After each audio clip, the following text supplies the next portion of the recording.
Greetings and welcome to the 6th Annual Black BlockChain Summit, held on location here in Washington, D.C. in the United States and held virtually throughout the planet.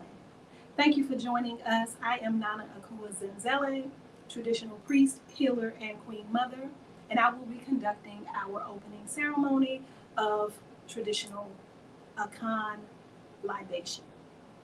Please prepare for the libation by either standing, kneeling, or remaining in your seat and touching the floor with your hand. I will now begin the libation.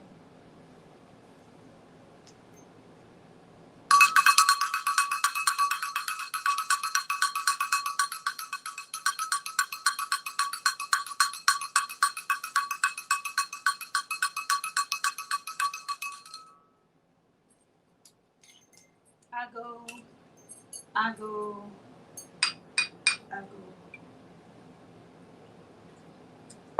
Anyame, O Dumakama, Anyakapoko, Anchuriampo, and Yamanakosa, Awurade, Apapa, Asaseya, O Nana Tigre Beijing, Sa Boto and Sa, Solazi, Sa, and Sa, Kankami and Sa, Dunya and Sa, Brinty and Sa, Mosi and Sa, Yago and Sa, Donga and Sa, Zephyr and Sa, Zong and Sa, all the Tigre Bosun and San, Yo, Nana Surgery and Sa, Nana Asa Ketwan Sa, Nana Daddy Kofi Sa, Nana Suabo to pray and Sa, Nana Tano and Sa, Nana Kumi and Sa, all the Bosun and San, Yo, all the Arisha, all the Lord, all the Neturu. Me pouch or Nana no. All the elevated and ancestors, all the elevated and enlightened ancestors represented here today in Sanio. This is your drink. This is your drink, Nana no. Me a konfo Nana Akuya Adabu. Nana Tigre Jiri. Nana Inkoswahima Ikunfi Swishim. I come today, Nana Nom, to say me pow cho. I thank you, thank you, thank you. Lend us your ear. We give thanks for this day, for this summit, for this year, for this life. Thanking you for life, health, and strength, and 6 years of Black BlockChain Summit. We ask that you bless us, you bless us, you bless us abundantly. May we have and hear and do all that you would have us to do. May all the presenters speak all the information that you plan and you need for them to share with us. May all of the participants and those listening in receive all of the good information that you have for them today. We thank you for the organizers, for the planners, for the sponsors, for all of those who were involved in this summit. We thank you for them, and we ask that you continue to bless them.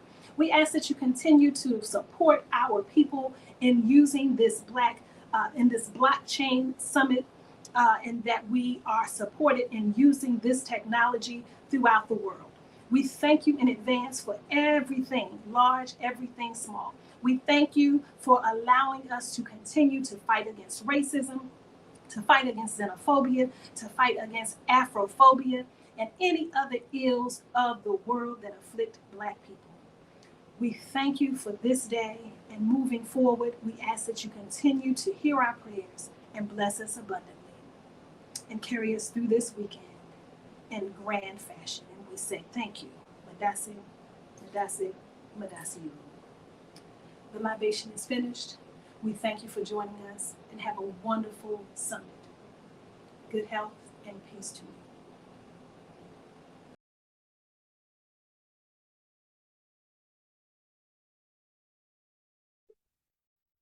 Good morning, good afternoon, good evening, wherever, which part of the world we are at. Welcome you to our annual Big Mari conference. Each year, we try to come up with something that we feel is relevant and is affecting our people. And this year's theme is peaceful solutions to violent world problems. Well, at times it may sound like a very complex subject matter to deal with, but at the same time, I think it is very, very relevant to the situation that we are facing either as Black people on the African continent or in the diaspora. They were subject to violence all the time. And just from the heading itself, you may think that we're now all advocating the Gandhi peaceful way or other peaceful movements. That basically the context in which we would apply this topic is that there are so many violent situations we are faced with, but there are also very effective, peaceful ways in which they can be attacked. As you may know, there have also been so many peaceful ways, supposedly, that are affected to different people, particularly by the superpowers. I'll give an example where sanctions are applied to countries that don't toe the line as far as the Western countries is concerned. The same things like we have in Zimbabwe, you go to North Korea, you go to Russia, you go to any other countries that have not acted according to the wishes of the superpowers. They have been subjected to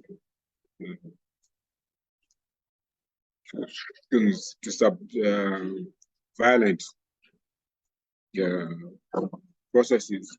But many of them have chosen, in some cases, very peaceful ways of attacking their situations. For instance, the latest results in Niger, where the army took over from supposedly democratically elected leader. But what was very interesting is to see how the whole world, particularly the Western world, reacted to the removal of the Prime Minister or President of Niger. But what people don't seem to appreciate is that the masses themselves, they applaud and support the action taken by the military. In Western world, they try to portray that each military coup is a negative effect, but at the same time, they don't analyze that many of the military personnel in Africa now are from young people. And you cannot dissociate their desires as military guys from those of young and their contemporaries in their own countries. And that is why you find that wherever there is a military coup, the masses seem to be supporting the military action because they are dealing with young people who have been faced with the same type of problems that the civilians face. And the only difference being that the army guys can be able to bring in law and order, and they can also resist a foreign intervention. So to me, as of now, the only violence that is occurring in places like Niger and Mali and all that is the one coming from sponsored terrorists who did not exist some years ago, but because they're now being introduced as a way of checking the balance of power within the country, and also to the African leaders on a leash that, if you don't behave, we're going to let go of the terrorists, so-called terrorists, attack you. And if you behave properly, then you tell the terrorists not to attack your country. But this is a very big contradiction, where on one hand, the people decide for themselves what they want, but if it is not in line with what the Western countries want, then it's not acceptable. So these peaceful solutions really come about when people decide what is it they want, which is good for themselves. You have the issue of Burkina Faso. When Thomas Sankara was assassinated, the Western world and whoever was behind it thought that they'd come up with a new solution by imposing a leader on the Burkina Faso people, but they themselves, in their own right, decided that no, it was done to Thomas Sankara was because Thomas Sankara was looking out for his people. It appears as if it's a crime to address the needs of your people rather than listening to external powers who want to use you to suppress and subjugate your own people. And some of the peaceful solutions that, particularly in Africa, we're finding out is that rather than try to contest with the Western powers militarily, of which we are not going to win anyway because they've got so much power and arsenal that they can annihilate us, but they cannot use those weapons as well because consequently their own people will be affected as well. So the solution is that the African leaders, the African continent are looking at is, hey, let's minimize our dependency on Western countries.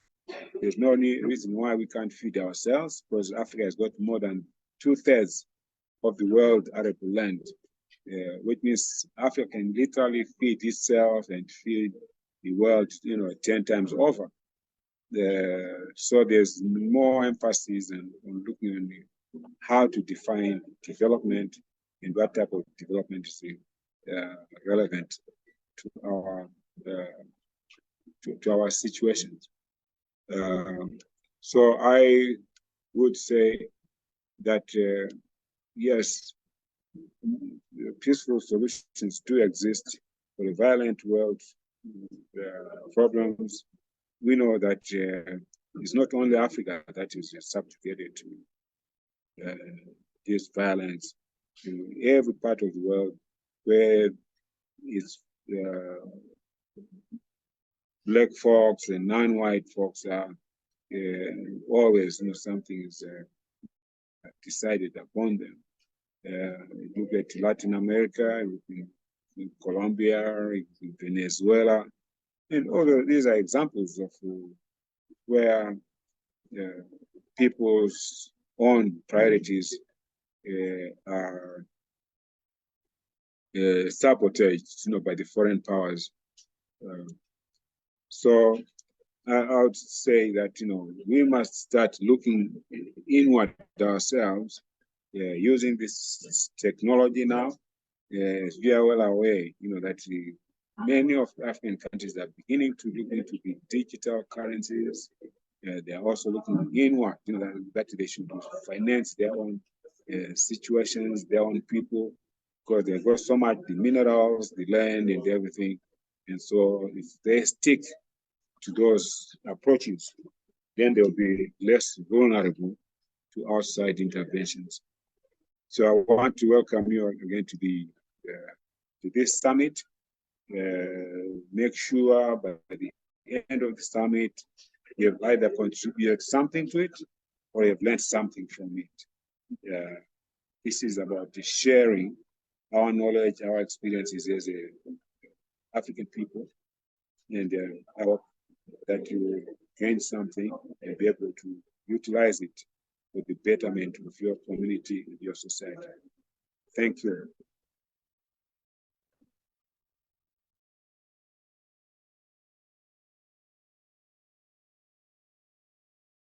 Welcome to the 6th Black Blockchain Summit.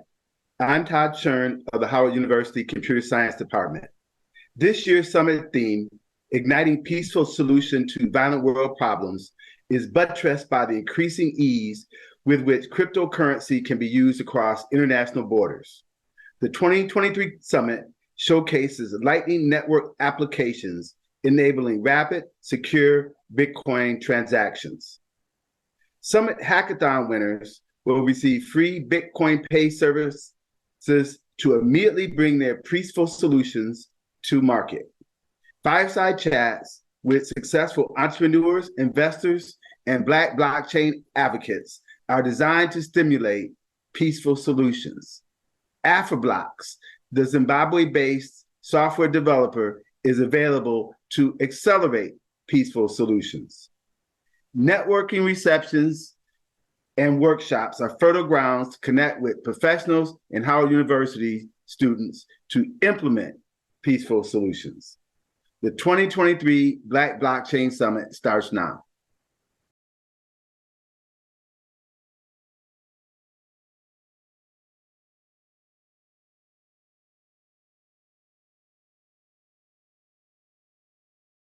Good morning, good afternoon, good evening. My name is Alakanani Trele, and for many people, I am known as the Bitcoin Lady, or they call me the Bitcoin Lady. I run the Satoshi Center, which is a Bitcoin hub and co-working space based in Gaborone, Botswana. I'm very passionate about the Bitcoin. I'm passionate about Bitcoin technology. I'm passionate about the possibility that it can bring to the Black community, especially when you look at the community that is the Black community. A lot of people are still kind of marginalized in terms of finances or in terms of financial inclusion. So for me, Bitcoin means a lot.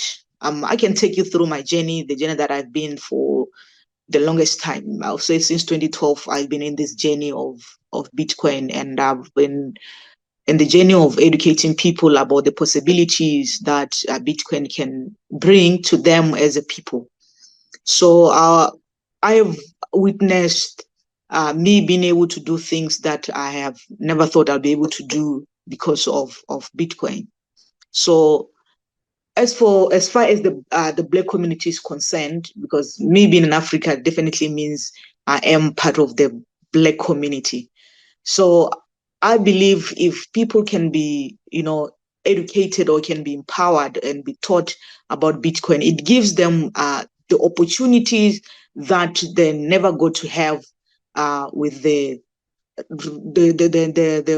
obvious financial institution that is existing, which are banks and maybe micro lenders and whatnot. So you'll find that you being able to, or just an ordinary person being able to have a bank account is kind of difficult because of all these requirements that are required for one to have access to a bank account.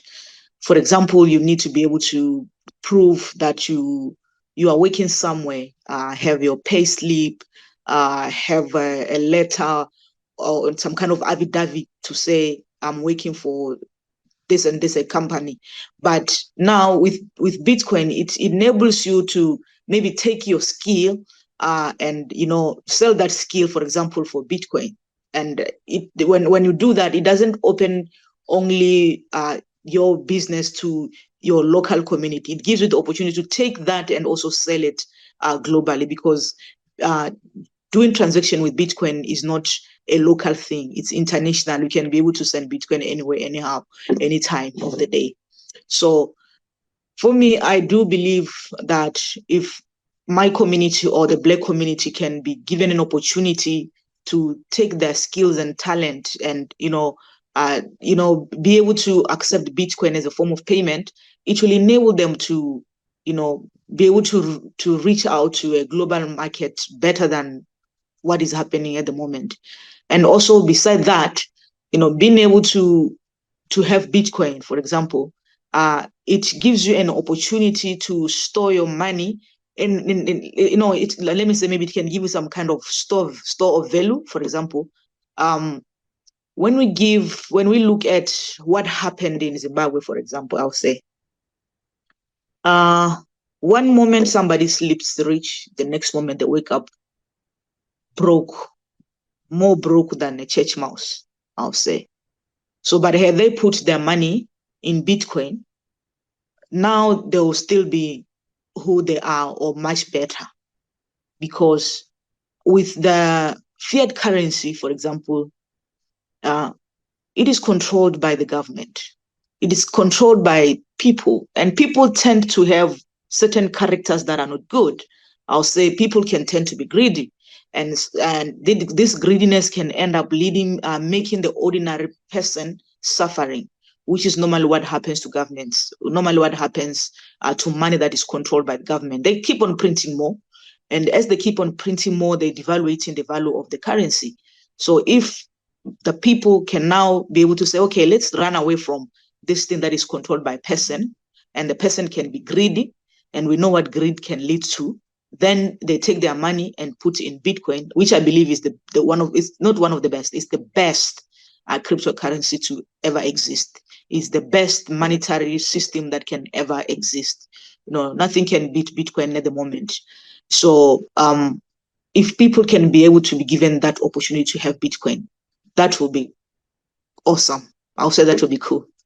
So for me, I do believe our community needs to be educated in that, to say it is possible to have a better life with Bitcoin as compared to the fiat currency. A lot of things, like right now, if you look at what Bitcoin is doing, there is a lot of financial inclusion happening, better than in any other time. Ordinary person is able to have control of over their money. An ordinary person is able to hold their own currency without limitations, without restrictions, without being told that you don't belong. So for me, I do kind of believe that Bitcoin is killing all the boundaries. It's killing every boundary that ever existed, whether it's a boundary of race. There is no race as far as Bitcoin is concerned, whether it's in the boundary of the poor versus the rich, because you never get to know who has how many Bitcoins where. So it gives you that equality kind of. So for me, if, for example, if the Black community can come together and be united and find ways in which they can leverage on the Bitcoin, I do believe we're going to see a lot of people being empowered. I've seen children, I mean, not children as such, young people, I'll say, let me use the right term. I've seen young people, leveraging on the Bitcoin, and I've seen their lives change. You can give example of what is happening in Nigeria. Young people are doing quite a lot for themselves because of Bitcoin. Bitcoin has given them an opportunity. It has availed an opportunity for them to be able to empower themselves. We see people freelancing. We see people opening some kind of trust to put their Bitcoins in there. We see people being independent. Bitcoin is giving people that opportunity. It's giving people opportunity to be able to become independent, to be able to have control over their finances.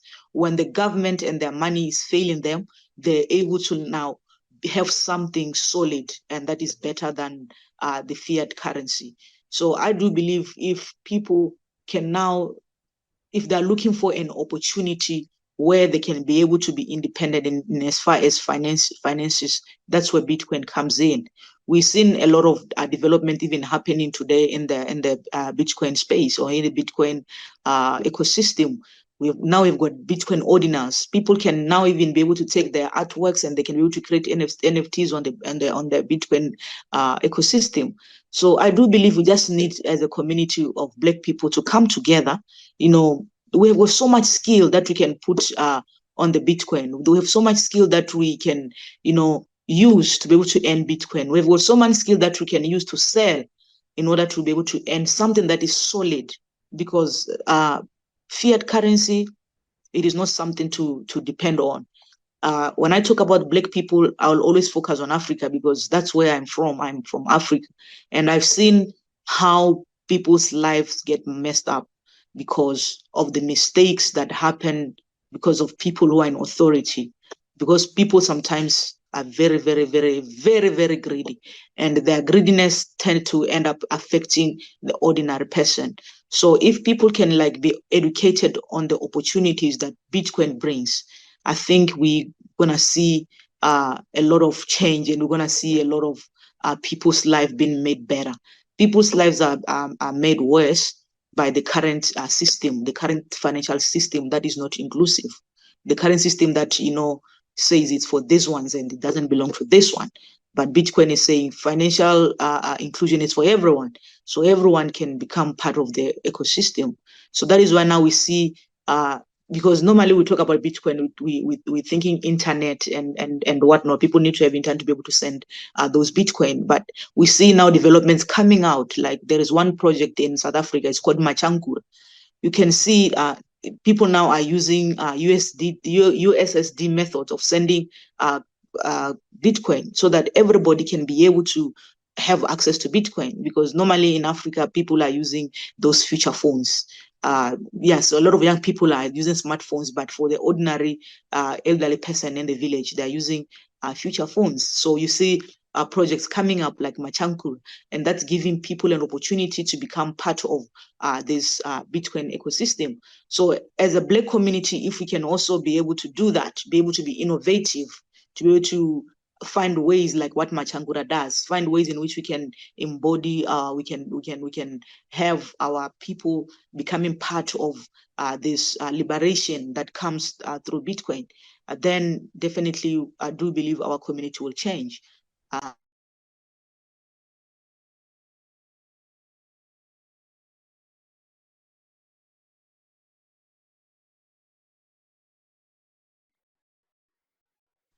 The community can be empowered. The Black community can be empowered through the Bitcoin ecosystem. We just need to come together. We don't have to do what happened when there was gold, what happened, in the earliest time of financial evolution. This is the time which we can come together and see how we can, innovate, how we can develop solutions, how we can bring our people to bring our people to what is happening now, bring our people to educate them, I'll say, on the Bitcoin ecosystem, or in the Bitcoin technology, because this is where the future is. So our people should not be left behind. So it's time that people rise in terms of educating people. People rise in terms of bringing the community together and showing them that there is an opportunity. There is an opportunity, I'll say, to make our lives better. There's an opportunity to come together and not miss out and not be far removed from the Bitcoin ecosystem, because that's where people now are given the opportunity, without discrimination, because Bitcoin does not discriminate. So I'll say, yeah, that's what I'll say. We can be part of this, and we can change our lives, and we can better the lives of the people and that of our children in the future.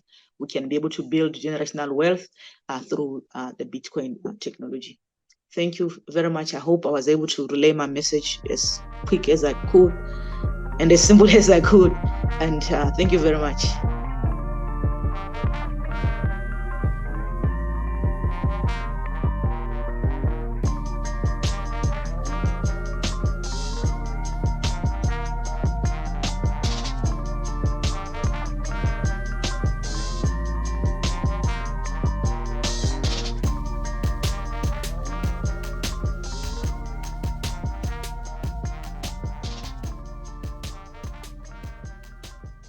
Hello, everyone. Thank you so much. I hope you're enjoying the Black Blockchain Summit 2023. And today we have, this amazing panel, and Diaspora. The topic is building Web3 across the African diaspora.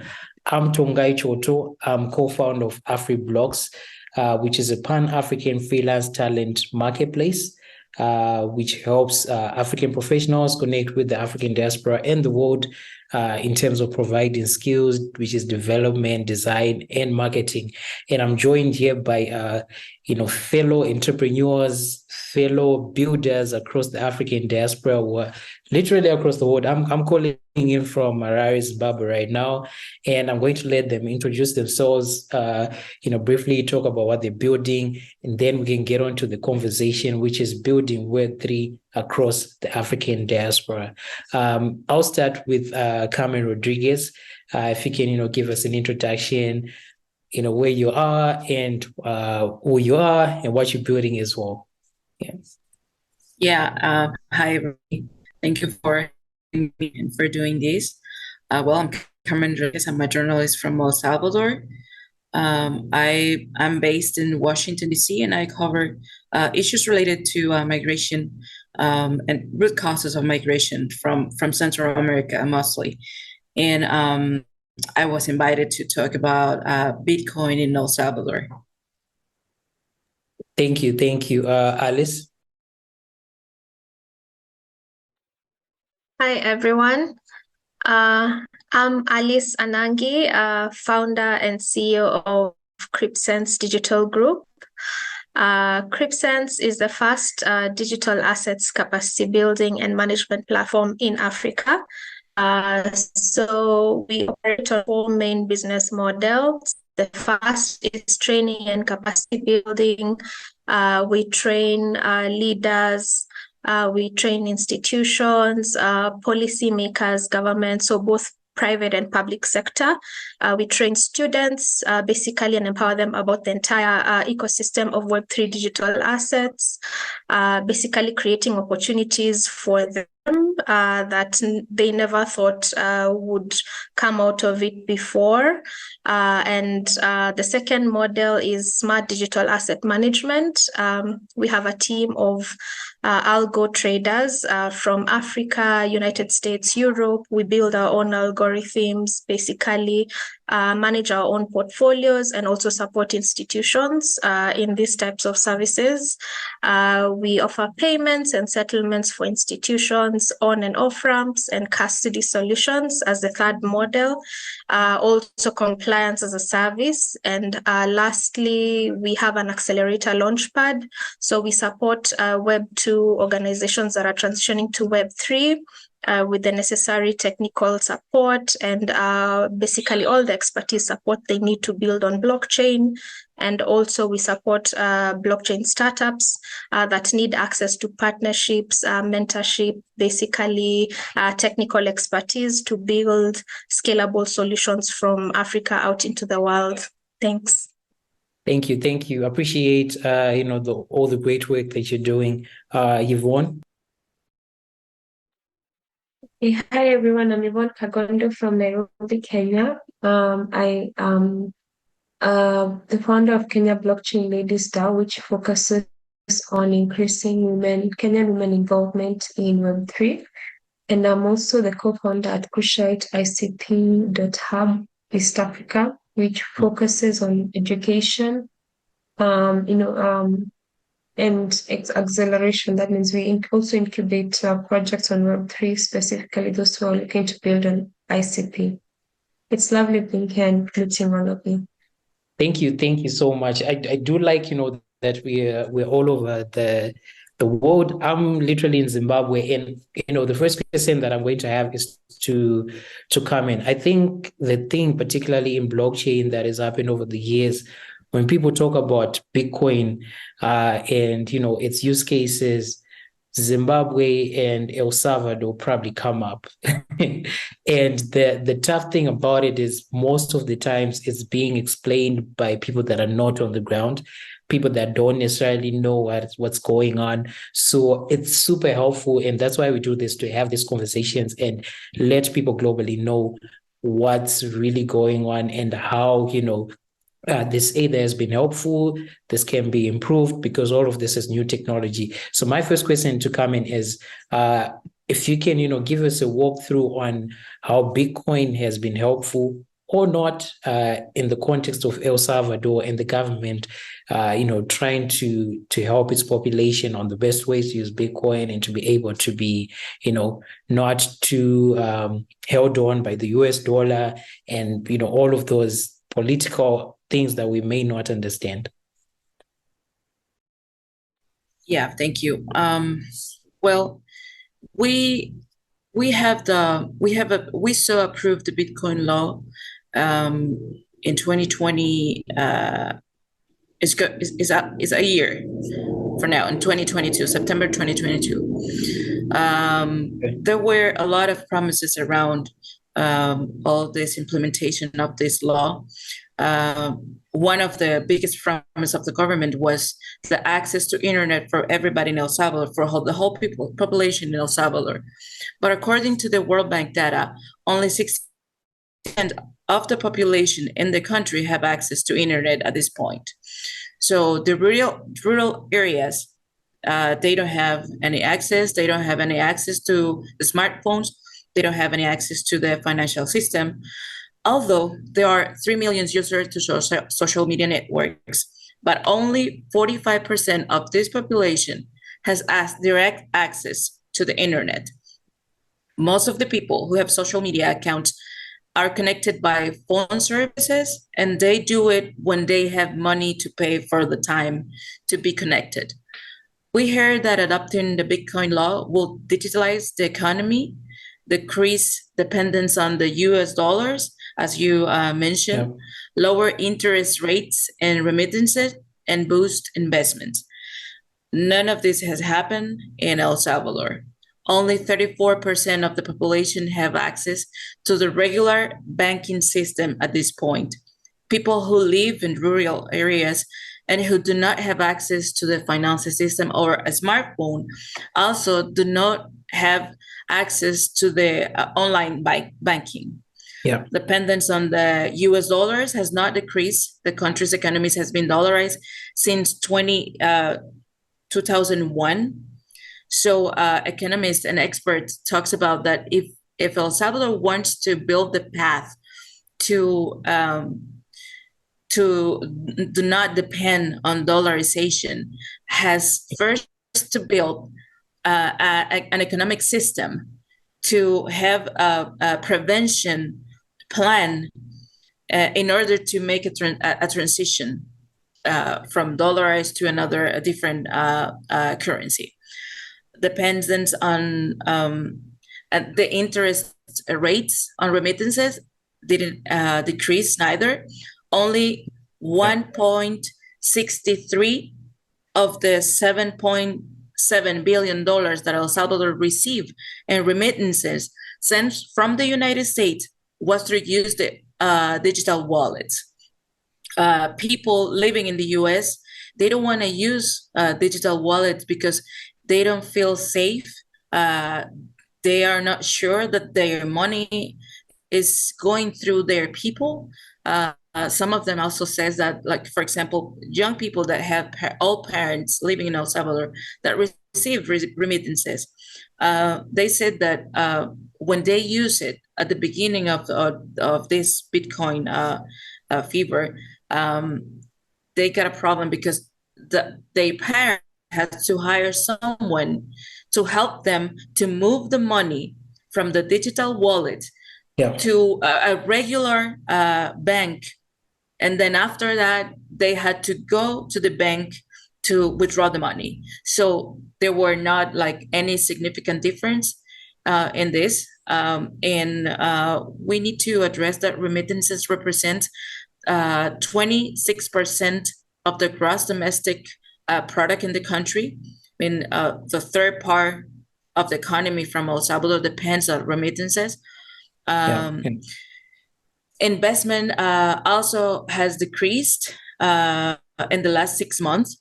The report addressed that 367 millions have decreased on the investment in El Salvador, and the prediction to close this year is negative for the country.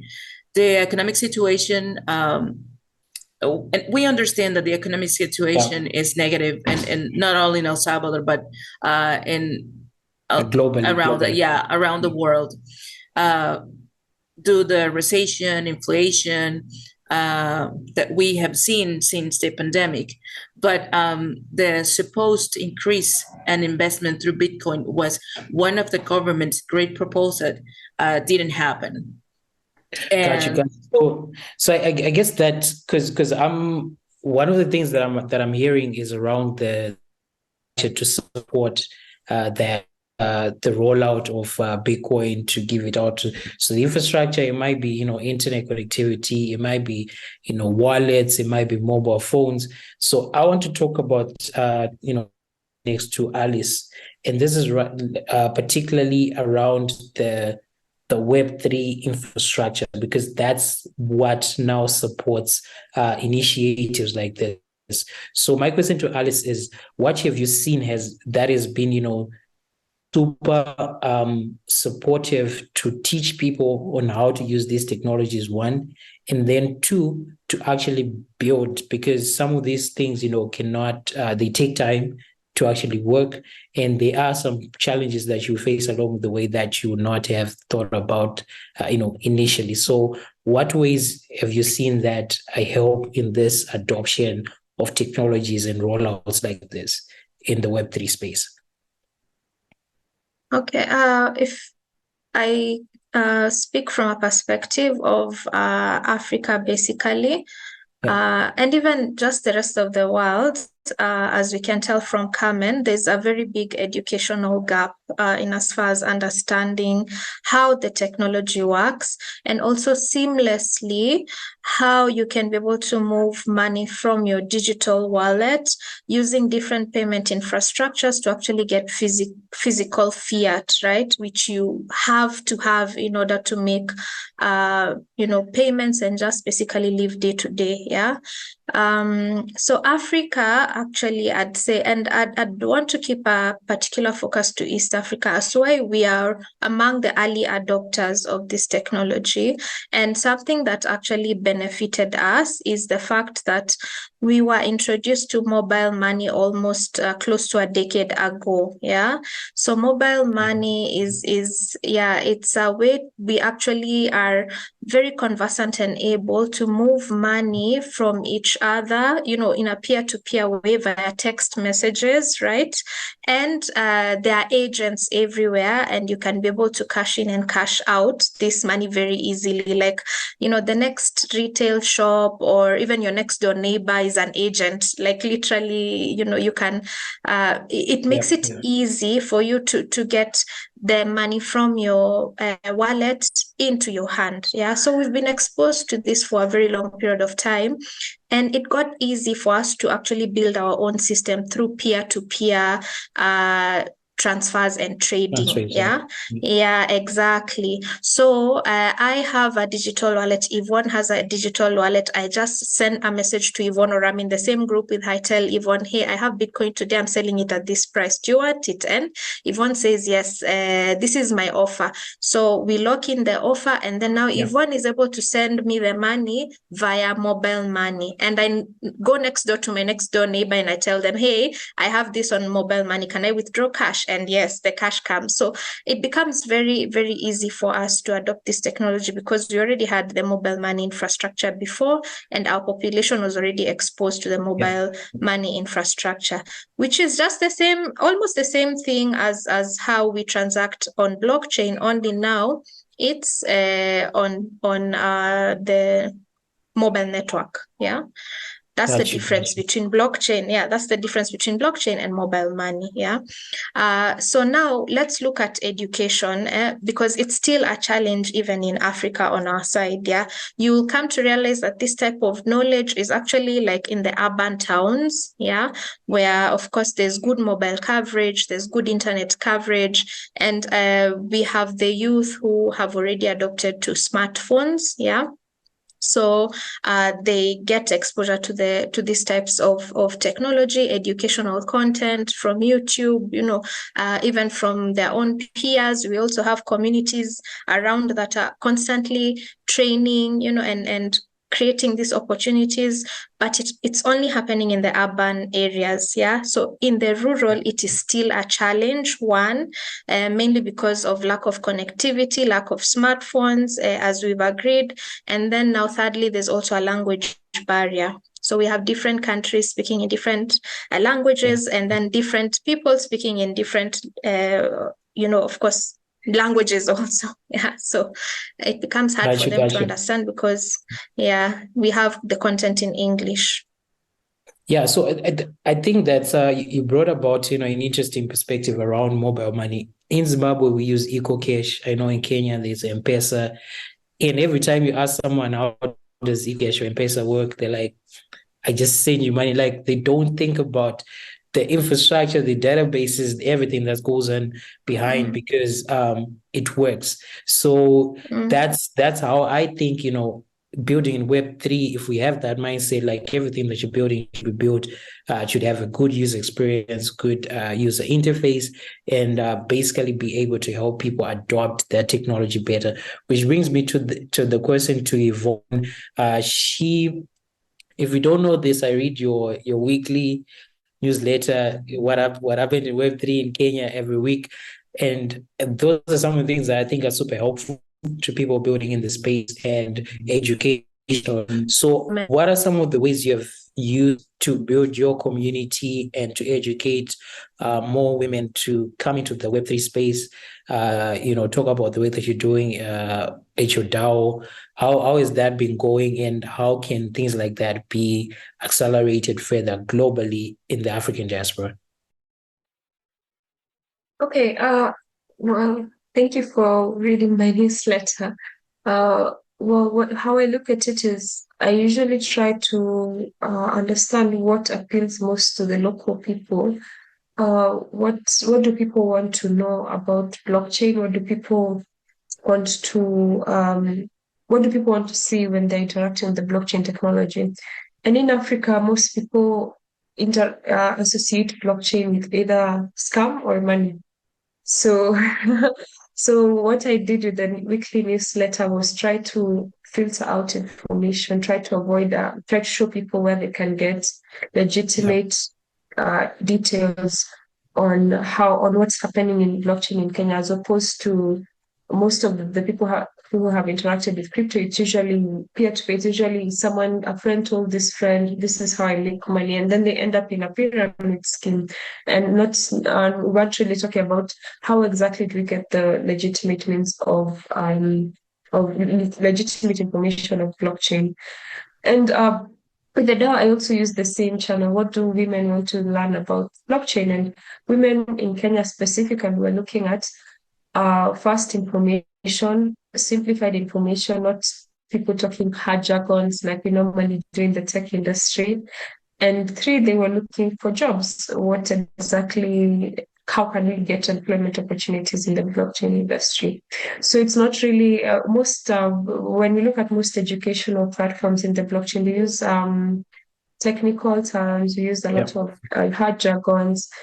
But when we need to bring it back down to the people, we need to educate people in the language that they all understand. Which language are we speaking? Which language are the Africans speaking? They're not speaking decentralized distributed ledger technology. They're speaking, this is how you make money, this is how you send money, I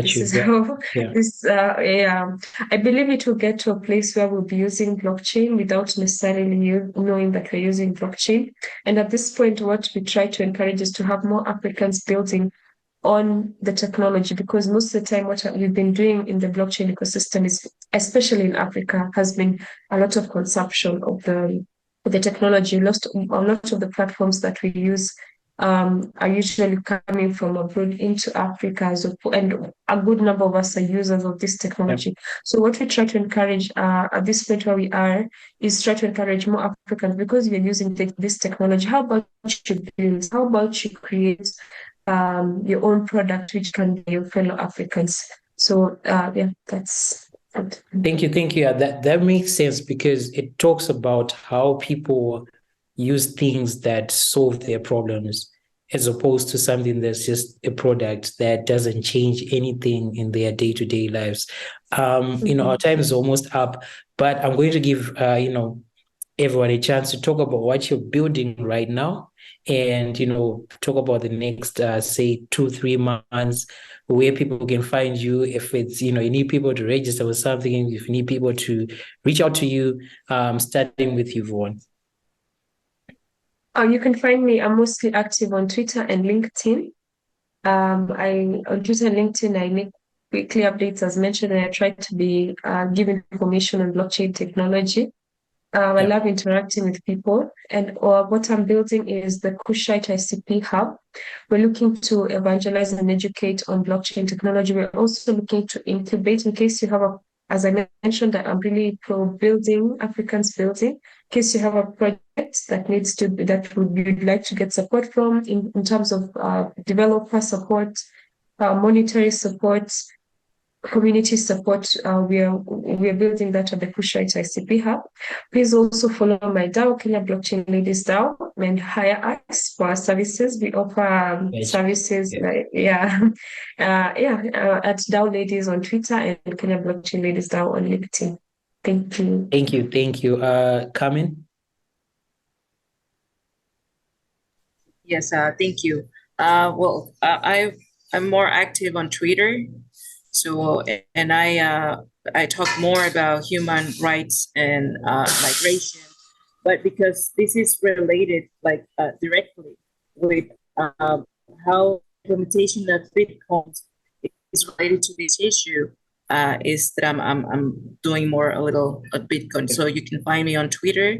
I report for a newspaper in Mexico, the Americas program. And and it was a pleasure to be with you today. Thank you so much. Alice? I'm more active on LinkedIn. Basically, feel free to reach out to me. What we're building actually is an ecosystem in Africa to basically empower the youth to create more opportunities and jobs for them in blockchain companies and also in traditional companies that are looking to adopt this type of technology. We are supporting companies to integrate payment solutions that accept crypto payments. We are supporting them to transition and basically increase crypto into their balance sheets. We are looking at compliance, and we are also training regulators and policymakers. So feel free to reach out to us if you want any support. Also join my community of Africa Women of Web3, where of course we bring women leaders from all over the world to come and empower women who are building in blockchain and Web3 in Africa and create opportunities for each other. Thank you. Thank you so much. This was an amazing panel, and I do hope everyone reaches out, because I can tell, a lot of people have questions, follow-up questions on, the work that you guys are doing, as well as the topic that we're talking about. Thank you so much. See you on the next panel.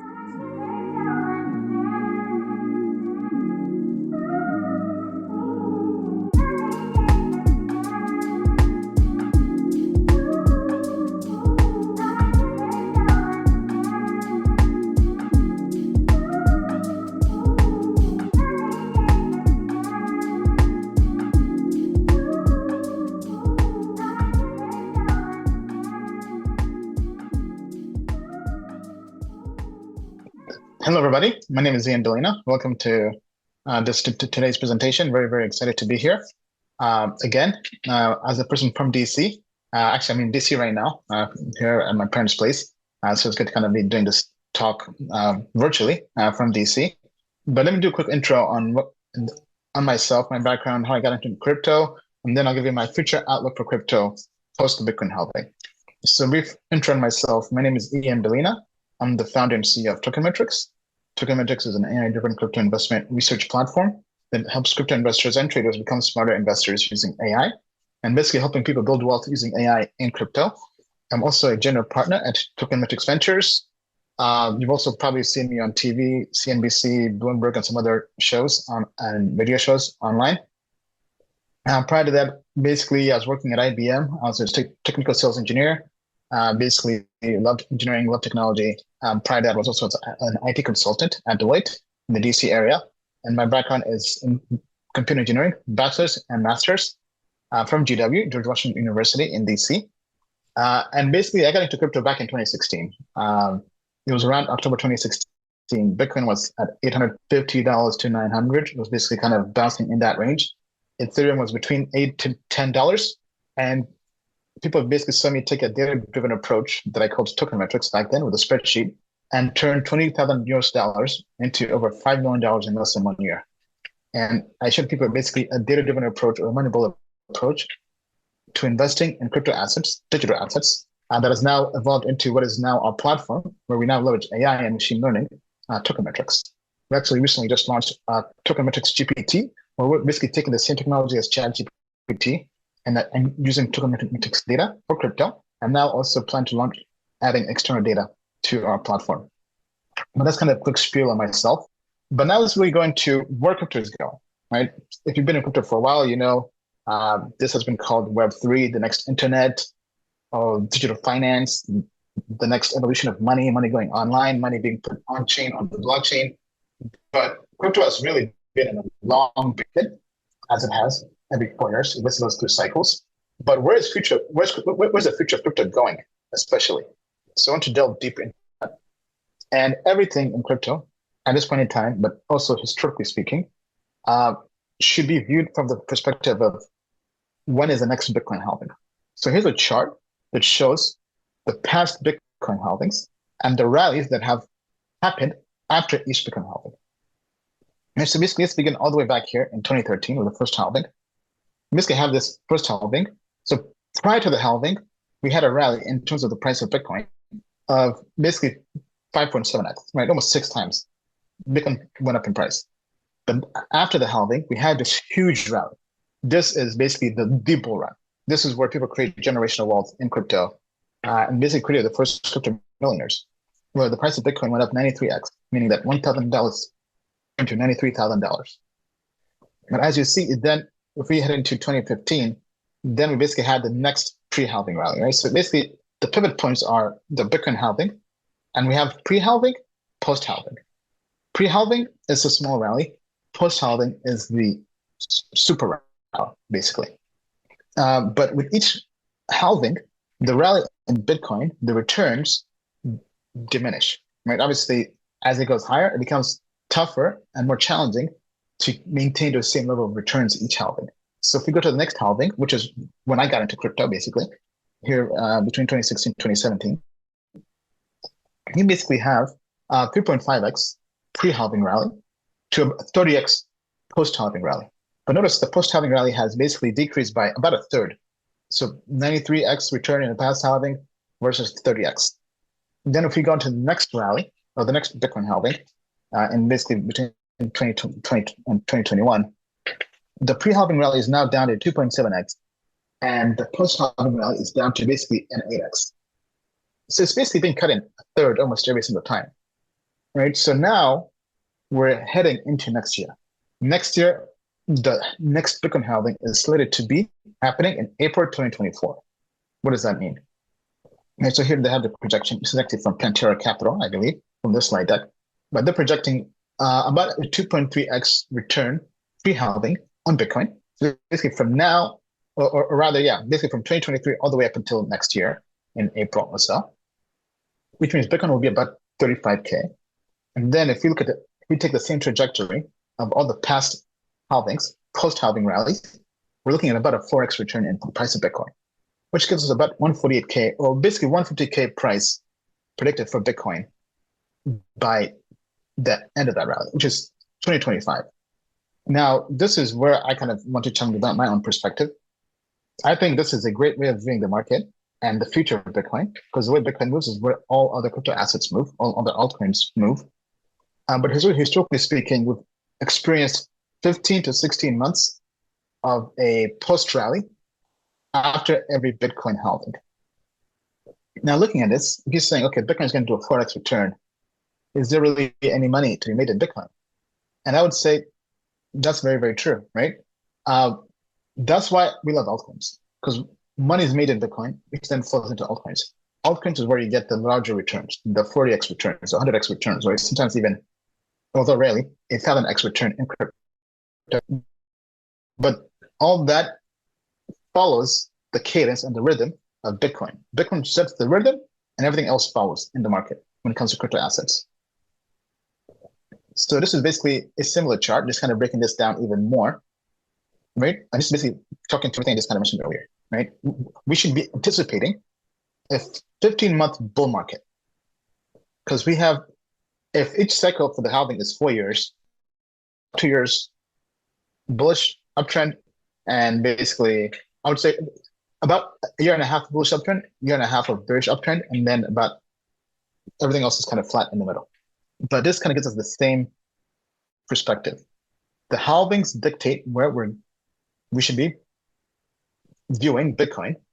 And if you extrapolate this all the way out, we're basically looking at the Bitcoin halving happening in April 2024, and the top of the bull run in crypto, especially, or rather Bitcoin, but same thing as crypto, being in summer 2025. So basically, that is the time to take profits and make sure you have taken out as much money as you can in crypto, because then the price action will start to decline. And it might sound very simple, but that's basically it. It's rinse and repeat. It's kind of like Karate Kid, Mr. Miyagi, wax on, wax off, right?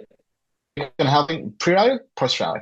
Now, obviously, this is a moving target. Things can change, right? If crypto becomes more regulated, or regulators, let's say there's a new president or a new SEC chairman, and they come in and they make crypto easier and more compliant in the US, this could change where the time frame could change. But as of now, as of today, this, in our opinion, is where Bitcoin is going, and this is how to play the next bull run to potentially build wealth in crypto. But let's say you're saying, why crypto, right? Crypto has been decimated from FTX to Celsius to BlockFi to all these different just bad companies that have just gone belly under.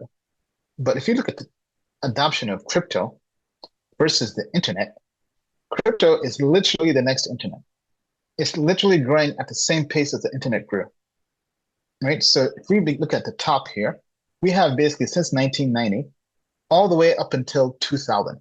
So basically up until the dot-com boom. And crypto is basically growing at the same rate. And if we predict this all the way out for crypto, right? This was back in 2022, but we're now going down here 2023, 2024. We're basically predicting that this comes from the World Bank and crypto.com. Basically predicting that by 2026 or 2027, we should have 1 billion crypto users. That's a 5x increase in the number of current users on crypto, right? Going from 200 million to 1 billion. This is why I keep on saying, stop viewing cryptocurrency or digital assets or even Bitcoin as purely just digital money. This is the next internet. There's a reason why this is called Web 3, Web 3.0. Web 1 was basically the dot-com era. Basically, we had the Googles, the Amazons, the Yahoos, for those who recall. Web 2 was social. We had Facebook, Twitter, Instagram, WhatsApp. And Web 3 is now basically creating all these new applications where Ethereum is creating smart contracts, and everything's going to be in Web 3 where it's decentralized. It's peer-to-peer. There's no middleman. There's no central entity controlling. Everything is purely trustless. And then I always like to tell people, if you zoom out, it's always better to be an optimist when it comes to investing. Long-term optimism wins out. That is true and true. This is basically a chart of the S&P Composite Index dating back from the early 1900s. Right? So despite all the recessions, all the crashes, right, at the end of the day, being a long-term optimist wins out. Right? If you just zoom out wide enough, it pays to be a long-term optimist. So how do you play the strategy, right? If we have the Bitcoin halving happening next year, April 2024, we're basically currently in a pre-halving rally. And this is the time I call the accumulation phase.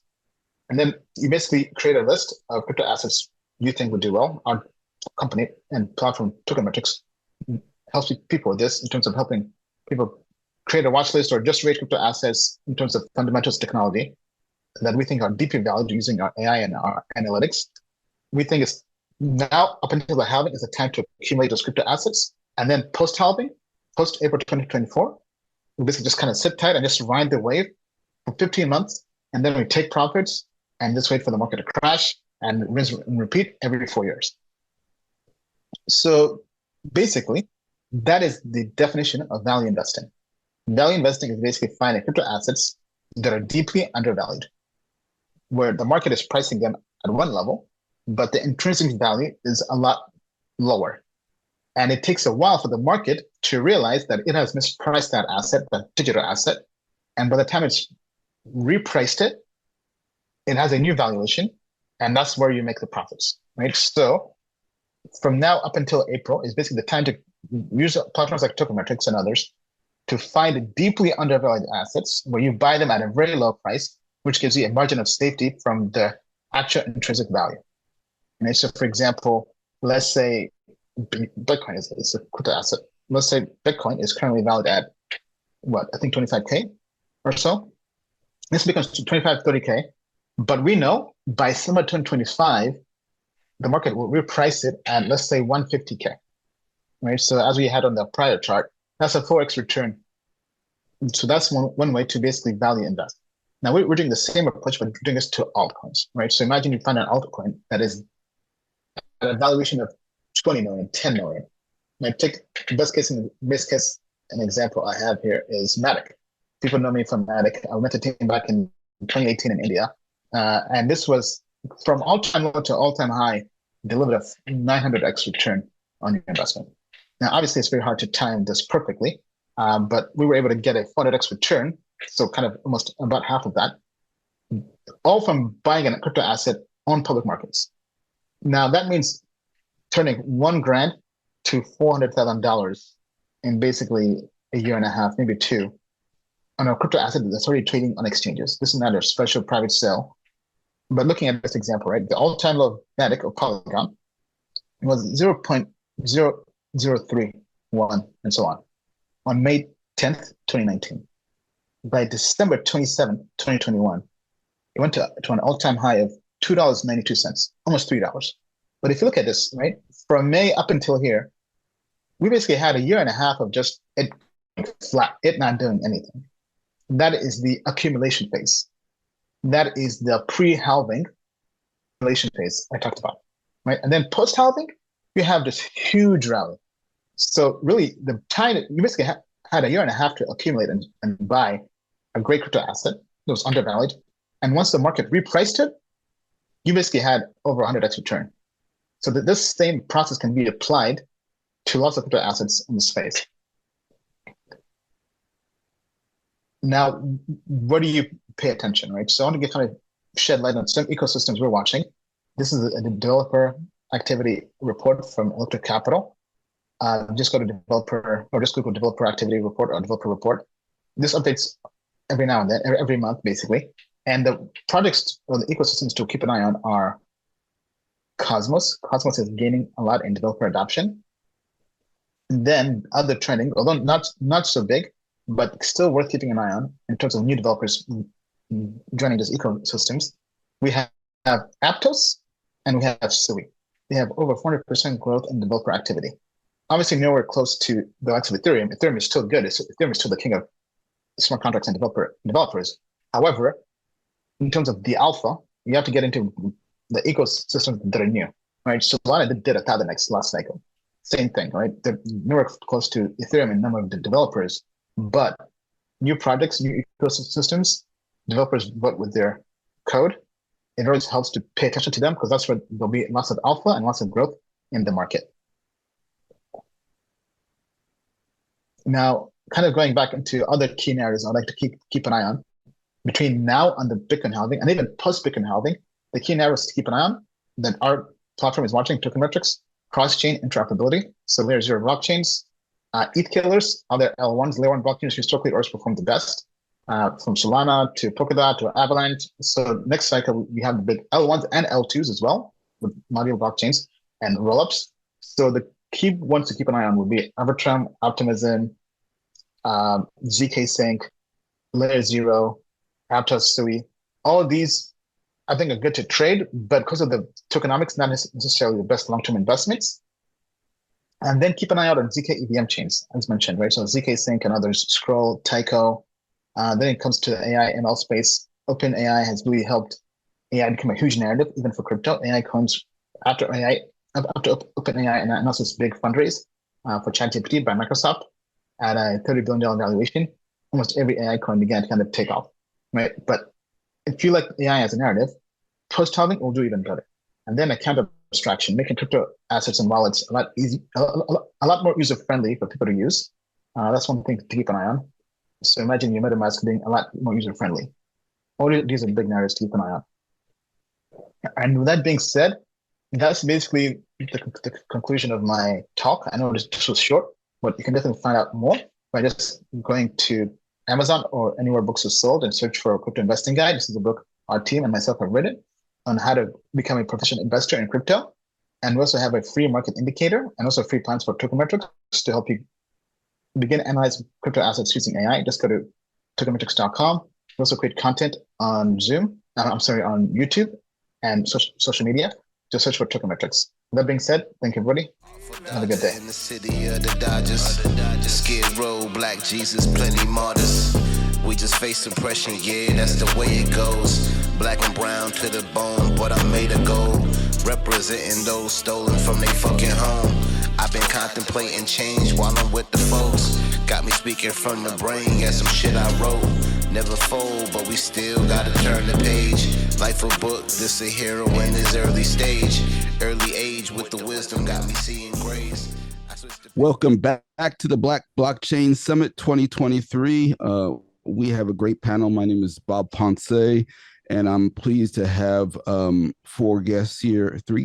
Four guests. Sometimes I lose count. We have four great guests who are going to help us explore the topic, is the SEC hampering the development of crypto?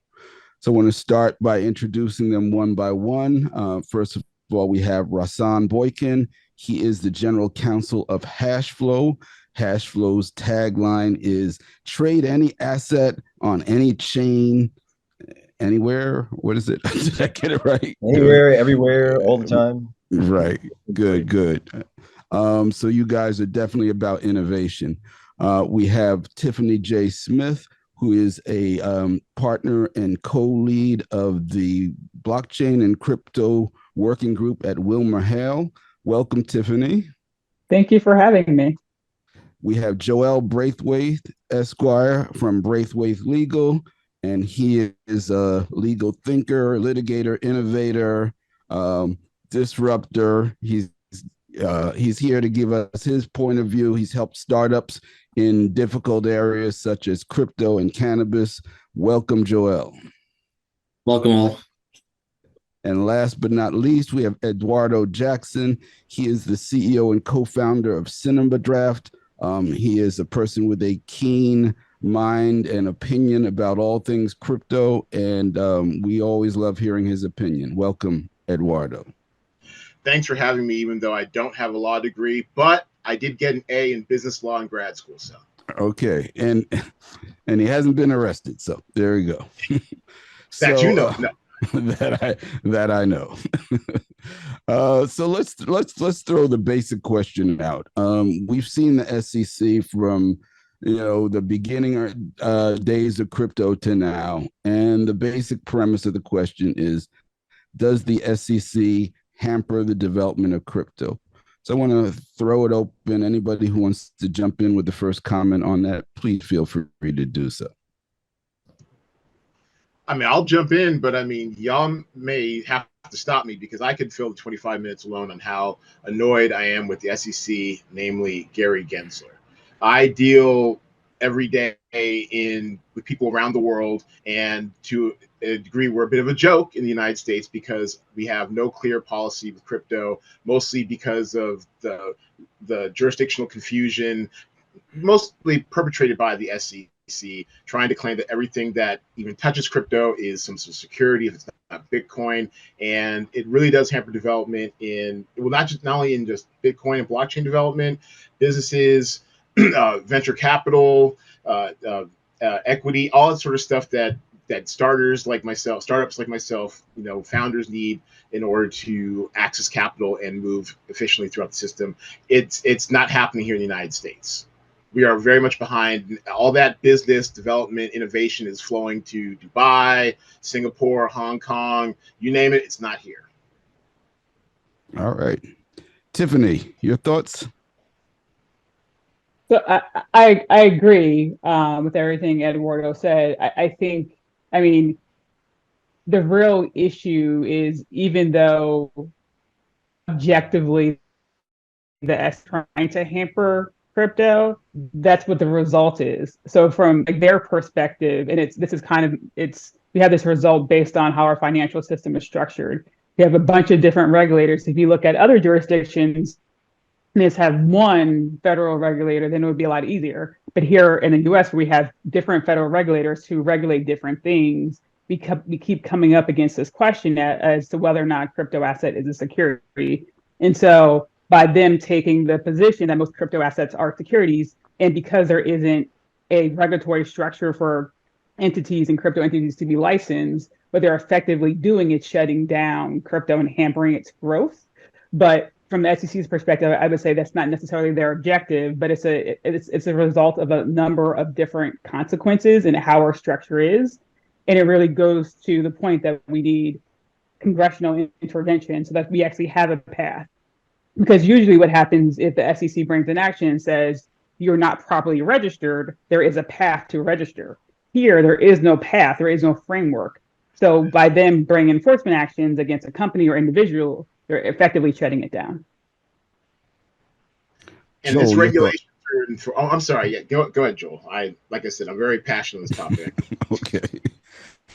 Well, I would say it's Congress. The United States Congress is who's failing here. The Congress has failed to pass laws time and time again. SEC, CFTC has tried to get guidance on the policy side from Congress.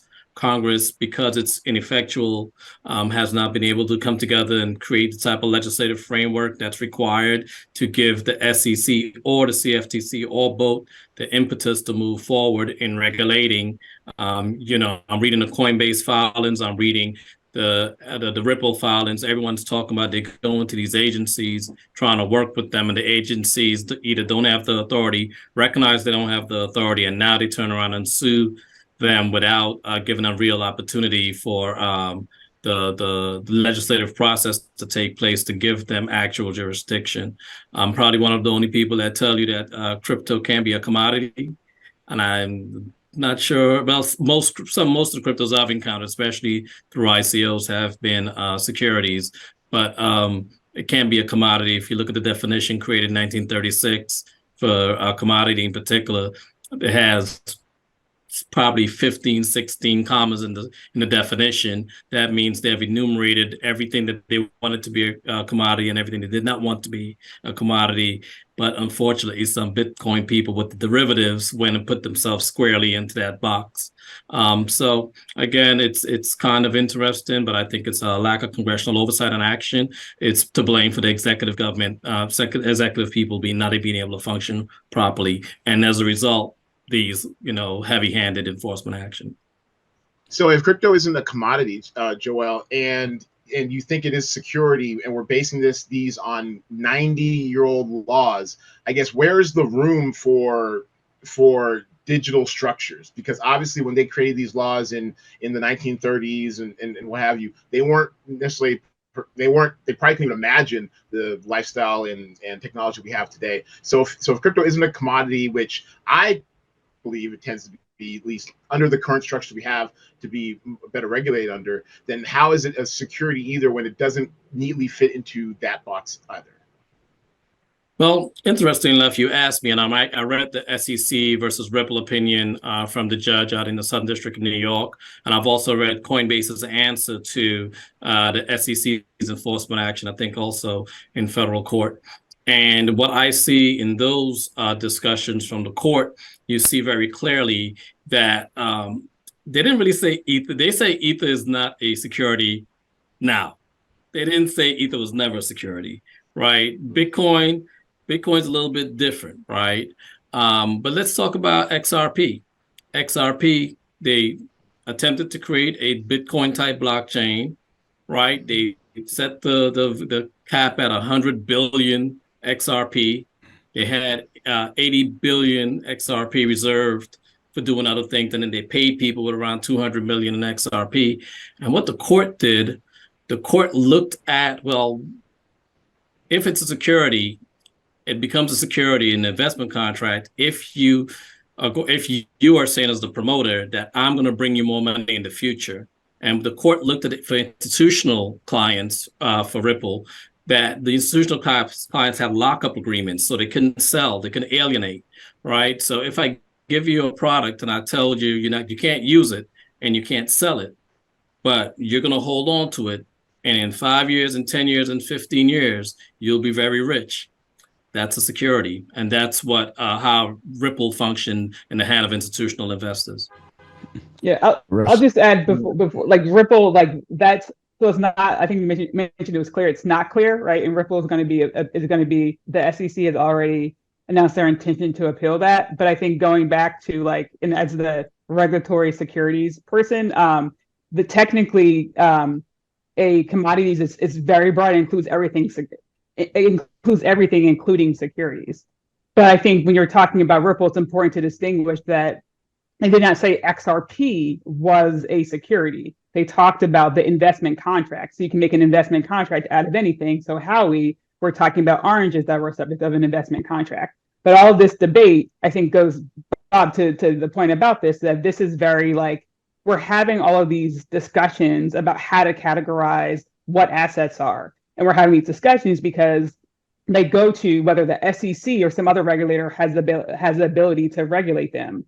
But I think, and that's a function of the fact that we have all these different regulators. We're asking the wrong question. It shouldn't be that once we categorize an asset, then it has the registration requirements and then investors are protected. It should be that like we understand that this particular asset is different than other assets we have structures for, and we should create a structure to be able to register it so that investors are protected. Because all of this debate that we're having about how to categorize it, it's just not efficient, it's not effective, and it actually hurts investors in the long run, especially people of color, bring it to the point of this, who are like creators and who finally have like a seat at the table because of all of the benefits that decentralized finance provides. Yes. Yeah, go ahead, Bob, Rasan. let me jump in there. So yeah, again, I want to echo what Tiffany just said. What you're seeing right here is the exact problem, right? Because people like Eduardo, who are what I would consider to be entrepreneurs and the people who are on the front line starting businesses, they don't have the guidance. They don't have a pathway, as Tiffany was saying, in order to follow, in order to achieve what they want to achieve. And the debate between whether it's a commodity or whether it's security, all of that to me is just nonsense. It's us trying to fit a round peg into a square hole. And lawyers spend a lot of time trying to do that because, as Joel was saying, Congress hasn't given them a framework yet. So I actually in law school worked for the SEC. They have a hard job. It's not easy what they do. They protect, their job is to protect investors from what I call, criminals. That's what they're supposed to do, right? So, and I've been in crypto long enough. Not everyone is a good actor. Not everyone's a bad actor. Like there are criminals, and there are good people too. But that's their job, right? The big failing here, in my opinion, is that kind of like Joel is saying, Congress hasn't taken the initiative to actually develop a framework that we can actually grow the market so that we can have these new innovations and goods and services like the way MiCA did in Europe. There's a bunch of jurisdictions in Asia that are working on it. That's the real problem. So, and I just want to take one quick second. This might get a little bit in the weeds, but it's a legal panel, so I'm going in the weeds. There's a difference between administrative law and statutory law, right? Statutory law just means the laws that are on the books that Congress passes. And there's administrative law that the administrative agencies, implement. Does the SEC have have leeway to dictate policy, for how crypto is going to function in the United States? Sure, it could, but it's not the correct entity to do that, and it's within their discretion. So when you change, I'm sorry, Tiffany knows this off the top of her head probably, but commissioners, whatever his title is, whatever Gary's title is, chair of the SEC. Yeah. When you change chairs, if you rely on administrative law like that, well, you're going to have a switch. That's why it's better for all the lawmakers to get together and develop a framework so that we're not having this discussion about whether something's a commodity as determined in 1934 or whether or not it's a security as determined by the Orange case in Howie. Like, we shouldn't be talking about any of that. We should be focused on what we're going to do today, the way the other jurisdictions are focused on that, so we can lead the way forward instead of trailing behind, which is what we're doing right now. Are you advocating for progressive America? That's an oxymoron, I think. What about Coinbase? Now, Coinbase always was trying to be pro compliance from day one, and yet here they are now in the crosshairs. How did that happen? Same reason. It's the same reason. You're trying to comply with somebody who doesn't really want you to comply yet. And how I know they don't want you to comply? Because they haven't told us the rules. So, and also they can't even read with their own selves. The head of the SEC, Gary Gensler, 6 years ago, and why everyone's seen this video, I'm sure, he's on camera saying 75% of crypto are not securities. And then, I mean, there are tinfoil hatters out there who think, oh, because he didn't get his job at Binance, he's got out for crypto.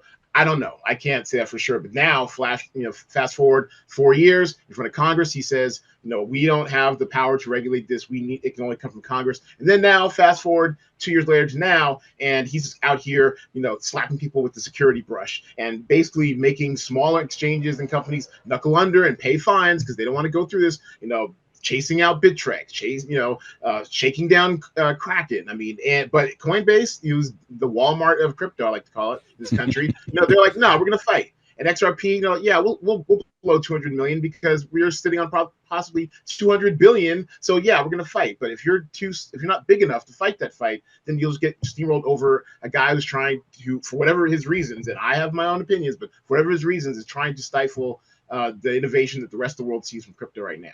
And that directly hurts people like me who's just trying to innovate. I mean, because of the lack of clarity, I'm talking to a lawyer in Nigeria to help me possibly have to re-domicile out of the States just because one of my 7 revenue streams is crypto related, and I don't want to get hit with the naughty stick.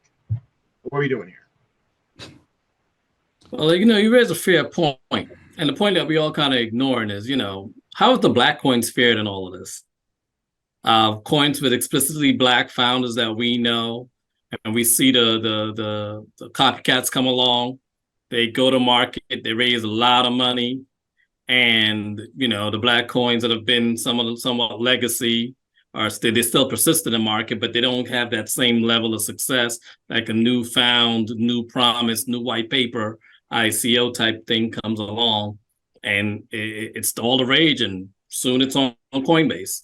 Right. And can the Black companies really compete in this market?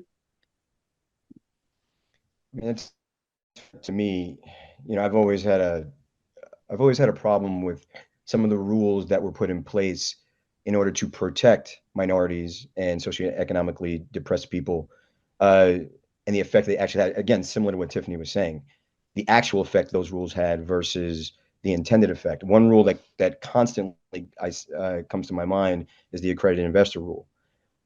To me, I don't know how people are supposed to get rich and change their economic status if they're not allowed to take risk. I just don't see it. And they're trying hard. Again, the SEC has a hard job though. People throw them under the bus too quickly. They do a lot of good work, right? And then there's a lot of smart lawyers over there. And I'm sure the intent at the time probably was good. But if there's a balance between, allowing people to get educated and take risk and allowing people to fail. Because if you don't allow people to fail, you're not giving them the chance to actually succeed. And there are a bunch of rules like that. I mean, the crowdfunding rules are kind of touched on this as well. There's a bunch of rules like that. So I would say to this audience, you really should talk to your local representative and get them moving on this topic. Because I can tell you that I am not ashamed to say that I'm a liberal and a Democrat. I'm not ashamed of that, even in crypto, which is that can be a little bit taboo. And what I've noticed is that the Democrats are getting a bad rap in this area as being anti-technology, anti-crypto, and I don't know if that's fair. So, if you want to do something about it, if you want to help change the rules, talk to your local representative and tell them that you would like them to get educated on this topic, not just talk about it, but get educated on it so they can know what they're talking about and advocate for our interests. Now, what's going on with ETFs? It seems like there's a buzz. They're going to do it first quarter of 24, but they haven't done it, and they're looking at it. And what's going on there, and should we care? Well, I think ETFs are important because that's about the great hope and dream was that Bitcoin was going to make it to the market and you could just buy these ETFs and you ain't got to worry about investing, new coins, old coins, who cares? You're just going to make money as the market cap rises.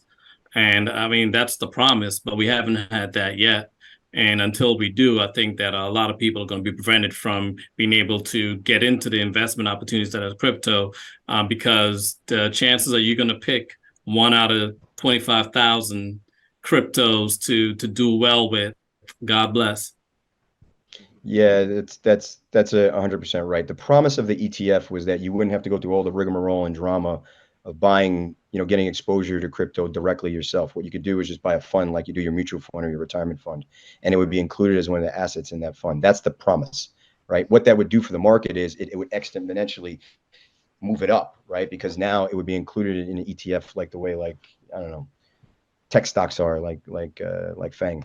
But in order to have an ETF in the United States, you have to apply for it with the SEC. And what the SEC has done is kind of delay most of those applications. Again, I'm looking at Tiffany because she's at the firm. She'll know that she probably knows the dates off the top of her head. Delay them until whenever, which is hampering the market. And I believe Grayscale, Joel, it's Grayscale, I think, brought the case to try to force the SEC to actually make a call on whether or not registered investment advisors can include crypto, specifically Bitcoin, though, because it's a whole thing. But Bitcoin in an ETF, that's the challenge there. Tiffany? Yeah. I mean, so I agree that, I mean, the goal is to have diversified crypto product like you have for other types of funds. That is like way down the road, because like what the SEC is not letting go effective right now are just ETFs that would only have Bitcoin, right? So like part of like, and for all the reasons people have been like kind of alluding to, like the benefit of having an ETF with first step would be Bitcoin, would be allowing participation in your brokerage account, so that you don't have to go through the trouble of going to a crypto platform if you're not crypto native, et cetera. But the goal, and this is part of the reason why you hear the bad stories about crypto, is to get to a point of where you have a diversified crypto product. So when you hear stories about people losing a bunch of money, it's because unlike securities where you have accredited investors and all these suitability requirements, you can there's just access. And that's what we wanted. Everyone wants financial access, right? So everyone has the ability to invest in crypto, but there's no guardrails. There's no one saying that, like, even though the person down, your neighbor or someone on Instagram made like 10x when they put their life savings in, or even put a little bit of money, that you shouldn't do that. The whole principle of diversification is just not, that educational component is missing. So we get to, like, we're now at the very beginning, but we get to like the real benefit of the ETF. We'll be able to have a diversified crypto product that will give you exposure to a bunch of different tokens, like we have the securities market. You invest in a fund, you get exposure to 10, 20, 30, 40, 100 different companies. So we're in closing mode. I'd like to give you each maybe like 30 seconds to just give us any closing thoughts you have. Eduardo, 30 seconds. Wow. I mean, basically, I'm Eduardo Jackson. I'll just keep it short because I really could go off on this. But I think that what I would like to impress upon people is that this lack of clarity is really chasing innovation out of this country. We're falling behind technologically, and this is the future.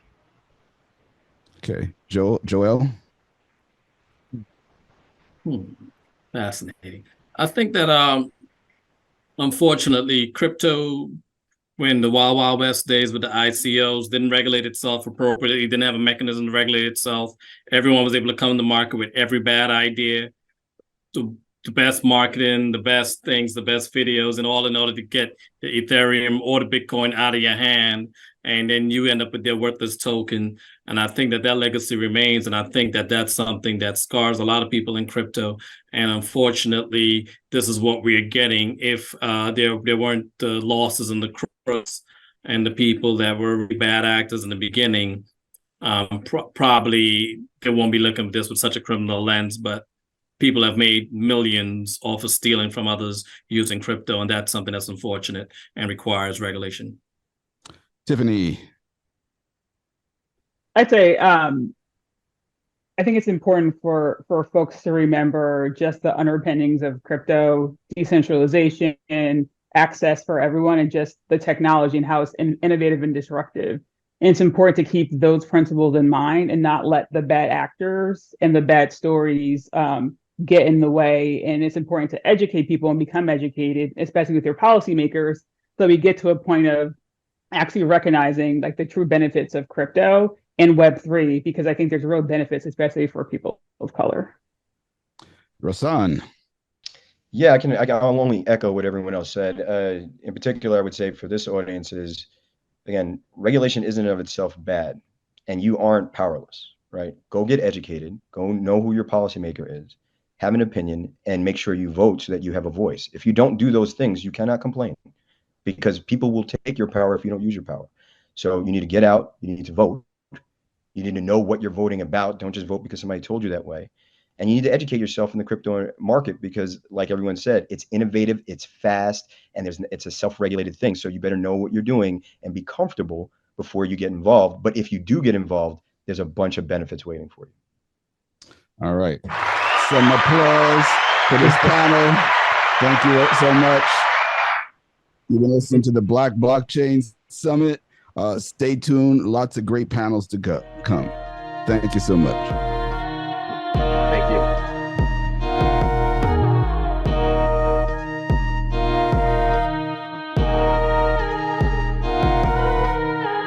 I'm on the block, this is my shot, ready or not, reach for the top, ready to pop, we cannot stop, yeah, we on our way, it's not a phase, gotta maintain what, live my days, hoping to stay, house in the bay, yeah, I'm on the block, this is my shot, ready or not, reach for the top, ready to pop, we cannot stop, yeah, we on our way. Well, greetings and welcome to the Black Blockchain Summit. This panel asked the question that everyone wants to know. Is AI the saving grace, or is it doomsday? Is it going to bring about Skynet, or is it going to change the face of humanity as we know it? And we've got a great panel of guests that are not only going to dive deep into that question, but also get some nuance to it, because probably the correct answer is that it's neither one of those things, but it's somewhere in the messy middle. So we're going to try to dive in and ask our panel of experts to share their points of view and really get into the weeds, if you will. So I want to start out by introducing our panelists and ask them to give a brief introduction into who they are and what they're doing. And I'm going to start with Jasmine Brunson, who is the creator of BlockChain Culture and founder of Rectify.ai. Thank you so much, Bob. Hi, everybody. My name is Jasmine Brunson. I am the CTO and founder of Rectify AI. We are a Web3 cybersecurity company sifting out the bugs and vulnerabilities behind the code of cryptocurrency companies. In my experience, I've worked at the JPL, NASA, Machine Learning and Autonomy Instrument Group. So I've worked there. I worked at Maxwell Technologies for AI, doing a lot of satellite imagery using Bayesian UQ, and then also like doing projects on data exfiltration, data privacy as it pertains to satellite imagery. So, I've kind of dabbled with like, I would say the side of the industry where ethics could be involved, like image spoofing, having different types of, obviously, adversaries, looking at the satellite images of other adversarial countries. But in the context of like, I would say social cultural, there hasn't been many applications of AI where I've seen it benefit us or benefit people, especially like people of color. If we see issues with like facial recognition, I know Dr. Joy from MIT, she's one of the women who's championing, how often should we have TSA take in our facial recognition technology or take in our face and then, put that into a pipeline and have like the police detect us. So I haven't seen real world applications where facial recognition has really benefited us, especially when it comes to social cultural applications. Great. Thank you, Jasmine. Next up, Caleb Boyes. Caleb, can you give us a little bit of your background? Yeah, good morning. So my name is Caleb Boyce. Start with a proud graduate and alum of Howard University. And I've been started my career in consulting. I've worked in operations generally across multiple industries, spent a good amount of time in oil and gas and energy and telecom infrastructure. And then the past few years of working in blockchain. And I was working at Dapper Labs, in 2021 through about the end of last year. And while I was there, I did a bunch of things, but the biggest thing I'm most proud of is built the Black Creator Fund. And so that's basically an accelerator grant program, $1.2 million we distributed to 23 Black-owned, Black-led Web3 projects that are building on Dapper Labs blockchain flow. And after completing that, I actually started working with a DAO community platform called Commonwealth, or Common. And so I'm running business operations strategy for them. And yeah, just like love complexity. And I'm really excited to talk about this topic as well. I have some insights on, the convergence of AI and blockchain and some of the benefits and drawbacks, kind of like what Jasmine mentioned. Great. Thank you, Caleb. Next, we have Peter Akwara, who is joining us from Kenya and is the CEO of CareerGo, which is an AI-powered job application tool. Peter, tell us a little bit about what you're doing. So hi, everyone. My name is Peter Akwara. Yeah, I founded CareerGo this year, and it was trying to help people in the job application process. So we are using AI to kind of help people generate these cover letters and resumes and things like that. My background is actually from the blockchain background. So from 2019 till around March this year, I was working at the IOTA Foundation as a software developer. And yeah, I worked mainly on the logistics of exportation of flowers and putting it on the blockchain. And yeah, AI, from my side, I think AI has a lot of benefits, and I'd like to share them to the panel here. And also joining us is intellectual property attorney Jesse Fenty. Jesse, how are you this fine day? Great to be with you this morning in this nice panel, accomplished, distinguished group. So I'm also a graduate of Howard University School of Engineering, Electrical Engineering, law degree from American University. Former patent examiner. I work as a patent attorney, a trademark attorney. And so the big question for AI is inventorship. Can AI be the inventor? And even if it's not the sole inventor, can it, if you're using AI to a great extent to create your inventions and your ideas, your copyrights, your designs, who owns it? And then so that's the big question in intellectual property. And so I'm eager to see how it fits into this discussion today. But to add on to it, it's also a question of is AI appropriating creators who are already out there? Would you say that's also a corollary to that? Right. Well, I mean, copying is the big issue in intellectual property, and who can copy and whether it's infringement. And if a machine does it, is it infringement in the same sense as if a company does it? Is the machine owning it and making a profit from it, or are people using that? And so who's responsible? And so the legality of those things will be decided in the coming years. And it's an emerging field, just like with blockchain and AI, it's in intellectual property, it's emerging, and the cases really haven't even come yet to court to really decide some of the issues. So a lot of the legal issues are still being developed as we speak in this moment. Well, that's definitely the excitement of the unknown and the excitement of the promise and the opportunities and potential threats. So let's talk about the threats up front, because that's gotten a lot of headlines. We've heard of the doomsday scenarios, but we've also heard of a lot of leading experts in AI who have called for the slowdown of development until we put more guardrails in place, per se. So I want to ask each of you to just kind of jump in and tell me what your perceptions of the dangers of AI are. Jasmine, you want to start? Yeah, I'll start us off. I did a case study in undergrad at UMD, and we talked about the 2015 police case for Baltimore Police Department and how they created an algorithm leveraging facial recognition technology. If you ever look at those traffic lights or those intersections between traffic lights and lights in the city, there's always a camera there. So they leveraged that and pulled that into the police department's database. And they created an algorithm that said, based upon the amount of tattoos that you have or the type of tattoos, you could be affiliated with a gang or not affiliated with a gang. what did that, focus on? What demographic did that focus on in Baltimore? Black men. And so they unfortunately incarcerated innocent Black men, and they had to scrap that entire project. That's one of the many cases in which AI has been leveraged, especially when it comes to value add models. That's something that Kathy O'Neill is kind of projecting in her book, Weapons of Math Destruction, how these value add models that create algorithms that embed encoded human bias into it are not good models. There's a saying from George Box: all models can be useful, but all models are wrong, like at the end of the day, and some of which are being deployed in real life.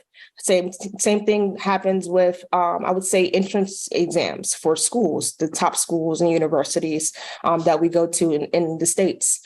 These value add models are literally put in place to keep a certain demographic out. And they exist, and there a lot of which are listed, like I said, in Weapons of Math Destruction, but there's tons of books that talk about these problems. And I know Timnit, who she's a progenitor, and also she worked for Google AI, pivoted from that, and now has her own DAR Institute. She's a big, I would say, progenitor of how we can leverage ethical, responsible AI to have a better future when it comes to this technology.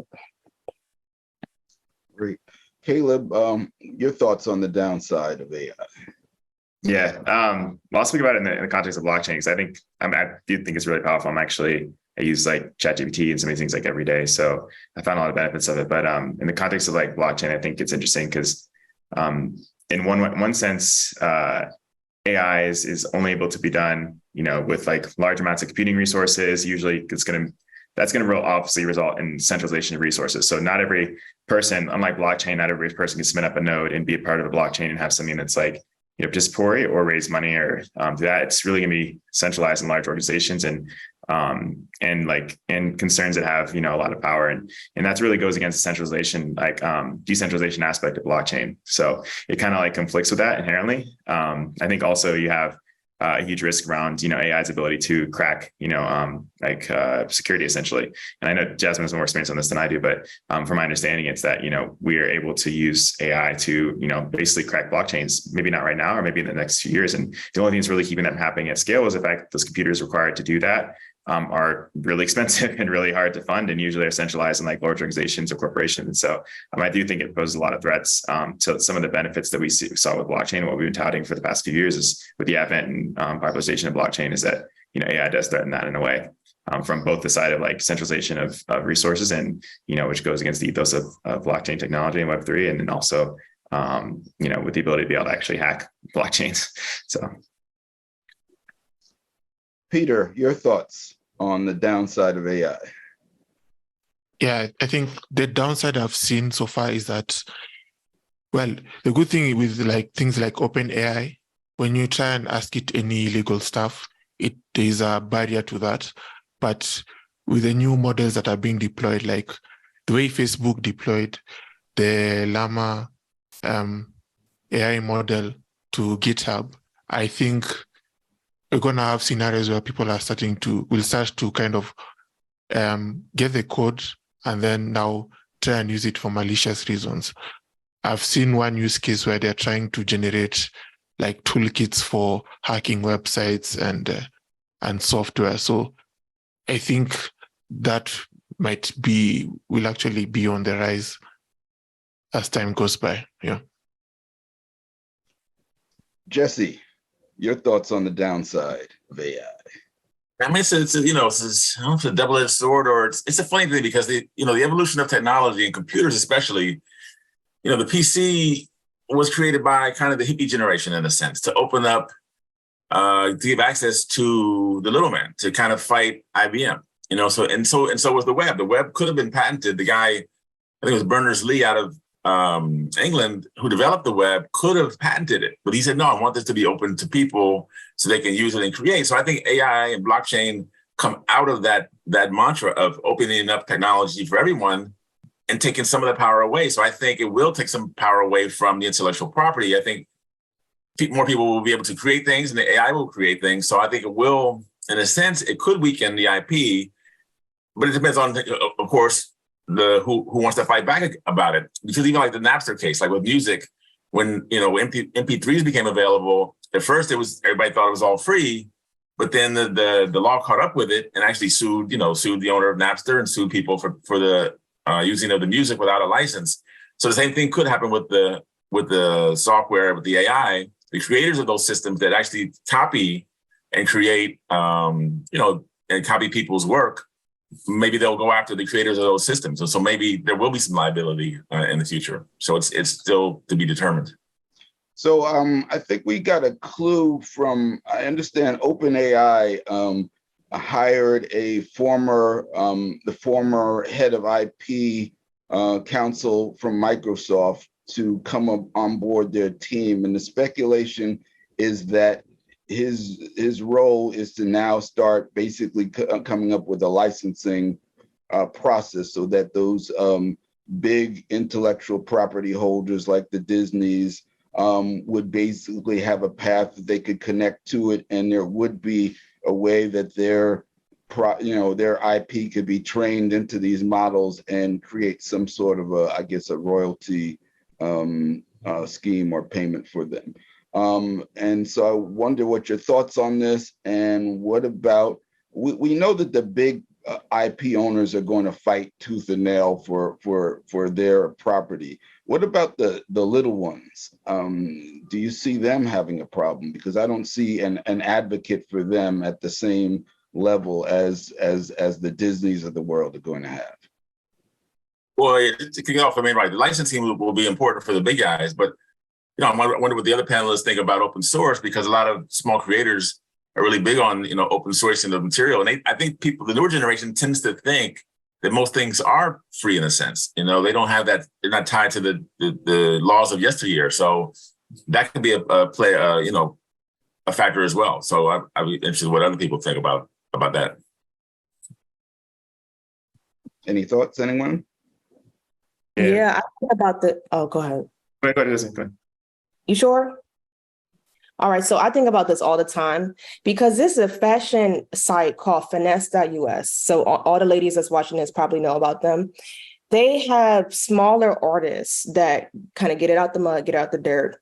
And unfortunately, there are some ML algorithms that have been used to kind of extract some of their, I would call their fashion as a data set. So extract their data set and then put it into their training data and leverage that and make their own type of say corset or XYZ. So from that perspective, when it comes to the smaller people, I think they deserve protection as well. The question is, where do they get the protection? Do we start a DAO? Do we create, how do we galvanize capital to support the smaller artists? Because the big companies, they have access to capital to fight those infringements. Like you guys were saying about Microsoft, all these other big companies, Disney, XYZ, they have the access to capital, but I do think the smaller people should be able to protect their intellectual property. I think the whole idea of going out and saying, okay, let's license this style or let's license this data set because this is my IP, I think that's a smart way to go about it. I think that people should be being paid royalties on their work, especially if you're funneling their data, I'm going to call it a data set, into your training data. That belongs to them. But we haven't had some type of decentralized way of tracking, okay, I know that this lady who works for Shein or this lady who works for Fashion Nova, her actual idea was used in this new style that, say, Balenciaga is trying to sell. There's no way of tracking that. So there is an application for decentralization in blockchain for this. It's just that this is just so new to everyone that we're just scrambling and trying to figure out solutions. So let's talk about the upside of AI, because I think everybody here is excited about the potential. And again, this panel is about looking at both sides of it, because I think we have an obligation to not go into it with rosy-colored glasses and look at the obstacles, but also we're excited by the opportunities. So I'd like you all to just kind of outline what you think the potential benefits for us as individuals, as communities, and as creators of businesses. Let's start with you, Peter. Yes, so I've had quite a number of advantages of using the AI. So one of them is, for example, is in marketing. So as someone who's starting out in business, you need to kind of create all this marketing copy for the landing page, for your email and for your email copy and things like that. AI has really helped in terms of coming up with the right wording to kind of use in those scenarios. But then also it depends, because you have to know what you're looking for and then tell it so that you can get the right content for marketing to use. The same case in the software realm. I think it has also helped a lot in that things like using things like GitHub Copilot. When you are not understanding like a piece of code, maybe it's in blockchain, maybe it's in AI, you can easily ask the AI to like explain to you what does this piece of code do, and then it'll give you the answer. Same thing with generating resumes and cover letters. But then also, I think the best model to use AI is like where the AI is like an intern and you are like the boss. So the AI creates leverage for you, but at the end of the day, you're the one who's supposed to like approve the work, to say that, yeah, this work is good or this work is needs more revision, because you can't like fully trust what content AI produces. Yeah. Caleb, your thoughts? Yeah, I mean, I think there's a lot of benefits to it. I think about, the advent of the internet and how people, ultimately were able to use it for lots of ways to create economic benefit themselves. So where you were able, maybe pre-internet, create a shop in your town and maybe, scale to a large, retailer, maybe something like that. That was pretty much the only path, and it was very unlikely for a lot of folks, especially folks of color. And so I think that the internet allows, through e-commerce and several advantages to be able to create a lot of economic opportunity for lots of different people. I think the AI is going to do the same thing. How I see it being used now is like small business owners, kind of to Peter's point, are able to leverage it for things that, normally would have been unavailable for them to be able to help scale their businesses or to become more professional or reach different audiences. And so there's just a lot of power in it to be used. And I think that while it's intimidating in the sense that like it's very powerful and like it's like relatively unknown, I think if you compare that to how the internet was received, initially too, and as it developed over the next 30 years, it's kind of the same thing. So I'm actually pretty optimistic about it, but I'm also very aware that like it's a double-edged sword, like Jesse mentioned. And so I think what's really interesting with blockchain is that, you can actually, there's a lot of on-chain data that's really hard to kind of process and crunch. And there's going to be increasing amounts of it, just the nature of how blockchain is, like how it works. And so I think that the benefits of AI in that context are really powerful and really exciting. And like I said, I think that, there's, like, for example, Algorand is already like quantum like hardened against some of these things that AI might be able to crack blockchains with. And so like, I think that things are going to be moving fast just as they happen. So I'm actually really excited about that opportunity there. And so in a way, kind of also to, I think Jasmine's point and Jesse's point too, is that there's ability for us to be able to like claim ownership over the things that we're building using AI to build, and also distinguish between when AI is actually building something based on our inputs versus something we created uniquely. So I think it actually is a huge benefit for it's drawing out the need to have like a benefit or distinguishing between what's actually we made and what's AI made, and then what's made by us and what's made by corporations that want to like look like us or like appear like us. And so I'm pretty excited about it. So, Caleb, earlier you brought up the kind of juxtaposition of blockchain, which kind of focuses on decentralization, which we've always felt is important because it gave us a system that we could have a level playing field. We've always had a problem with traditional finance and traditional business because we've always had the table tilted against us. AI presents a conundrum in that, you have some of these large language models that are being developed. As Jasmine brought up, the issue of bias is a real thing. And at the same point in time, we might have the opportunity to develop our own AIs and counter that bias. So how do we swim in these waters where we can direct AI to the direction we need to go so that we actually, get some benefits out of it, and not as Jasmine has brought up and I just read something yesterday about a woman in Detroit who was arrested wrongly because of facial recognition. So this is a real and present danger that we're already, that's not, down the road, it's already here. So just your thoughts on how do we steer AI to a direction that helps us achieve our goals, which is at the minimum an equal playing field.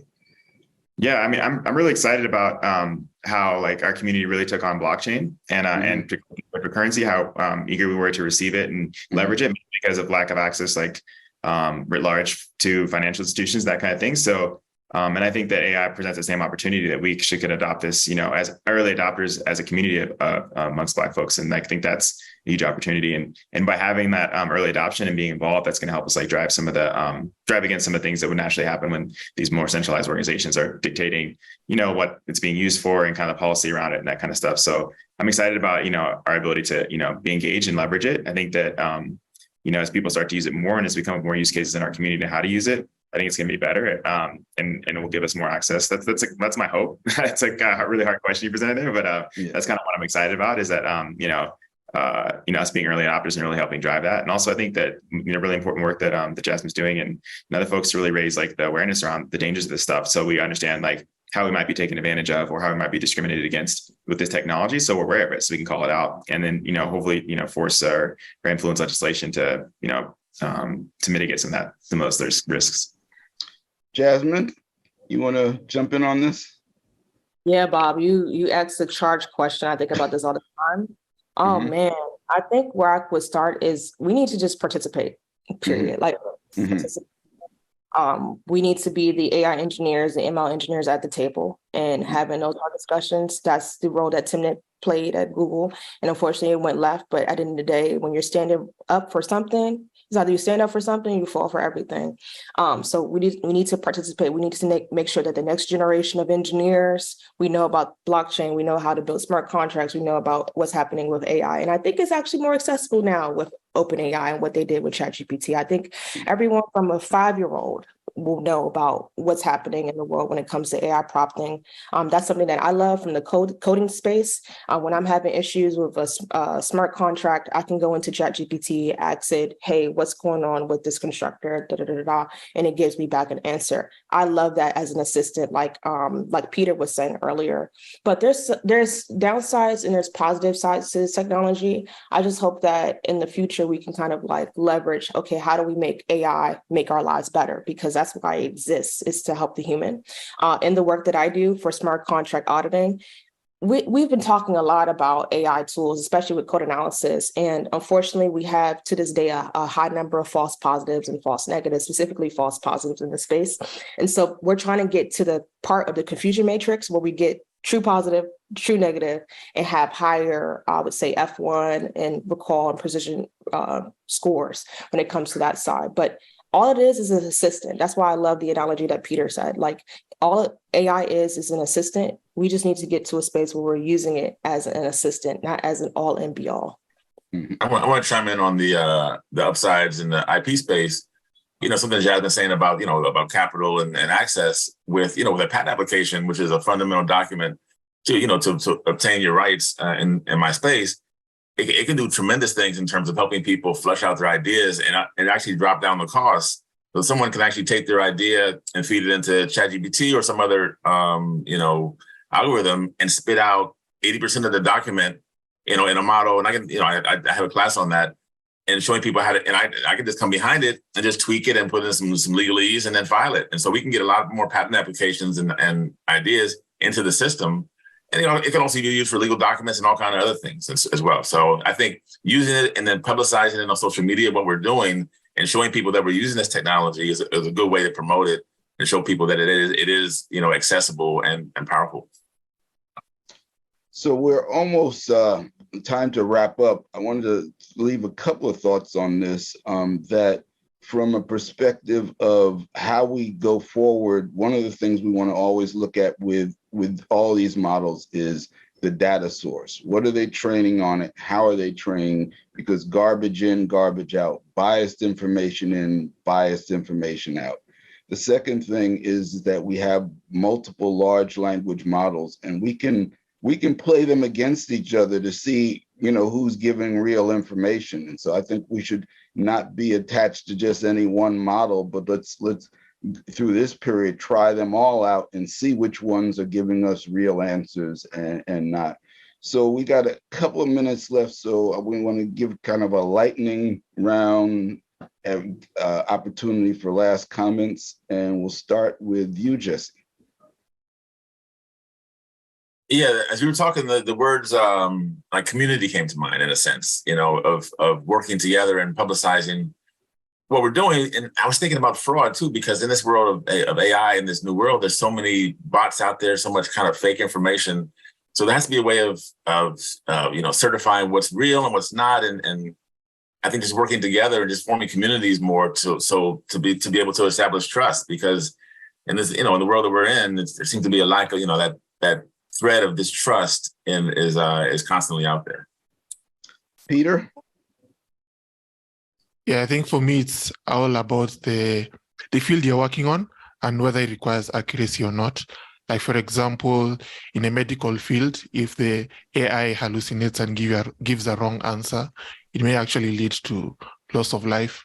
Same case in law, and same case in other fields. So it's identifying the fields, identifying whether your use case requires high accuracy, and then trying to kind of minimize the impact around that. Yeah. Caleb.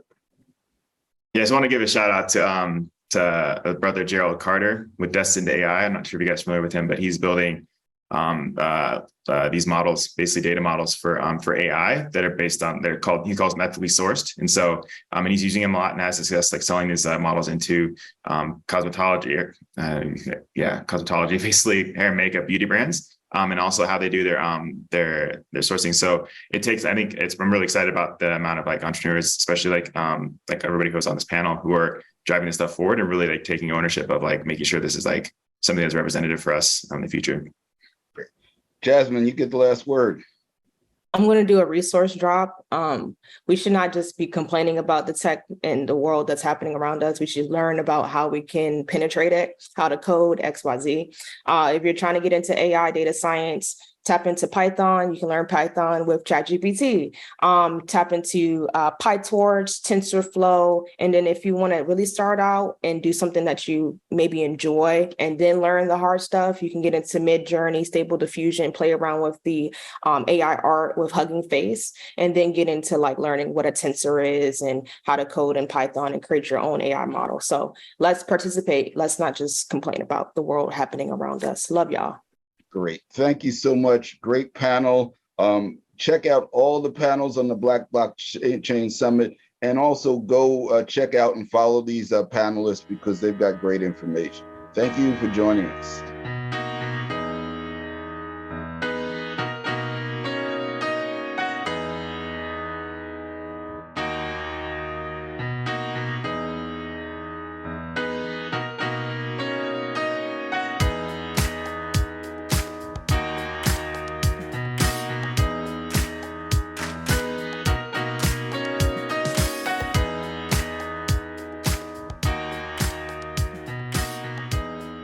Hello, I'm Deidre McIntyre. Welcome to this Black Blockchain Summit panel.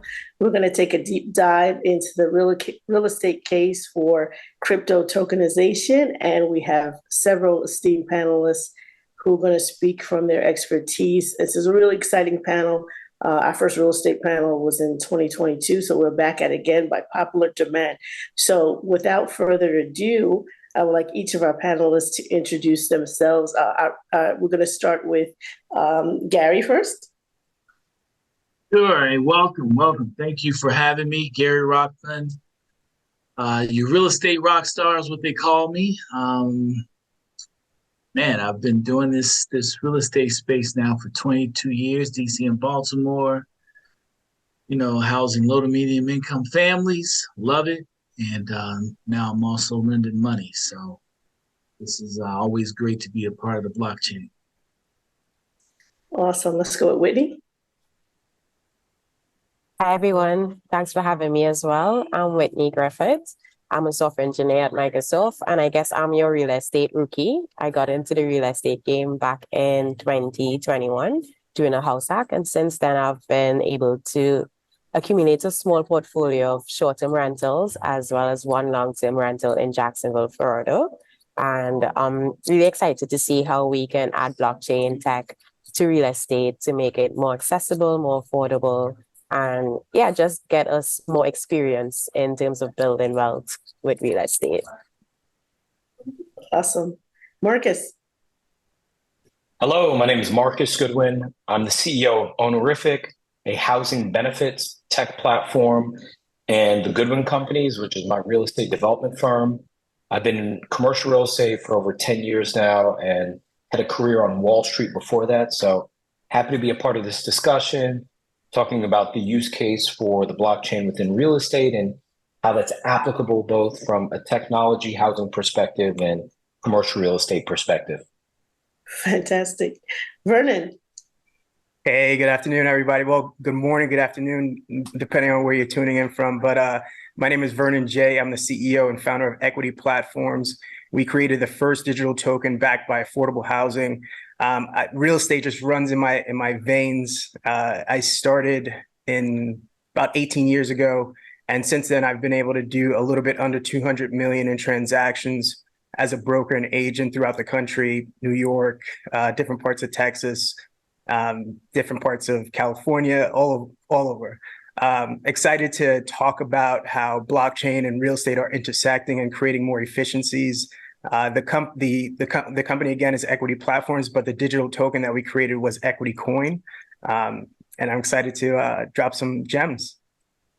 Fantastic. I did not lie about this panel. It was hard to get everyone together and make sure everyone was able to meet, but I'm so glad everyone was able to attend this panel. So many, years of expertise, and especially in this burgeoning area of real estate and blockchain. So my very first question, and we'll start with Vernon first, is in terms of blockchain in its current state, not to look to the future, how could you explain to someone who is a novice to blockchain how blockchain is influencing or changing the real estate industry? And everyone will have an opportunity to answer. Go ahead, Vernon. That's a packed question, but I'll start with my journey. My journey started in 2016. I started to understand that blockchain and cryptocurrency, there was something to it. There was something that was futuristic, that was creating some connections and community that I haven't seen before. I've been able to travel to Dubai, Hong Kong, go to different countries and see, how blockchain is taking hold of financial sectors. And what I learned by, early in my blockchain, career is that these other countries are so far ahead of the United States. It's not even funny, coming back and going through these ebb and flows of the market where you have these big highs and these low lows. What I realized after this, almost a decade into the space is that cryptocurrency itself and blockchain, I would say specific, blockchain is a revolutionary technology that's disguised as a casino, right? The highs of the market and the lows of the market aren't really what is the value. The value is the underlying technology, the blockchain space. And I'll just give you an example of how we do it with Equity Platforms, with Equity Coin. No matter if it's an NFT, a cryptocurrency, a security token, which we are a security token, blockchain is the underlying technology. And just to give you an example for our dividend distributions, when we own affordable housing developments across the country, and our investors, our token holders, are able to get dividends sent directly to their MetaMask wallet, which happens in a matter of seconds, on a quarterly basis, versus the snail mail of sending out physical checks to those investors. It's the difference between email and snail mail, pretty much. So again, I think the biggest takeaway I hope everybody can get from this is that, again, blockchain is a revolutionary technology that's disguised as a casino, and we need to be exploring the value of the technology instead of the ebb and flows of the marketplace. Thank you. Marcus, same question. Current state of blockchain, what is currently being done that you've heard about or that you've seen? I've seen a lot of the potential of the application of the blockchain, which is anyone who's going to be buying, leasing, financing, or getting involved in the real estate transaction from a financial standpoint has the ability and potential to verify ownership, log and keep an accurate database of any transactions that are happening, check the veritability of any liens against the property, and transfer ownership. I haven't seen the practical application, likely because there has to be a lot of government involvement in fully adopting that technology. So the applications that I've seen have been within private enterprise, leveraging the technology to ensure there's the most accurate level and highest level of security fidelity behind every real estate transaction that people are tracking. But for us to fully see it in our lives, in the homes we live in, properties we invest in, or seek to invest in, I think it's going to have to take the next step of both state and federal government involvement with full adoption of this technology, which we understand is typically very, very far behind. I mean, we're just getting internet security regulations for, internet infrastructure that was built 25, 30 years ago. So it's going to take time, but it's probably an inevitability that we're moving toward in terms of fully adopting it when it comes to the financial, portion of any either commercial or residential property transaction. And Gary, your thoughts? Yeah. Actually, I agree with Marcus. So, as I shared, I'm also lending on both residential and commercial, spaces. And to his point, right? It is, there is those laws, those federal laws of knowing where the money comes from. Is that money seasoned? And so, because we haven't actually been able to regulate it, so to speak, so they know that money is clean money. It makes it a little bit harder to come into that real estate space from that standpoint. However, at the same time, we know that it's pivoting towards that direction. Something I didn't share is for example, my kids are my biological children are known around the country as the stock up kids. They trade stocks and options and now futures. And one of the things though that I've continuously, in their study and their understanding of trading in those markets, I've shared with them, they're 14 and 15, how important it is for them to understand this cryptocurrency, because it is the currency of the future, right? We see it in ATM machines that are popping up, right? Where it used to be all cash. You see actual ATM machines and things like that. We looked at getting into the ATM business at one point when we was just talking cash.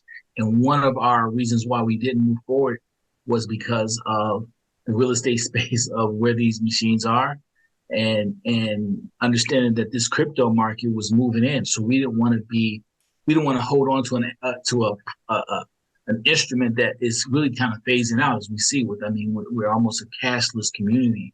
So, but to Marcus's point, there are, unfortunately, and it's kind of like with anything, it's the stock market. They want to regulate it.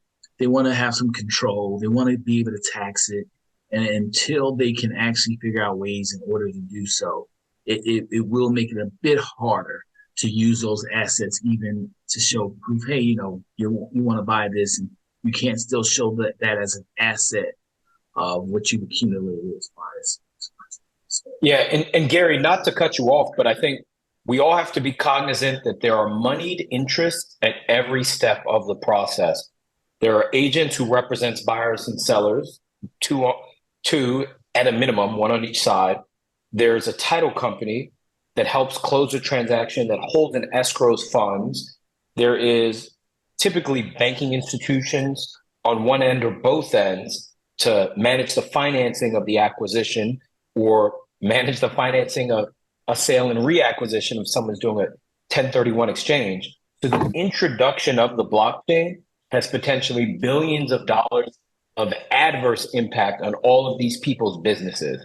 And everyone knows if there's something that has a threat to you, your usefulness, your business, and billions of dollars, there's likely going to be some kind of lobbying to slow any efforts to move technological adoption in the direction of taking a piece of your job or a piece of your business. So that's another thing that's probably an inhibitor in that process. Whitney, I have a double question for you because I want you to segue rather. The current question was, what impact has blockchain had on the current situation? But the follow-up question, which all the rest of the panelists should be considering, is, what's the future? What's the ideal future utility for blockchain? So Whitney, I want you to answer the existing question, then just segue into the future, and then we'll go back to the rest of the panel. Yeah. So I guess everyone really touched on a lot, and mainly a lot of the infrastructure issues we are having with really integrating blockchain into the existing system. I've seen personally a lot of activity happening on the selling of a real estate angle. For instance, sellers who have property and they want to sell it and they have difficulty selling it on the market. I've seen them go the tokenized route. For instance, Lofty.ai and a couple other platforms similar to what Equity Platform is using, but in a more direct to consumer type of space where the seller can come list their property and the property gets created as like a DAO, like a decentralized autonomous organization, whether it's registered in Wyoming or Delaware. And from there, ownership in the property is fractionalized, and someone who is accredited or maybe through like a crowd fundraise, they can come now and like buy a token or share of that property for as little as $50. So with that, I get excited because now folks who want to diversify their financial portfolio is now able to invest in real estate without having to manage the like real estate operations, like what Gary, Marcus, everyone on this call is somewhat really good at. Not everyone can be good at it. So some folks just want to buy into real estate and trust their operators to do what they're good at doing, right? So the future that I see is for operators as well as the different government entities who have a part to play in the end-to-end process of like actually acquiring and stabilizing a property and making it very profitable. I would love to figure out a middle ground where we can leverage blockchain as well as the people that already exist to streamline the operations, and the end buyer, the end customer reap the benefit. So I don't necessarily see us replacing their jobs. I don't see us replacing the title company and so on. I think in the real estate space itself, there's a lot of inefficiencies. And I think blockchain as well as technology itself can help with those inefficiencies to hopefully give the title company space to do more genius work versus like the mundane stuff they get caught up with. So I guess that's my answer to that. Yeah. That's a great segue because we actually have another panelist that was fortunate that he was able to make this call. Dion Townley, if you give us a brief introduction about yourself. And Whitney had mentioned some inefficiencies. I just want with your introduction, if you could go over some of those inefficiencies that people might not be aware of that exist in the real estate sector. Absolutely. My name is Dion Townley. I'm with the Department of Housing and Community Development. I am actually a Howard University grad. Go Bison. So in the affordable housing space, we tend to see a lot of capacity issues in terms of how people are building their capital stack. And I just listening to how Whitney speak about the ability to bring forth various means to build funding. I think that this would be a very good opportunity, particularly in the affordable housing space, where you have gap funding needs. My agency not only is a funding source, but we also dispose of properties as well. I can say that I'm not as well versed in Bitcoin as I would like to be, but being a part of this conference is definitely going to be very enlightening for me and moving forward and learning more about the space. So right now, I think our current HBTF funding is roughly around $400 million. As you all know, DC is probably one of the most competitive housing markets in the nation. I believe we're probably about top 10. And so providing affordable housing is going to continue to be an issue that we need to be able to learn how to tackle. And so finding different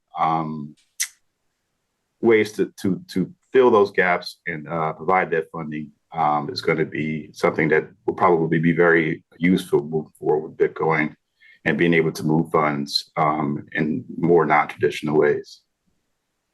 Thank you, Dion.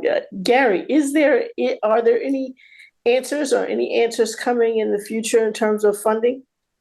Well, and that blockchain might be a case not just for blockchain, but any type of improvement in tech. Sure. One thing that I liked that Whitney kind of touched on is how there are more innovative ways in order to kind of get into this cryptocurrency space, right? Buying coins, trading coins. So, there are opportunities for those who actually own property outright, right? Who want to sell a property and who are willing to take Bitcoin as a cryptocurrency as the payment source to do so. And you do see that. You are seeing that in small vacuums. I do think that will kind of increase over time as well. And so, so I think to some, kind of contradictory to what Marcus and myself were saying earlier, is I think that type of momentum will kind of force the hand, if you will, for government to kind of again step in, because one of the things that like Marcus did say, I mean, yes, it is about who's collecting the dollars, and when we talk about it, we do understand that government wants a piece of it. They want to be able to control some aspect of it, and so as they're kind of forced, as Whitney talked about, different things where you can actually buy a bit of real estate by buying a cryptocurrency. I know that they're popping up now with their hedge funds that are just trading cryptocurrency alone, and many of those. There's one, actually, I can't think of the name at the moment, but I know one is actually a Black-owned hedge fund that has been doing really, really well for the last 4 years or so. So there are these things like that are going to encourage and move those who are speculative forward, regardless, right? So I think that is one of the things that we can really start to notice, and I would say, even from the trading standpoint, an opportunity there as well. Deidre, Vernon, I was about to say, Vernon, you're in the thick of it. You're in the mix of it. I wanted to say, what advice would you give to someone like Dion, who's like, look, I'm in here. I'm not well versed. You guys are serving the same demographic, and you've got that coin. So, speak to Dion, but you're really speaking to the greater audience of what should we be looking at. So one of I would say the most valuable trademarks that we have at Equity Platforms is the sharing equity economy. It's a term that we've coined that kind of explains where we are in the marketplace. And I think the sharing equity economy 1.0 was with Uber, Turo, these companies that have democratized your Airbnb, for example. These companies have democratized the car. They've democratized your home and allowed you to compete with the Hiltons of the world, or allowed you to compete with the Hertz of the world, or all these other taxi commissions that are these are gangster commissions. These are mafia-driven organizations that have been disrupted, that people never thought would happen. And I think with the sharing equity economy 2.0, it's going to be with the disruption of banks. And this is where blockchain technology comes in and is able to take a community and provide them with value by having that value on the blockchain that's immutable, that's transparent, that gives community members a feeling of belonging, right? And that's what we've done with Equity Coin. And really, Equity Coin, the development of that was a test case scenario, a test case for the tokenization of real assets and real equity in the marketplace. And we built that so that we can white label it and be able to have any developer, any community developer across the nation to create their own token backed by their own assets. And what that does is you combine crowdfunding.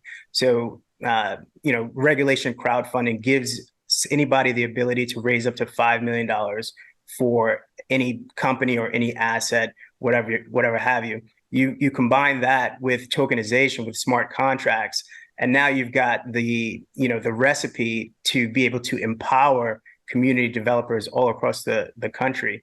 And I think, to put it into perspective, when I'm talking at different events, I ask the audience a simple question. I ask them, how many people here have their own website or web page? I usually get about 90% of people raising their hand, like, yeah, I've got a website, I've got a web page. What people don't realize is that prior to 1991, it was actually illegal for businesses or individuals to own websites in America. The government needed to figure out a way to not only monetize, but also regulate the wild, wild west before they can let it out. Same thing is happening with blockchain technology, right? 20-something years ago, if you wanted to create a website, it was incredibly costly and it was incredibly time consuming. You needed a PHP guy, an HTML guy, a graphic designer. You needed all these elements, a database guy, all these elements to come together for you to create your site. Today, everybody on this call can probably create a website within, before we get off this call, using Squarespace, GoDaddy, Wix. There's just so many different tools. So just apply that to tokenization, right? Today, in order for us to create our own token, which for equity coin, it was over 6 figures, mainly because we needed a cryptographer, we needed an SEC lawyer, we needed, the developers up the wazoo. So, but what we're trying to do is bring it to the next level in the future that I see and that we're preparing for with equity coin and equity share, is a future in which developers or anybody who is looking to create value from a commodity or from an asset or from a community can be able to create a smart contract, a comprehensive smart contract within minutes, given an automated tool, right? So that's the future that I see, where when I ask the question, okay, how many people have their own smart contract? When I ask that question, it's almost nobody raises their hand. But in the next 10 years, I think it's just going to be ubiquitous, and you're going to be able to create smart contracts on the fly without too much friction. Great. We have a rapid fire close because we're probably done in about 2 minutes. But I want each panelist to tell me in like 30 seconds or less, just give me one website. The website could be real estate, or it could be, blockchain and real estate, but one resource that you can have to share with people so they can get started to either learn more about real estate or more about blockchain and real estate. And it can't be your own. How about that? All right. So we're going to start with Whitney. We're going to start with Whitney. I would say Bigger Pockets. Their podcasts, YouTube, on any podcasting application, as well as they have like their own website as well with blogs. Thank you. Marcus. I want to give one, but I think there are a lot of news outlets that have been really, really good covering blockchain and how it's revolutionizing real estate. So if I could give two, just go ahead, 30 seconds, go ahead. Yeah, I mean, Forbes and Entrepreneur, those two sites, tracking an RSS feed with the word blockchain in it, and real estate has been great for me to see and understand the biggest news in the industry. Great. Old school tactics. Go to the standard and just put blockchain in it. Dion, real estate must-have list. Yes, I'm actually going to use the loophole. So I'm going to say my agency's website, dhcd.dc.gov. A lot of home ownership information on there.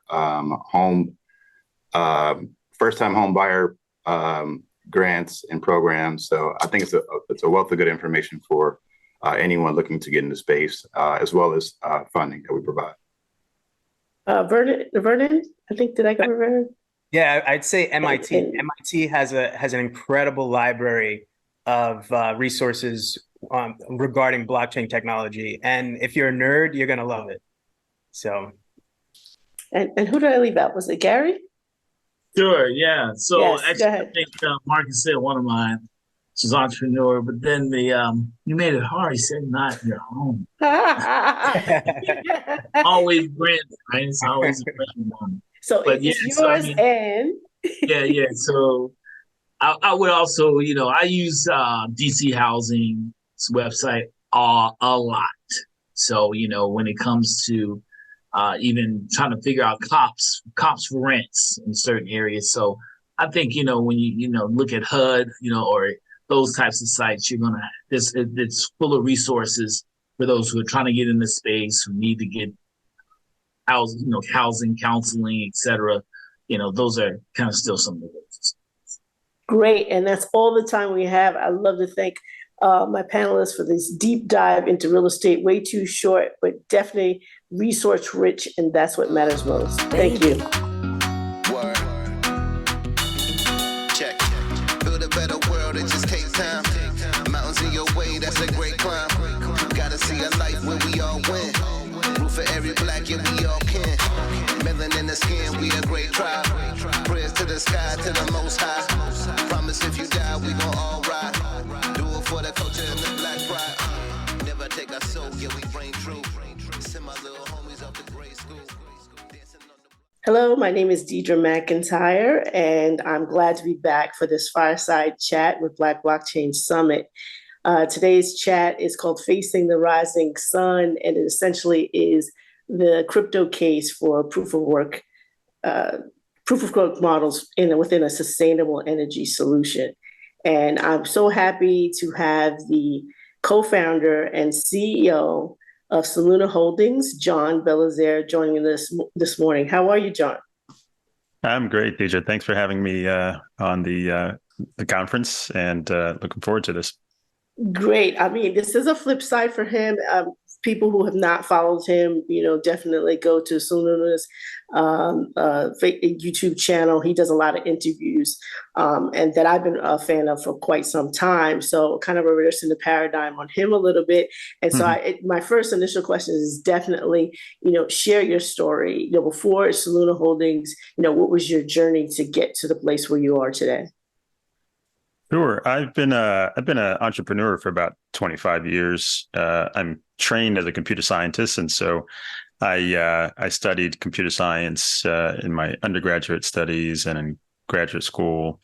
Then I started my career at Intel right around the time where PCs were taking off, and I was focused on a team that was really in the business of driving the demand for PCs. When you have to drop $2 to $3 billion to build a fabrication plant every couple of years because of Moore's law, you had better have people looking to buy those chips and buying those PCs. And so we were tasked with dreaming and thinking about the future of technology and PCs and the computing industry. And we would dream up different ways in which we can make the PC make things possible. The fact that we're talking to each other today and talking over the internet and we can be thousands of miles away from each other, but communicating really wasn't possible back in, the late 90s when the internet was just taking off and PCs were primarily the way to interact. And I was on a team that was focused on building a product called ProShare, which was a video conferencing technology on the PC. I later moved to a team that was focused on building network technology to help you, drive high quality video basically over the PC platforms. And then we would develop these technologies and then basically give them away to other big players in the industry that would incorporate them into their PC designs to get those closer to users.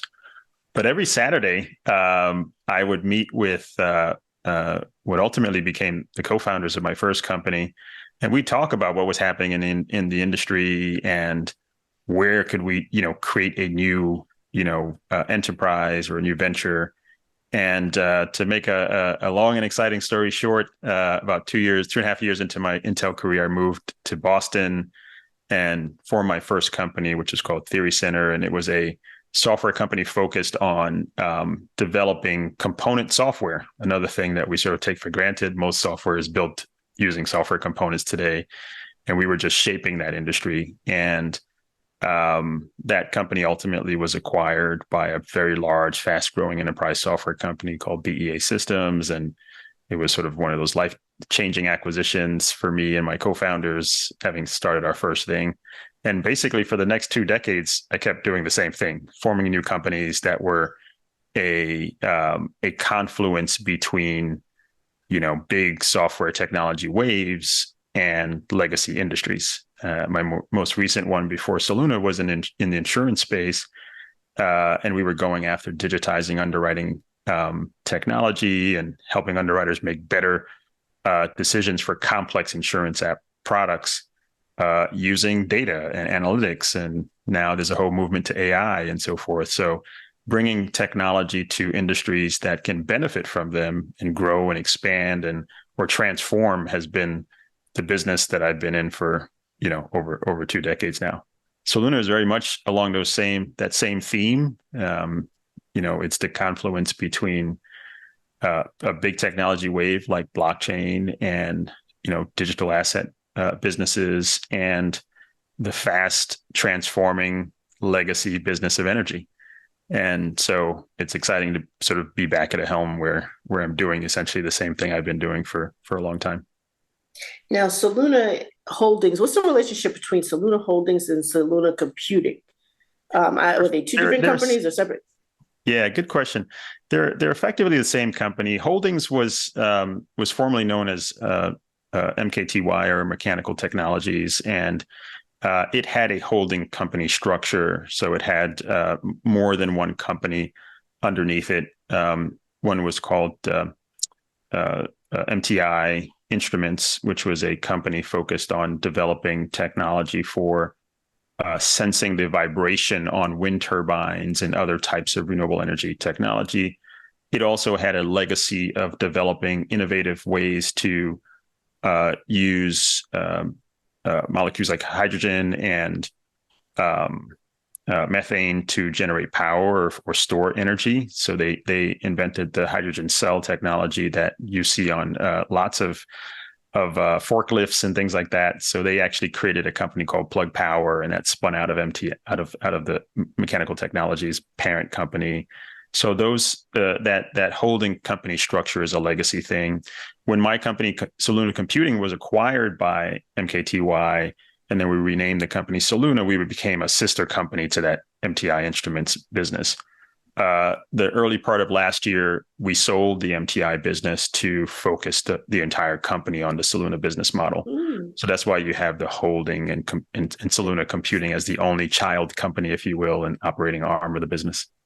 Okay, so that is that also how Soluna Computing or Soluna Holdings became a publicly traded company because it was already a public company? Okay. That's right. So Soluna Computing merged into a subsidiary of the Mechanical Technologies company, and that company was then renamed Soluna Computing, and so Mechanical Technology had two subsidiaries, MTI Instruments and Soluna Computing.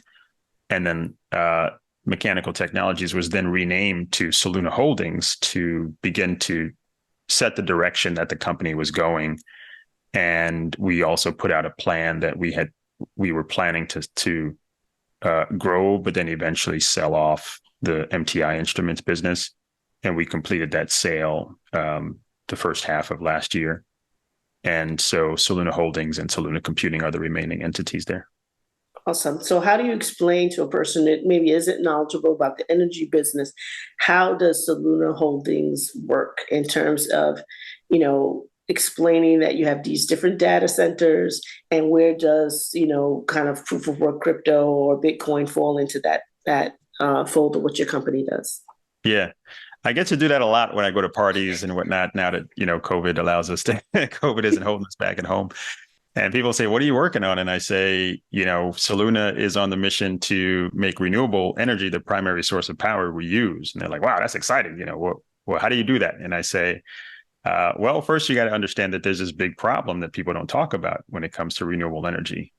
Interesting, and I'll go on to explain that the grid, when it was built, was designed for energy and the use of energy, the demand for energy, to be synchronous. right? So they build the power plants and they go out and they figure out how much energy people need, and they build the grid and the lines that send that power out exactly so that, if there's more power in the summer, they know exactly how much power there's needed. They can dispatch that. They actually have switches. They can turn power plants on and off and so forth. But now you have to imagine that when they start to replace those old coal and thermal and gas fired power plants, and in some cases nuclear here in the U.S., in the New York State, for example, where I live, we're turning off some of those plants and start replacing them with primarily solar and wind farms. That dispatching, when you turn it on and off, that's not really controlled by the grid anymore. That's controlled by Mother Nature. When the wind blows, the wind blows. The sun shines, the sun shines. And so sometimes you're going to have more power than you actually need, or less power than you need. So you have sort of that mixture. And as a result, it introduces this new problem that people don't talk very much about in the renewable energy industry, is this concept of curtailment, where when the power plant is running, imagine at night somewhere in the middle of Oklahoma, the wind is blowing really fast. Everybody's asleep. And so there's a lot more energy than there is needed. And so the question is, what are we going to do with that? And typically what happens is those power plants are told to shut off or to power down. So you'll see some of those blades stop spinning. And that happens all over the country. So that's just wasted energy, And so what we do is we find those power plants that are really suffering from that wasted energy. And we build data centers at the location of the power plant that absorbs that wasted energy. And that allows the grid to now have a new tool to balance its needs, right? So when there's a lot more demand for energy and the grid really needs that energy, then our data center is able to flexibly reduce its demand so that more of the power can go to the grid.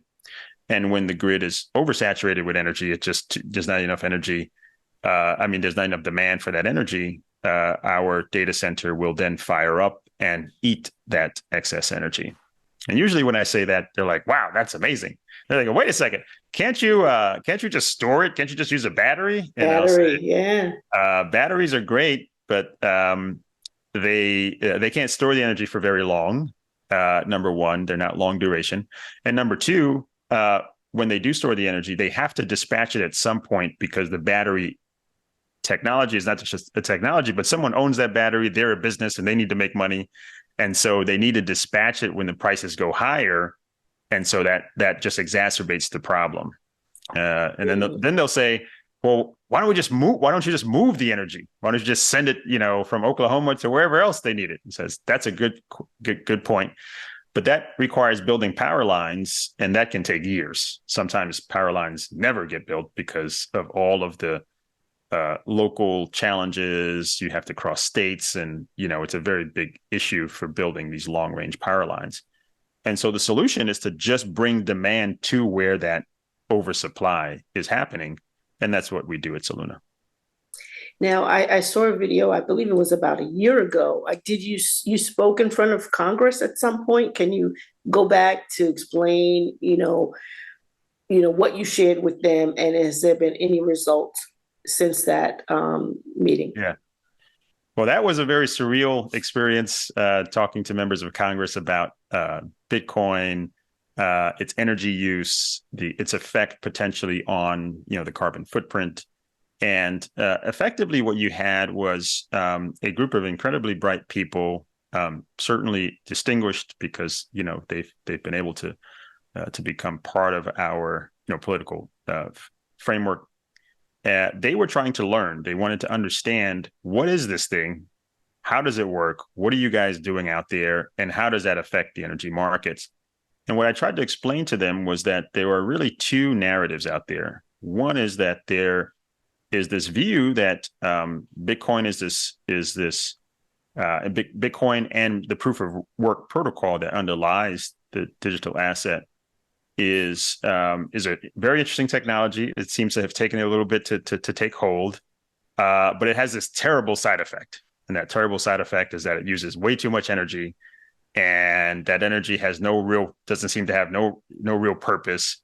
And that energy use could have real issues in our energy infrastructure.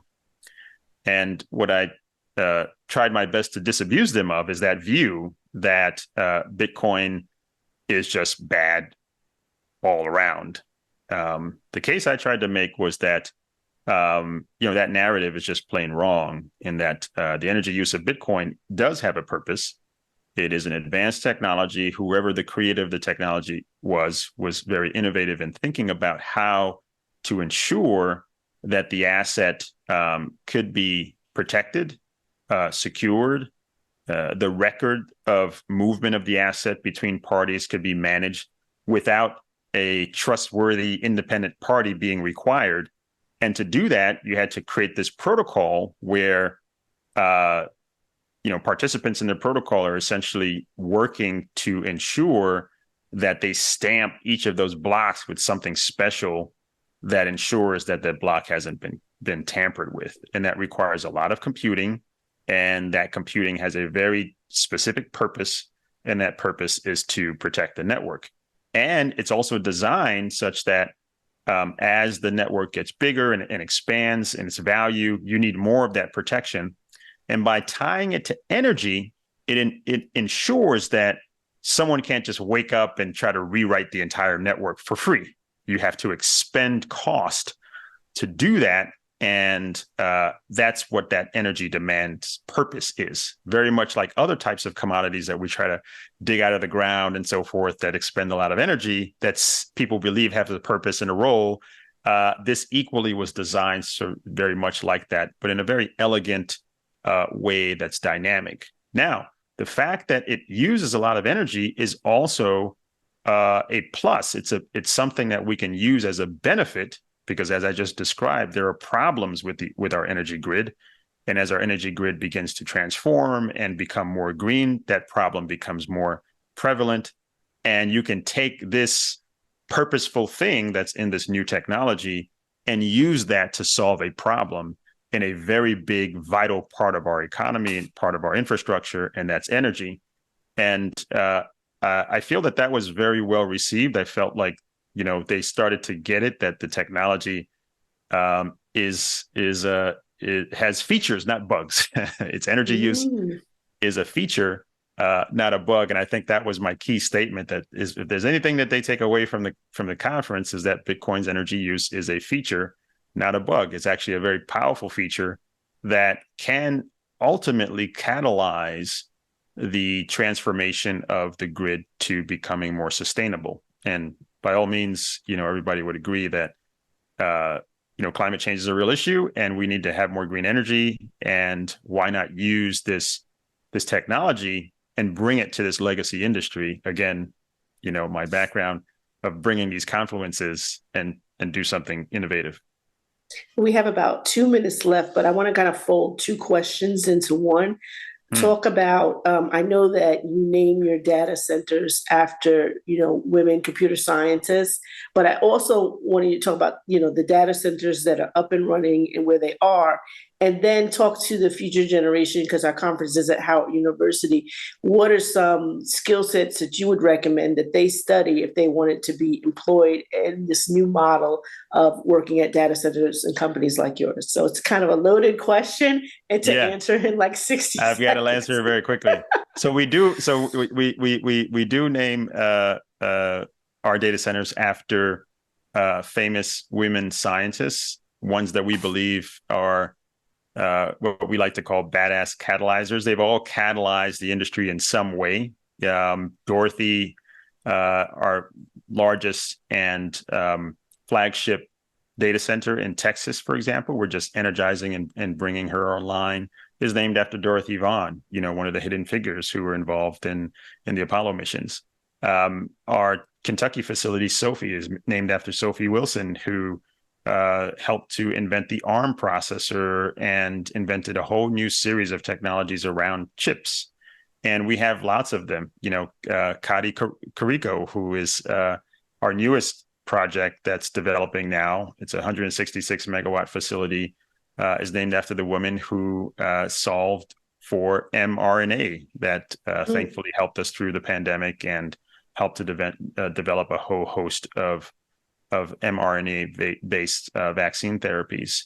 I think the beauty of it all is that what we do can be done anywhere in the world. And right now we primarily do it in Kentucky and Texas, and we're going to be expanding in other states. And we build these large facilities that solve a real problem. And the types of expertise that we have on our team. So for those of you who are in school now and looking to, join a company like Soluna, computer science expertise is a real plus. Mechanical engineering, electrical engineering, anything that has to do with services and technology will be interesting to us, and finance. Those are all roles that infrastructure companies can find very useful. And I wish you all the best of luck as you progress through your careers, and keep your mind open as to what you can do in the future. Just be flexible. Well, thank you, John Belazaire of Soluna Holdings, for co-founder and CEO of Soluna Holdings, for sharing all these bits of wisdom. Definitely going to be following you, and we hope to have you live and in person for 2024. I'll put it out there now. Yeah, absolutely. To get on your schedule to come to DC, come to Howard, and mix with the students and professionals alike. And I really appreciate what you're doing, because you make a case for Bitcoin being a part of a solution to the sustainable energy industry. So thank you very much. This is for the hood that be lacking hope. This is for the artists that be really dope. Know your time is coming, gotta brave the dark. Believing in yourself, gotta trust your art. Cause this is for the hood that be lacking hope. This is for the artists that be really dope. Know your time is coming, gotta brave the dark. Believing in yourself, gotta trust your art. I'm riding down the Ford, trying to up the score. Making hella beats that they can't ignore. And shout out to my auntie, yeah, she helped me. Welcome back to the BlockChain Summit. We are having a great panel coming up. In search of a happy medium, will Wall Street embrace Bitcoin and alts, or blockchain and NFTs? And before we dive into this delicious topic, I want to introduce a great panel of experts that are going to help us navigate through some of the interesting intricacies of that question. And so I want to start first with Leah Wald, who is an economist with an expertise in asset management, focusing on value investing. We have Esco Abang, who is a senior software engineer at Airbnb and formerly at Uber. And as I like to say, if you ever picked up a ride or got a food or drink delivered to your house, thank that man. And we have Gerard Newkirk, who is the CEO and founder of Genesis Block, and also the co-founder of KWH Coin, a blockchain energy tech company. So before we get into the topic, I want to give each of you just a quick minute or two to just talk about your background and just kind of introduce yourself. So Leah, why don't you start? Sure. Thank you so much. And thanks for having me here. This is really exciting, and an exciting panel. So especially to be with these panelists today. So my background, I started my career in the sub-Saharan Africa region of the World Bank, working for the amazing Obia Zek-Wesley. Continued to work in the development industry, as well as for an activist investing hedge fund. Then went back to the development industry. Started my first tech company when I was 24, called Veterati, which connects unemployed veterans to mentors in service of job placement. And then joined Bitcoin Asset Management full-time with Lucent Investment Strategies. I then co-founded Valkyrie in 2020, which is a crypto asset manager with a series of products in capital markets. So thank you again. Yes, I'm a senior software engineer based in New York. I actually started in crypto in 2009. I was working on a startup when I was in college. Basically, it was an app store. We can sell things, and we were looking into it for a way to have cheaper transactions for apps. That didn't work out, but we kind of got caught with crypto, and I stayed with it throughout my career. Like when I went to Uber, I actually left Uber at the time to do a crypto startup, which didn't work out. And I kind of been in and out for a while, working on different projects like early door train and stuff like that. So yeah, I've been in the industry for over 11 years now, professionally, even longer than that as a hobby. And thanks for having me. Looking forward to jumping into the conversation. Gerard. Yes, sir. Good afternoon, everybody. I'm Gerard Newkirk. My career in the space started actually about 2014. I started at KWH Coin, which was set out to connect over 1.2 billion people in the world that didn't have access to energy to a software platform that could connect them to distributed energy resources. Then kind of graduated from that into my company now, Genesis Block, which is focused on supporting entrepreneurship, particularly in minority communities.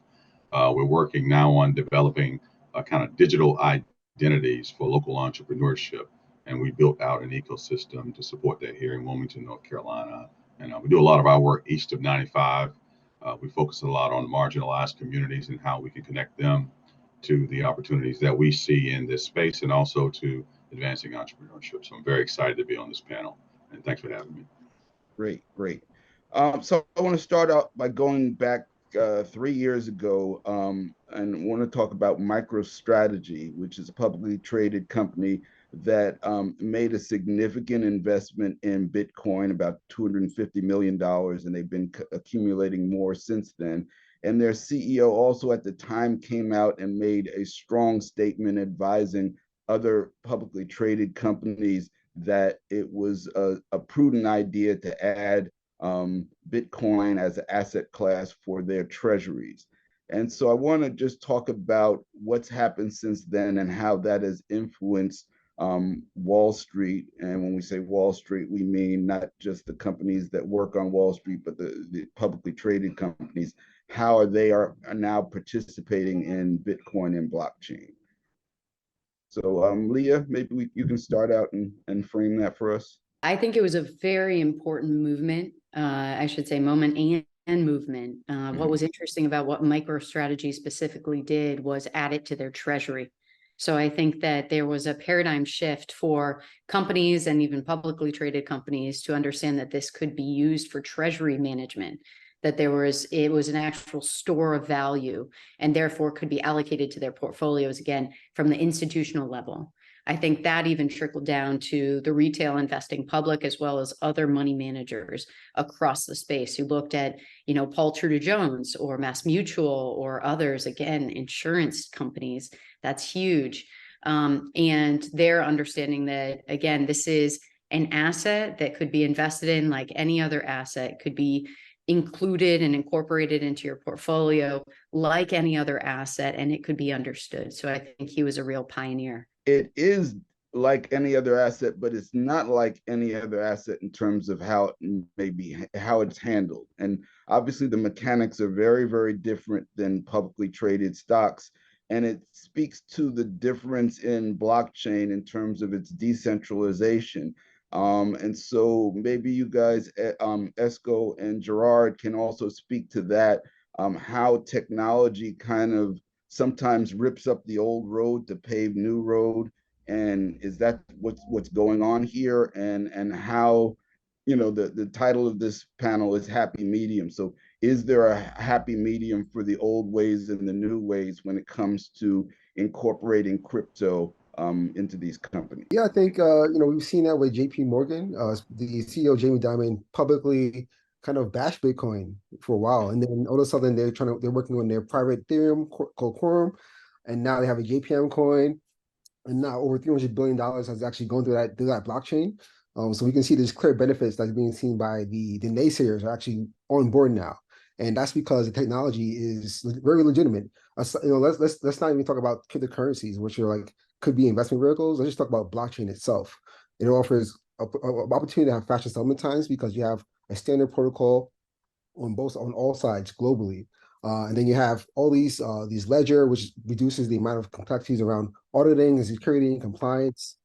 There's a lot of clear benefits, and there's a reason why all these firms are looking into this. Like PayPal just came out with a stable coin.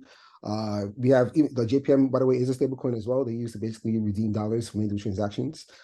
There are so many clear benefits from that side of the thing that I'm not surprised. And the other day, an analyst from Bank of America, they said they believe that stablecoins are going to be continuing to adoption and be integrated deeply into the financial system. So that's a clear signal to me. The big players, JPM, Bank of America, who are integrating and looking that this is going to get more adoption. And that's because the actual utility of it, not just a speculative investment. I'll start.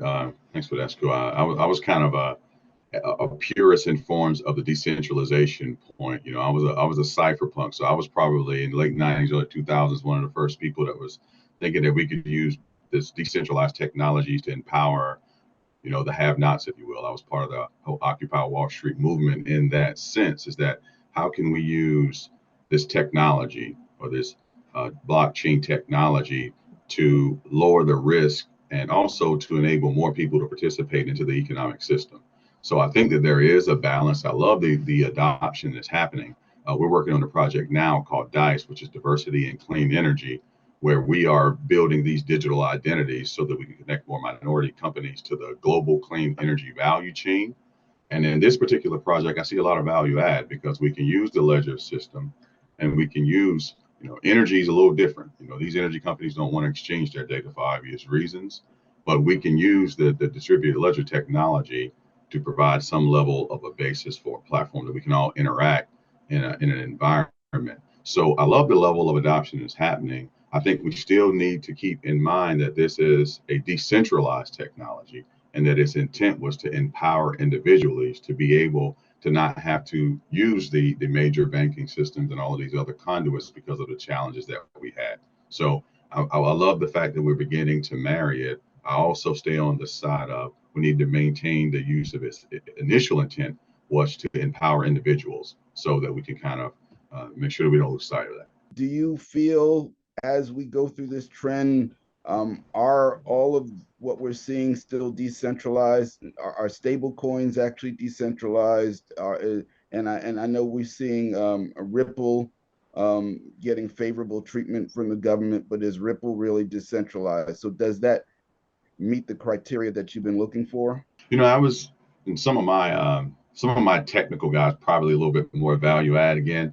I think that what's happening with Ripple, one of the challenges been is there hasn't been a structured framework to know how we're going to operate and use this technology.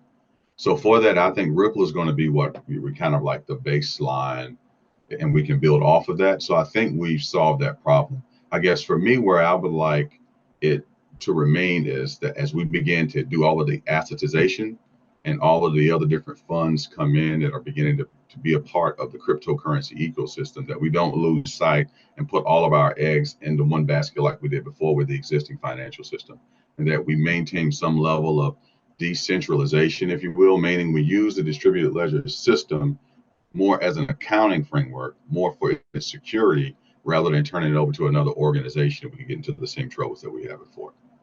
So I'm just, if that kind of clarifies it a little bit. Yeah, what are your thoughts on the stable coins and the projections is that market is going to continue to grow. PayPal stepping in is certainly another benchmark in terms of a company of that size getting in there. And I think maybe PayPal addresses some of the concerns of some of the other stable coins, is like, how stable are they? You know, I think we have a better idea of how stable PayPal is. You know, some of the others like Tether, it's like, So what are your thoughts, Leah? I should preface, maybe on my answer on the last one, I sounded like a Wall Street shill, but that is not the case. Let me just put that out there. So I think that stable coins have immense utility, and maybe I'll start there. I'm working with a startup in Latin America, and they provide a P2P marketplace for stables. And what they are doing and seeing in Venezuela and other countries with high inflation is they're actually DCAing, so dollar cost averaging, into stables, which is something you don't often think about. But the utility of actually using stable coins as an inflation hedge for their currencies that they don't believe in will stay, within stability bounds. Is fascinating to me. So I think that from the Wall Street perspective, there's obviously very interesting use cases such as the JP Morgan Chase coin or USDC, and that's true. Now, I hope that they stay decentralized, and I hope that, again, it does provide power to the marginalized people who are trying to be their own bank. But I believe the utility of stable coins are very powerful and important. There's issues around Tether, and it has depegged. USDC has depegged. Now, that is dangerous in regards to confidence. And there is a centralization element to both coins and to most stable coins that must be considered. However, this is the beginning of the developments. Now, Bitcoin is still nascent in its future, in its development. So I hope that that's a technology we can continue to build on, because again, to be able to transact, use stable coins, how that could be used in the remittance corridors, for diaspora communities, again, cross-border transactions, that's where you can see a lot of utility beyond inflation hedge and using it as a store of value. And again, for other countries where you see communities who need to leave their country based on human rights issues, stablecoins can be very helpful too. What are the implications of stablecoins for the US dollar itself? Just in terms of, I mean, stable coins are basically a surrogate currency for the dollar. Does that impact dollar usage? I mean, I know there's been a lot of talk about the dollar being depegged in the petroleum industry, but the fact that stable coins exist, it kind of means that the dollar is still very, very important, and yet it's currency that's not actually being held in the dollar. I want smart. Yeah, back to you, because I'm not smart enough to answer these questions. You are. Well, we have these brilliant panelists. I'll take a quick stab. I actually think that the general public lost a lot of confidence in the US dollar and in how the Federal Reserve and Treasury have been printing money. So even though that's absolutely true, you know, how often do you bring cash to a cafe? I was at a farmer's market last week and they didn't even accept cash, of all places, right? So you were mad. I know, exactly. So I think that your broader question is how important is it, while we're still using dollars as a unit of account, as you know, the global reserve currency, et cetera. I think it's only going to become more and more important to countries that also use dollars, such as El Salvador, such as other countries around the world, as their legal tender in order to have other options. And in the United States, again, if we continue to see the inflation we've seen in the past couple of years, I think it's also going to be really important. And the question is, what does it then become pegged to? And, you know, how do we start determining the economics behind what becomes more stable that we're most comfortable with? You know, and I think with our coin, KWH coin, we kind of, the whole thinking behind it was to peg it to the production of 1 kilowatt hour of energy. So the whole concept is to peg it to productive capacity. You know, and this is me personally on my own soapbox. I think one of the problems, one of the challenges that I see in cryptocurrency is that we're now shaking money sideways, thinking that it's long, because we're essentially attaching, we're creating more vehicles or more the problem, I think, was the financialization of the economy. We've gotten so far from productive capacity, especially in the United States, that we've been kicking the can, and all these things are debt driven. So actually our dollar system is really a fiat system, as we all on this know, that it's debt based. And I was looking at the report, all of the financial reporting that came out here this morning with the CPI and the PPI, which we look very closely to, because a lot of our work is with reshoring. So these are companies that are coming back to get closer to domestic markets. And so we're applying the blockchain technology to create these kind of micro networks of production, pegging the currency to the production that's happening versus to an alternative system versus to going outside of the ecosystem. Our strategy has been to build the productive capacity within networks and then use those currencies as conduits to facilitate more trade, whether it be cross-border or whether it be a lot of the companies that we're interacting with are in Western Europe. We have a major offshore project that's happening here off of the coast. So we're trying to create that ecosystem that we can have quick exchange.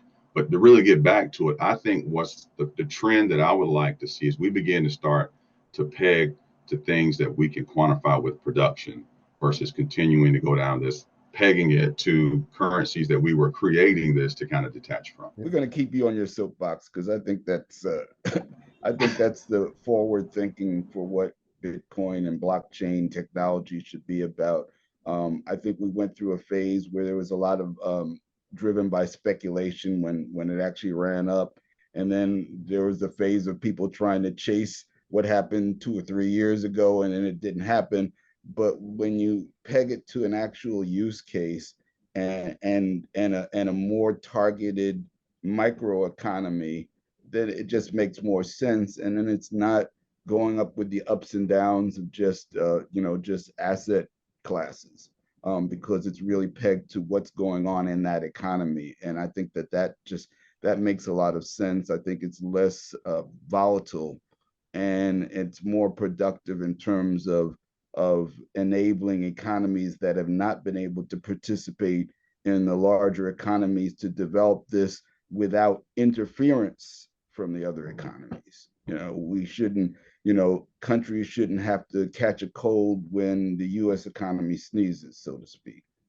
So, and Esco, what are your thoughts on this from your engineer's perspective? Because you said your lens from this has been coming through the technology. And again, going back to my question of how the new technologies kind of rewrite the old ones.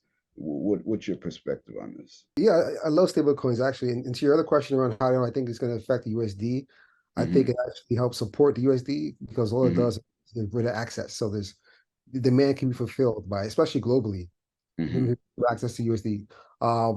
They are inherently centralized because basically, if you want to off ramp and get the dollar back, you rely on the institution that's holding that dollar.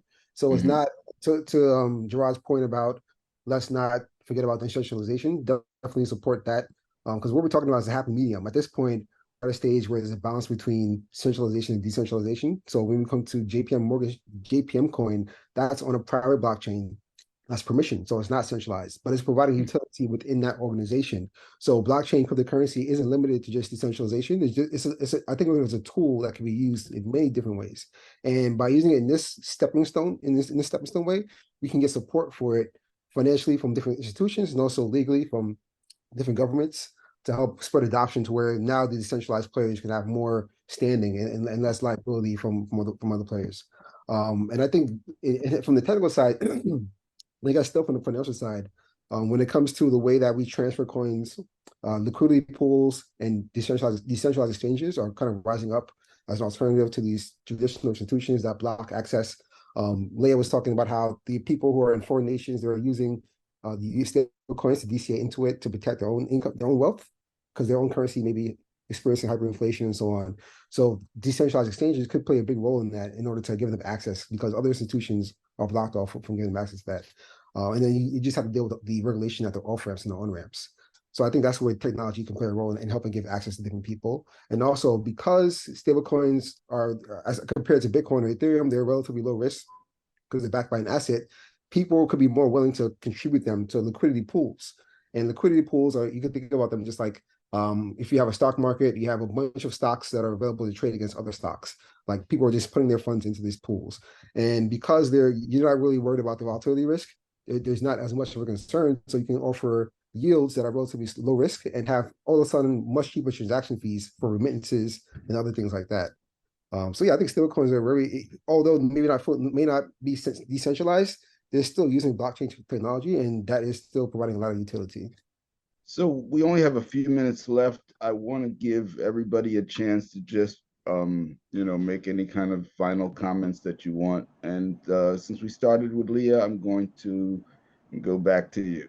I think maybe the only last comment I would say, and taking from our other panelists, Gerard and Esco, we're early still. Even though we've seen Bitcoin develop and other coins develop, we're so early. So as long as we continue in the space, continue building, continue educating, continue to learn, who knows what the future actually holds. So whether DEXs become the ultimate reality and traditional finance middlemen are cut out, we finally see remittances take off in the way that we thought it would.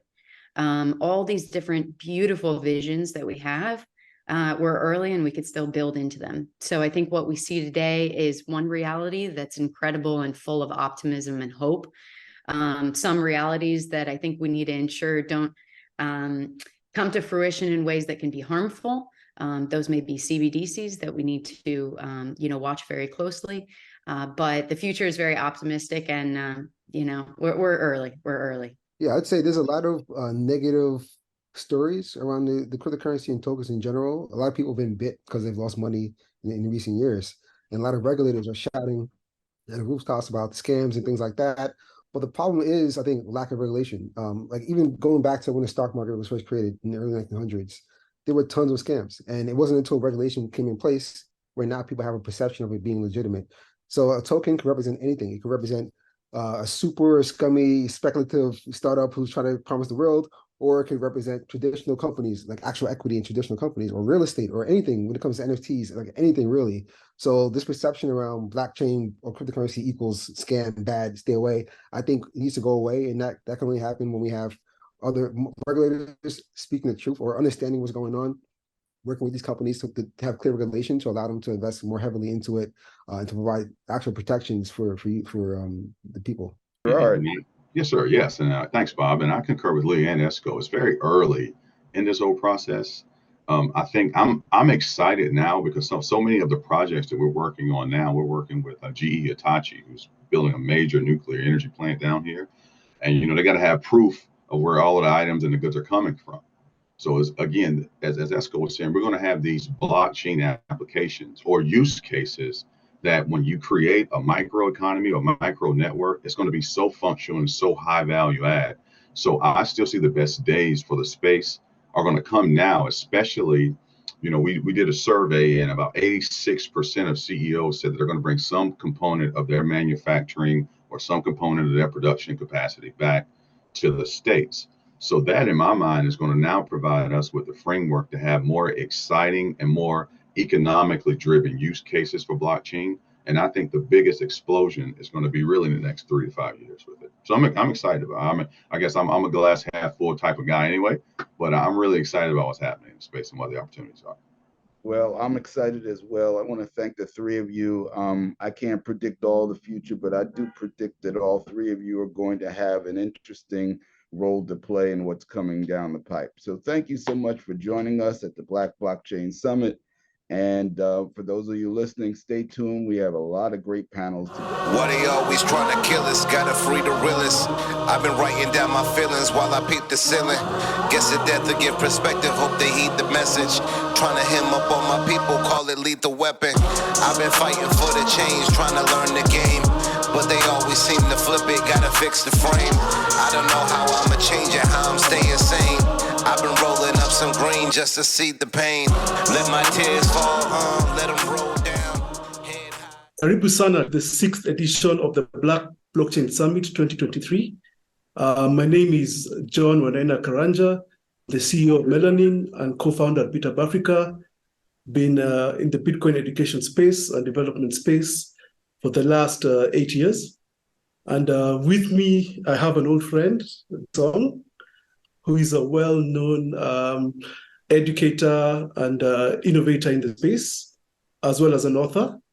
And I'm happy to say about 5 years ago, I was privileged to be in one of his programming Bitcoin classes, which was quite an interesting experience for me in, I believe it was Tampa, Florida.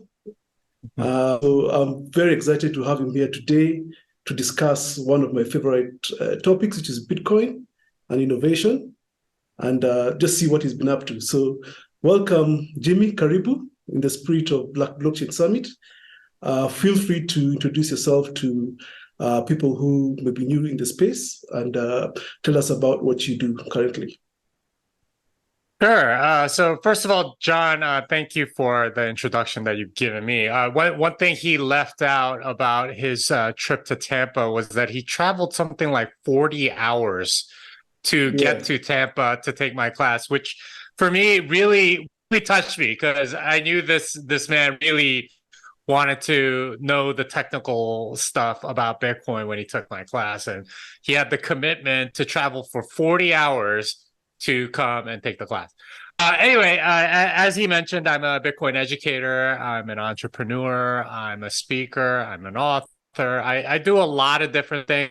And I don't really fit into a traditional bucket. I'm not like an accountant for a big five firm or something like that. I do a lot of different things, and I make money doing a lot of different things. And I think that's sort of the natural state of things. It's just that the fiat economy sort of like herds you into particular roles, or whether your personality and skills fit them or not. And it's an unfortunate side effect of a lot of the fiat systems that are around the world today. And it's a little bit unfortunate, but that's how it is. But that's who I am. And I'm glad to be speaking here again. I did speak once before at the BlockChain Summit. I believe it was like 3 or 4 years ago. And I love that you guys have this community and that you're pushing it forward. Great. Thank you, Jimmy. So you've been there pretty much from the beginning in the Bitcoin space. And it's now 13 years since Satoshi wrote the white paper and launched the initial client for Bitcoin. So what can you say about the progress or the development of Bitcoin during these past 13 years, the challenges and opportunities that you see from where you sit? Yeah, so the main things around Bitcoin that have been developed over, I guess, the last 14 years now, it's kind of crazy. It was January of 2009. It's 14 and a half years. We're getting to the 15th anniversary of the white paper release in October this year, which is absolutely crazy to think about. That's how long Bitcoin's been around. Bitcoin has, I think, been very particular about the advancements that it's been making. Largely, it's around security and verifiability, I would say. So Bitcoin prioritizes making sure that any user can run a node and verify everything for themselves. Because if you're not running your own node, you're not really verifying things yourself. You're trusting somebody else to verify for you, whether if you're using a block explorer or using an API or something like that, you're essentially trusting somebody else. But if you're running your own node, then you know exactly what the entire data of Bitcoin, the entire history of Bitcoin, if you're running an archival node, is. And that ability to verify is so important that we've made all kinds of optimizations in Bitcoin for that. So, for example, at the very beginning, there wasn't this idea of a UTXO set that was cached. What's the UTXO set? This is all of the Bitcoin that is available to be spent at any moment. So this is sort of like the money, the open spendable sort of transaction outputs on the Bitcoin ledger. And if you sum all of the UTXOs up, that's Bitcoin.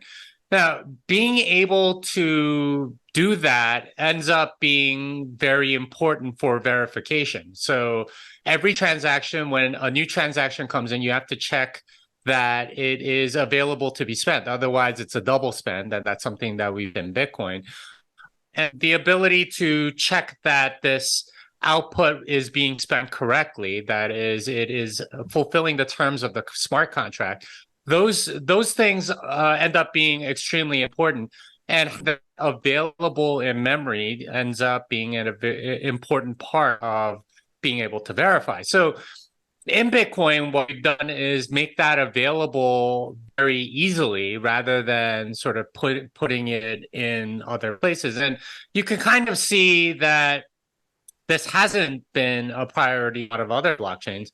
For example, Ethereum doesn't even use like a UTXO model at all. So to even know the balance of an address requires you to go through the entire blockchain of Ethereum to see every single transaction and then add and subtract and so on to figure out the balance. With a UTXO set model, it's much easier because it's either spent or unspent. And those two states allow you to verify things much more easily. So that's been a large part of what Bitcoin development has been. It's to make sure that you have self-sovereignty. It's this ability to check things for yourself and say, okay, yeah, this really is my money. And you don't have to trust Infura or whoever happens to be in charge, because in a sense, when you centralize something, you are forced to trust somebody, and this is the weakness behind fiat money, and this is what makes Bitcoin so unique, is that you really can verify things for yourself, and you don't have to trust anybody. You have self-sovereignty over money, and because of its decentralized nature, because there's no single person in charge or even a single organization, this means that you really have that money. It's property that you really own in a way that we've never really had before. Like stuff like gold, somebody can come to your house and take it away. With Bitcoin, if you have the right security around it, they could torture you and you don't have to give it up, which is something that we've never really had before. And so that self-sovereignty around money has been sort of the main thing that Bitcoin has been working towards these many years. Awesome. So basically, this is a system that you can trust because you're able to verify it. And you're saying this is what differentiates it from other systems like Ethereum, blockchains like Ethereum. Mm-hmm. What would you say is the main challenge that's facing Bitcoin adoption? Because I run my own node here, mm-hmm. so I'm able to verify the blocks. Mm-hmm. I'm able to sort of secure the wallet that I'm using. Mm. But when I look around here in Kenya, where I'm, mm-hmm. you see adoption of stable coins like Tether, USDT, mm-hmm. Happening faster than Bitcoin. Mm. So why would that be the case? What are the challenges that you're seeing in terms of growth and adoption? Yeah, so USDT is a really interesting case because it's essentially a very centralized entity. We all know who runs USDT. It's Bitfinex and those guys, and they have a bank account. But what they've done is essentially make dollars digital and make it available to people that don't have bank accounts, which honestly does add some value, right? Like your ability to have to not have to carry around cash and buy goods online with this stuff is very important in countries where credit cards are not that common. Maybe you have mobile payments or something like that, but they're not denominated in the dollar, they're in some other currency and so on. This can be very useful. So for a lot of people, I can see the appeal of the dollar because certainly against the Nigerian naira or the Turkish lira or something like that, the dollar is more stable. And the dollar also has a much longer history. Since World War II, it's been the global reserve currency. So you're fighting against something like 80 years of history. In the dollar, whereas Bitcoin, as we just discussed, has 14, 15 years of history. It's 1/6 of that, the length of the other thing. So it's not a surprise that people trust the dollar more because they've grown up with it, they've seen it. I think what's preventing adoption isn't some technical feature or some great argument or some service that isn't there yet. It's just time. Anything new takes some time for adoption, and that's the main thing about it. And it's somewhat frustrating for people like you and me who are Bitcoin advocates because we want people to adopt it. We see this awesome thing. But people have their own sort of like values and evaluations, and a lot of that depends on time. John, you and I tend to be kind of early adopters, aren't we? Right? Like we're technologists, we're in code all the time and stuff like that. But what we have to recognize is that the rest of the world isn't necessarily like that. In fact, most of the world are not early adopters by definition, and in almost every country that I visited, the early people in Bitcoin tend to be of a particular personality where they like trying new things. They like exploring stuff and so on. And it's not too hard to get them to adopt it. It's much harder at the masses who aren't necessarily into really adopting things that need some more evidence and more time. Is this thing going to stick around? You remember many technologies that were supposedly revolutionary, but didn't really take off. I remember like back in the early 2000s, you had these like mobile PDAs, right? Like more phones have taken over that functionality, but at the time it was all the early adopters had a PDA and that was their thing. And that sort of went away. So for most people, they kind of view it like that. Hey, like, is this a PDA or, is this something that I need to pay attention to?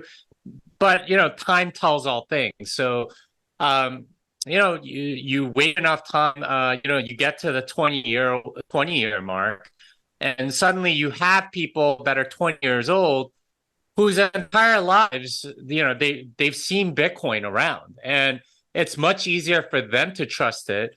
And, when versus something like the dollar where, I'm expecting over the next 5 or 6 years, like significant inflation to happen.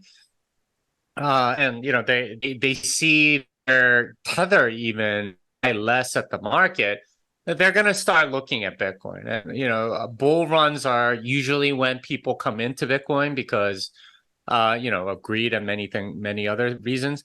But eventually people will get it. It's just a matter of time. It's not, there's no bad bullet, right? So hey, if you say these things to these people, then they're suddenly going to get it. It takes time, it takes effort, it takes study, it takes oftentimes many years, right? I told my parents about Bitcoin back in 2013, 10 years ago. I told them about Bitcoin was around $80. I told them, just put just a little bit of money into this. I'm begging you, just put a little bit. Here's video in Korean, right? Like just go watch this, and they watched it. They didn't understand it. They didn't buy any. And it took until 2016 for my dad and 2018 for my mom to finally buy some because, like they didn't understand it, even with their son who's like been begging them to go buy some for a long time. It took them that long. So I think that's sort of like the strategy that you have to have if you want to convince someone. It's going to take many years. And you just have to be there when they're ready. And they don't operate on your timeline. They operate on theirs. And you just sort of have to be patient that way. Yeah, very true, very true. Because I remember, going around with my co-founder across Africa, starting 2014, telling people about Bitcoin, it's an important thing. And during the following years, I realized a lot of people bought Bitcoin, put it in wallets, forgot about the wallets, or forgot the wallet passwords. So what I've seen is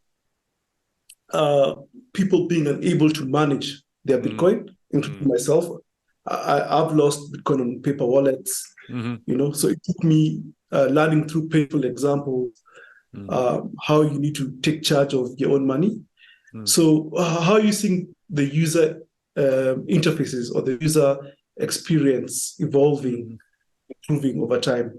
And when do you think the user experience will be ready for, say, your mom or your parents, the average person in the street?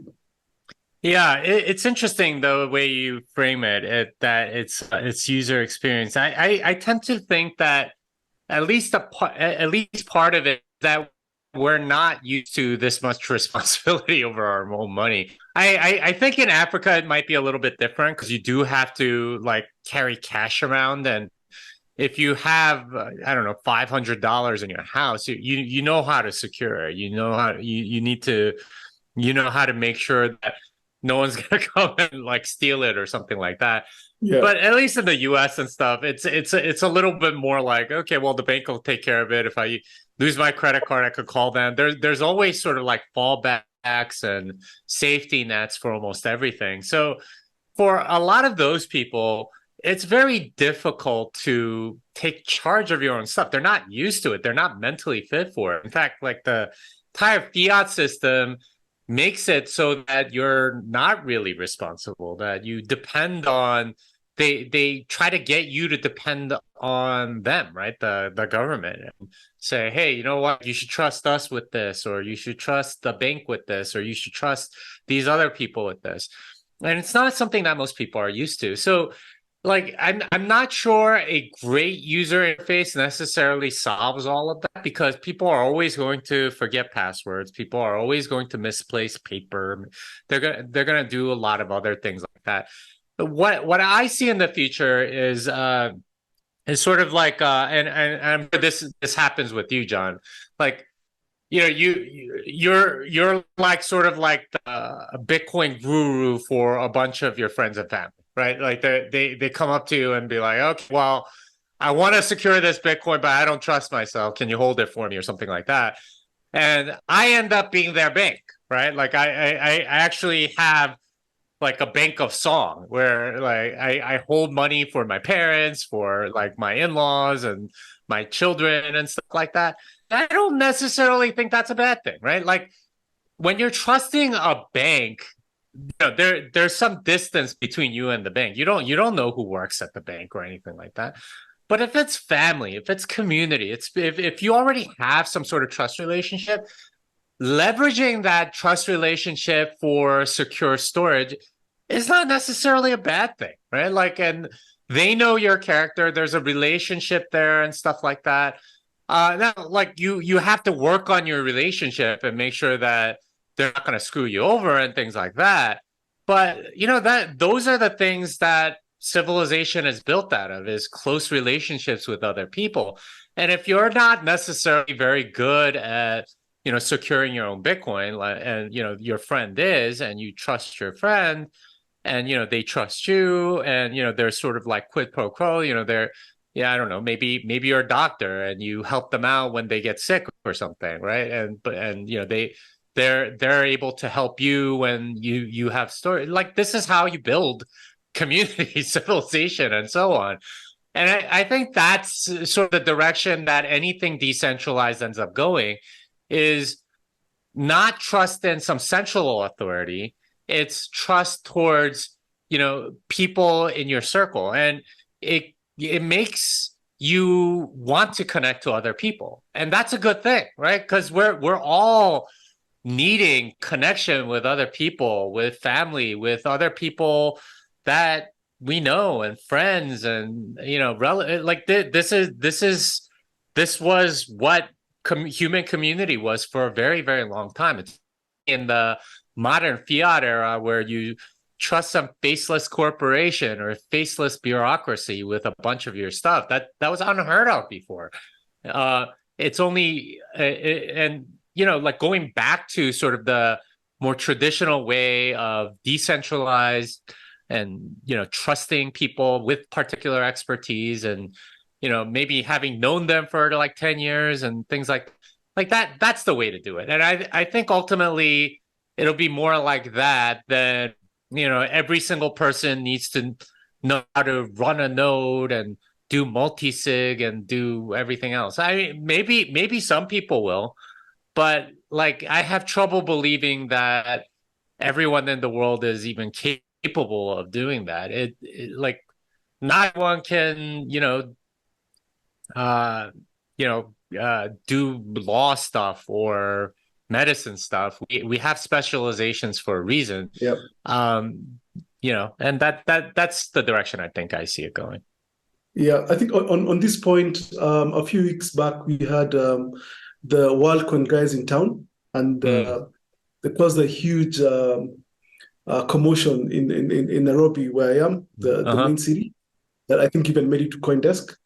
And what they're doing, they're basically scanning people's eyes with this orb, and they were airdropping WorldCoin to these people. Do you think that's a good way to bring people into sort of what we call blockchain or crypto? And do you think like biometrics is a good way to authenticate people on the blockchain? Do you think that's like a potential solution?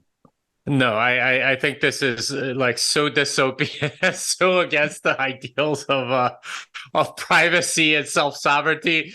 I really think WorldCoin is one of the most evil things that I have seen in a long time, because you are collecting identities basically, right? And you have to trust a faceless corporation that raised millions of dollars on this stuff. I mean, I can't even begin to tell you how horrendous that is. Like you lose one database, now all this biometric info is out there, and people can identify you and stuff, like, and frame you for various things. It's just unconscionably evil.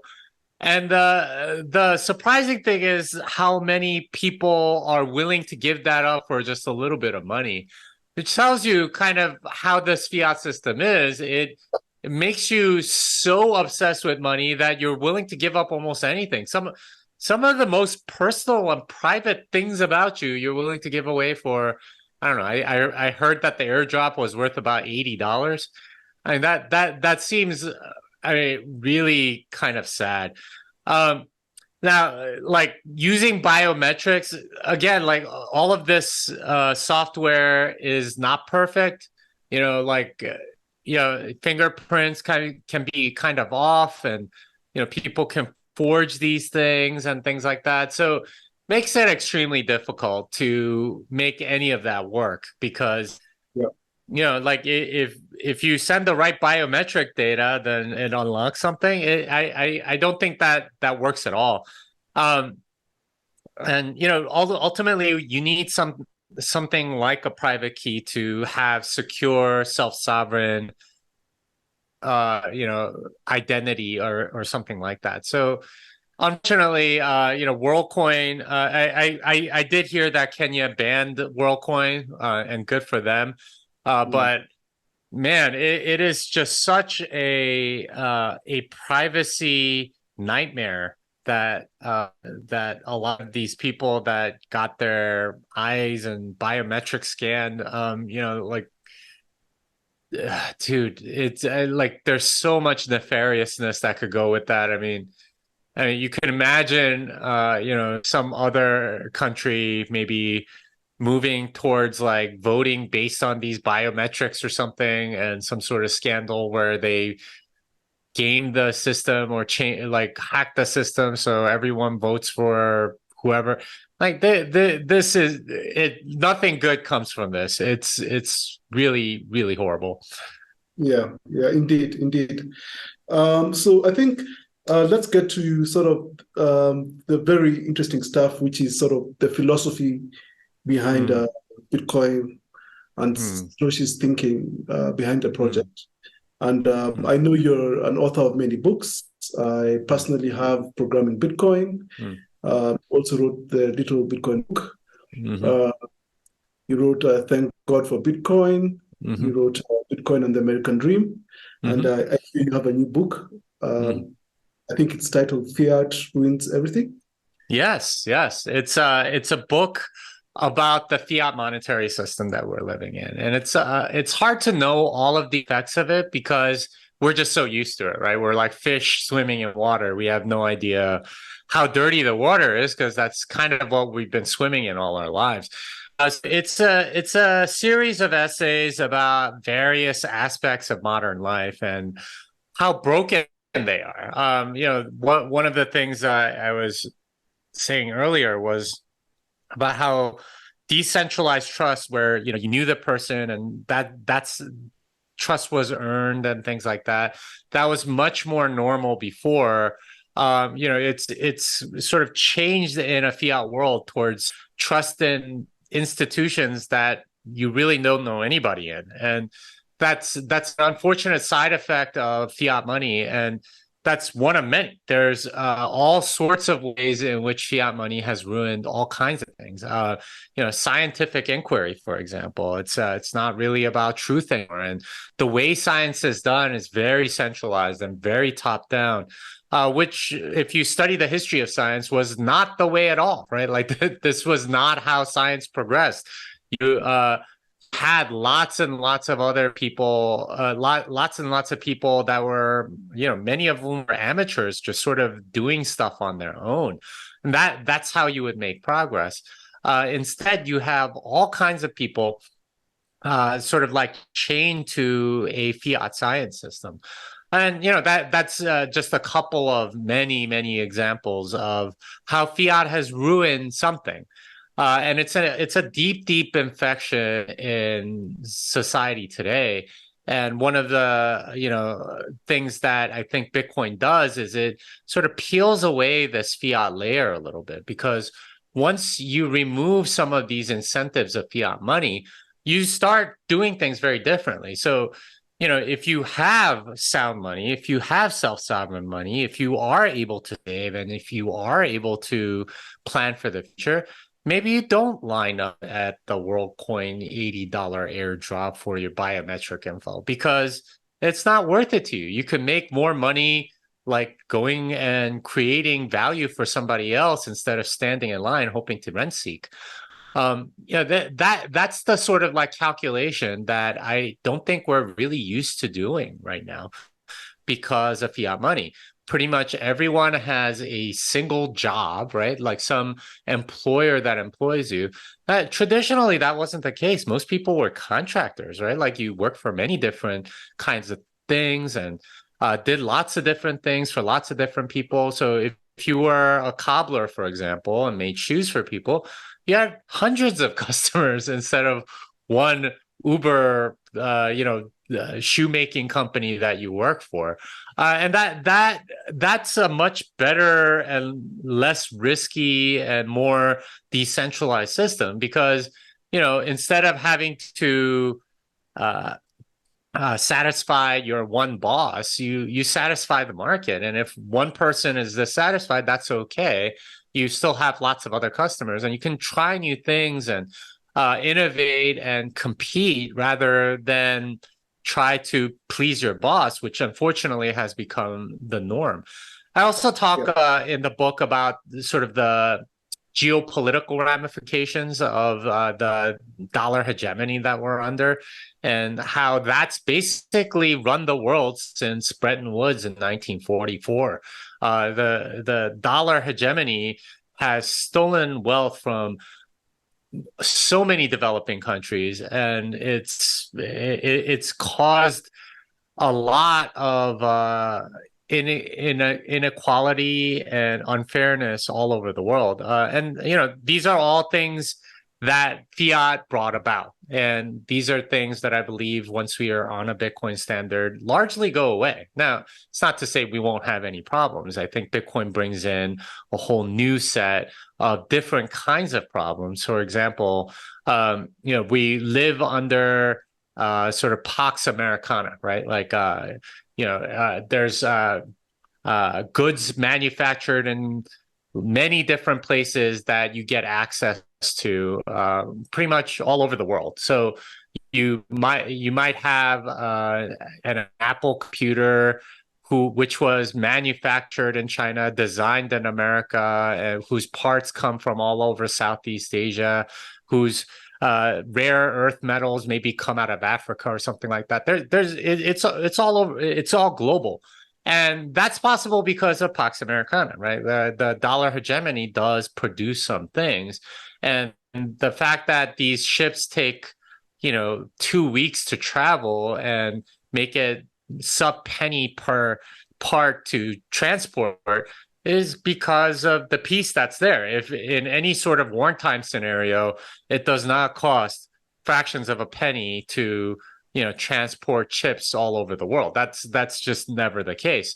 But because of that, you get that. But that's one example of something where it might actually be kind of good. But in many other ways, it ruins so many things, including families, morals, beliefs, science, and charity, and all kinds of things. So that's what the book is about.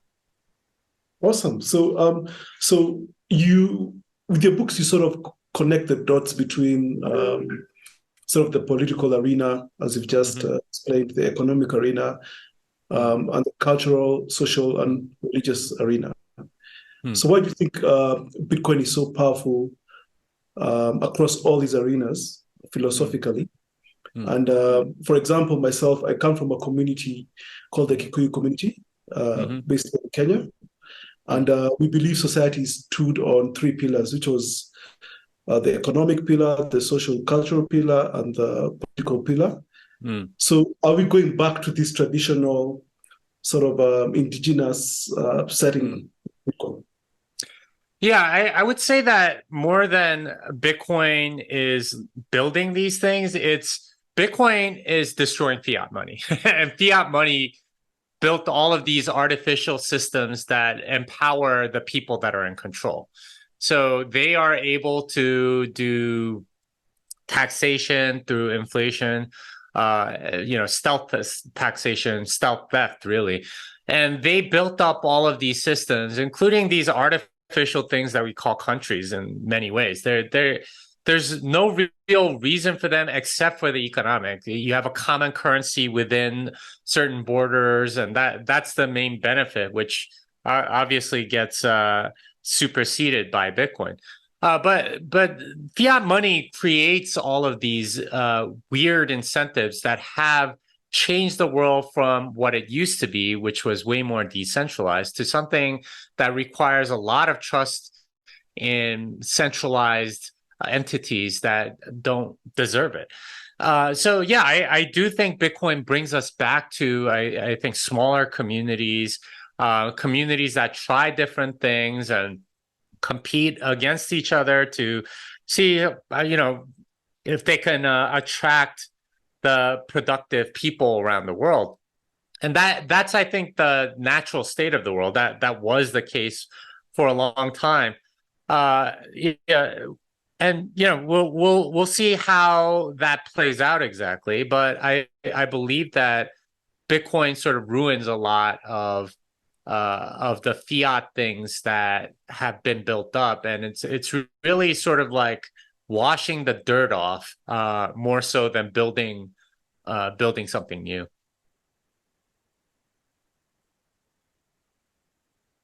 You're muted. You're muted. you got to unmute. Oh, sorry. As we close, I have to ask about artificial intelligence. How does that play in this space? Yeah, artificial intelligence is very interesting, and what makes it particularly interesting is that it sort of escaped the academic industrial complex, right? The education system is very, very fiat. It essentially trains you to be a slave to somebody else, and you have to fit a particular cog in a wheel and so on. But artificial intelligence has kind of escaped that realm, and you're seeing it sort of develop in a very decentralized way in real time. So there are literally hundreds of open source projects on AI at the moment, and they are progressing very, very quickly in ways that actual researchers were like, what? I can't believe that you can do this with so little training or things like that. And they're getting different aspects.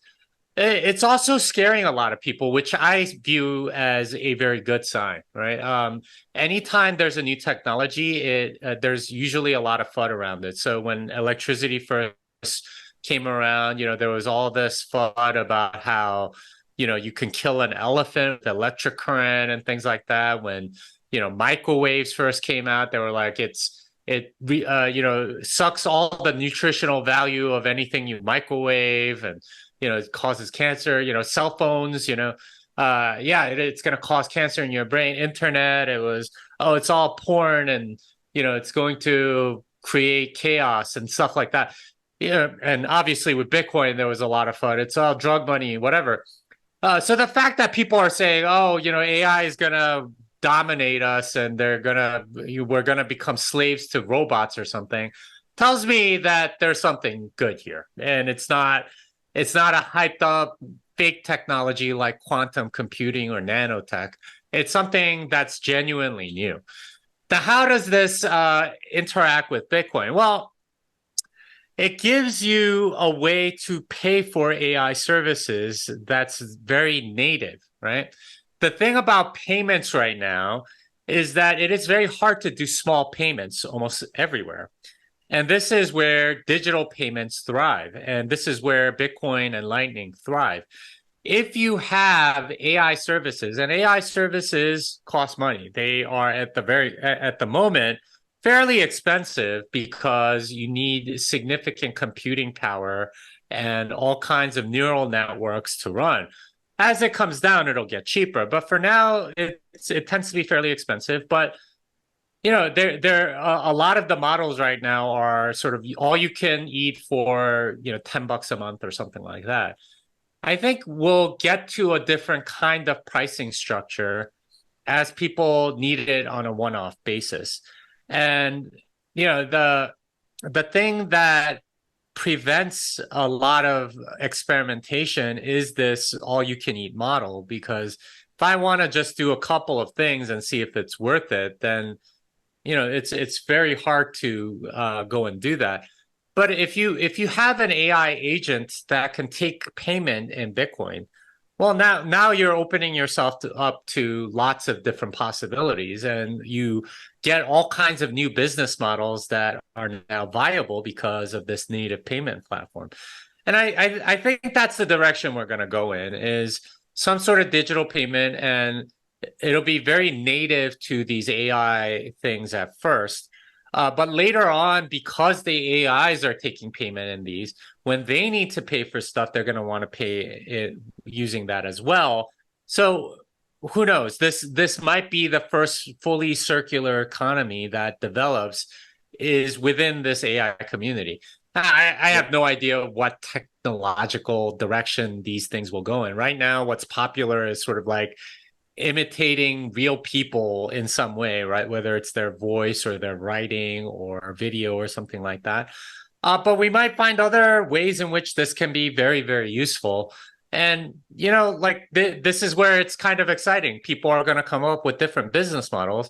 And this is where, you know, Bitcoin, if it really becomes sort of the currency of AI, it becomes sort of like this very leveling playing field. You don't have to be in Silicon Valley. You don't have to be in New York or London. You could be in Nairobi and maybe develop something and take payment in this stuff. And you could create something that the rest of the world can use.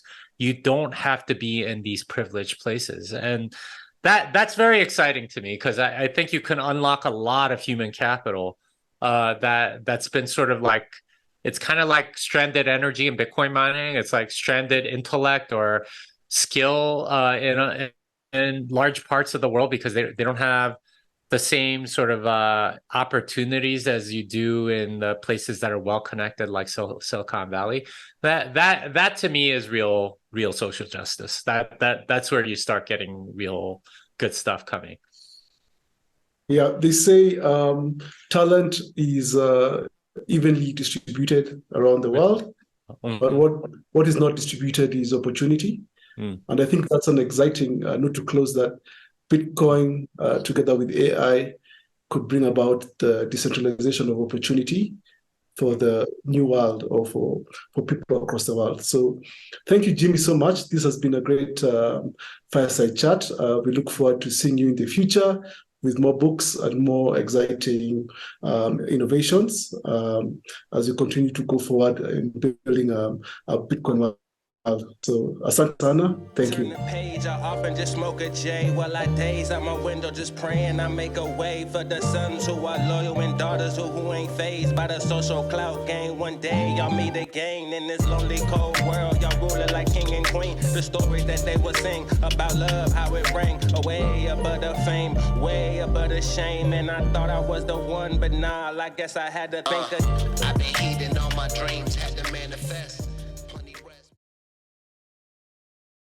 Hello, this is Deidre McIntyre for Black Blockchain Summit, and we're back with another great panel. Today we have a number of guests, and we're going to have them introduce themselves in a minute. But the topic of this panel is ensuring Caribbean's success in the blockchain age. It's a long overdue panel. We've always been a Pan-African and Pan-Caribbean conference. We've always had participants from throughout the Caribbean and the world, but we've never really had a concentrated talk about the Caribbean and different Caribbean nations. Obviously, there's more than 100 different locations, and we're not covering all of them, but we have a number of guests representing different parts of the world, and I would like them to take time to introduce themselves. We're going to start with Tara Frater. Hi, good morning, everyone. I'm delighted to be here. My name is Tara Frater, and I'm an attorney at law that's based in Barbados. My practice is called FT Legal, and I'm also a strategic partner with a blockchain service provider called DLT Solutions based in the British Virgin Islands. I work a lot with clients who are seeking to set up structures in the Caribbean, and increasingly with crypto entrepreneurs who are looking for an ideal home in the sun in the Caribbean, because as you know, there are many jurisdictions that offer opportunities for crypto entrepreneurs. All right, Alejandro. Hello. I'm very happy to be here today. I'm Alejandro.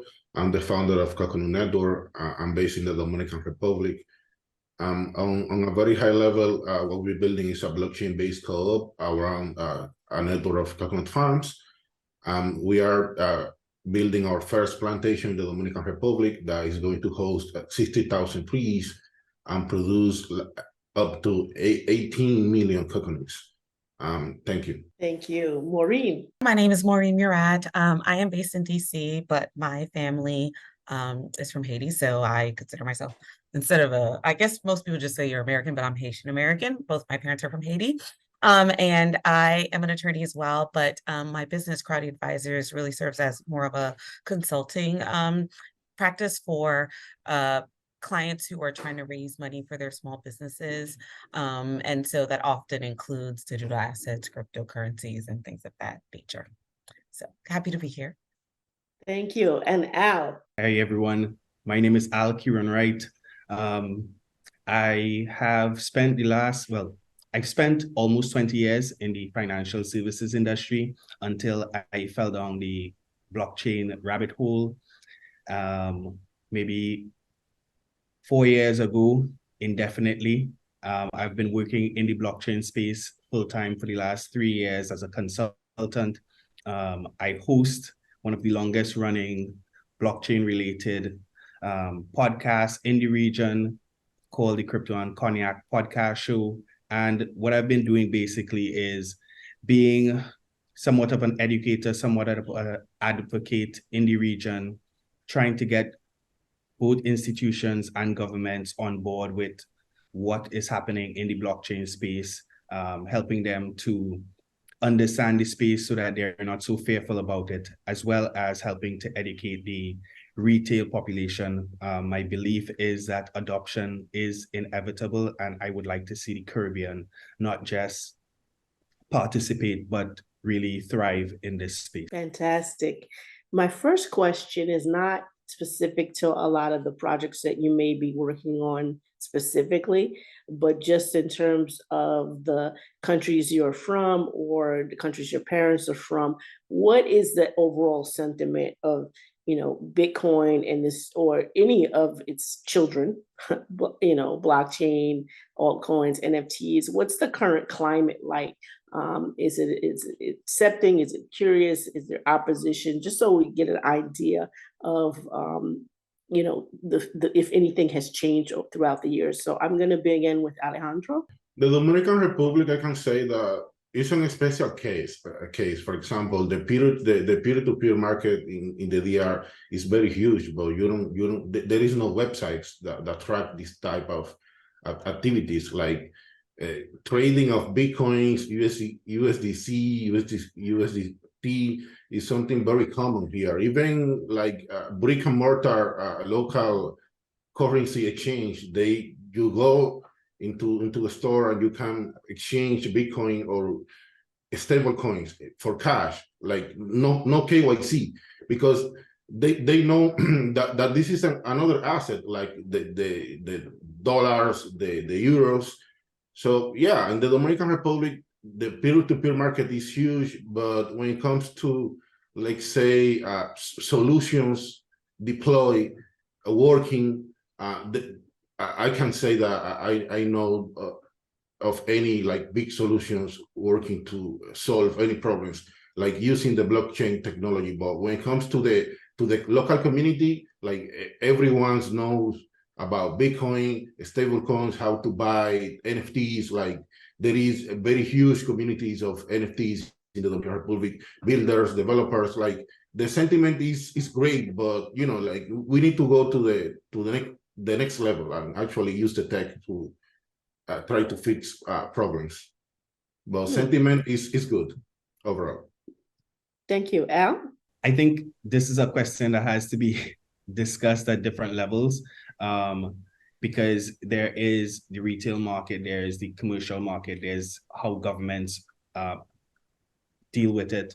I am based in Trinidad and Tobago, although I do work across the Caribbean. And in Trinidad and Tobago, I would say the retail market is very aware. There is a very active peer-to-peer market. There are a couple OTC desks set up in the country, but we still have a lot of challenges. The banks continue to be very adversarial to crypto businesses, to persons trying to onboard and off-ramp their to and from the crypto market.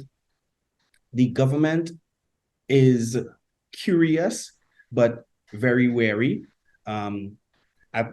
I've had the opportunity to sit pretty close to some of those discussions, being on the board of the FinTech Association of Trinidad and Tobago, and through that board, being on the Central Bank's Payment Services Systems Council.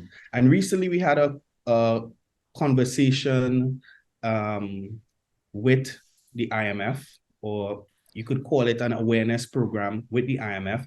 And I think that has moved us in a very positive direction as it relates to crypto and blockchain, because the IMF's position is that it is an impossibility to stop crypto and blockchain at this time. So what they've advised is that central banks, that governments don't attempt to ban it, right? To monitor it, to continue to educate themselves and their people around it. And also they've taken the position not to outright legalize it as well, because you don't want to create an environment that makes your country a target destination for companies and projects wanting to register, whether the good ones or those with the nefarious intentions. So I think it's a very diverse level of appreciation for the space. Obviously, a lot of that attention has died down now as we've kind of moved away from the bull run and we are currently in a bear market. But I would say there's definitely a strong appreciation. Like Alejandro said, there are a bunch of companies here that accept Bitcoin and cryptocurrencies as forms of payment. And as someone who has worked in the space for the last 3 years full-time, all my income has been derived from crypto. I've had to convert crypto to be able to pay my expenses here, and I've not had a problem doing so. I guess I'll piggyback off of Al in terms of it being, I guess, in layers. So a few years ago, there was a project with the World Bank to bring farmers kind of up to speed and to also pay them fairly, right? Because a lot of farmers in the chain of, farming, the farmers are the ones who were getting like the least amount of money. The logistics providers and all these other people were getting all this money. And then at some point, I think Haitian farmers were getting 6 cents per kilo, which is something like just ridiculous. And yet they're selling these mangoes, let's say for $2, $3 at Whole Foods, right? Because they're organic. So I think from the business perspective, yes, there is interest. There is curiosity, because I think people have at least seen that, there might be some fairness allotted to them if they go this route, right? As opposed to just doing these handshake deals that have never served a lot of businesses in Haiti, because a lot of the businesses are agricultural, right? And then I know the Haiti's government a couple years ago also had thought about launching a CBDC to, help with payments and to also help with just kind of leveling the field for financial inclusion for people, because the Haitian dollar was, very devalued. But of course, in the last few years as well, has been all this chaos. The president was assassinated. There's all these issues with gas. And so I feel like even though there has been interest, it's taken a backseat, if you will, because there's so many other issues happening now, unfortunately, that I still think there are people who are trying to make it work, right? Like, I know there are people who go to Haiti often. There are schools there that are teaching people how to code and things like that. But again, I think it's still being overshadowed by the current political climate, unfortunately. A lot of the comments that Al shared, I think, not just apply to Trinidad, but they apply broadly across the Caribbean.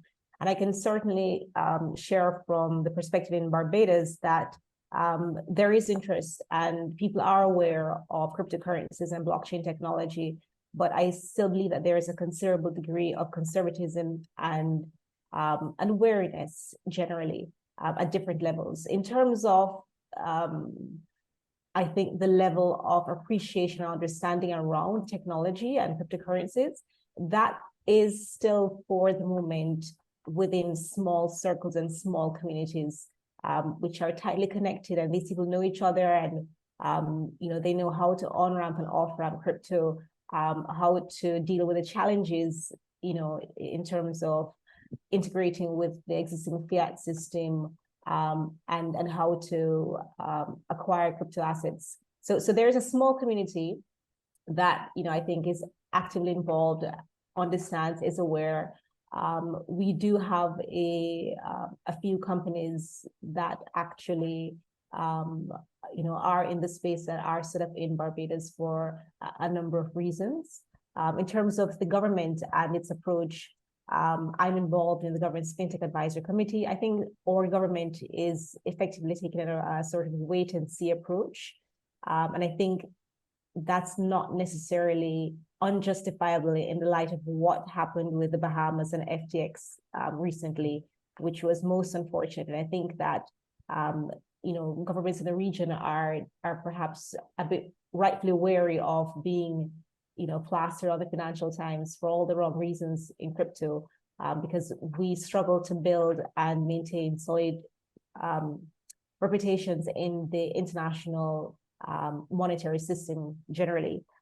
So the banks are, not necessarily friendly to crypto here in Barbados either, but people are interested, they're curious. I saw recently on our tax return in Barbados that there's now a whole new section that deals with crypto assets, asking people to, declare whether or not they're engaging in crypto investing, which is quite new. And, I think it's going to be very interesting to see, in which direction our government's interest is fueled in this space. Now, Tara, I'm going to keep you on the line for the next question. Ideally looking forward, even if it's blockchain, even if it's into NFT related, what would you like to see happen in either Barbados or British Virgin Islands? What would you think if you had, you said you're on an advisory committee, just forward thinking, what would be a boon that would improve situations, or just find something that would be useful? I think it would be useful for a number of jurisdictions in the Caribbean have actually enacted regulatory frameworks dealing with virtual assets. So those jurisdictions include Bermuda, the Bahamas, the British Virgin Islands, the Cayman Islands, and they're generally, virtual asset service provider regulatory frameworks. The approaches vary in terms of, I think, the sort of level of conservatism, as it were. But they broadly seek to regulate exchanges, anyone engaging in custodial activity, anyone engaging in hosting virtual wallets, et cetera, et cetera. What I would like to see is, for my part, or for our part in Barbados, I would like to see our government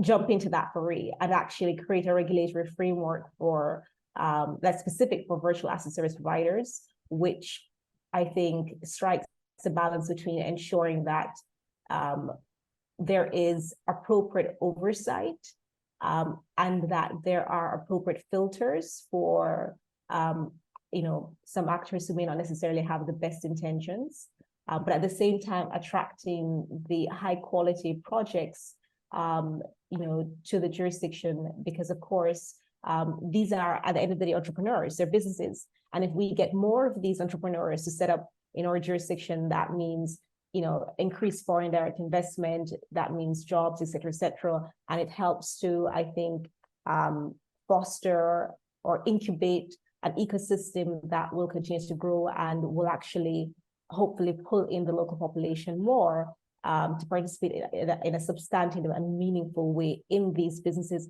And I would also broadly like to see that happening more across the Caribbean, not just in Barbados. So, I'm very happy to see that there are regulatory frameworks in certain jurisdictions of the Caribbean. I'd like to see that throughout the Caribbean, because this is one of those opportunities that I would like for us to play a significant and active role in.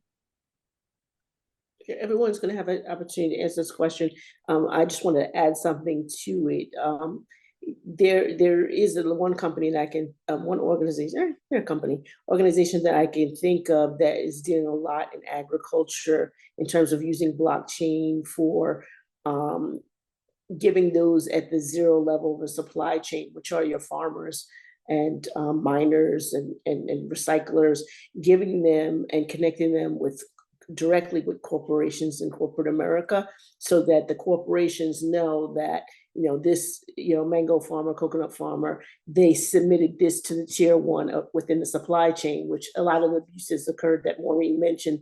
Was saying that they're getting pennies on a mango when it's being sold at the dollar rate. So I want to bring this question also to Maureen and then follow up Alejandro, and we'll end it with Al. But is there any talk about just bringing the blockchain technology in which companies can pay those that are actually doing the resource level work directly using because they have the data that proves that the person produced what they said that they produced and isn't lost in this kind of muddled environment. So Maureen, and then we go to Alejandro and then Al. Yes, so there's definitely an infrastructure being built to make sure that farmers are fairly being paid, and everyone else along the chain as well, not just the end person or end user paying. They're also using technology to not only show that they did produce whatever they said they produced, but you can I kind of get a snapshot of when it was planted and all that, and when it was put on the boat and things like that, to kind of track its movement. So that's definitely, that technology definitely is there. And then we have, different fintech companies like Haiti Pay in Haiti, who are trying to essentially help people, become at least comfortable with the technology, because that's the other hurdle, right? That people have not been, used to using a smartphone. They might have a phone, but they use it for very limited, things, for better or for worse. WhatsApp has definitely helped, right? In terms of getting people more comfortable with using a phone, talking, sending money, sending messages, things like that. So now we just have to get, more adoption when it comes to moving money, right? Because Haiti tends to be a very cash-centric place, right? And most, a lot of times if you're on the street and you're trying to buy something, they might want, instead of you giving them Haitian dollars, they might want US dollars instead. Right. So, but yes, to answer your question, yes, there is technology, there's infrastructure there. It's just, and even though I mentioned about the civil unrest and all that, people still do want to engage in commerce, right? They still want to be in business. The average age in Haiti is 25. So there are a lot of young people who need something to do, right? And it's hard, yes, but there is interest there. And I think, as long as people keep remembering Haiti in these conversations, I think that will be helpful. I know that I mentioned about, I don't know if we're thinking about the same company for the blockchain technology, right? Yeah, the smart chain, or value chain, they call it sometimes. But, you know, oftentimes when we involve the World Bank and things like that, you know, it comes, you know, you also have to take that, that participation or that influence with a grain of salt, right? Because they have their motives too, right? So that's something else I wanted to make sure I mentioned, because we don't necessarily have the resources, so we have to rely on these big companies, and they have their motives that aren't always in our best interest. Great. Alejandro, take about 2 minutes, because I know this question is right up your alley. Like, from my point of view, for example, what we're doing at Coconut is a proof of concept. Like, for example, we partnering up with underserved communities. The land for the first plantation is owned by a group of families. It's not like they are letting the land go. They keep the ownership of the land, and they get the funding to develop the project. They get the wisdom of the crowd, because we have a DAO. And basically, it's a proof of concept, because if this is a success, we are basically unlocking unlimited funding for agriculture at any level, for any fruit, and everywhere in the world. It's not only for the Dominican Republic, it's not only for the Caribbean sector. It's like people is going to have a framework on how to organize and deploy coconut multi-crop plantations, because we are not just doing coconuts. We are doing other short-term crops, so we can maximize the use of soil. So basically, we are building a system for the community, and everything is designed around community, like governance, treasury, allocation, and the distribution of rewards. Because if you do some research, you can pick whatever sector you want, and the farmers, the people that actually grow the food, they are always the poor at the biggest extent, and all of the value is kept into the top. So what we're building is a concept that works from the bottom up when it comes to distribution of rewards, when it comes to the security of everything, because it's the community. It's not like there is like Maureen says, big corporations with interest. It is like everything that happens is by the community, for the community.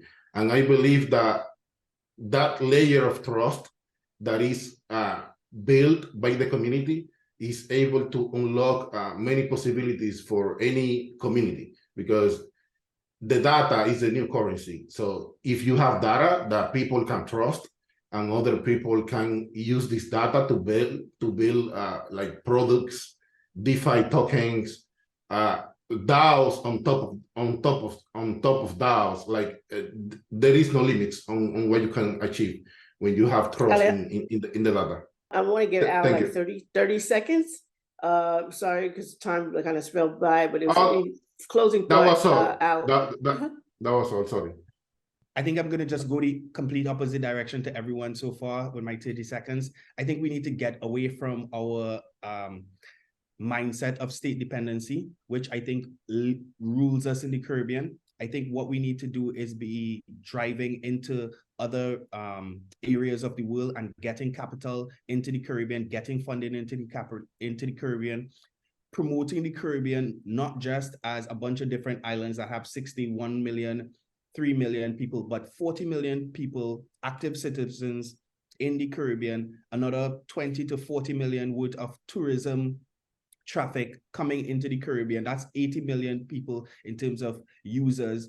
And I think from there, we can start building projects that have real impact, not just in the Caribbean, but on the world. Because at the end of the day, the last 14 years of blockchain, the last 14 years of Bitcoin has gotten to this level without the dependency on the government. So let's forget about what the government is going to do.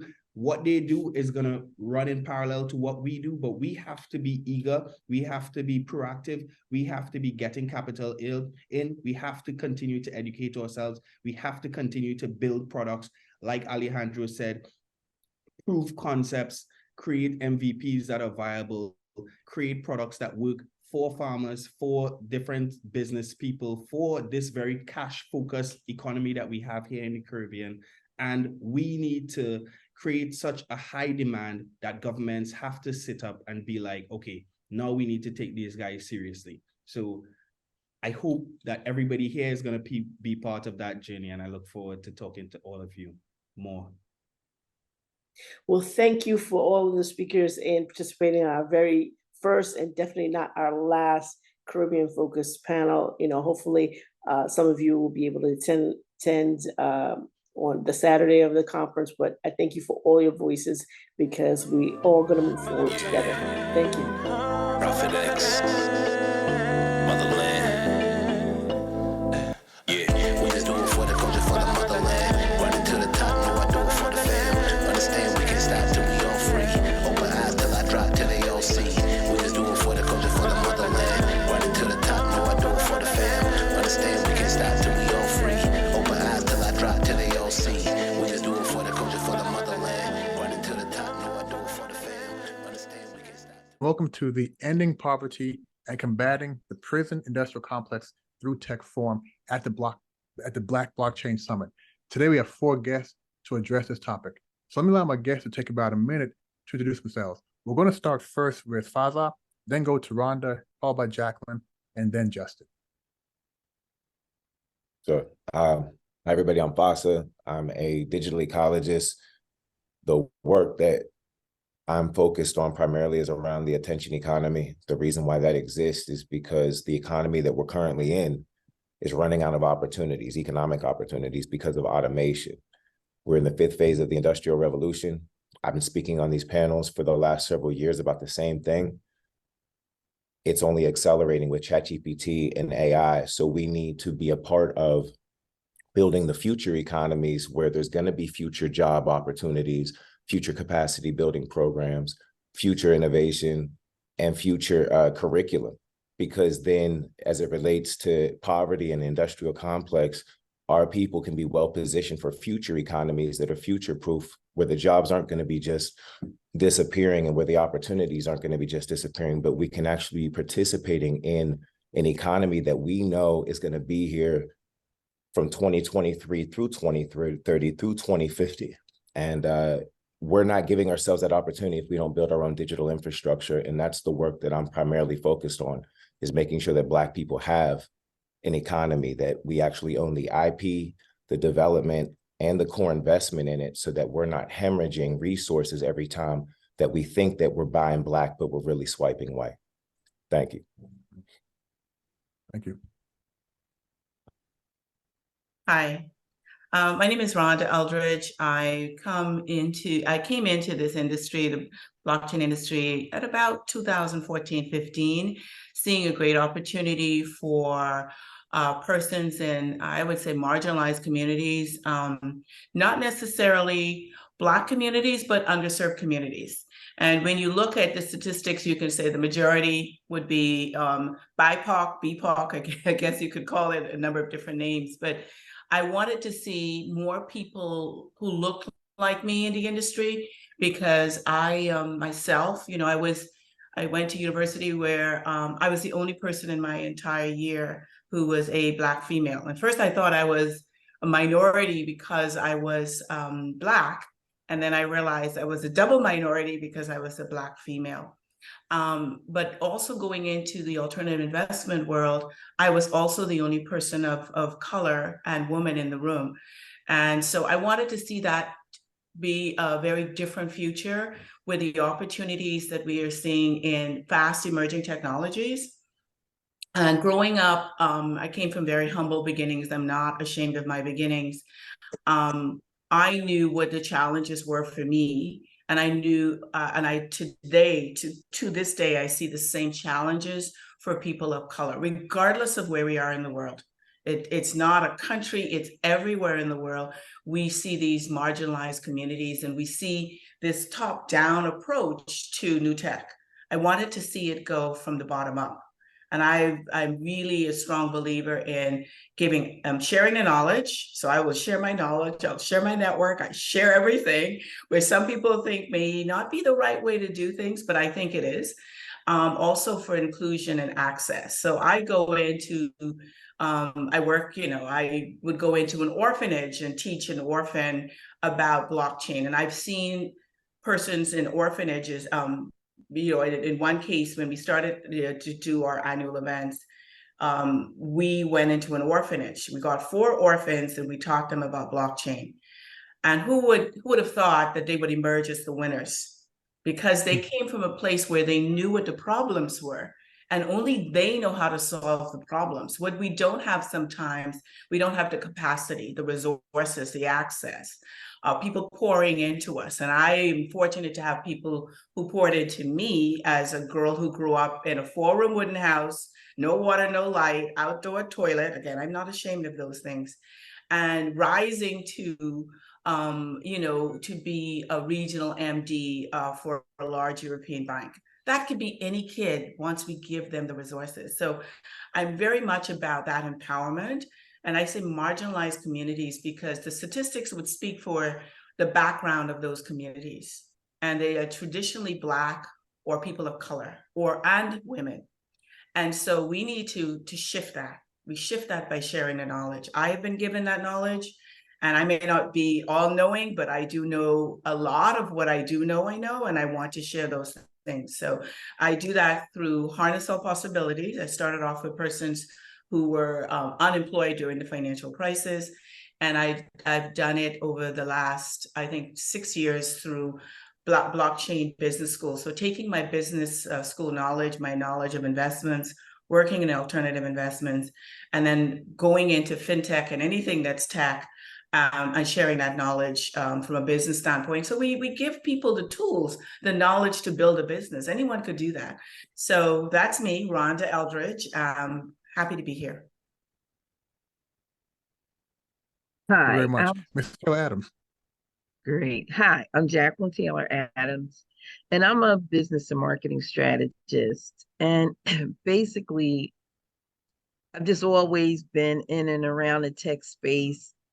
And my vehicle has always been to share it more with the everyday people. Sometimes we get in our own area. So techies hang around with techies, this group with this group, but it's not filtering down to the everyday person.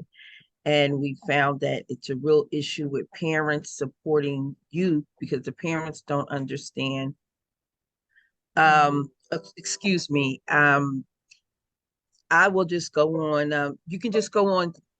Okay, I'm in the office. So that's just my main role. I just market the technology to other people. Thank you. All right. My name is Justin Redrick. Online, I go by Bitcoin Vegan on Twitter. And I am the executive director and co-founder of the Bitcoin Transformation Community. And we have a lot of projects we're focusing on, but our primary project now is called the From Bars to Bitcoin Prison Reentry Tour.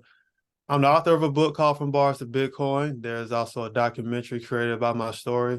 I've been in the Bitcoin space since 2016, and I found out about Bitcoin upon release from prison and saw it as a vehicle of investing, opportunity, hope. And with our project or our tour, we are looking to go inside prisons and provide Bitcoin education, provide hope through financial literacy to combat the recidivism in America. And on top of that, we have a group of partners who are mining in the mining sector of the Bitcoin space. Oh man, sorry about that. In the mining sector of the Bitcoin space, who we've approached for employment opportunities for people coming out of prison upon release.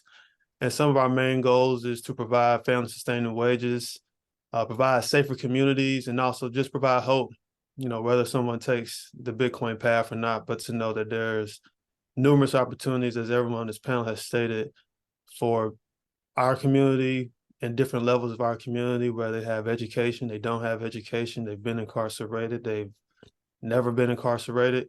So I feel we're all on the same page, but that's where we are. You can check out our website at btctc.org. And we also have a project on the Geyser Fund. You can just go to geyser.fund and type in From Bars to Bitcoin Tour. Thank you very much. Thank each of you for your introduction. And I want to jump right into this first question. And we're going to stay in the same order as before, starting with Faza, Rhonda, Jacqueline, and then finish off with Justin. How can technology play a transformative role in addressing poverty and dismantling the prison industrial complex?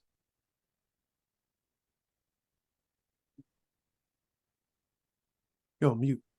Well, yeah, that's a great question. So the main question, I personally believe that we have to be participating in the real infrastructure that's taking place.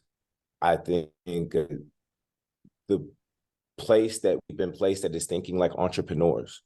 And the truth is that we need to be thinking as industrialists if we actually want to be able to create the jobs and practice the nepotism and ensure that there's high-paying jobs for brothers and sisters that come out of being incarcerated due to the prison industrial complex. But we're not building, like, we have to build an infrastructure. And the reason why we have to have an infrastructure to do this, because we have to be able to support all of these companies that are great ideas. If we're building applications, which you need applications, that's still a low-tech environment. That's not a protocol. That's not an OS. That's not the type. We actually have to have our own ICT infrastructure. From an ICT infrastructure standpoint, and I'll finish really quickly here, ICT infrastructure means the information and communications technology infrastructure, systems, software, hardware, firmware, networks, and the company websites that are used in the business. We need to be in that space creating opportunities for our people, because that's the future. They have us behind because our IP has been infiltrated and marginalized and exploited over the last several years. And we're now in a position where, like, this is it. All we have left is our data. And if we don't come up with ways and we don't start building in ways that allow for us to convert the contextual data that we have into meaningful use applications in the real world that we can monetize, then it's not going to happen for us. And we would be letting our ancestors down, in my opinion. Very nice. I like to share from the standpoint that you may even hear a lot around me. I had to come outside. If we don't also make this accessible to the everyday person, to the youngest child, and we can't depend, as Foster said, on other people's systems. We have to educate the everyday person, have to educate your children, let them build our own school, our own access. And otherwise, you're going to be like in the midst of where I am right now. And this is just what's going on. And I'm in a historic place that actually, I'm on a block that has sanctuary, but all around where there's sanctuary, there's chaos. And so it's so important, because we can have these conversations, but if the young person doesn't know it, and that's why I'm always into teaching the youth, and they don't have to be a Harvard educated or they're dynamic, they have the knowledge, but we just have to give them strategy, teach them how to think, teach them how to problem solve, along with giving them access and the information. It can't just be, even in our own, it can't just be top up. It has to be, as Rhonda stated, the people who actually know the problem. And a lot of times we're not involving youth in these conversations, and they're the ones to take over. And they have so much to contribute. That's it for me. Yeah, I would add 2 examples of why it needs to be done and why it needs to be done from those persons in the community. So we had a situation during COVID. Kids were like completely, their families, everyone was cut off from the digital economy. It was a big shift. So the first thing we did, we shifted from our annual program, which was in person, and we literally decided we're going to get devices to students. I didn't care what kind of device it was, they were going to get devices. We sent those devices, we shared our idea in 5 countries, and we got the devices. Who didn't have money? We got money to them to purchase computers, because we figured that without computers, we are going to widen the gap.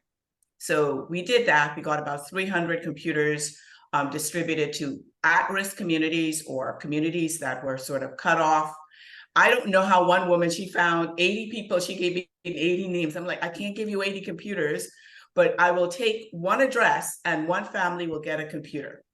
So that was one example that we did, and we did that 2020 to 2021.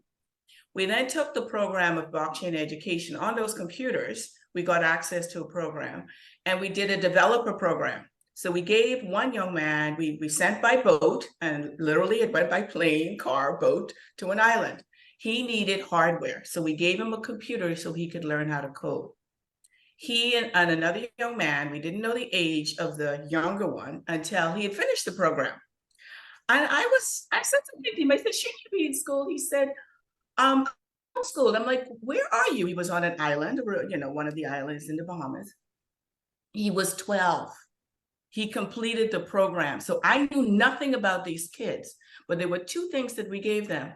We gave them the power of the mind, and we gave them knowledge. Those are the 2 tools that we need to ingrain in everyone they could have. And those young men not only went on and completed the developer certification program by consensus, they became blockchain developers, 12 and 16.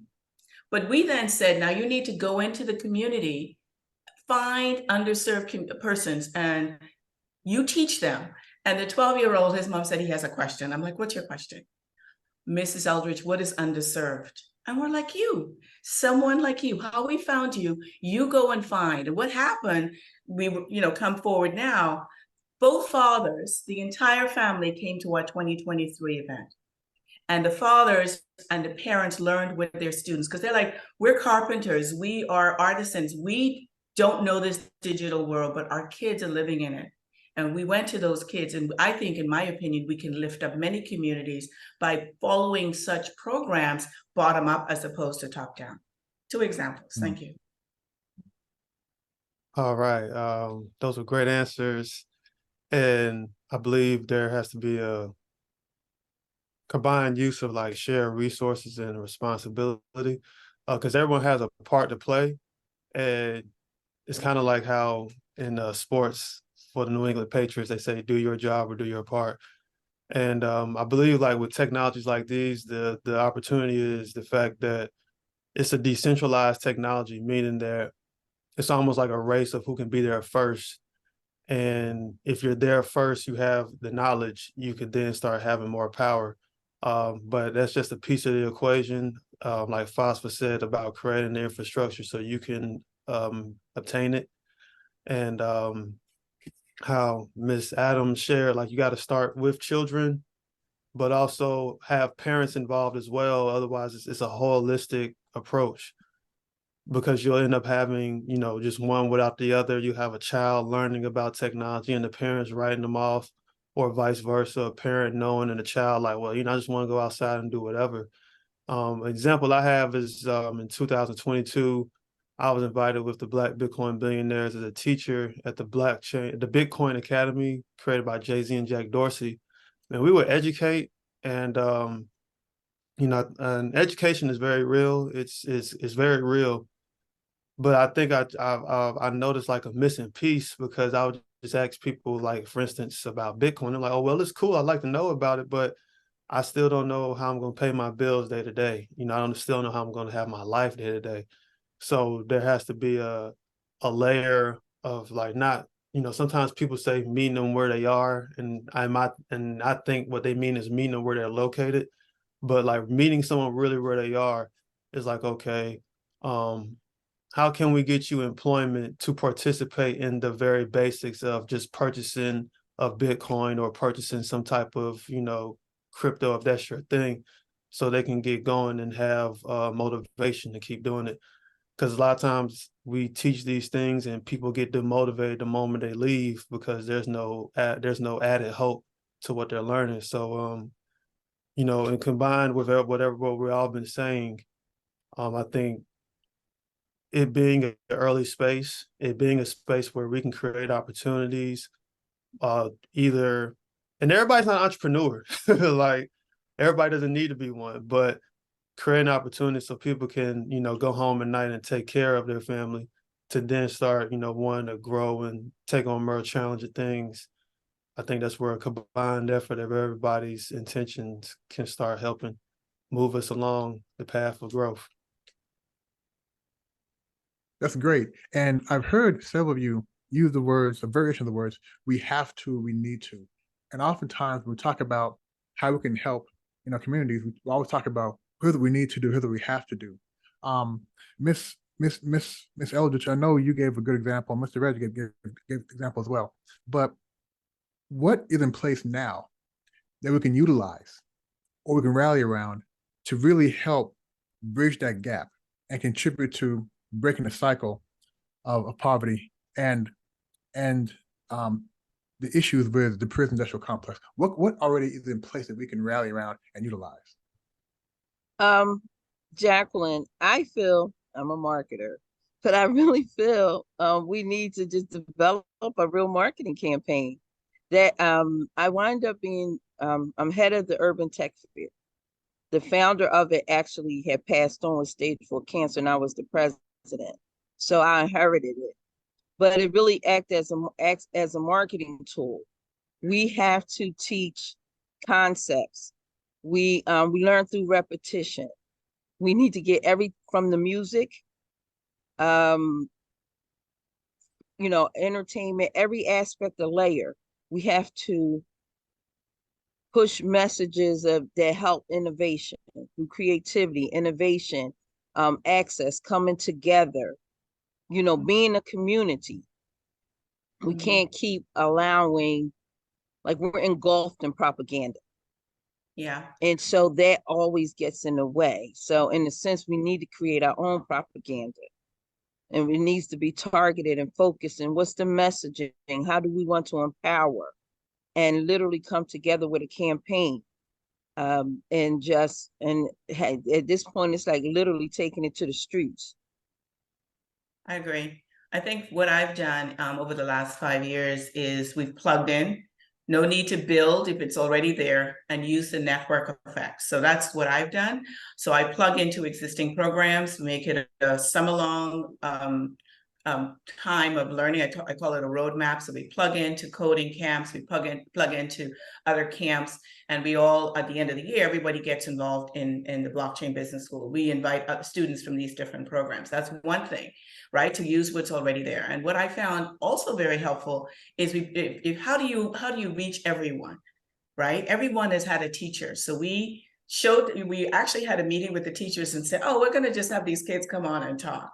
And when the teachers saw the kids as young as 12, 13, talking about, you know, what they'd learned in blockchain. And, you know, we also had a young lady in Cayman Islands. She was the first Caymanian to become a DevCon scholar with the Ethereum Foundation. They're like, well, what are you teaching these kids? I'm like, we're just learning together. And what happened this year is we brought the teachers. So we had the teachers and the students sort of cascading this knowledge within the community. And without effort, it's very inexpensive. And we got a hashtag now, BBS 2023. And so you could start to find on social media things that are trending with respect to what we're doing. And we always live stream our events. Anyone can access, and we find that's helpful. Okay, that is great. And we only have about 2 minutes left. So I do want to ask each of you, because we want to have actionable steps, I want to ask each of you just to give a 30-second action item for people watching this. What is something they can actually really go do now to be part of this movement, to be part of helping turn things around? Okay. For me, understanding these two things I'm about to show, this is what's happening to us. This is what's been going on. These are the phases of the Industrial Revolution. We are now in this phase right here. You can see there's not a lot of downhill left after that. And we need to position ourselves and learn this narrative, which is where we are participating in the innovation that's coming instead of the innovation that's already happening. We're here because this is where we know that money is going to be. But the truth is, this is where money is going to be. This is where we've seen people make money. And then the last piece right here, and I'll share this last one, is 2 seconds. This is probably one of the most important things to our people. I created this. I created both these documents. This one here at the very center is our culture. But Justin said, we can't afford to take care of ourselves, but we know that we bring value into this world through our culture. So we want that to translate into our communities so that we can then exchange value through our own economy, but we don't have that. We have a gap that was pointed out. I think Jacqueline said, economies, we don't have an economy. Exchanges, we don't have exchanges. Industries, we don't have exchanges, and we don't have marketplaces really. We have entrepreneurship. We need to fill this gap right here and be talking about this every day, because this is how you create 20, 30-year plans. Products and companies, that's something that's very quick, dynamic, and 3 to 5 year business plans and stuff. We need to be thinking long-term. For me, I think there are two things. One is self-awareness, emotional intelligence, become aware. I think people don't know what they don't know. And so when they become aware, that's very helpful. And I would, to your point, I think also this concept of you have to not look at where we are, but where we want to be. And then you start thinking backwards, work backwards, right? Sort of like, okay, this is the goal, but how do you get there? We tend to go forward, but what we need to do is say, this is the goal. We're going to get there and work backwards, looking at all the challenges, to do it. That's my view. I have action item. I don't want to go over too much of time, but I placed the link in the chat. Our Geyser Fund, the From Bars to Bitcoin Prison Reentry Tour. It's a great synopsis of what we're looking to do to actively, start this off now. We have our first prison set up September 9th in Jessup, Maryland, at the Howard County Detention Center. So when Colin asks, like, what is the thing that people can join and get a part or get behind of now, you could check that link out and see if you like it, see if it's something you want to support, or reach out to me on email, justin@btctc.org. And we have our website up as well. Just go to btctc.org and you'll see our initiatives and our call to actions and everything on our website. One thing I'd like to say is just to go ahead and do it. Don't overthink it. Just do it. Yeah, one of the things I just want to say, we want to give people action items. So really now, first, I would say plug into I Love Black People. This is the commonality that we all have right now. If you're watching this, you would be at I Love Black People. And from there, we need to form, different areas based on what is your gift, what is your talent, how can you contribute that to the overall. So maybe with the tour, and if you do entertainment and you used to putting on tours and producing, you might need to go over and help Justin. It's just different areas that you can use your gifts and talents, but it's coming together, understanding we're working together to solve the problems. There are different layers, and then being strategic. So strategically, the first thing I would say, make sure you connect that I Love Black People. Write down every interest of area. You may not remember everything. Write it down so that you can get back. Say, oh, I heard this. I need to get back. And then we will move further from this point. All right. Thank you very much. And that's about all the time we have for the Ending Poverty and Combating the Prison Industrial Complex Through Tech session. I'm Colin Thompson. It has been my absolute pleasure to moderate this session. I want to thank each of my guests for your time, and I hope to see you all again in the I Love Black People Forum. Thank you. Bye. Take care. Tucked away in the underbelly of the city, a delegation of officials consult Rath, a time traveler from the future. His goal is to assist the officials in stopping the rise of Pan-African unity that exists in his reality. The officials questioned Rath, unable to see the logic of how a group of people that were being oppressed socially, politically, and economically could rise to overcome their entrapment. They sat back and scoffed at Rath's insistence that their current moment was of vital importance to the future of their status as oppressors.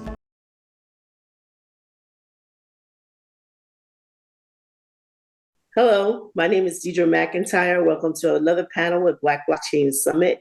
Today we have some guests with us to discuss forging new Web3 business strategies in uncertain regulatory times. And that's kind of a snazzy way of just saying that we're looking at this sector that was birthed by Bitcoin.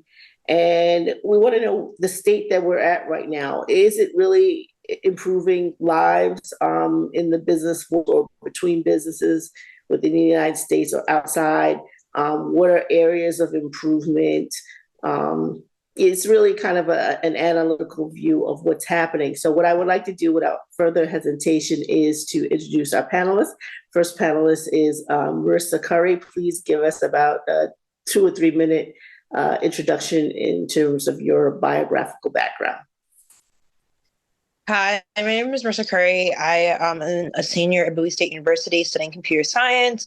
I've had the pleasure to work at like 2 Web3 companies, also do a lot of work with Solana University and lead the first HBCU Solana University event at my HBCU. I've always been passionate in the blockchain. I bought Bitcoin in 2020, and then I saw like the applications that it could be used to help others in my community. And I'm excited to be here today with you all. Awesome.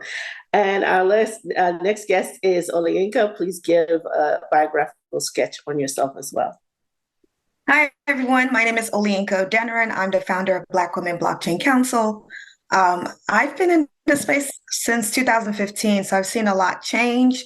I'm all about providing education to our community and also providing resources they can tap into in order for us to build and not just be consumers of this tech, but be able to build and be able to reap the benefit that's out there for us and also change the way things are right now in this world and use blockchain as a solution for some of the pitfalls that pegs us. Absolutely. Marissa, what is in terms of, your VC background, what is your view or your context? How would you define Web3 to someone who was, not really savvy with the sector, but you're looking at technology companies and stuff like that? So how would you actually define that for someone? Okay, I would define Web3 as so there's when people think of Web3, first it was like Web3 in the metaverse, but when we get deep into it, I would define Web3 mainly as the blockchain technology. And then so when I think about Web3, I think about the blockchain technology. I also think about DeFi and tokenization of assets. And recently I had the pleasure to intern at an asset management company, and that's when I learned that I think that's really important that fintech and DeFi blend together harmoniously. And that's what I think about when I think about Web3. I think about it elevating current things like fintech, the supply chain, because you can put the supply chain on the blockchain, and making it better to get things done. Also, I'm sorry if I'm slow today. I was in the hospital yesterday. I had an asthma attack, so I'm not that fast with it today. You're perfectly fine. You're doing great, and I think it's important. I think the reason why I asked you that question is because we can engage into a conversation deeply about Web3 because you've been trained in the sector. Olayinka is a pioneer, especially in the Ethereum blockchain. I'm going to follow up with a question with Olayinka in a minute, but I think we have to be cognizant of our audience and people tuning in and just not having a clue. So I started with that kind of question just to kind of get people who may be new to the sector ramped up. But Olayinka, I want you to follow up on that, because we're still dealing with the history of it. And I know you have vast experience with the Ethereum and other sectors. What should a new person know about Web3? Well, I think it's everything that Marissa had mentioned. But one word that defines Web3 is about ownership and control. I guess that's two words that define Web3 is ownership and control. And you could take that and apply it to so many different industries and so many different sectors. But Web3 is using blockchains for our own benefit in order to gain that ownership and control of our data. And ultimately, that's what we want to see. We want to see people being able to move their data from different platforms and be able to retain that ownership of it and reap the benefit of having that amount of data, whether it's monetary value or just collecting, followers based on the information that you're providing about yourself and taking it to anywhere that you choose. So really, it's solidifying our ownership on our data, and data could be anything, as well as being able to control that information, because we know that ownership and then control really translates to power, and it also really translates to monetary value as well. Thank you. Marissa, you being at the beginning stages of the interning in the sector, but you're also going to be, the entity, the future generation, or actually the now generation, because it does take people that long to ramp up anymore, or the person that's going to be giving funding to people. What message would you like to get across to people who might have like pie in the sky? Like, I want to do an international global Web3 type venture, and Marissa, I want you to fund me. But you have an opportunity to talk generically to the office, saying, look, these are the things that you have to have in order, and these are the things you know before you even come to talk to me. So talk to that imaginary person, and what advice would you give? I think the first thing is to have a strong understanding of TradFi. I think that will serve anyone well if they want to receive any sort of funding. Also, would not use a lot of buzzwords. I know that it went from crypto to AI to crypto, and people identify grifters in the space because it seemed like very Ponzi scheme to some people, and that's not the essence of Web3 at all. So basically, having a strong understanding of TradFi, not using buzzwords, making sure you have a solid thesis. What is that first thing that you mentioned? What is I don't even know what that is. Traditional finance. Traditional finance. Okay. Thank you. You're welcome. Yeah. But yeah, I mean, those are the things that, people need to hear. Olenka, what do you see is the present, and, not talking about the future, but who's got it right? Who's doing something right that you say, hey, if you want a model to look at in this Web3 sector, even though regulations are not clear, I think they're on the right path, and maybe may help bridge that gap between the regulations to come and a sustainable business model. I think there's a lot of companies or projects that are currently working on the ideal way of what Web3 is supposed to symbolize. I would definitely say that a company called Endowment, and they are for nonprofit organizations that allows nonprofits to be able to collect crypto as donations. I think that's a fantastic idea. It's giving nonprofits, especially most of the newer ones that don't get any notoriety, the ability to tap into the Web3 community and actually meet them where they are. You don't have to change your crypto to fiat. You can actually donate your crypto, and it would automatically do everything back in the back end. And that nonprofit organization, whether they're in the crypto or Web3 space or not, they're able to collect that crypto. I think another company that's doing something with blockchain is Patientory, and that's owned actually by the founder is a Black woman, and she's on the cusp of taking our data or our patient data or information and being able to translate it into the blockchain technology system so that we will be able to have our data anywhere we go. And it's truly ours. Because if you recall right now, you actually have to go to your doctor, go through a series of, process before you get to own your data or transfer that data to, whichever doctor of choice. Now that data will be at our fingertips. I think that's a great idea. So she's been working on that. Ethereum Foundation, I have to plug them because of the work that they're doing with Black Women Blockchain Council. I think that, they're on the forefront of really amplifying what Web3 should be, which is a global community, right? And they have a lot of people, within their ecosystem that's building and using this technology to actually touch so many different people in the world. So I think, when we start to think Web3, we don't just focus on the US or focus on just Africa. We think of it as a global community, which, and honestly, we're all humans, right? Even though there's aliens, but we're all humans. So we all should be thinking on this global level and eliminate that barrier or human-made construct that's been created. Yeah, I checked in with Neil deGrasse Tyson. He was like, I ain't buying it. So I'm going to go with Neil. The alien thing may just be some, bacteria. And, hopefully that doesn't wipe us out, because nowadays you never know.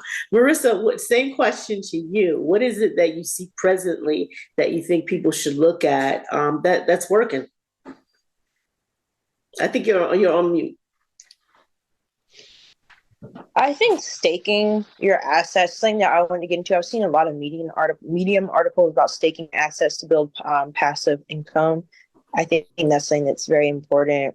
And then also organizations like the BlockChain Foundation and everything are helping fight the regulatory fight. And then also we've seen traditional finance companies start their own stable nets and build their own tokenization systems. So I think as long as we have more education, and people start to use it in their day-to-day life, it will become more accessible.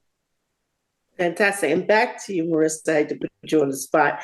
But future, where you see in our society, it said, they're not even looking at blockchain, or they should be looking at blockchain because this could be improved. This type of sector can be improved. I see blockchain intertwined with AI. I have a friend who's currently working on building a model that trades, and that's using AI, but it's for blockchain. It's for cryptocurrency assets. So I feel it's going to be directly intertwined with AI. So I think it'll be important to understand mediums like machine learning, and then also blockchain technology and tokenization. And the same question to you. Yeah, definitely tokenization is number one. We already see TradeFi or traditional finance jumping into blockchain technology. Even before it became, to some degree, mainstream, they had already started patenting and trademarking a couple of things, back in 2017, et cetera. So they've already started jumping into this. But I do see it getting a lot more usage within universities. They're looking at identity management and transferring trips onto the blockchain. A lot of hospitals are also looking at it as well. I think with the hospital, things are going to be really slow moving because there's a couple of, regulations that they have to jump over. I know a couple of projects that are actually looking at blockchain to be able to work on a few things that are happening right now. One of them is a research company that's actually looking at blockchain and organoids, and taking those organoids and including them as an NFT and connecting them to the patients, because organoids are one of those samples that they take. They can grow it in the lab, they can inject it, they can experiment on it, et cetera, et cetera. But because they become samples, they actually disassociate it from or unidentify it from the individual that they collected that information from.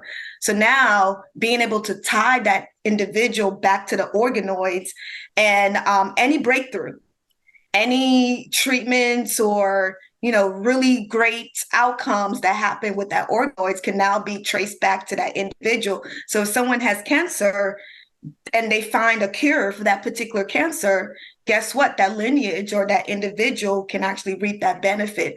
It all stems from Henrietta Lacks, and making sure that they get that accolade as well as the monetary, the rewards that come with finding that breakthrough, and not just letting the pharmaceutical companies or the research companies, keep the money. And then, in my field, cybersecurity as well, there's a lot of individuals that are looking at blockchain and incorporating AI, like Marissa mentioned. I think, this field or this space is just going to grow. We have CBDC coming out, in several different countries. Because of the inflation and what's going on a global scale, a lot of countries are actually leaving the US dollar and relying more on Bitcoin, right? So we see that, and that's something that you would never imagine 5 years ago. but here it is. It's happening now. So there's a lot more that's down the pike. Yeah, I'm glad you actually brought up health because, this year we don't even have a clear health panel. And then that's been a behemoth since the very beginning, since 2018 when Black Blockchain Summit began. The health sector, with its HIPAA and its security problems. And I think one of the things that I think about, you're saying control your own health data. Once I hand it over, so let's say I have all my health data that's, a record that I can give someone a key to. If I'm handing it over to an agency that may be paying me because they're looking for, Black women of a certain age and living in the suburbs or something, they're looking for something demographic, how do I retrieve that? So I bet there's one company that paid for this, but then once they have it, how do I even know that they're not taking that and selling that off to someone else and continuing to make a profit? I think that's still a big, missing piece that, okay, once I sold it, and it brings up the Hollywood issue too, because that was what the contention was with with the strike with the actors about giving Hollywood studios, their AI representation to use in perpetuity. Once I gave it to you once, how do I know I don't randomly see myself or my grandchildren or my great-grandchildren see my replication long after I'm gone, and my heirs are not compensated for that? Marissa, another final question, because we're going to have to wrap up in a few seconds.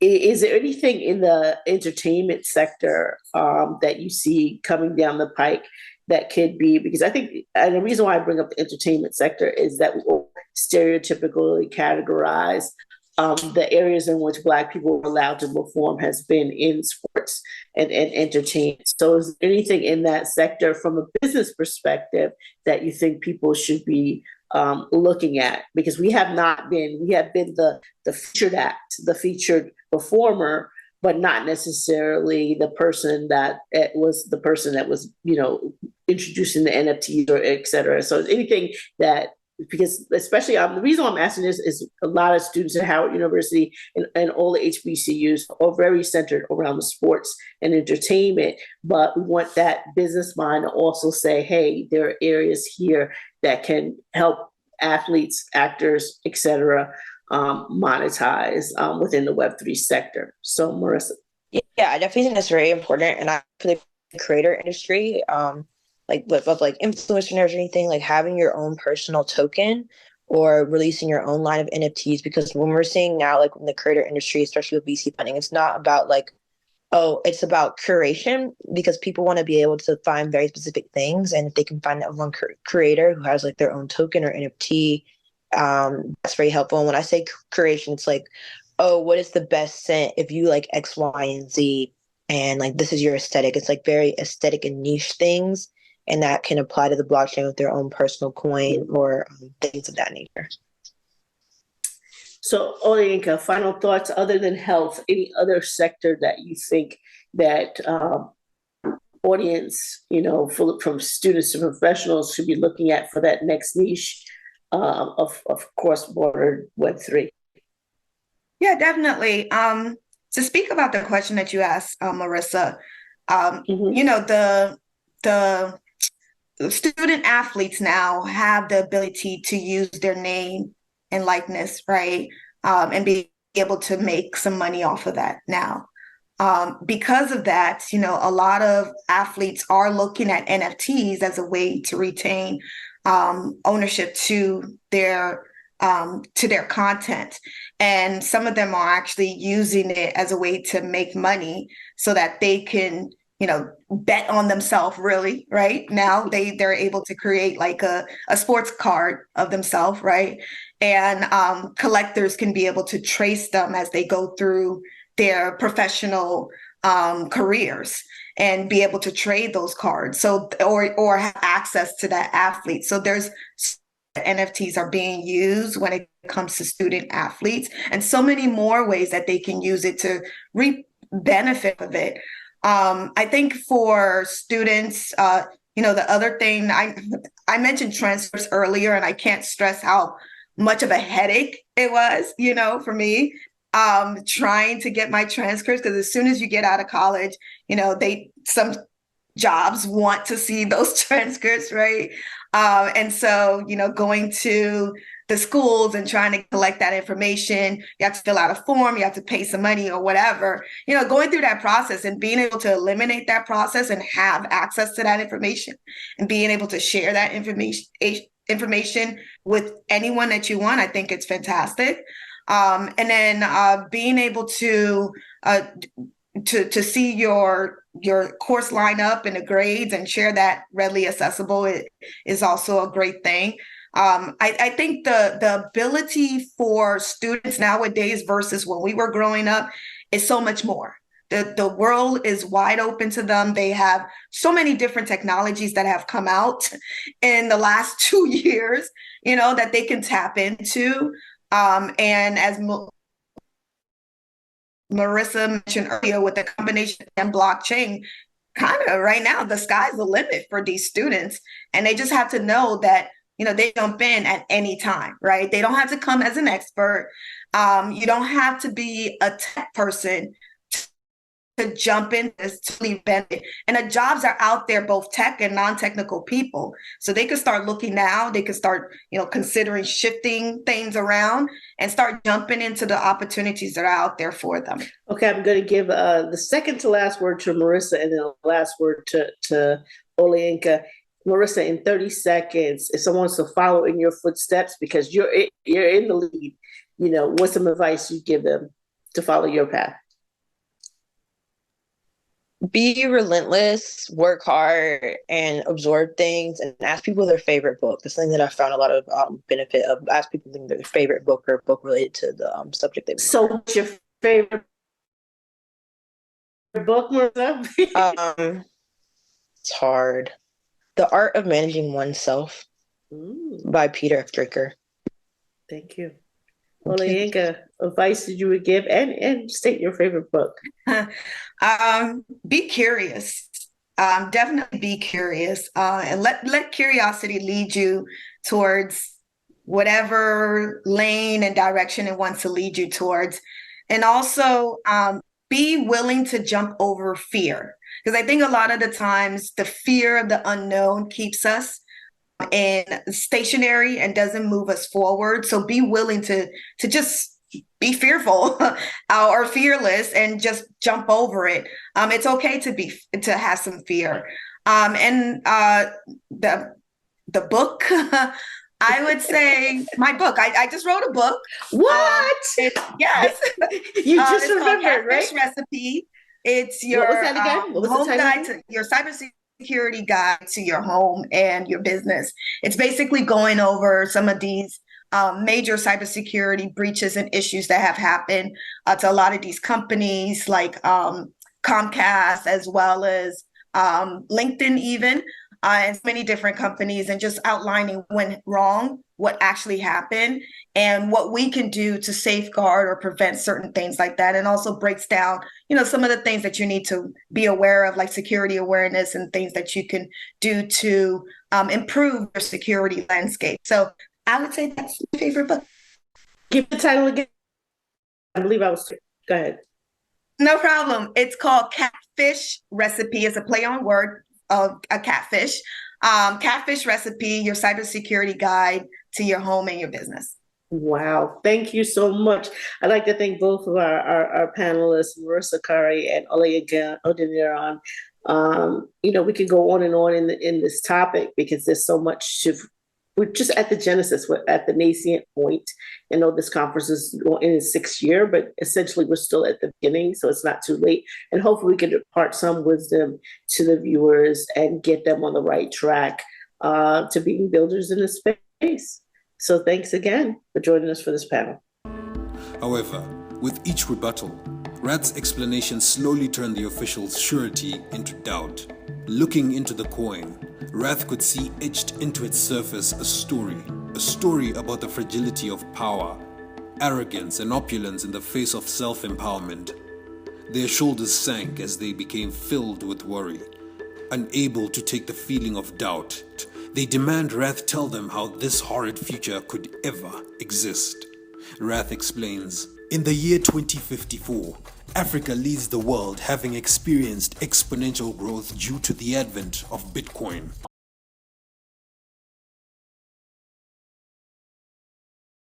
So hey everybody, my name is Savannah Evans and I'm the founder of BlockChain. And I guess I'm here this morning to talk about the case for Black coins or altcoins, etc.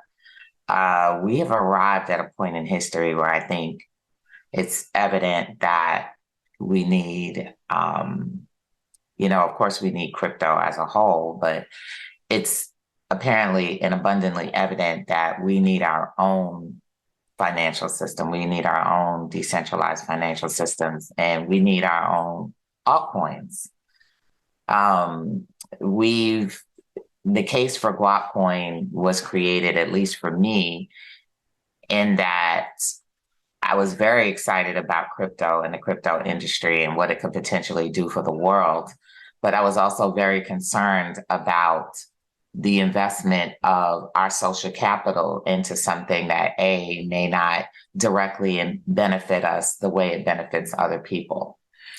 I personally feel we as people of color in a global diaspora, we oftentimes put our social capital into things, and we've done it over time when it comes to the music industry, when it comes to various different systems out there. And other people have benefited tremendously. Meanwhile, the wealth gap, the poverty gap, the et cetera, has just grown and grown and grown, which makes absolutely no sense. So it also gives our folks a sense of hopelessness in terms of putting our energy and our resources into things that are not equitable for us. And crypto and blockchain has the potential to be equitable for everyone. And but what we're seeing when we see things like Bitcoin and other platforms out there is we're still seeing the same faces. Our folks are very smart, very wise, so when we see this thing called crypto and blockchain, and whether we go on the social media, we go on Twitter, we go on the news, and we see the same continual faces that are linked to our old financial system, I don't think personally that is something to get the community galvanized behind, yet something else that does not look like it is as equitable as it claims to be. Additionally, I'm really big on taking the original use case of crypto or Bitcoin, and that is creating an alternative to our current financial system or our current dollar. If you paid attention, earlier Bitcoin days, that is what was pushed as what Bitcoin should be. Literally, you could go to the bitcoin.org website, and I don't know if it still says that, probably changed a little bit, but I know 5 or 6 years ago, it said a new kind of money. So we're talking about money.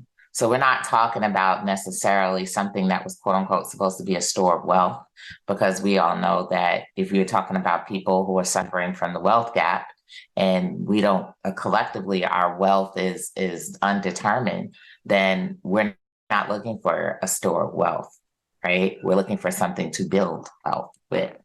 And we're looking for something to transact with, which again, the original core, the core goals of Bitcoin.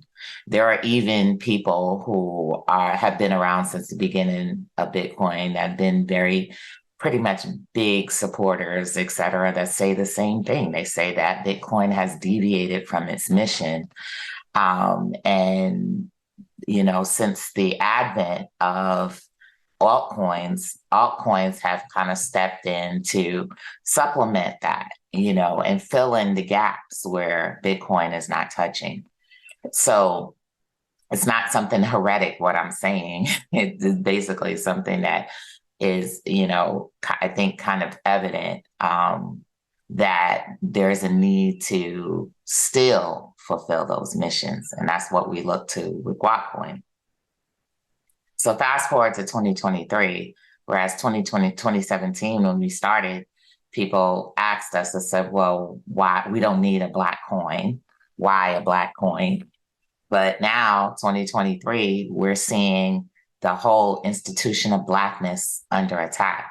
The Supreme Court recently ruled that affirmative action was unconstitutional. And there are Black groups now that are being sued by conservative groups because they are using the term Black, and they said that they're excluding others, even though they are attempting to right a wrong that has been set in motion a long time ago. They're literally working on programs to close the wealth gap. And now they're being sued, and now they're being attacked for doing so. So, this could potentially spread to other Black institutions like Black colleges, Black this, Black that, all of these things that are set into place to protect us. So again, this is, to me, supporting the need or the coming need for us to be able to, number one, raise capital for us, so that we can invest in our businesses, and where our businesses don't get the investment that other businesses do. We need to have vehicles for that. And of course, there are many types of ways that could be done via decentralized finance and the use of altcoins. So that's a coming problem. And I would dare to say not even a coming problem, that is a problem now that we need to anticipate. So if we are going to continue on the mission of leveling the playing field and closing the wealth gap and advancing our needs as a community, then there is no better tool than blockchain, and there is no better tool than having our own blockchain. So I feel like I don't even have to argue the point of it anymore. I kind of feel like, working in this industry and building this platform over the years, you have to have patience and endurance, and inevitably you will see, you'll see why, you will see the whys. And admittedly, I've had frustration for having to maintain and grow this for so long without the support of many in our community, like the direct support, like we should have. Like we should have community, we should have, people getting involved and saying, what can we do? And, putting their knowledge and resources into building something like this, so the frustration of not having that has, definitely taken its toll at times.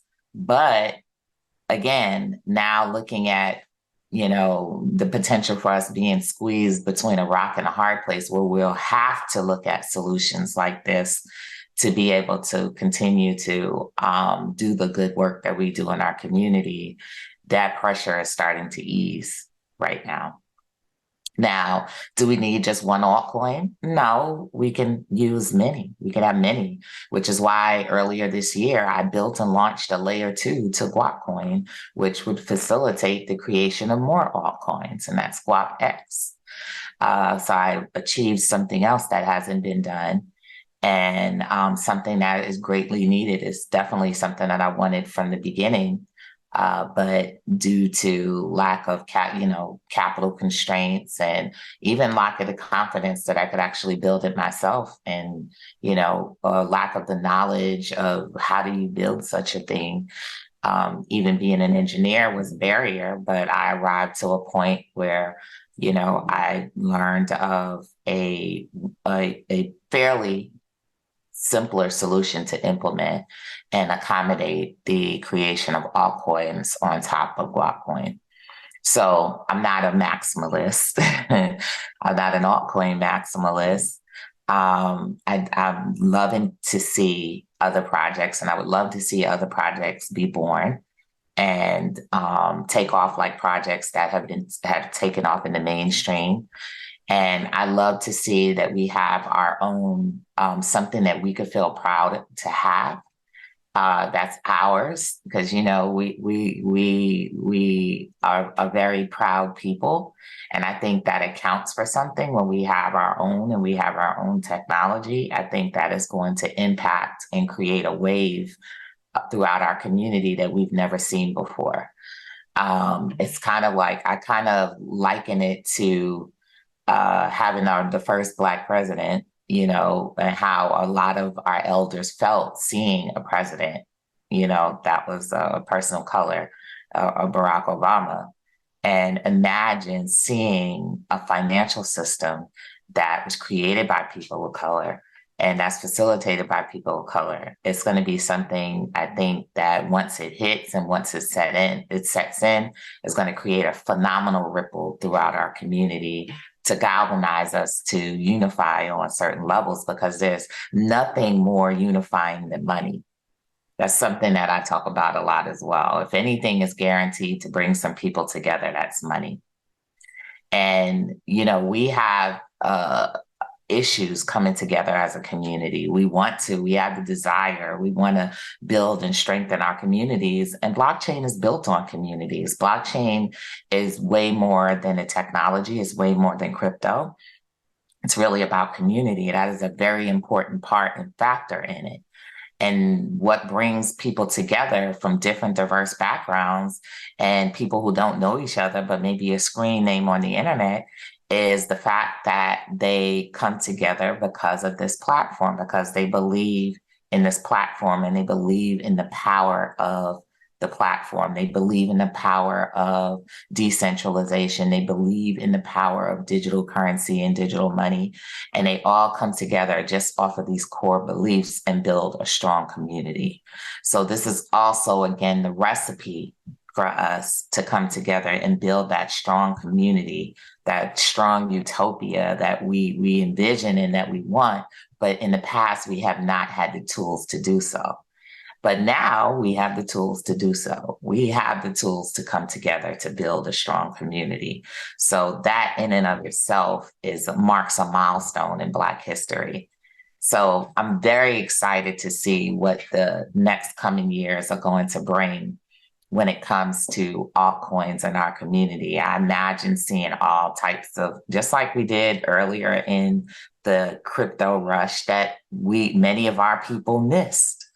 We missed opportunity. We're still learning, and we're just now piercing the veil into collectively into what this could hold for us. So now we don't have to miss. We have the opportunity to build it from the ground up, and that's how it should be. That is an important gift that altcoins gives us, and it gives us the ability to participate in the build process so that we can develop trust and we can prosper and thrive off of this industry. The resource-rich continent benefited from the ease of trade and currency exchange Bitcoin brought and leapfrogged past competing regions. The rapid economic growth led to a renaissance for all African states and eventual treaties that unified the continent, with the de facto African dollar being Bitcoin money and lack of access to funds no longer being an impediment. The betterment of Africa and her people became a focus of all governments. Food, security, infrastructure, development, health, and education became cornerstones of the movement.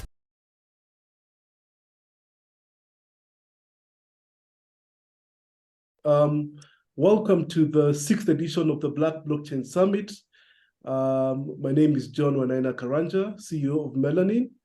And with me, I have host of the summit, Mr. Sinclair Skinner, and our esteemed guest, Arthur Hayes. I think I'd like to begin with brief introductions. Maybe we can start with Arthur. Sure. So, hello everyone. Thanks for having me. It's great to be back. I think this is the second year that I've done this. I am I was formerly the CEO of BitMEX, one of the first Bitcoin cryptocurrency derivatives exchanges. I'm now on the board. I haven't sold any of my stock or anything, but me and my co-founders took a step back with the management team running everything. I spend most of my time now at my family office called Maelstrom, and we do a variety of early stage investments in decentralization projects, token projects, and I also have a public policy arm where we do some financial literacy outreach and curriculum design for right now US public schools. So that's sort of what I've been up to over the past sort of year, and a brief introduction of myself. Awesome. Can we go to Arthur? Sinclair? Oh yeah, again, everybody, thank y'all for joining us, and we're just so blessed to have you, uh, good brother, big brother, brother Hayes, has been in the space for literally years and years. And again, I think that's sometimes one of the things that's difficult. People don't realize like it's been a short like period of time in this whole blockchain since the white paper, but again, you've been a pioneer in the space, understanding that journey. Again, we've had you on before, but it'd be very helpful if you just give us that little taste of how you made that journey here for the folks that just joined the blockchain summit for the first time, even though we've done that 6-year mark. Sure. So a very brief history. So I was a finance student at UPenn, Wharton School of Business, like many, many years ago, 15 years ago now, class of 2008. I then moved out to Asia, where I worked for Deutsche Bank and Citibank, trading exchange traded funds and futures contracts on a lot of the large equity indices in Asia. I got fired from my job in 2013, read the white paper, and then decided that I was going to be in the cryptocurrency Bitcoin space. I traded my own money for a bit and then decided with my other two co-founders to start BitMEX, which was basically a platform to trade derivatives, which is my background. And I wanted to create a platform that I wanted to trade on as a trader. I think our biggest claim to fame is the invention of the Bitcoin perpetual swap, which I guess is the most traded product ever in cryptocurrencies. Every single exchange that you've heard of trades a variety of the thing that we invented, and it basically powers the cryptocurrency derivatives market. And then subsequent to my time at BitMEX, as I mentioned before, I started a small family office where me and a few other individuals invest in different sort of token projects and decentralization technology across the whole space. So, crypto's been my life since 2013. It's been a wild ride. I enjoy it thoroughly, especially the people that I get to meet. And I really want to help bring this technology to everybody in the world. And hopefully we can change the way things are done and how we organize ourselves, both from a political standpoint and in terms of how humanity interacts with money. Awesome. Our theme this year is peaceful solutions to violent world problems. And we did a quote from Cameron Winklevoss, and he talked about Bitcoin is a monetary system that requires no violence to work. There's nobody going to twist somebody's arm. We don't beat folks in the head. We don't call the IRS. The whole bunch of things that has allowed us to be a part of this community and know that its magnitude's better than the status quo. When you're looking at your growth in the space and now with some of the things that you're doing, you're talking about your family office, over this last year since we've talked to you, what are some of the things that you see that now are your priorities? I think as we go through these different phases in life, sometimes we kind of like shift some things around, but sometimes we might even double down on some of those things. In a high 30,000 feet, what are some of your priorities now as you see over the last years of what you're doing? And again, the thing you said about the financial literacy in the community, I mean, again, I think that's an awesome point. But your innovativeness and the way you've been kind of pushing in an aggressive way is also something that's so important to us. So what you got? So man? I think a lot of people lose sight about why Bitcoin and the whole ecosystem is special, right? Why do we have these networks that are worth, hundreds of billions of dollars and maybe trillions at some point, whatever, is that we're trying to create a censorship resistant, decentralized, economic system. And it's really, really hard to do that. It's really expensive in terms of the amount of energy you have to spend to make these sort of systems, because it's much easier to have a centralized database and to send value around, which is what we do currently, right? And we have what I call the cartels of trust: governments, banks, auditors, insurance companies, all these people that we have to place trust in because they're the ones who make payments go from point A to point B. And it's good in some ways and bad in others. But if we want to change it to the people basically coming together and saying, okay, we're going to, through a method of consensus, determine what's a valid transaction, it's obviously extremely difficult and hard. And it's much easier to take the shortcut of, proclaiming that we're doing decentralization, but in the back end, just having a centralized entity. And so I think a lot of people lose sight of that. And why is Bitcoin valuable? It's not valuable because it's worth, however, $20,000, $30,000, whatever it's worth, when you can go on, whatever your favorite exchange and trade it. It's worth something because we've endeavored to create this decentralized system. Same for Ethereum and some of the other sort of virtual machines that are out there. So we're very focused on technology that sort of helps solidify this base of decentralization and that infrastructure that is essential for that. Because if all we're going to do is create another financial asset, then I should just go trade on the New York Stock Exchange or the NASDAQ or the Hong Kong Futures Exchange or whatever, right? It's much easier. It's cheaper right now, and I can get the same sort of exposure. And I think people sort of lose sight of that. And that's why we're focused on this sort of technology. Because if you actually get some of these pieces right, not only does it actually bolster the value proposition of Bitcoin and cryptocurrencies in general, but if you're early, obviously you can make a lot of money, right? And so it's sort of a two-pronged effect. Because if we lose sight of the actual thing that we're trying to create, then, when BlackRock comes in and has an ETF and holds a bunch of Bitcoin, like, what have we actually accomplished? Why have we struggled for 10 years with this technology if all we're going to do is just hand it right back over to the same people that we're trying to disintermediate? So that's the kind of technology that we're trying to foster, and obviously we're trying to make money as well. Yeah, and that's probably one of the reasons why we would label you one of our freedom fighters, because again, I think you're right. In the early days, our first project with BitMari was a remittance project with Zimbabwe, where we got a remittance license from the Reserve Bank of Zimbabwe to remit cash using Bitcoin. And our thought was that, look, we're going to we don't need MoneyGram. We don't need Western Union anymore.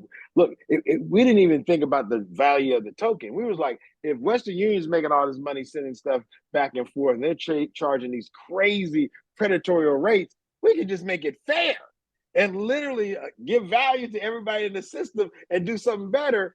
And what I'm seeing now, though, is the banks are really the ones who seem like they're going to take control. Like even some of the regulatory hurdles that, as a startup, some of the requirements that we've seen being, offered as ways that you can actually, be a part of the ecosystem, you would have to have a very large, well-financed, company in order to, again, I'm not just talking about anti-money laundering, AML or KYC, but to do all the checks and verifications that are necessary to meet their requirements. It would then create a situation where maybe it ends up back in the hands of some of these larger banks. And I think people like you have shown a way that we don't need those large entities. There's enough innovation, enough ways to leverage this technology. Do you see that? Is there a way that we can challenge the direction that we're going in? Or do you think it's something, in South Africa, I learned this word, they call it state capture, where the state is basically controlled by, the moneyed folks. Like we go to war all the time because the people who make weapons are selling more weapons. Like, they say follow the science. It may be follow the money, and then you kind of figure out the politics. And anyway, and again, I'm not putting words in my mouth, so don't let me do that because I'm not trying to do weird. My point is, where do you see us going as it relates to the issue of us as the masses in a decentralized, open source utility of this technology versus the centralized big banks coming in and be the facilitators of these transactions?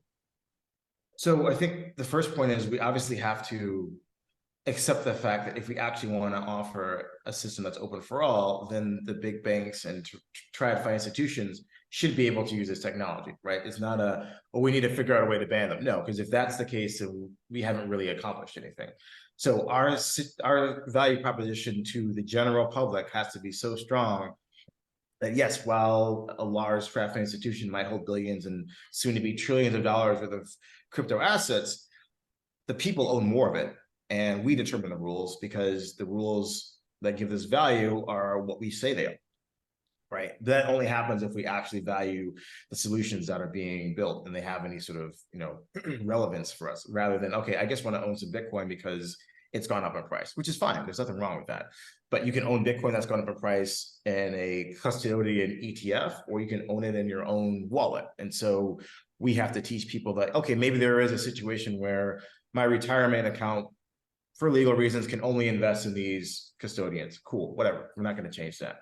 But if you actually care about having your own financial freedom and you've been educated to understand the difference, you're not going to keep your own capital in one of these products. You're going to custody it yourself and understand, okay, there's challenges to that, but there's also benefits, right? You're not going to end up like, some Russian oligarch who thought he was a billionaire. And then when his boy Putin decided to invade Ukraine, found out he was worth nothing. And I think that's the people sort of recognize the value of the technology of Bitcoin, right? You thought you had something, but you're just a renter of your assets in the traditional financial system. And that works for a lot of people until it doesn't. And so people have to see these situations and not say, okay, that's a bad Russian. If you're in the West, it's, wow, that could happen to me too. Maybe I should rethink how I'm thinking about my situation, and possibly use Bitcoin or Ethereum or some of these other assets to, change some part of that equation that I can change.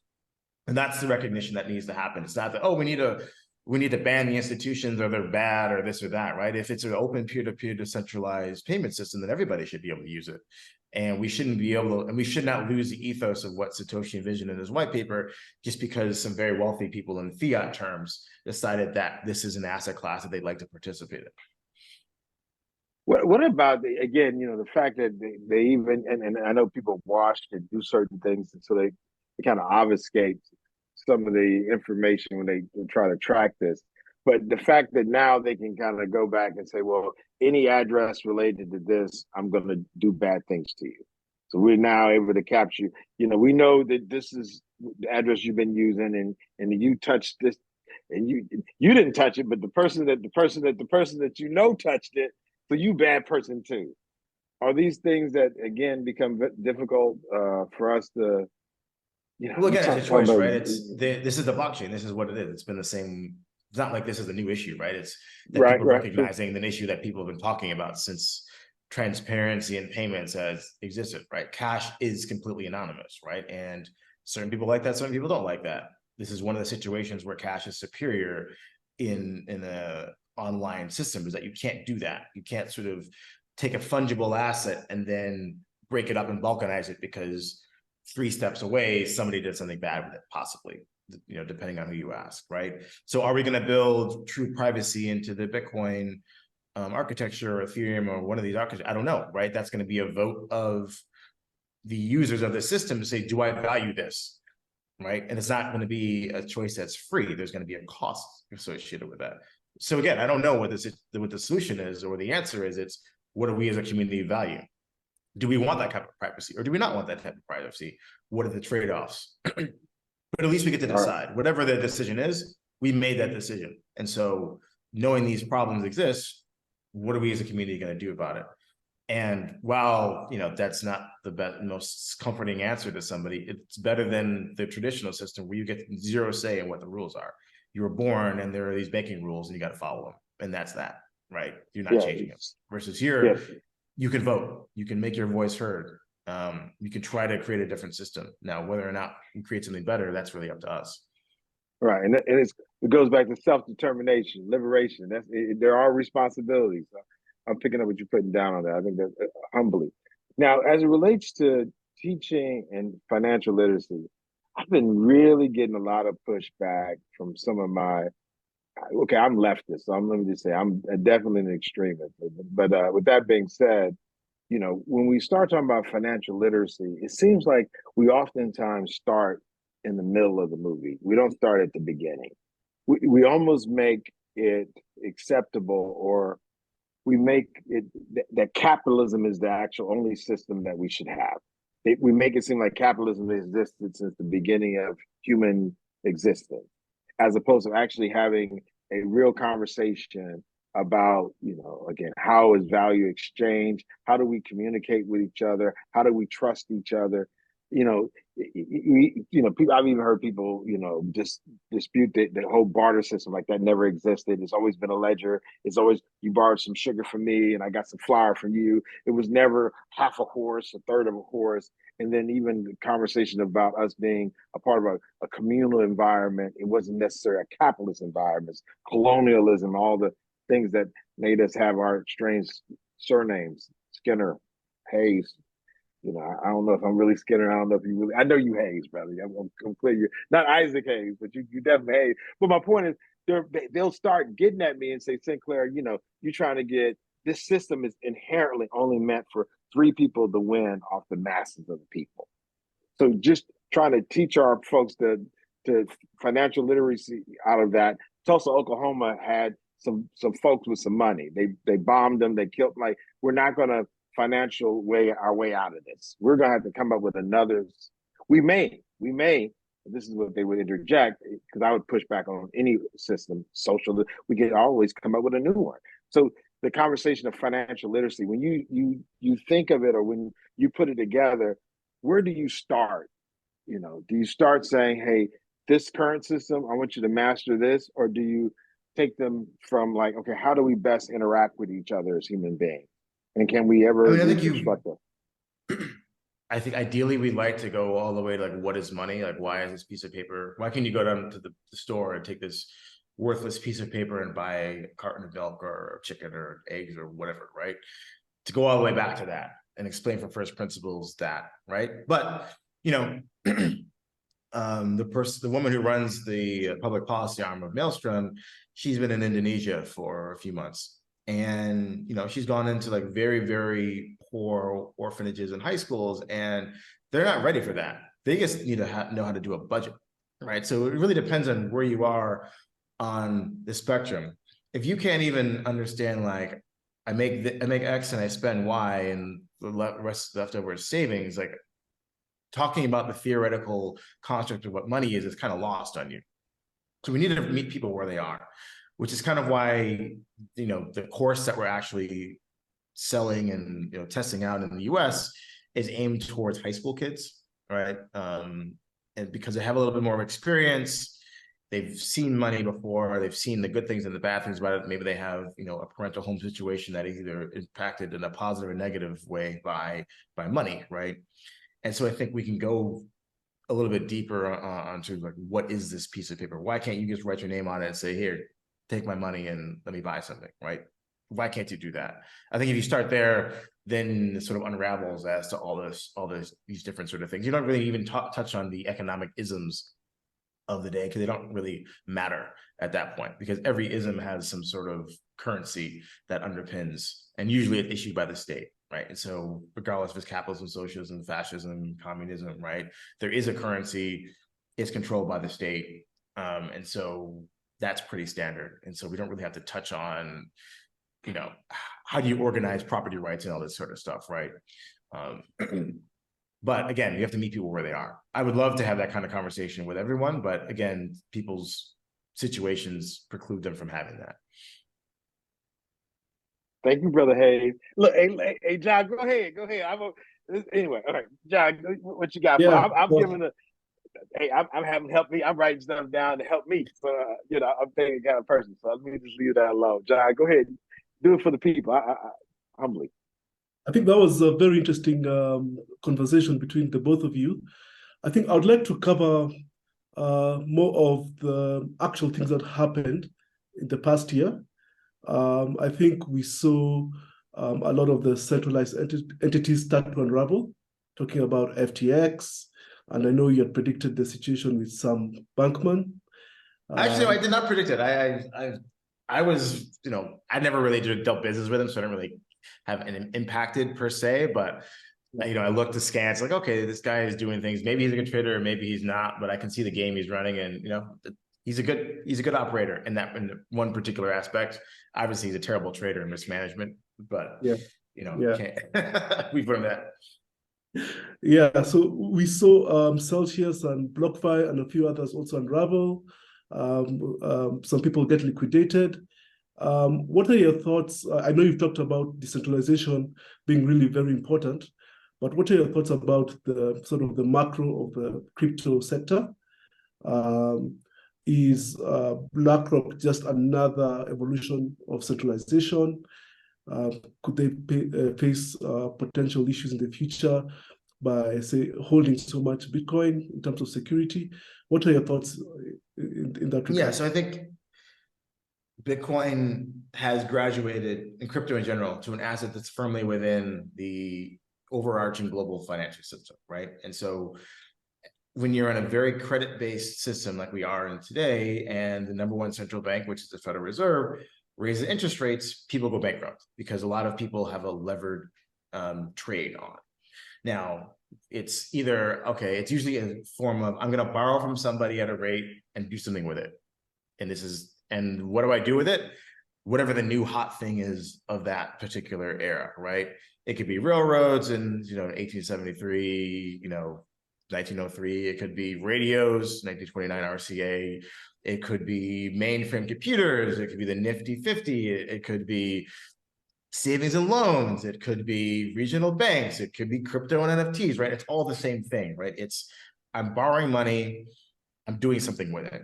But when the cost of borrowing goes up, those who have too much leverage in a mismanaged business go bankrupt. And so in the crypto space, just about every single lender went bankrupt because their incentive was, I'm a VC-backed company, I need to grow. There's only so many borrowers who are really doing something where I can lend that's actually, they can pay it back, right? And usually as an exchange or a mining company who can pay back natively in crypto. They don't need money because they make money. So who are we lending money to? A bunch of Muppets like Kyle and Sue at Ferreros, or just, bad speculators, right? Writ large, right? And so that's what they did because that was the incentive. I need to be a VC company. I need to grow. I need to have a bigger loan book. I have these billions of dollars I guess raised. Like, what do I do with it? I need to lend it, right? And so what do? They made bad loans. And when the interest rates went up, boom, they went bankrupt. So it's a standard story, nothing new. It was just, in our space in crypto this time versus another space. In terms of, what learned, hopefully we've learned, understand how you're getting that yield. Terra Anchor was offering 20% yield on Terra. How do they do it, right? Don't just say, oh yeah, it's 20%, that's great. It's better than the zero I'm getting in my bank account. These guys are fucking magical. No, they're not. Right. Just ask some questions. So, I mean, it's just humanity. It's nothing new. We're going to do it again. I don't know what the next one's going to be. In terms of the risks that we're facing on these centralized custodians, right? So this is, one thing that I think is going to be the risk is, okay, let's say that BlackRock or Fidelity or Vanguard or pick your large asset manager globally, right? They come in, they amass billions and maybe trillions, whatever. Hopefully the ecosystem is worth 100 trillion and they've got a trillion. Great. Everybody's rich, right? They got $1 trillion of crypto. Guess who I'm going to rob? BlackRock. If I am, some sort of state actor or hacking group, am I going to fuck around with like $1 billion, or am I going to try to hammer BlackRock and any of these asset managers who are regulated to hold trillions of dollars in a single point of failure solution? I'm going to spend all my money and all my effort trying to hack them, and they will succeed because you just can't be perfect all the time when you have that sort of concentration of risk. Right. And it's usually not a technological solution. It's a social solution. It's getting somebody to download a fishy file on, from like some sort of social media platform or a phished email. That's not how you hack. You don't hack the technology. They're going to have great technology. But the middle office person who makes $50,000 a year, do they give a fuck if Larry Fink loses a few $1 billion? No. So that is the person that's going to get hacked. And you're creating a situation where we're going to welcome, and not we, I'm saying, financial regulators are great. They have a custodian, they've separated the duties, they've done exactly how they do it in the traditional space. But in the traditional space, if you steal a bunch of money, you can essentially just print it, just Control C, Control V, and print the money and give it back to them, and everybody's cool. But in crypto, you can't do that. And so that's going to be a big risk. How they handle it is going to make or break their crypto business. I don't think people truly appreciate the amount of effort that you have to go into to harden one of these custodian services, especially if it grows to hundreds of billions or trillions of dollars that one entity controls. That could be the risk in the 2025-27 cycle. I don't know. Wow. So how do you recommend people go about securing their assets? I'm thinking of sort of a small person like myself. I would like to leave my crypto savings to my children in the future. Is the technology there? The technology is there, it just takes a lot of effort, right? You can go down the rabbit hole. You can have the crypto steel and the vault in some country underground, blah blah blah, right? You can encrypt your private keys and pass around the shards to different trusted individuals. You can use hardware wallets, right? So there's solutions. They all require effort. It's not like, oh, let me just pay this person $10 a month and they've sorted it all out. Like, no, they haven't sorted shit out. So you have to, if you really want to be your own financial institution, then these are the sorts of things you have to think about, and it can get quite annoying sometimes. But that's what you want to do, or you can hand your money to somebody else. In most cases, you'll be fine, but you could not be fine. And you have no one to blame but yourself, because again, this is self-deterministic, right? You choose how you want to store your assets. There's no redo button. There's nobody to complain to, and so some people don't like that, which some people cite as the hindrance to adoption. But again, that's sort of the whole point of what we're trying to do here. Right, not your keys, not your cheese. So we have a non-custodial wallet that we've had since 2016. Bill Murray. On Apple and Android, and again, look, I'm guilty. I left some money on the exchange, and they got me for about 50 Bitcoins. And they did have the Secret Service. It was a cat out of Florida, young kid. It was real crazy, but they were able to get. They settled and gave us like some money back. He had hit a bunch of folks, and it was a SIM swap where they literally got in on my. I was using AT&T, bro, and this got weird. Yeah, I was in Zimbabwe. Do not use phone SMS verification anywhere in the world. There's just right. I tell people that whole thing about, and then even the long password. I said they don't even need your password. They're just gonna go by that, and then they literally got your phone number, bro, and it's all bad. And that two-factor authentication is the devil. So no, it's not the devil, but I'm saying it takes more than that. Like you said, I think self-determination requires a lot more. Just like, again, liberation, when we were countries and as a people, us liberating ourselves, we got to make trains run on time. We got to make sure there's water. There's like real responsibility for having your own stuff, and sovereignty is real. Right? We definitely believe in some self-sovereignty at the Black Blockchain Summit. So thank you for encouraging us on that. I apologize for that. He struck me when he was talking about being responsible. So I just had to give my testimony. Brother John, I'm sorry. Yeah, so we've seen the intersection of AI and crypto. And I think here in Kenya, there was a huge furore with WorldCoin.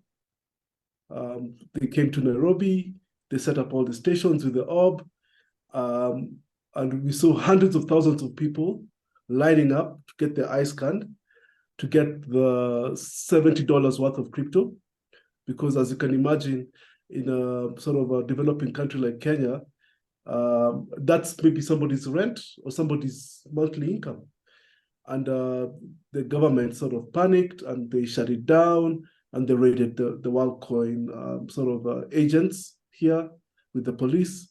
So what are your thoughts on, number one, WorldCoin and AI in general, and the interplay with crypto? Is this a positive development?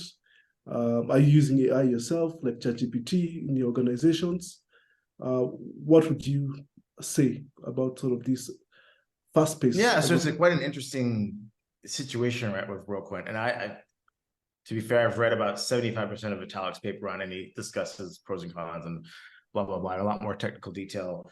No, I think the overarching goal what they're trying to accomplish is, okay, we need to have a way to determine who is a human, right? And I think that makes a lot of sense, right? If you think about, there's going to be all these different economic AI agents all over the place. Most of our life is now conducted over the internet. How do we know who's who? How do you know you're talking to a machine or you're talking to a human? Great. I mean, that's a sci-fi concept that's beaten to death, right? And there's all different types of solutions. Now, the interesting part about this is you have a bunch of Silicon Valley tech bros onboarding people in developing countries because they probably couldn't get away with some of this stuff due to data privacy laws where they're from. So they're going to try it out somewhere else. And I think hats off to Kenya for saying, we don't want this in our or we want to get paid for it. Maybe there was something, well, okay, you're giving us all this money to people, like, where's our cut? I don't know. At the end of the day, right? But at the end of the day, it's data is now the new commodity. And if you're looking for unstructured data in different places, you're going to have to get it where you can. And a lot of countries are now saying, no, we don't want you doing things to our database of humans and what they're interacting with. For whatever reasons, doesn't matter. Like you have GDPR in Europe, China doesn't allow certain countries' apps to run in its country, right? US is trying to do some of the same with TikTok, potential bans and blah, blah, blah. So there's data nationalism going on because, again, everyone recognizes the data is the attention, the interactions, that's the real value. Why is Google valuable, right? It's because they they touch all aspects of our internet presence and they take all that attention and they build products out of it to sell you ads, right? And so how do you as a country make sure that you're getting proper remuneration for all this data that could be used to train AIs that companies domiciled in another country who pay no taxes where you're from are going to monetize? It's a political question at the end of the day. I don't know what the answer is. I do think that there's obviously sort of this, like, you could say a neo-colonialism, but in the data construct, like, okay, yeah, we're going to have a bunch of American dudes come over to Kenya and try this out. And then, fuck that. I think our ancestors are warning us. Our ancestors been like, we've been here before. They came for the land, now they coming for data. It's the same hustle. And we always, okay, sure, the land, who can take land? Air, land, it doesn't have, no, come on, you can. And then you see where we ended up. Now we're doing the same thing with our eyeballs. Okay, what's these eyeballs? Okay, it's the same, like 500 years, and we still ain't learned who these folks are. Like we literally are like stumbling with like we have a trend. They're consistent. Like it's not even like they change it up. They came again, now it's data. Like data, land, like I apologize. But yeah, I'm thinking of it. But I mean, AI is with us. It's here. It's now you have to live with it. There's no going back. There's no like, I'm going to ban AI. No, you're not going to ban shit, right? It's here. AIs are not nationalistic entities. They don't understand any of these cultural constructs. I want data. Where's the data? The data is there. I'm going to go get it, right? And they don't give a fuck about history and all these other human and political things, right? There's a database. I need it to be a better AI. I'm going to go get it. And they will succeed at the end of the day, right? It's a computer. They're better than us at just about everything. And so I think you're naive to think that, no, there's going to be a way to prevent any of this sort of development. And so you have to sort of adapt to that and think of solutions. And obviously I made a big, essay series about how I think AIs will interact using crypto and why it makes more sense for them to use a cryptographic monetary system versus a human legal state-based currency like fiat currency, even if fiat currency trades on blockchain rails like a CDBC or something like that. But at the end of the day, AI is going to transform our entire existence and what it means to be human. I don't know what that's going to be in a few decades, but it's going to happen. And so right now, what I'm thinking about is making sure that as an investor, especially at Maelstrom, we don't overpay for stuff, right? Because you saw this in the 2000, internet infrastructure boom, right? Cisco systems and all these different players are going to build all this fiber optic, and we're going to connect 7 billion people in the world. They're going to use internet, and everyone's going to make a fuck ton of money, right? And so you're paying sort of silly multiples for earnings. And I don't know what NVIDIA traded at, like 200 or 300 times, right? Something you're seeing, right? But at the lower end of like the startup scene, you're seeing, okay, well, I couldn't raise money as whatever I actually do. So I'm just going to slap AI on it and go to the investors. And most of the investors are dumb because, again, they need to deploy money to earn management fees. If you're not deployed, you're not making money. So fuck it, just give it to them, right? It doesn't matter if most of them are going to lose it. You don't get paid unless you try. So you're going to overpay for growth. I think AI mania is going to be the biggest mania that we've seen in human history, because I argue there's going to be the combination of the fiat collapse, the last gasp of money printing to save the sovereign debt markets of the world, combined with, oh my God, AI is going to change what it means to be human and how we interact and how we do it, commerce over thinking machines and internet connected machines. And that's just going to lead a boom that we've never seen before. And it's like, oh my God, everything, AI this, AI that. AI stocks are going to be going nuts. AI tokens are going to be going nuts. Everybody's going to be an AI company. They're going to wake up in a few years, and 99% of all these companies are going to be worth nothing, because what are the economic? Who's paying for this stuff, right? Where is the actual value? Now, obviously, in 10, 20 years, there'll be a few Amazons and Googles and Facebooks and all these different types of companies who built a real product, but we don't know what those are right now. And so as investors, we have to be very careful to make sure that we don't buy into the hype and assume that in 2 years, we're going to bring forward 100 years of sort of development of humanity, right? So that's sort of my take on AI. Wait, John said, are you using it for anything currently? Where do you see? No, not really. I mean, just I'll casually check something out. I haven't tried ChatGPT or any sort of the editing stuff that use it. But I mean, I know people who have it. It definitely works. It saves people time. It's going to be transformative. I don't think that's a question. Yeah, my personal assistant uses it. It's been, as far as capacity and being able to get more done, super awesome. But yeah, but that's ChatGPT. But I'm still suspicious of all things. Okay, I'm sorry, John. Go. Yeah. So I think let's also talk about some of the technologies you've talked about or written about. The first one would be sort of a decentralized stablecoin. Could you go a bit more into that? Yeah, so I think the stablecoins are obviously very useful, right? We want to be able to use a fiat representation, but not have to rely on the slow and expensive TradFi banking system. So, it started with Tether, and there's Maker, DAO, and a bunch of other these things. Oh, we're going to put a dollar representative token on a blockchain. So now the dollar can move, instantaneously 24/7. Great concept. And obviously Tether and BNB and, BUSD or whatever it's called, and Circle have amassed close to $100 billion worth of value that's custodied with them. But the problem is, at a fundamental level, you're saying, hey, bank, give me a bank account so I can completely disintermediate your business model, which doesn't make any sense. Like, why would the banking system not just do this themselves? Like, Tether's making $1 billion per quarter with like 5 employees. Like, good on them. Like, great business. I wish I was doing it myself. But like, if you're the banker saying like, look, you're like, huh, these guys make all this fucking money and literally they cannot exist without me, the bank, because they need to park this money somewhere. Hold on a second.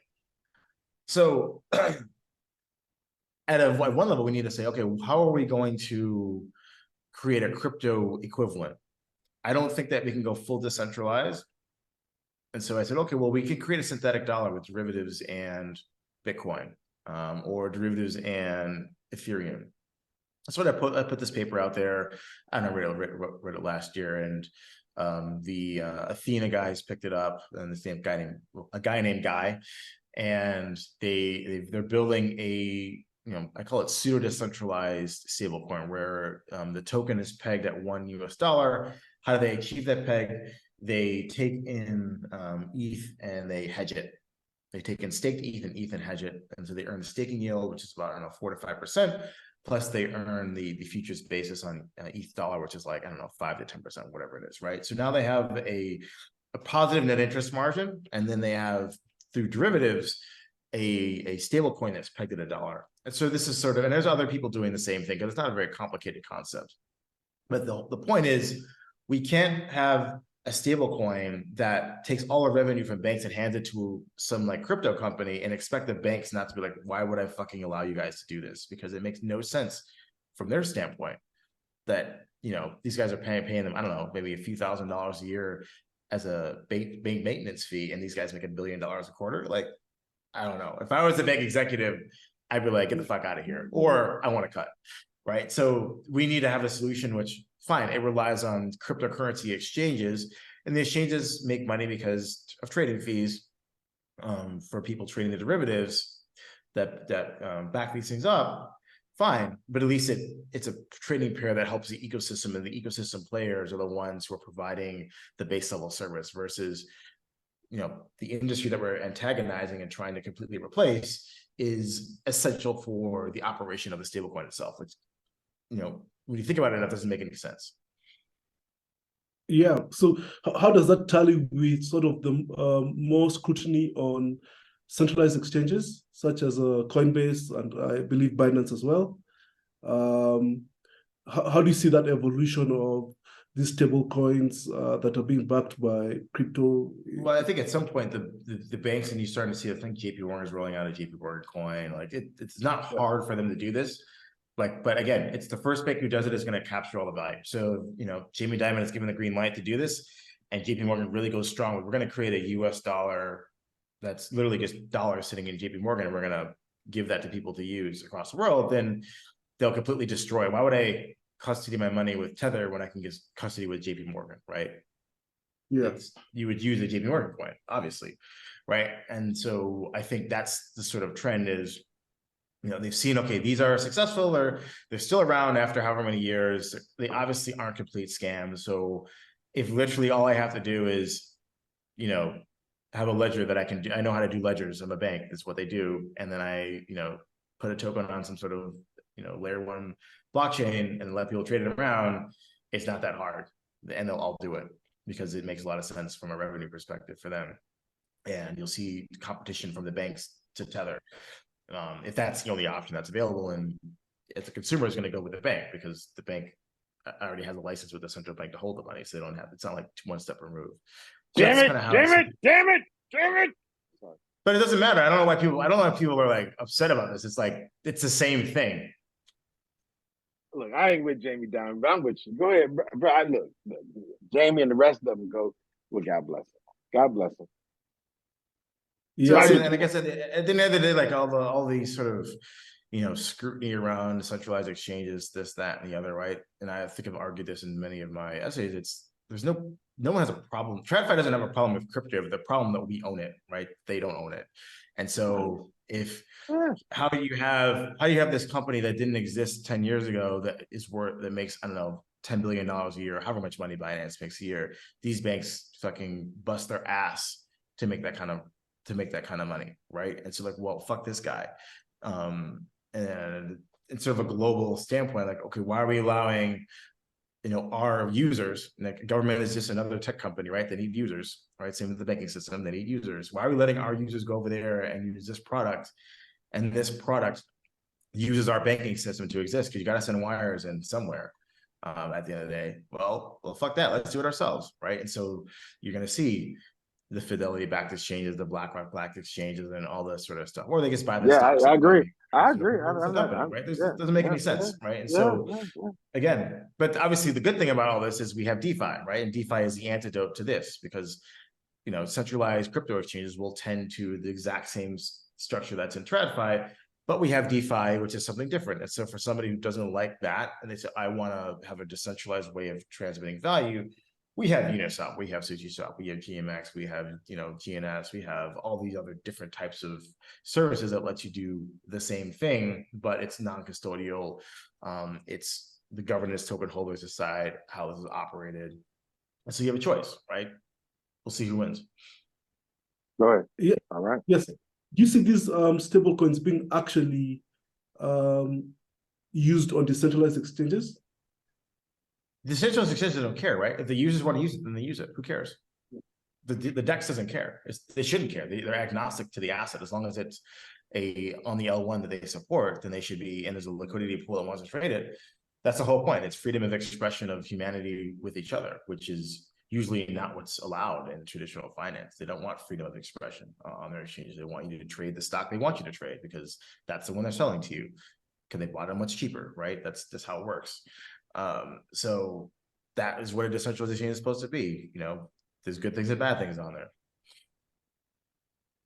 And do you think the decentralized exchanges will be able to sort of survive regulation? Because recently we saw like that's an open question, right? Is the system robust? Are they actually decentralized, or is it just some dude with a computer running on AWS claiming decentralization? We're gonna find out.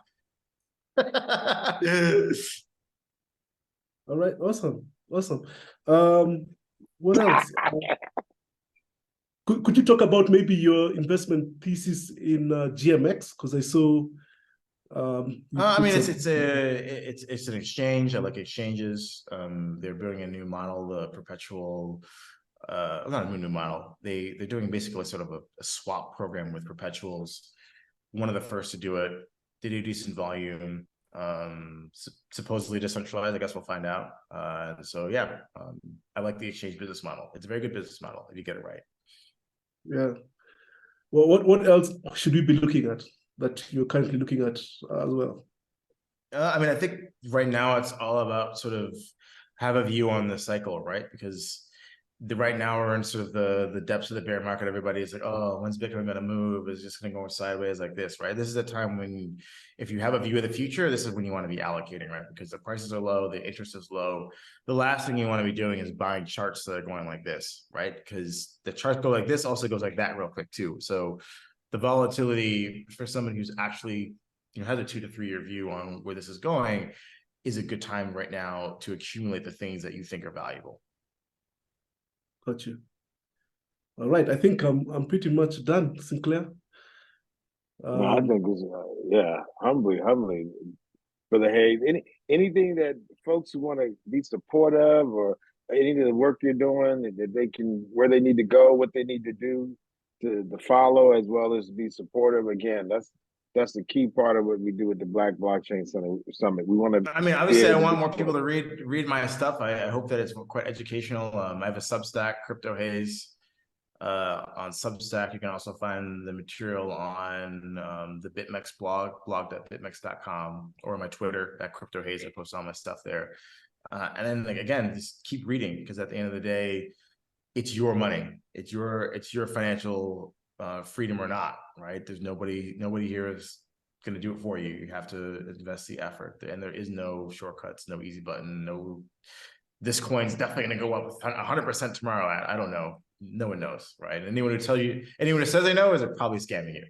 They're probably scamming. They got an easy button for you. It's probably a scam, Black. No doubt. Well, thank you, Brother Hayes and John. Look, I think this was awesome, man. Appreciate you, brother, and coming again, and definitely sister coming in town and being on the panel and be support. Thank you for your support, brother, of the Black Blockchain Summit. Without you, again, we can't be us. So thank you. Awesome. Thanks, guys. All right, cool. Thank you. All right, that's it. This Pan-African movement is the downfall of my time. They ask Rath how it will begin. Rath sees the moments flash in front of his eyes, the rise of the black women farmers through Bitmari's creation of blockchain-based accelerators. With access to local, national, regional, and international markets, these women fed the nation that would change the world.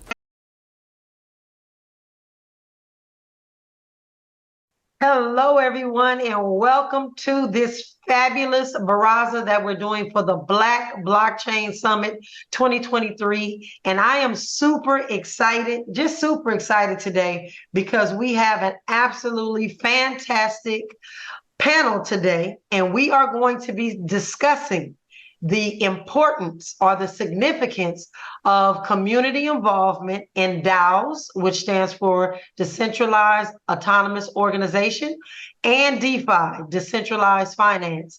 And so what I'm going to do today is ask you to sit back, buckle up your seatbelt, and enjoy this panel as we discover why it's significant for the community to be involved in both of those things, as well as find out what projects these fabulous, illustrious individuals have working and what they're working on. And so we're looking forward to hearing from them. So I'm going to ask these fabulous gentlemen to really just introduce themselves as we move forward.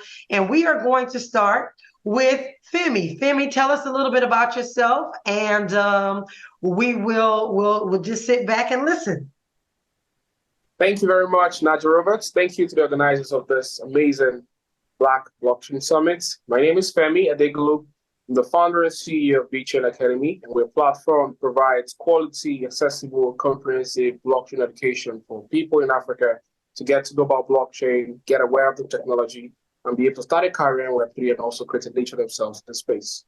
And so far, we have presence in over 10 African countries, Nigeria, Ghana, Gambia, Zambia, South Africa, the likes, Cote d'Ivoire, Mali, and we also trained over hundreds of people in the last couple of months. And yeah, we look forward to having an amazing time here at the summit. Thank you. Absolutely. And Femi, where are you coming in from today? Where are you chiming in from? Okay, yeah, I'm in Lagos, Nigeria, West Africa. All right. Okay. Well, welcome and thank you for joining us. All right. Then next up, we would like to have an introduction from Dr. Gibson. Dr. Gibson, take it away. Hi, everybody. Naja, thank you so much for having me. So proud to be a part of the Black Blockchain Summit. This is my first appearance and attendance to the summit, but extremely excited and looking forward to the event. I'm coming to you from Southern California, the Los Angeles area, specifically Corona, California.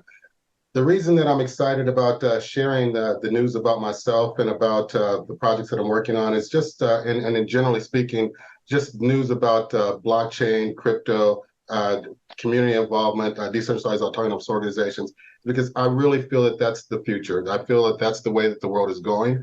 Traditional business models have failed to a large degree, and I believe that the nature of a decentralized autonomous organization really speaks to community involvement and really speaks to giving everyone involved a seat at the table. The voice that it allows people really brings the community together and really gets perspectives from the global side of the project or the initiative that the community is trying to bring forth. So really excited about that.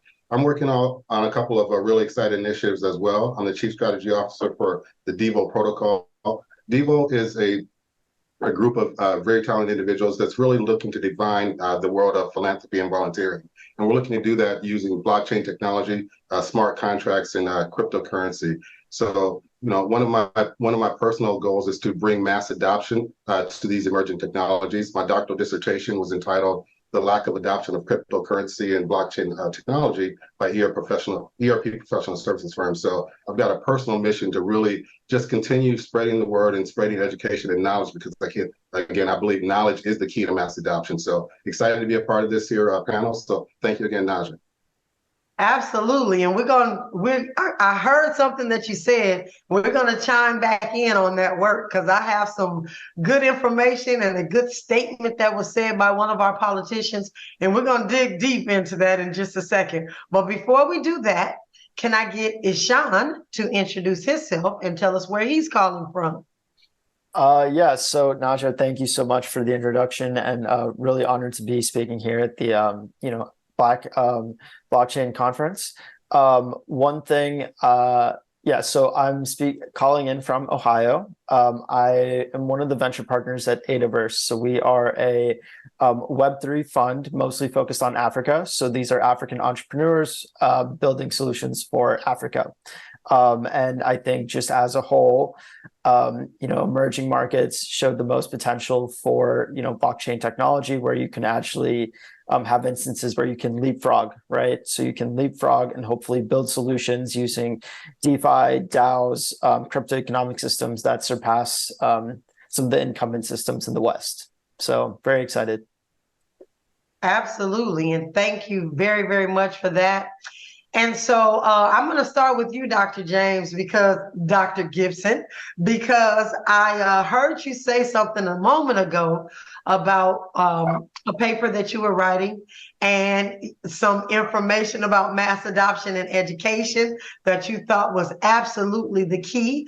And I want to say this. I was given a call about a week and a half ago for some individuals that were on Capitol Hill, and there was a cryptocurrency and blockchain bill that was actually passed, and there were 3 nays on that bill. And one of those nays was Congresswoman Maxine Waters. And when asked why she said nay, she said that her community, her constituents are not interested in any of this technology, and she didn't think it was pertinent to our communities. So that being said, Dr. Gibson, why do you think that it is imperative or important or significant that the communities are involved in DAOs moving forward, as well as decentralized finance? Wow. And I've been from Southern California, I've been a huge fan of Maxine Waters for a number of years, but I vehemently disagree with that statement that she made and why she suggested to go nay. I believe that blockchain and the various emerging technologies are the hope of our community. I believe, again, as I said earlier, I think it, especially when we're talking about Dows and DeFi, it really gives people control of not only their own information and whatnot, but their financial destinations and whatnot. So again, as far as DAOs are concerned, we really need everybody to recognize the importance of having control and having a voice and using that voice. So I think that's one of the really primary things that the DAOs allows everybody to have a voice and have input into the direction of the initiative that the group is really focused on moving forward towards. So again, I think education is a key because we're oftentimes walking around misinformed, and when we're misinformed, we make decisions, right, that aren't correct because we don't have the correct or the right information at our fingertips or at our disposal to make a more educated and better decision. So again, and that's my personal mission, is to really just bring forth knowledge and just share the knowledge that I've been able to and fortunate enough to gain. But again, I really think it's of critical importance that we this type of information to our communities, both the young and old in our communities, right? So that we can again come together and be on a solid foundation of knowing what the right information is out there, so that we can make our personal choices as to whether it's for us or not for us individually. Absolutely, and thank you for that. And so I'm going to direct this question at Femi. And so Femi, as you probably know, and a lot of listeners today will soon know, that the workforce in the world is all pointing at Africa to be the place where all of the young folks are growing up and getting into the workplace and really embracing the new technologies that are at the forefront of everything in the world. Why is it important there in Africa, specifically the regions that you're working in right now, to really have a lot of community involvement to get into decentralized DAOs as well as decentralized finance? Yeah, you see, first of all, it's really a blessing to have blockchain in Africa because it's really helped for majorly global remittance. You know, it has really helped in people having control over their finances, and it's really helped people to understand that, yeah, blockchain can make the world a better place, you know. And this is why what we do at my own organization is helping people understand the power of community. Without a community, there's no DAO, right? You first need to understand that communities are really what really makes the blockchain ecosystem very strong, right? I belong to a lot of communities. I belong to a lot of DAOs. And first of all, before people actually join a DAO, they need to first understand the reason why the blockchain technology is a very important aspect of humanity and the future of our lives. You know, we get to see a lot of people in Nigeria, like according to current statistics, that we have over 65% of the Nigerian population are less than 25. That's a massive, huge number. And Nigeria has over 220 million people, you know, in it, living in Nigeria. So you see that there's a lot of opportunities for young people to tap into. And that's why what we do, right, we're focused on revolutionizing blockchain education in Nigeria by introducing sustainable education, training teachers, training stakeholders, training the schools, and training those who can really impact the children from the grassroots, right? Because we really want to encourage Nigerian youths to, have the understanding of the power of community. For example, you want to start a project, maybe you want to launch a token, or maybe you want to start up a blockchain solution, or maybe healthcare or supply chain management, so on, or maybe you want to do something in finance, right? You need to push that project to a community. They are the first people to, first of all, patronize your first clients, your first customers, or your first users, right? The first 100 users come from the community. And so we understand these factors. And that's why we have a huge population in Nigeria. And we want to really empower people and let them know that, first of all, blockchain is here to stay. Blockchain is the future. Blockchain is giving you more power as an individual. Blockchain is cutting off more centralization and giving power back to the people, which is decentralized finance. And that is really going to shape the future of the economy of Nigeria and the whole of West Africa and the whole of Africa as well. So for real, we currently we understand that young people really want to come into the space and really understand what blockchain is. A lot of young people really don't know what blockchain is in Nigeria. They've never heard about it before. Some people really don't know about cryptocurrency. But now we're changing the narrative, and gradually we're going to get to that level. But right now, we have really been on that course to make sure that we provide accessible quality blockchain education for people in Africa, in Nigeria especially, so that our young population can get involved in this space and add value to the space that we're in right now. Thank you. Absolutely. Thank you for that. Thank you for that. And Ishan, I'm going to ask you a little different spin on this question because we're going to hear about the project that you're actually doing. But I would like for you to touch on what you think the challenges that you see, because you are providing funds for people to actually do the work. What challenges do you see in the community getting involved in DAOs as well as DeFi? What challenges do you see ahead of us? Yeah, so I can maybe touch on a few aspects of that question. So as you know, as a VC, as an investor, I definitely believe that some of these crypto economic systems, like DAOs, and DeFi and other primitives that are possible through blockchain, they're a little bit of a double-edged sword, right? Where when you have the community involved in decision making for like a company, right? Maybe community members are not privy to all the important information to make the right decision, right? So it's like, hey, like, you know, if we need to bring on a vendor for KYC or something, right, for our customers, is that something that should go to, you know, a community DAO vote? Or should that go to like the CTO or the HR, the compliance officer, right? So I think, I think DAOs are the future, but maybe we shouldn't necessarily throw away all the human coordination mechanisms that we've come to today, right?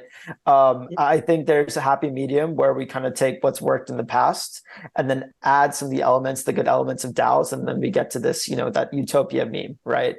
And then in the African context, I think that, as Femi pointed out, the country is extremely young, right? And I think, I don't want to sound judgmental here, but I think young folks are more willing to try like new things, new technology, rather than individuals who are maybe a little bit older, right? And because of that, I see a lot of potential in new crypto economic systems that give users more agency over the products that they use.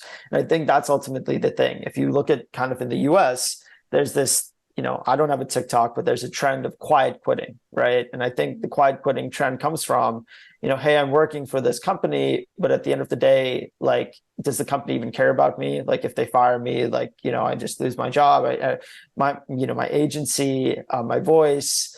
What if there's a better way where, incentives were aligned, right? You're working towards like a common goal. And we do that, right? We give people stock options and things like that. But I think with the blockchain and DAOs and governance, there's a new unlock for humanity that we've maybe not touched on.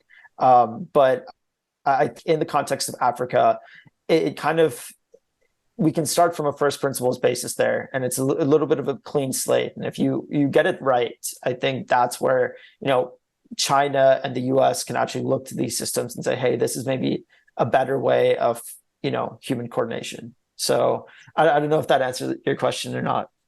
Absolutely, it did. It's interesting. You would put China and the United States in the same bucket.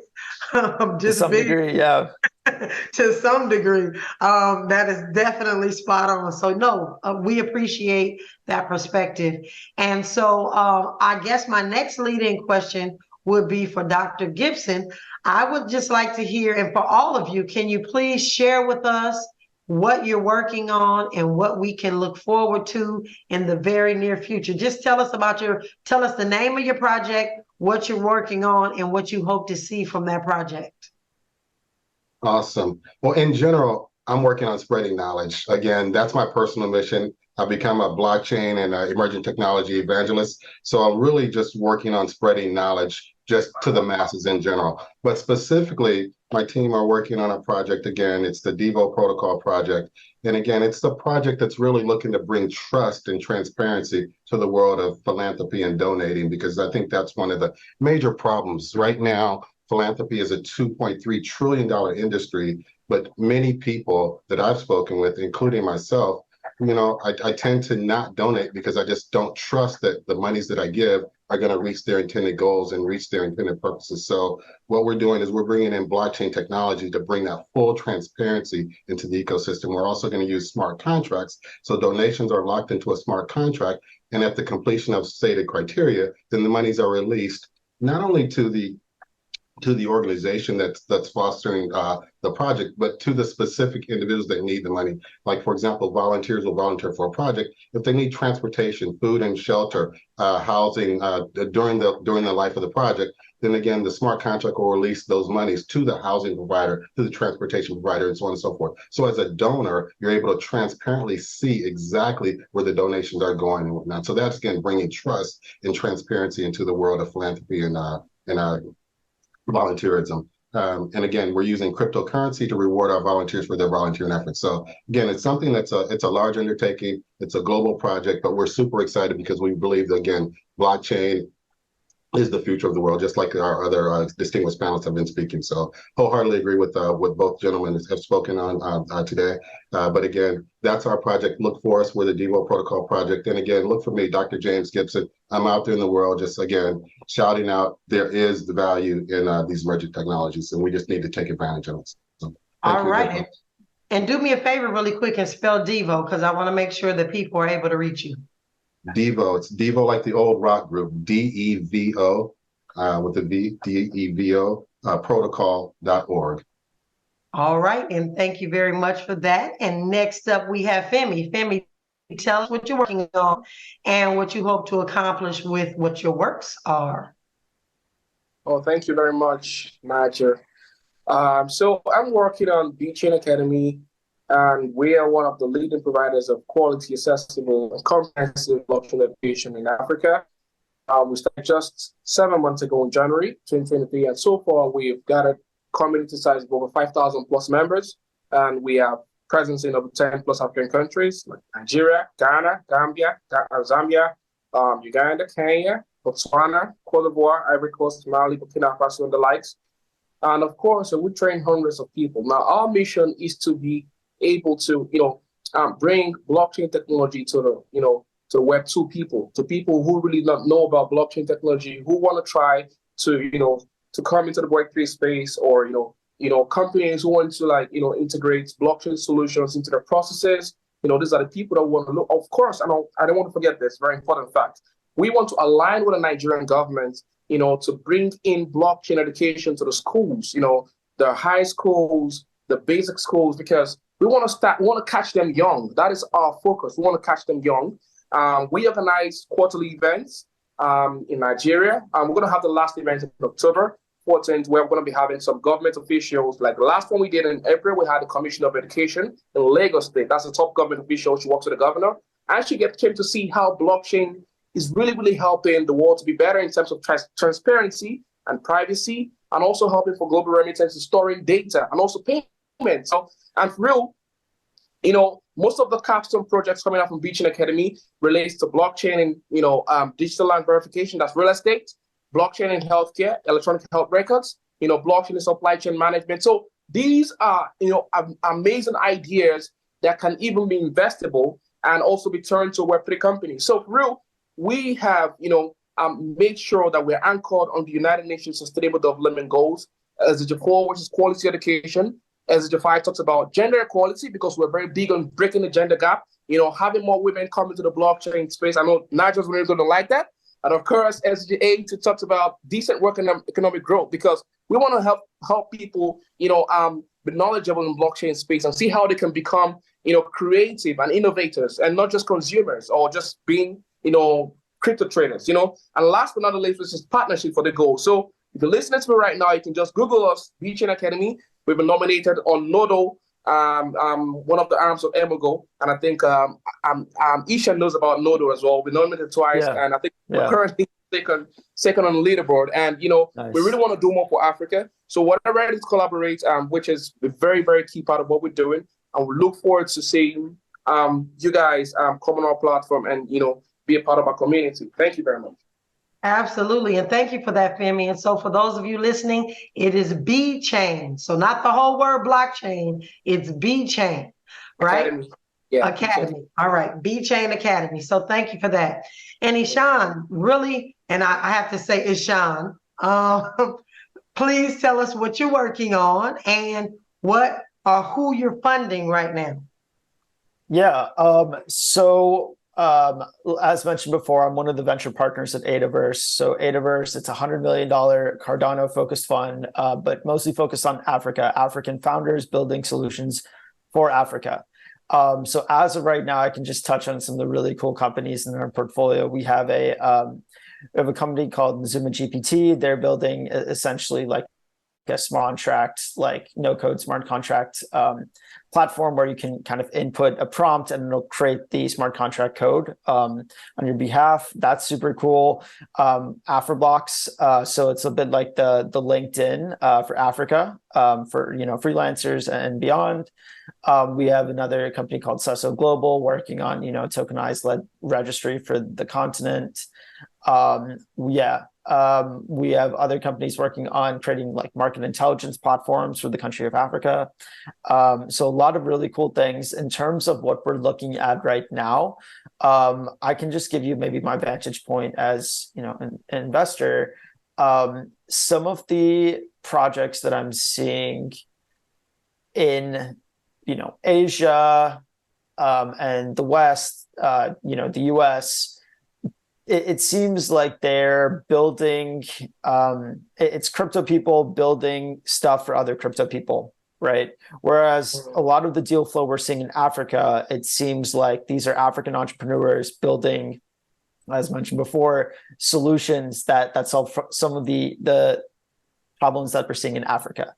And I think that's where I'm seeing a bit of a slowing of funding in the traditional web, maybe the Web3 space, like in Asia and the US, but in Africa, I'm seeing a lot of interest, and I'm seeing a lot of funds actually want to create like dedicated, Africa only funds, right? So I think there's a lot of potential on the continent. In terms of more recent investments, I think more of the more recent investments were remittance type plays, and more things related to maybe financial infrastructure, those sorts of plays. But I think a lot of the potential and a lot of the 0 to 1 innovations I'm seeing on the African side, as opposed to in the West. Absolutely. So, Ishan, how would people get in contact with you? So I'd say reach out to the Adaverse email. I will pull it up and get it to you by the end of this call. But there's a if you go to our website, it's called adaverse.co. And just spell it really quickly, and then we'll have Philip come on really quickly. Yeah, it's ADAVERSE.co. And then on there, you can apply for funding, and you can, pitch us, and we can go from there. All right. Thank you, sir. Thank you, sir. And Philip, welcome. Can you tell us what you're working on? I know that you are headed right now to the Republic of Crypto. There's a meeting or something that you're running to, but can you share with us what you are doing in the space right now as far as DeFi and DAOs are concerned?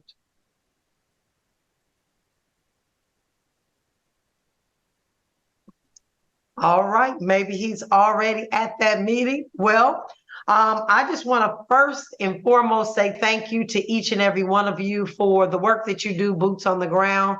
And I want to thank each and every one of you that are watching today and have chimed in on behalf of the Black Blockchain Summit 2023. Have an incredible rest of your day. The only way to stop them, Rath explained, is to create a temporary flee from banks and an overdependence on hard cash rather than digital currency, which we will control. This will deepen the impression of an unsafe investment climate, allowing us to negotiate with other corrupt officials for the little trade we will allow them to do. This plan will work.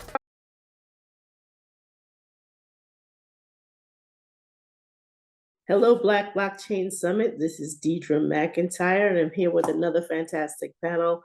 We're going to discuss the topic of, can blockchain save Hollywood its studios and its streaming. Now, it's a pretty loaded topic, but we're fortunate to have with us a startup founder and executive from the Hollywood space, filmmaker Candy Nicole, as well as Ryan Cooper, who is, a musician in his own right and has some interest in,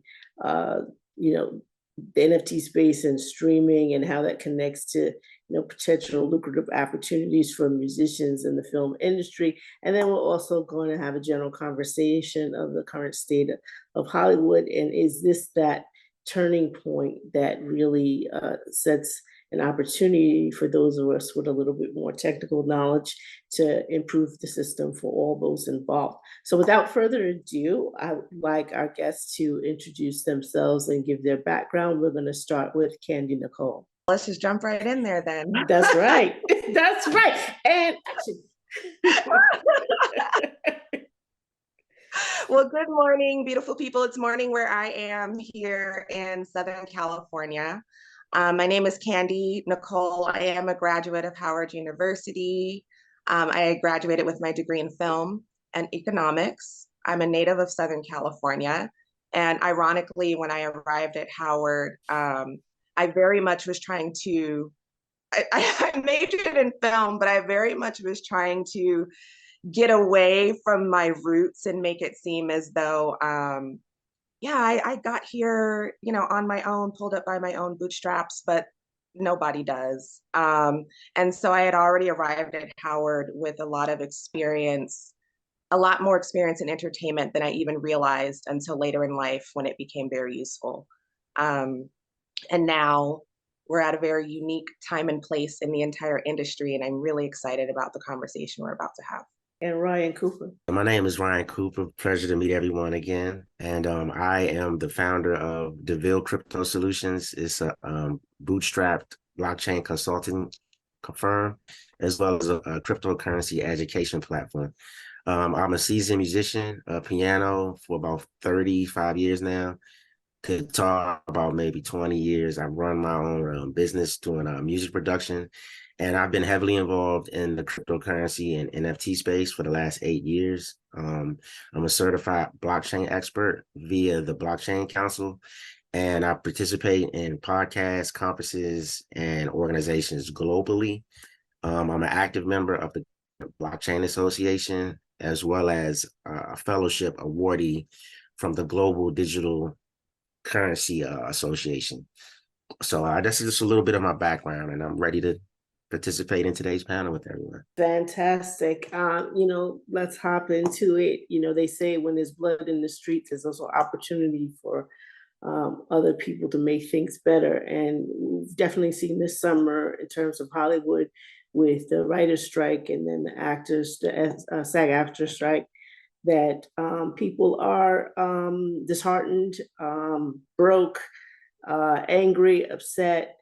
And they were, for me, not being in, being actually ancillary. Do I have friends who are filmmakers? Yes. Have I actually been on set and produced, a live action trailer? Yes, but not really knowing the intricacies of how really bad it was for actors and writers in space, because my angle is really coming from, person who's more journalism set, not screenwriting. And I think it was a real shock and an eye opener when especially the writers and actors started making videos and explaining, this kind of, what seems like a low barrier to health insurance, not being a low barrier at all, that the wheels keep spinning. So Candy, I'd like to, since you're from the Southern California area, to give your take on the current climate. How do we get to this point?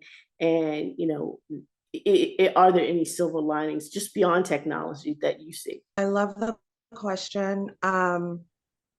So this has actually been a really long time coming.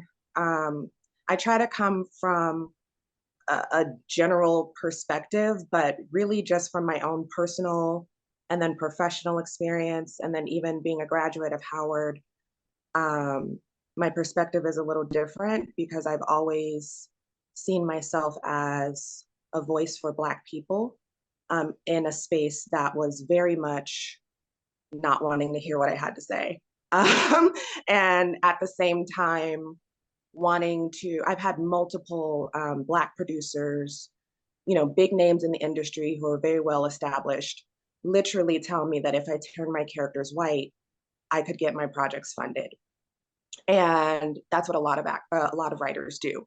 And so from a social perspective, a racial perspective, the fact that I'm a female, so, throw sex into the mix, I was having an extremely hard time as a writer. And everyone just saw me as a pretty face that, oh, you should just go on camera, you should just act. But if you don't create your own roles and you can't create depth for your characters and you can't create the world that they inhabit, then you do have to just take what's being given to you. And so what we're seeing is a very long struggle come to light. Actors are the type of people who are required to create an image in order to succeed in what they do. And writers have to build worlds. And so because so much of our work is rooted in imagination, it's rooted in creativity, it's ripe for exploitation. And that is unfortunately more the rule than it is the exception. And so now we're seeing the WGA and SAG reach a point of no return. They can no longer take what's being kind of shoveled down the pipeline because we can't afford to exist. The biggest problem that actors have, that writers have, is that their careers cannot sustain their day-to-day living, meaning they cannot afford rent, they cannot afford healthcare. And you're seeing that happen across multiple industries, not just entertainment, but because entertainment in general has this kind of allure to it where everyone thinks they're going to get rich and famous, whereas the majority of us are just trying to do our work and make a living, just a regular living. I just want to be, I just want to be able to exist and eat off of my art, off of my work, and to be told no so much because I have to make so many changes to, the voice and the representation that I bring to the table. From the colorism, the racism, the sexism, all the isms, and then throw in the financial issues, and then throw in the fact that technology has shifted so extreme in the past, you could say decade, you could say more than that. From just a technology standpoint, a studio, for example, WB, their cameras in their studio are worth, they probably spent $800,000 per camera. But the camera on my phone that I'm using right now to be on Zoom has a higher quality of pixels and a better, it's literally like in my pocket most of the time or in my purse. And I spent nothing on it. It's an Obama phone. So here we are. I'm just being honest. So here we are in 2023 where I have a free phone that was given to me by the government that has a better camera on it than an $800,000 camera in the studio. And that used to be the barrier to entry in entertainment, where it was like, okay, I can't afford the equipment. I can't make a film because the cost of the technology itself is prohibitive, where that's no longer the case. However, how do you actually eat and survive and get people to view these films and distribute the films? That's where I can see technology coming in and helping a producer like myself get directly to the audience without the studios intervening, which is very much what SAG is now promoting. I'm not hearing directly from WGA as much, but SAG, their approach to the situation is, okay, so since AMTMP I forgot what it stands for, American Movie Motion Picture Television Productions of America, something like that. They're the organization that represents the studios, all the major studios. And so what SAG is saying is we are not going to do business with the major studios, but we're going to start offering interim agreements to independent producers, truly independent producers, and try to cut the big guys out But again, we have no money. So that's where crypto comes in as a solution. But again, a currency is only worth what people can exchange it for. So sure, I could be a billionaire in, some cryptocurrency, but what can I buy with it?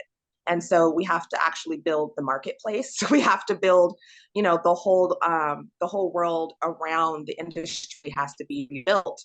And that's where my company has been very serious about taking the industry in that direction for a long time. And that's why I've been involved in these talks. That's why this panel is so important to me, because it helps me go back into the work that I do, renewed, recharged, and reinvigorated to continue and keep pushing.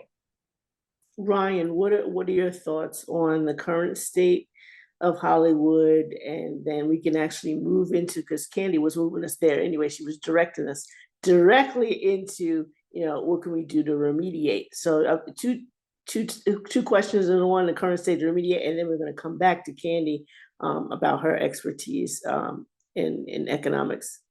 Right. So I was reading an article this morning about this topic, and I think one solution that the smaller studios could do is maybe get an operating license or like a node license. I'm reading something about Gala is a token that's doing a lot of different things in the entertainment industry, and they have a smaller, smaller subdivision called Gala Films, and they're actually offering node licenses to independent Web3 studios that want to participate. And with that node license, it allows you to participate in the bigger studios ecosystem. I just was learning about this today, but that's one possible solution, is we could use these nodes and licensing out to more so facilitate it. And then another thing you mentioned is the marketplace. That's really important, but that the different marketplaces are compatible, because you'll have, one different blockchain cryptocurrency. You don't want to have to worry about bridging between different blockchain networks and making it really complicated for someone that's new to Web3. So you want to make sure it's a really user-friendly marketplace where we can, share ideas and do fundraising campaigns and things. It's all visible on the blockchain. And I think that's a good way to start this. We just come together and find the best ways and come to a standard so that everyone's not trying to build their own solution, but we at least agree that we're all going to have this similar platform and these similar nodes or et cetera, and to use this technology. So yeah, was another venture. They've been around for a while. I'm not sure if they're revamping or not.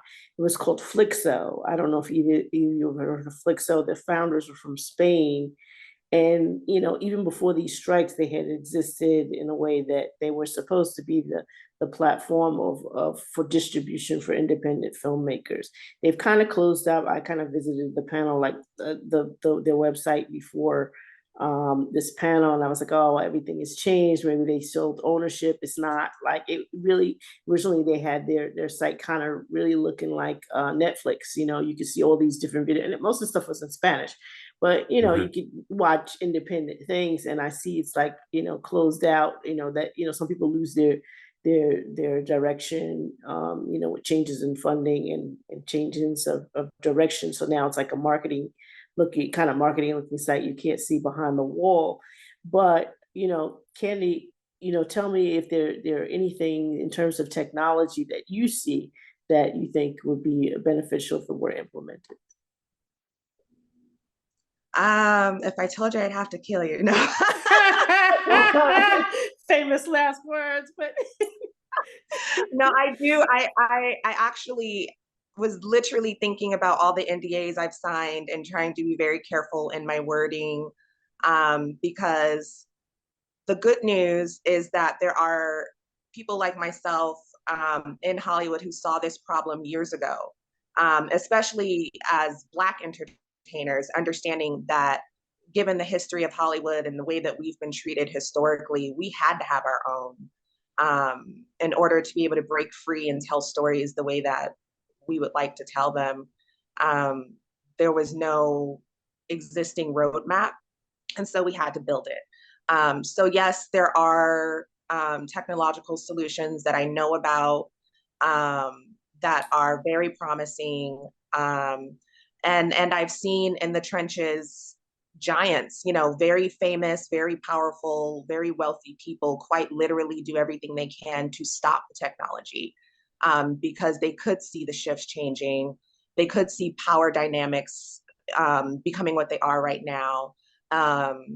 They could see themselves losing influence and losing the ability to direct consumer choices, as is currently what happens. You hire a celebrity to do some commercial and you get to make, millions of dollars selling your product. That was kind of the advertising model before. And so now we're in this place where celebrities, people who we thought were untouchable, people who we thought were had this allure about them because they were mysterious and, how do they really live their lives? These people are just regular people now out on the street holding signs.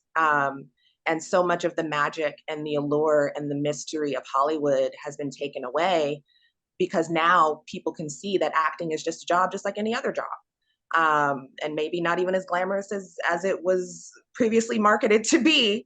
And a big draw for Southern California is the entertainment industry. We have people coming here year after year after year, hoping to be, the one that strikes it rich and famous and gets discovered. And now their face is all over billboards, which of course does happen, which is what keeps people motivated and wanting to come here for that reason.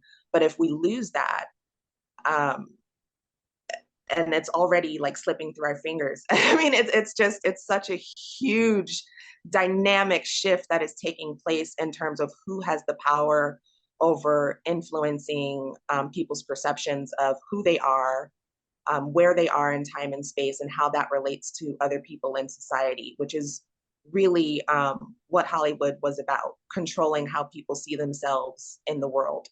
And that's kind of broken now. I don't think it's ever going to go back to the way it was before.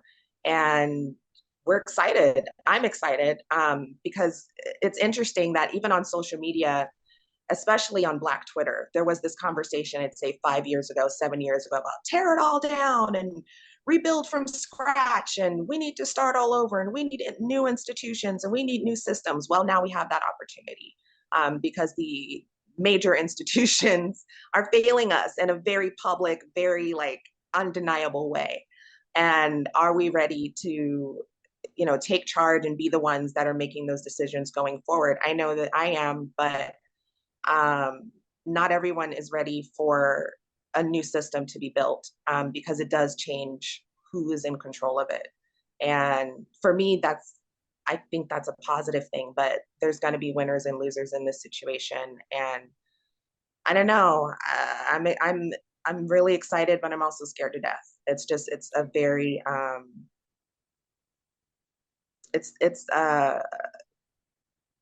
I'm throwing my hat in the ring, but I have no idea what the outcome is going to be. I mean, there's opportunity for new business models, but sometimes what's new is not really new. It just hasn't been applied to your industry.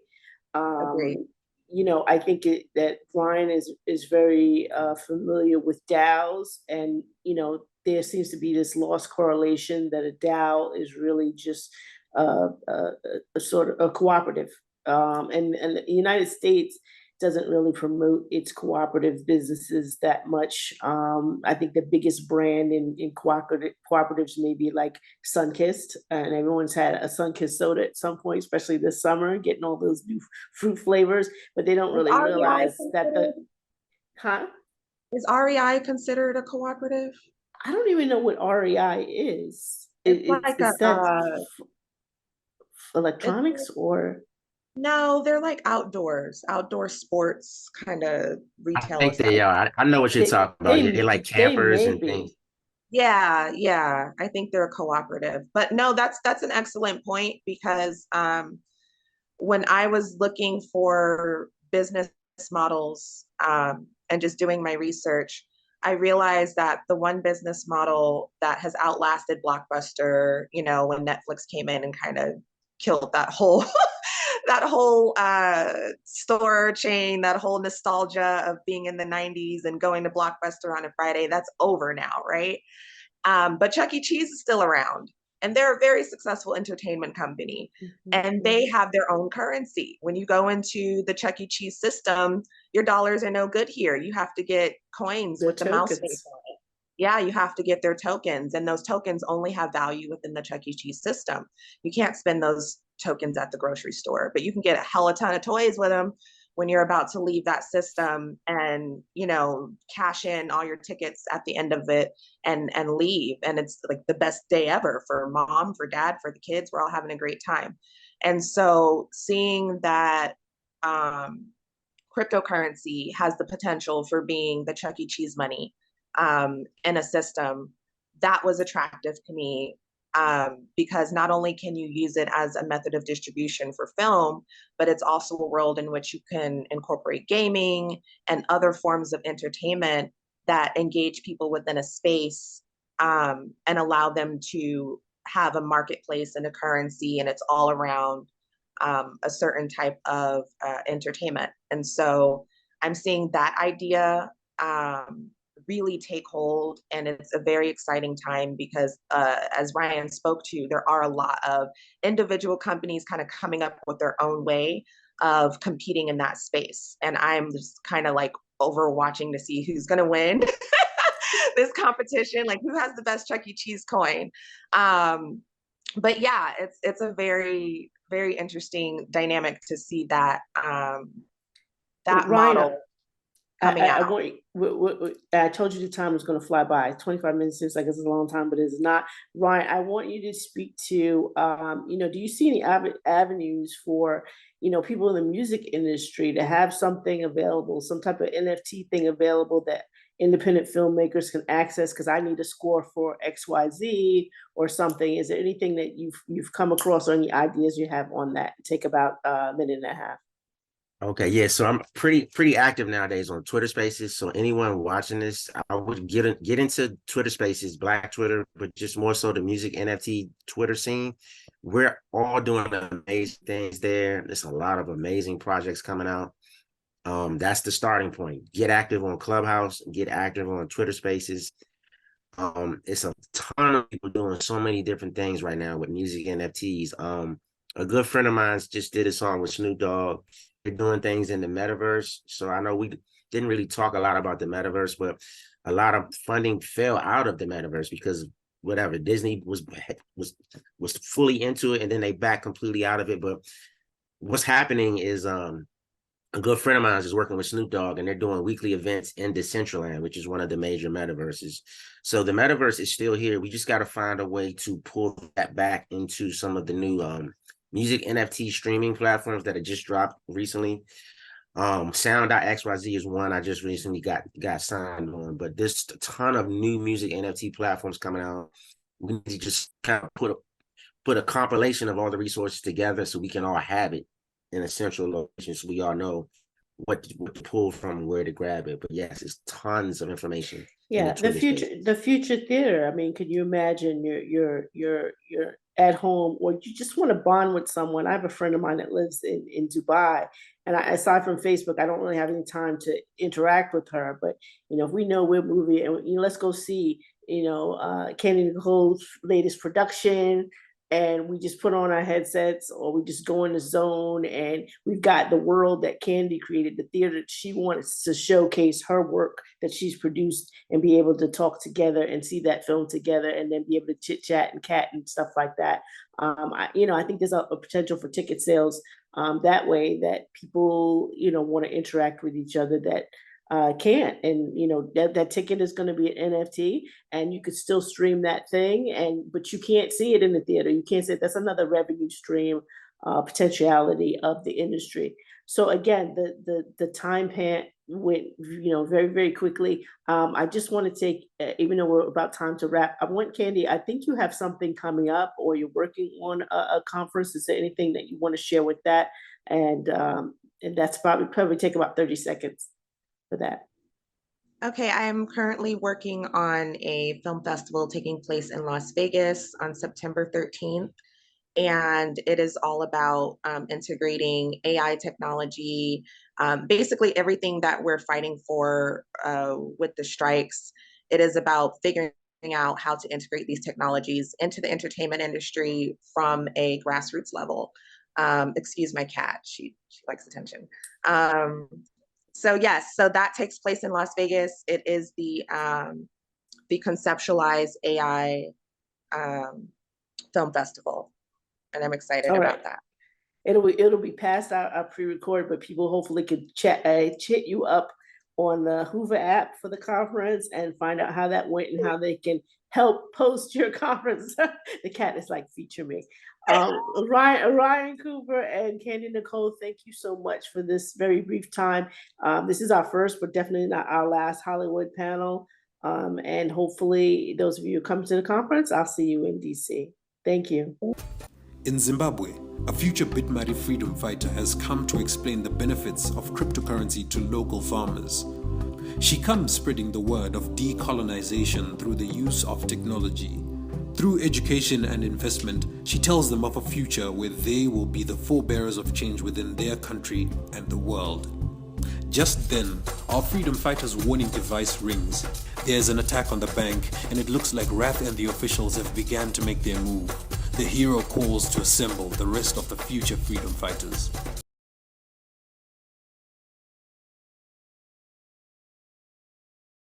Hi, everyone, and thank you, Black Blockchain Summit, for the invite back. I remember speaking at the very first event over in DC itself, and now it's great to be back. Unfortunately, I'm doing it virtually. I'm a little bit too far away, out in the woods, but here's a presentation on Bitcoin's value proposition and why Bitcoin is so important to our society going into the future.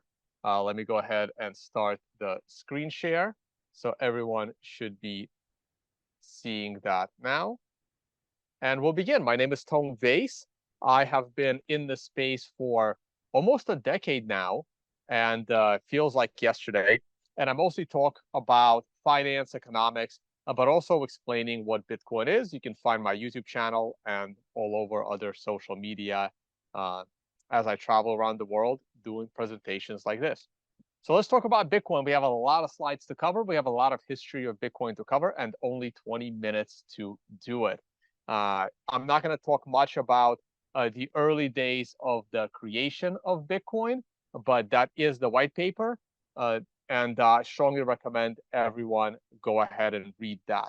Now, when Bitcoin first started in 2009, 2010, it did not have much of a value.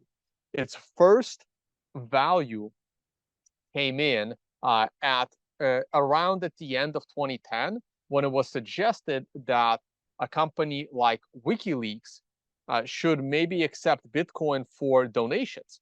Because WikiLeaks was publishing information on the US military that the US government didn't like, and they wanted to shut them down. So they got cut off from all types of funding, Visa, MasterCard, PayPal, all donations. And even Satoshi came out saying that maybe WikiLeaks shouldn't do it because it would cause Bitcoin some unnecessary attention. And that's exactly what happened. But about 6 months later, Silk Road, a company that, or a website that was letting people buy whatever they wanted from the internet, started gaining popularity. And once again, people have heard about Bitcoin, leading to a senator from New York named Chuck Schumer going on TV and basically advertising Silk Road and Bitcoin in a 30-second commercial that today is really, really impressive going back, how he was able to explain about Bitcoin's use in order to purchase drugs and other things on Silk Road. Silk Road was eventually shut down, but before that happened, what I feel is the most critical event in Bitcoin's history took place. And that was in 2013 in a European country called Cyprus. Cyprus had a banking problem. And what they decided to do was to bail in the banks. Everyone that had money in a Cyprus bank lost 50% of that money, and it was used to bail in the bank. So those that had over 100,000 euros lost 50% of their wealth. So if you had 200,000 euros, suddenly you lost about 50,000 euros. And this is when I started taking Bitcoin very, very seriously. I was very interested in how can you protect your money? And this is when I learned that your money is not even safe at a bank. Forget inflation, forget other stuff, but the government can just come and take your money because they can. And that sent me personally down a rabbit hole of, well, how often does the government confiscate money? And around that time, I found this article, and I'm not able to find an update to this article, and it's now been about 6-7 years, that in 2014, for the first time in American history, the government has confiscated and stolen more wealth from people than criminals have. So in 2014, the concept is civil asset forfeiture, where the government just says your money committed the crime and we will just take the money. And they confiscated $5 billion worth of wealth from Americans, something that robbers had stolen less than $4 billion during that year. Now, for some reason, these statistics aren't really kept track anymore, but I think this is only going up. However, your Bitcoin is only unconfiscatable if it's properly protected. And in 2013, October 2013, when Silk Road got shut down, the government was able to confiscate 144,000 Bitcoin because it wasn't properly protected. The government then sold most of that Bitcoin in 2014 and 2015, but had they held it a few more years, that fortune that they sold for 48 million would have been worth over $2 billion. So Bitcoin does have a tendency to rise over time. Once again, this is the history of Bitcoin up to 2018, where you see on the screen right now. And we just went through the first half of Bitcoin's life cycle. And then the big bubble happened in 2013, taking Bitcoin to a price of $1,200. Now, what critical events took place after that? Well, for me personally, the most critical event that took place that once again shows the importance of Bitcoin was the Greek banking crisis of 2015. Similar to the Cyprus bank crisis, the government was not able to bail in the banks like they did in Cyprus, which is a much smaller country. But in Greece, they basically prevented people from taking their own money out of the bank. So it didn't matter how much money you had in the bank, the government limited you to 60 euros per day. It was pretty much equivalent to about $65, $70 per day that a person can withdraw from their bank account, no matter how much money they had in the bank account. And that went on for several weeks. After that, they decided to allow people to withdraw 420 euros. But that was their limit for the entire week. So that suddenly became a weekly limit on the amount of money a person could withdraw from the bank. So what happened on that Monday morning? Well, like what usually happens, the moment people realized that they could finally withdraw money out of their bank, it didn't matter that it was only 400 euro. They tried taking the entire 400 euros out of the bank. So this was what happened in Greece in 2015, where everyone just rushed to the ATM to withdraw their full allowance of 400 euros. And other than that picture being in color, we've seen these kinds of bank runs throughout history. Going back to New York in 1907, one of the biggest bank runs in American history that led to the creation of the Federal Reserve. The pictures in the middle is, those pictures are during the Great Depression. And you can see how in 1934, there was another bank run. Here is Germany over here in the middle in the upper left, where people were burning money for heat because it was a better use for the money. That's how weak the currency got. And again, more recently in 2007, many people have heard about the Zimbabwe hyperinflation. And more recently still, we had similar things in Venezuela and right now happening in countries like Argentina. And these bank runs happen all the time. So this is the danger of entrusting the banking system. Besides entrusting the banking system and the government to maintain your currency, other major things involving confiscation have taken place throughout history. The most famous one is the United States by FDR in 1933, where he decided to confiscate all the gold being held by US citizens inside the banks. This created another big scare of the banking system, and this was punishable by 10 years in prison. There's a really good book that I would recommend called The Bitcoin Standard. Saifedean explains this very nicely about what makes hard money and the reason for using gold to back currency to begin with, and how Bitcoin is this next transition. I'll leave the slides here, so if anybody watching it, and I'm sure the video will be out, you can go ahead and pause and you can read the parts that have been highlighted. This presentation continues to get longer and longer as time goes on. I do it maybe once or twice a year, and initially started back in 2015. So now there's a lot more history to go through, so I will do it quickly as well. 2017 led to a lot of issues with creating a bigger block size.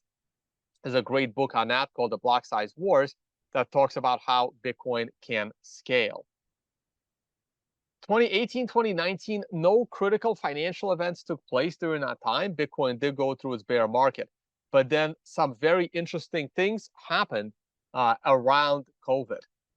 With the COVID situation in 2020 and a stock market and a Bitcoin crash, the government went on a massive printing spree where 23% of all US dollars managed to be printed in just a single year with 2020, because the government forced everyone to not to work, and somehow the economy had to run. So there was massive amount of printing going on in 2020, and the current debt situation is not looking very good. In 2021, companies started acquiring Bitcoin in order to hold that instead of holding cash. MicroStrategy was one of the first to lead the way, so did Tesla. The current numbers look a little bit different. MicroStrategy has acquired a lot more Bitcoin, almost doubled the Bitcoin that they had before. And Tesla, on the other hand, has sold 75% of their Bitcoin. So we'll see which way these companies are going to go further. Are they going to acquire more, or are they going to deleverage? Pretty sure MicroStrategy is not looking to acquire any less.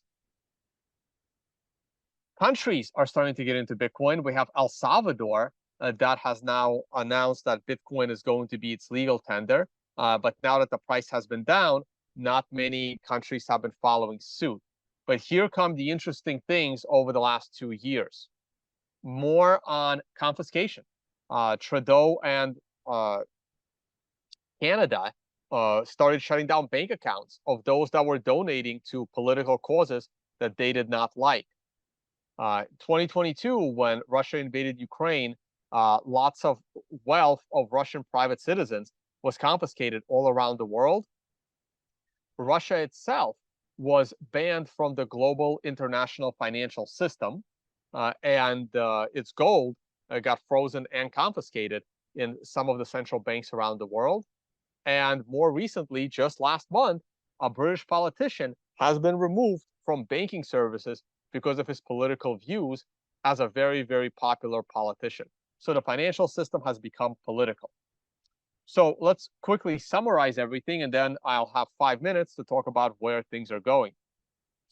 Bitcoin's most important property is the fact that it's unconfiscatable, based on a bunch of examples I've already provided. Its second most important property for me is the fact that it's uncensorable, and you can move wealth anywhere you like. And unlike the fiat system, you can't just print more Bitcoin. Over 90% of Bitcoin has already been created, and only about 8% is still yet to be found and released. Satoshi realized it when he released Bitcoin from the beginning. So the nature of Bitcoin is that The moment it was originally released, it was basically written in stone. Now, where is Bitcoin greatly improving? Well, scalability and fungibility. When I made this presentation for the first time in 2015, the concept of Lightning Network didn't exist. There was lots of scaling concerns, and people already knew how Bitcoin was not very private. Today, all of that is changing. The Lightning Network is scaling Bitcoin, and the latest in using of Taproot and other utility is creating more fungibility for Bitcoin. I'm not going to get into these graphics a lot, but Bitcoin is certainly becoming more scalable, and the use of the Lightning Network is having an incredible effect. Now, where is Bitcoin still struggling? Well, it's struggling with price volatility and coin security. Again, we'll go through these charts very quickly. Bitcoin is the most volatile known asset, but when you adjust it for how much value it has gained over the years, it's not the riskiest asset, and risk-adjusted volatility on Bitcoin is still very, very good. Here's a historical list of all hyperinflations. This is in the that was in 20th century, and now we're in the 21st century, and you can see how hyperinflations and inflations are still happening very, very strong. Inflation is still happening. Inflation is not as bad as it was a year ago when this graphic was made, but many countries are still struggling with high inflation, including the UK, to a lesser extent the US, and other countries as well. And then there are major single-day events that make stable currencies unstable. Like when the Brexit vote happened, the pound moved 10% in a single day, and when the Swiss peg broke against the euro, it moved 33% in a single day. The biggest challenge, however, is securing your Bitcoin. All right, with 5 minutes to go, I want to talk about where we are going into the future and what catalysts are likely to make Bitcoin price spike incredibly quickly in a very short time. My biggest catalyst would be the breakup of the European common currency into its components that it had prior to the year 2000. That is still my biggest concern for Europe, but it's great for Bitcoin because as this is happening, many of the countries and the people in those countries are not going to trust the currency that's coming in, and they're going to rush into Bitcoin. Unfortunately, this graphic doesn't seem to be focusing very well, but it's an article written by Harvard Business Review on why the governments want to eliminate cash. I'll try to update this graphic in the presentation so you can see it, but there are 3 reasons the governments want to eliminate cash. They want to set any monetary policy they like, including negative interest rates. They don't want ever to have bank runs again. There is nothing to withdraw from an ATM if there is no ATM, if there is no cash. And every government believes that the reason why they haven't created a utopia is because everyone is cheating on their taxes, which would be a lot harder to do if there is no cash. Here are other examples throughout the last 5 years of how governments are trying to eliminate that cash. In France, you can't buy anything with cash for over 1,000 euros. Germany is trying to eliminate collector's market, so you wouldn't even be able to put your wealth into precious art or bottles of wine. They would want to tax you on that. In America, they would like to tax you on capital gains, unrealized capital gains, so that if the stocks you're holding went up in value, they will tax you whether you sold the stock or not. And there's a Biden proposal that would allow the IRS to track accounts and every transaction of $600. That's coming as well. Louisiana passed a law that already stated that you can't sell like your used bicycle for cash. You have to accept a check. This is more recent lists of which countries have already entered and are holding Bitcoin. The Bulgaria, this was not true. I never believed it. I think people are, I think this is now 0. They never had that much. They claimed they confiscated it, but apparently they did not.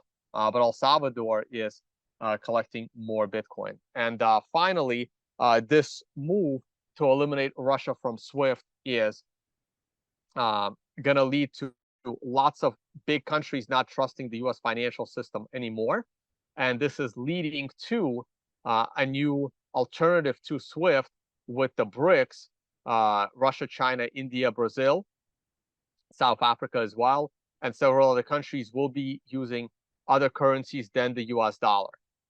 Another huge issue that will lead to people trusting Bitcoin is people's distrust in the US political system. Polls are showing that 70% of Republicans did not trust the last election. And on a scale of which professions people distrust the most, senators and congressmen are slightly above used car salesmen, which still ranks the lowest. And that's becoming an issue. Another concern is the potential split of the United States, because the divide between Democrats and Republicans, the right and the left, is accelerating exponentially. And we will see how the current election goes, but more incidents like January 6th are probably coming as people distrust the voting system and who gets elected and how they get elected more and more. We're witnessing this in real time. And these are all the major catalysts that will drive Bitcoin significantly higher. On that note, the presentation is done. Here are some of the books that I would recommend for people to read in order to understand Bitcoin. Some are a little more technical. Some are more about the general use of money and economics. And one is even a children's book. And once again, you can follow me on social media. Everything is under Tone Vase, including the YouTube channel, Twitter, Instagram, and join us at some of the events. Unconfiscatable is an event only about Bitcoin. The Financial Summit is more of an event for finance, traders, and investors. All right, thank you so much for the invite. Hope you guys found this presentation very, very educational. And hopefully I will speak again. The team assembles at the steps of the bank. Seeing their approach, the colonial goons along with Wrath come charging their way. Standing shoulder to shoulder, the freedom fighters concentrate to channel the empowerment which radiates from their connection to the mystical powers of blockchain. With strength, agility, and endurance, the freedom fighters beat back Wrath. Our heroes wear the scars of battle with ease, filled with self-determination and empowered by a unified future. The future freedom fighters stay vigilant. Blessed to have an amazing champion of our industry, someone who's been very supportive of the summit and all what we say is culture. He's done so much to make sure we've been able to expand this industry in a way that includes all of us, in a way that's very powerful and meaningful. And always on the go. We kind of caught him in the move between here and there. I just want to welcome our incredible brother, our amazing champion, Cameron Winklevoss. Welcome to Black Blockchain Summit again. Thank you. Thanks for having me. Well, good. I know you got a lot going on. You've been here before, so a lot of our folks already know you, but it'd be great to get that origin story, just to kind of tell us, how did you get caught up in the Bitcoin, rabbit hole and how and what inspired you through that. And I told you before, that what you did in college, a lot of our listeners, again, are in that age, give them those words that may inspire them where they are right now, not to wait. Yes. So sure. Happy to start in college. So in college, myself, my twin brother, Tyler, and Divya Narendra, the three of us tried to start a social network. It didn't work out as planned, and you can catch some of that in the movie The Social Network, which came out, I think, in 2010, so going back a little while now, and basically built a precursor to what later became Facebook, or is Meta today. So we were really into social networking, and then, but during college, we were athletes, and we rode on the rowing team, and decided to continue that after college. Rowed in the Beijing Olympics, and then retired in around 2012 from sport. And we're looking to do the next thing, find the next thing. And we started thinking, instead of founding, maybe we'll try investing for a little bit, meet entrepreneurs, learn, try and find lots of cool companies. And shortly after sort of setting down that path, we found Bitcoin, and we actually found it in Ibiza of all places. We were on vacation in the summer of 2012, and we were recognized by a guy from Brooklyn, and he said, have you guys ever heard about virtual currency? And we're like, no, we haven't. Let's tell me more. Let's hear about it. So we connected, DM through Twitter and connected stateside, and just started reading up on Bitcoin, and we're blown away. And the first thing that struck us was that money was built, it predates the internet, and it doesn't move like email, and it should, because at the end of the day, money is just information. And if you want to get cash, if you want to send a wire, let's say from New York to London, and it's Friday at 5 p.m., it's faster to board a plane at JFK with a bag of cash than it is to send a wire, which will land on Monday if you got all the instructions right and the bank information and it's not rejected, or there isn't a bank holiday, in which case it might land on Tuesday or Wednesday. And so it's way quicker to just actually get money, cash, hardware, and jump on a plane and fly across the Atlantic. And we found Bitcoin going almost a decade ago, and not much has changed, which is pretty shocking. But it also challenged our thinking of money. Like we grew up thinking money was something that's green, and that it was a fiat world, and didn't really think too much beyond that, because you sort of know what's in front of you and what you're familiar with, and you accept that. But really, fiat money, it predates the internet, and why doesn't money move like information on the internet? So fast forward, a couple years into our journey, we started investing in Bitcoin pretty early, and then started Gemini, because we wanted to build regulated on-ramps to allow people to engage and get, basically onboard into crypto. And at the time when we were investing and buying a lot of Bitcoin, the exchange, the key exchange was Mt. Gox. I think 95% of the volume went through Mt. Gox. And Mt. Gox is an acronym for Magic, the Online Gathering Exchange. And it started out as an exchange for Magic cards, and then it pivoted into Bitcoin. And so here we are in 2012, wiring money over into this exchange that's based in Japan, run by two Frenchmen, and never met them. And we're just buying Bitcoin on this exchange. And it kind of worked, it was okay when Bitcoin was like fractions of a penny, but all of a sudden it sort of was way over its skis, and it really wasn't prepared to handle, and it famously imploded. And thankfully we weren't injured in that.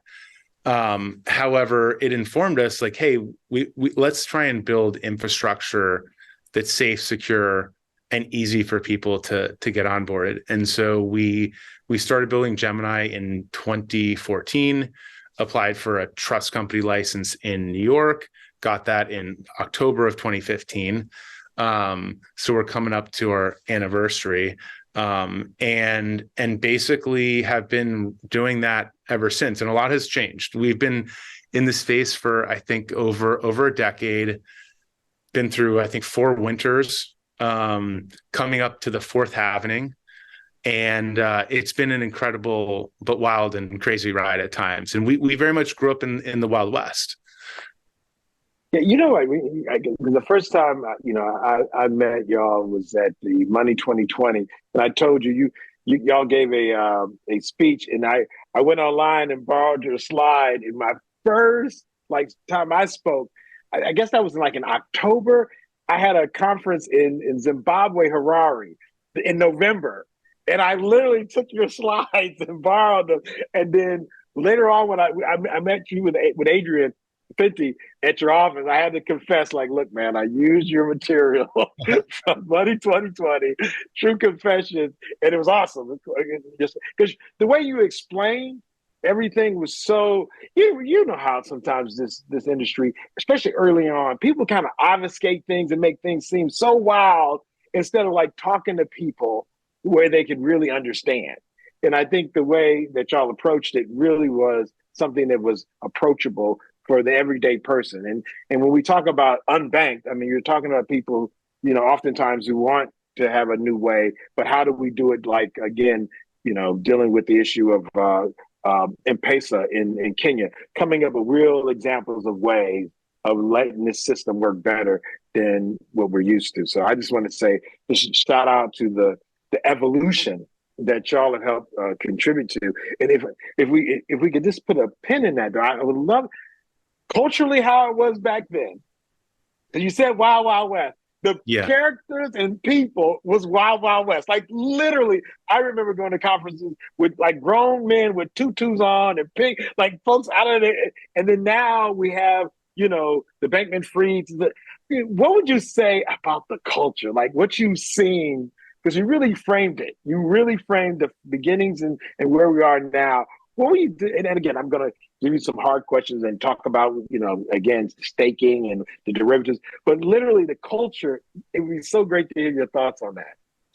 Sure. So yeah, so back about a decade ago, it was a very small community. You could sort of count the people and the characters in, you know, all on basically two hands. And we gave the keynote at the San Francisco Bitcoin 2013, which is in a convention center in San Francisco. And I think it was like a couple hundred people max. I mean, you could just fit the Bitcoin community into a room. And it was, you know, it's cryptographers and cypherpunks and libertarians. And people are pretty hardcore and really hardcore. And it was like, you know, it's sort of the misfits and the underdogs, and the mutants and the freaks and the hackers. It's not the front office people who were sort of dominating Web 2.0 and social networking and all that glossy sizzle stuff. It's, you know, this is hard tech and really more about a movement, a philosophy and principles than sort of necessarily making money. Of course, we all hope to do well, but that's like a byproduct if we really change the world in the way that we think and deliver on the promise. And it's definitely been hijacked along the way, right? You have, I mean, there's been bad actors since the early days in the Wild West. And I think that always happens, right, in new technologies. I mean, I'm sure if you go back to like the Wildcatters and the, you know, the gold rush and the 49ers, like there's lots of bad behavior and lots of bad actors, but there's a couple of good actors. And, you know, people will build very lasting businesses like Wells Fargo, which was a stagecoach company that I think provided security. So if you stored your gold and transported it with Wells Fargo, you probably didn't get robbed or taken advantage of. And so there is very like lasting businesses that come out of that Wild West, but it's a Wild West. But I do like miss like some of the personalities who are still very much there, but like have at times gotten overshadowed by folks like your SPFs that really perpetrated a horrible fraud. And but the thing is, it's sort of a little bit on the industry in one way, because, you know, if you listen, I listened to a few of his podcasts and he just got into the space to make money, to do a trade. And it's like, if that's your only mission and your only purpose and there's nothing more behind it. So he actually kind of said it was all out there in the open in one way, right? His mission, he was not mission oriented the way that a lot of the OGs and the early Bitcoiners were. And I think the industry has largely moved past it. That's just a moment. And it's not a crypto problem, just to be clear. It's just a fraud problem.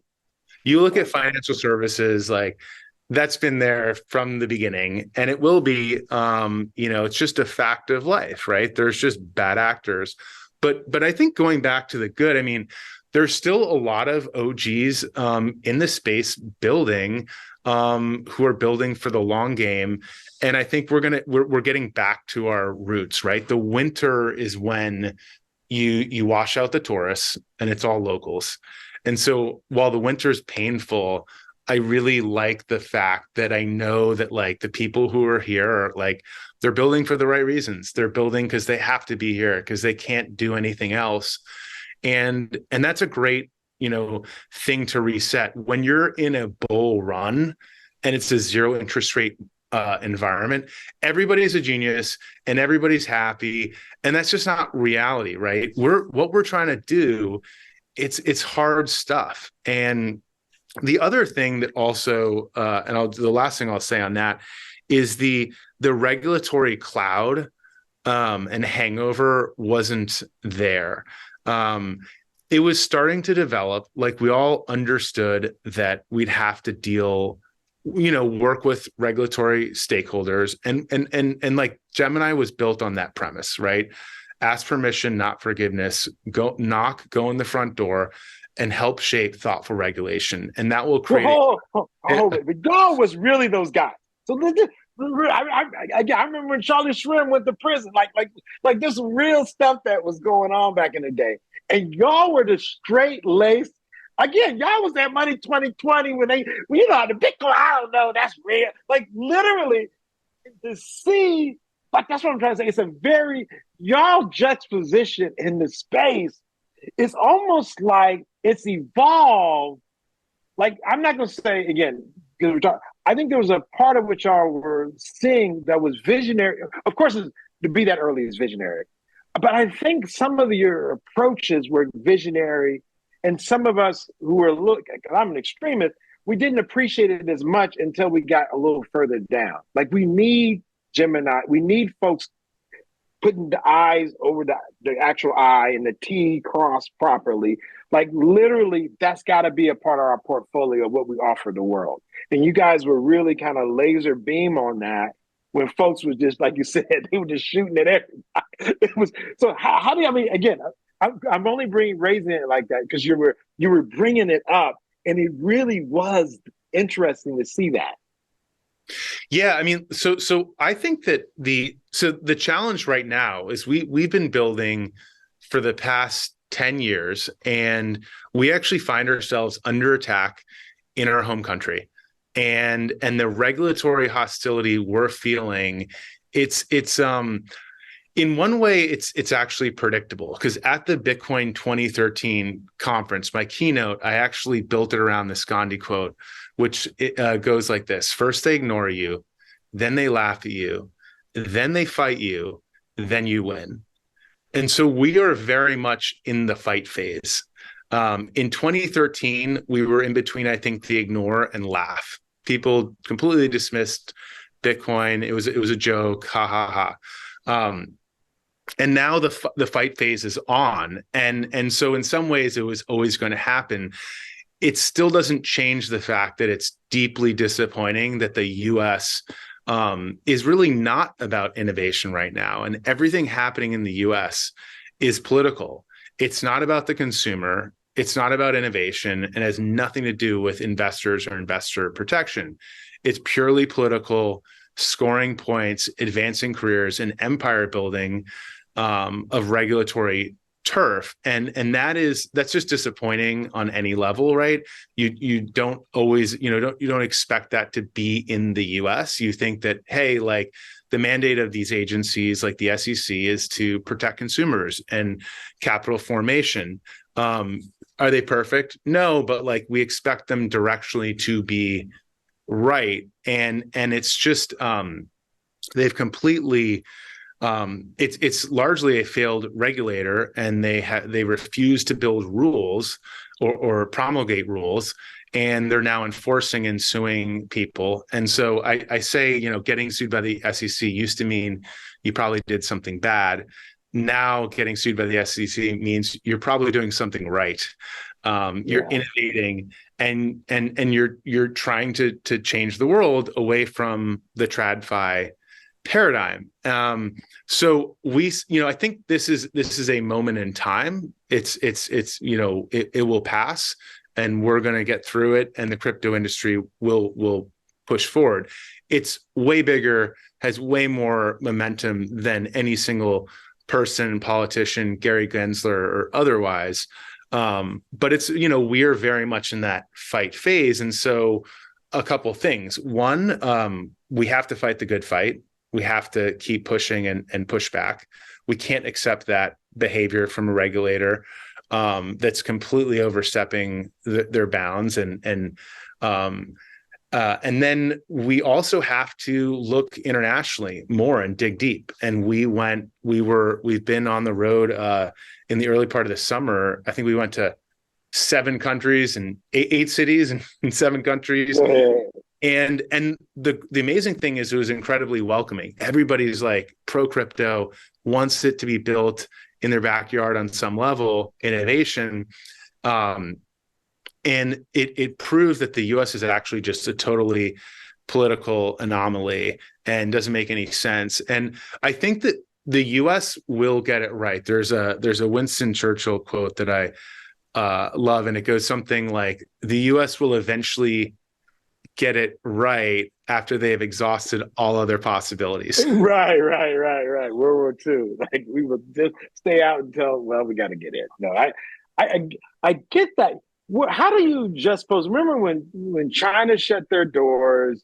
I mean, we've seen a lot of regulatory constructs like change and do drastic things.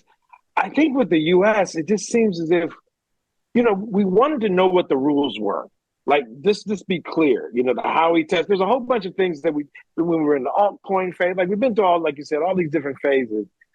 I think it seems as if they want the bigger banks, well-established institutions to take control of this space. Even when we start talking about the regulatory construct, when we did a remittance platform back in 2017 from Zimbabwe to the United States, we got a Reserve Bank license, explicitly use Bitcoin to remit cash to Zimbabwe. Now, again, smaller countries, definitely easier regime to work with contextually. But again, they saw the fact that the fees were so high, if we could actually pay them more than the Western Union and the MoneyGram to do the transactions, and then at the same time lower the overall fees for the customer. So it just made sense financially. But when you look at where we are in the US, it seems as if we don't see the benefit of having the innovation operate here, where then it actually takes away friction and lowers the cost so we can spend that money elsewhere, not in these, overcharged, transactions. Where do you see us losing our way in that? But it sounds like, and praise God, I think you've always been optimistic. Like, even when y'all go hard, y'all definitely leave with a sweet taste. Y'all don't leave on the bitter. Y'all leave on and look, what are we going to do? We're going to take that hill. Like, okay, I don't know if I'm going to take that. Okay, we're going.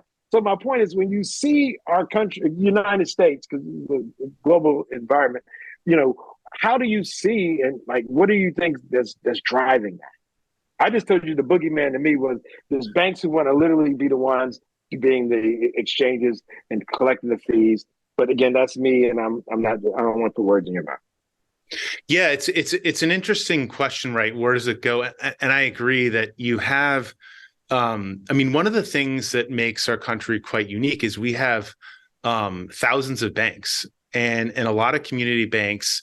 And banks all over the country. Whereas if you look at a lot of other countries, it's actually a few large banks. The banking system is very consolidated and centralized. And I think that obviously there's pros and cons to both approaches. But what I like about the U.S. approach is that a community bank will take a risk on a certain customer or a certain business that a JP Morgan will not. And that's important to give access to people. And I think that's a really big benefit and amazing thing that we have in our system. If you look at the cannabis industry, for example, it's still a tier 1 drug. And so it's very hard to get banking. So these people who are operating in legal businesses, doing things by the law in their state, can't get, or it's very hard to get, a banking relationship. Whereas if there's a more progressive or innovative bank willing to take that risk, if it's even a risk, right? Again, these are legal businesses. It's just deemed, high risk. the Fed sort of, they label something as high risk, they put the hit on the industry. And then anytime a bank wants to touch that industry, they say, oh, well, let's like audit you and let's look at your books and records and maybe we'll come pay you a visit more regularly.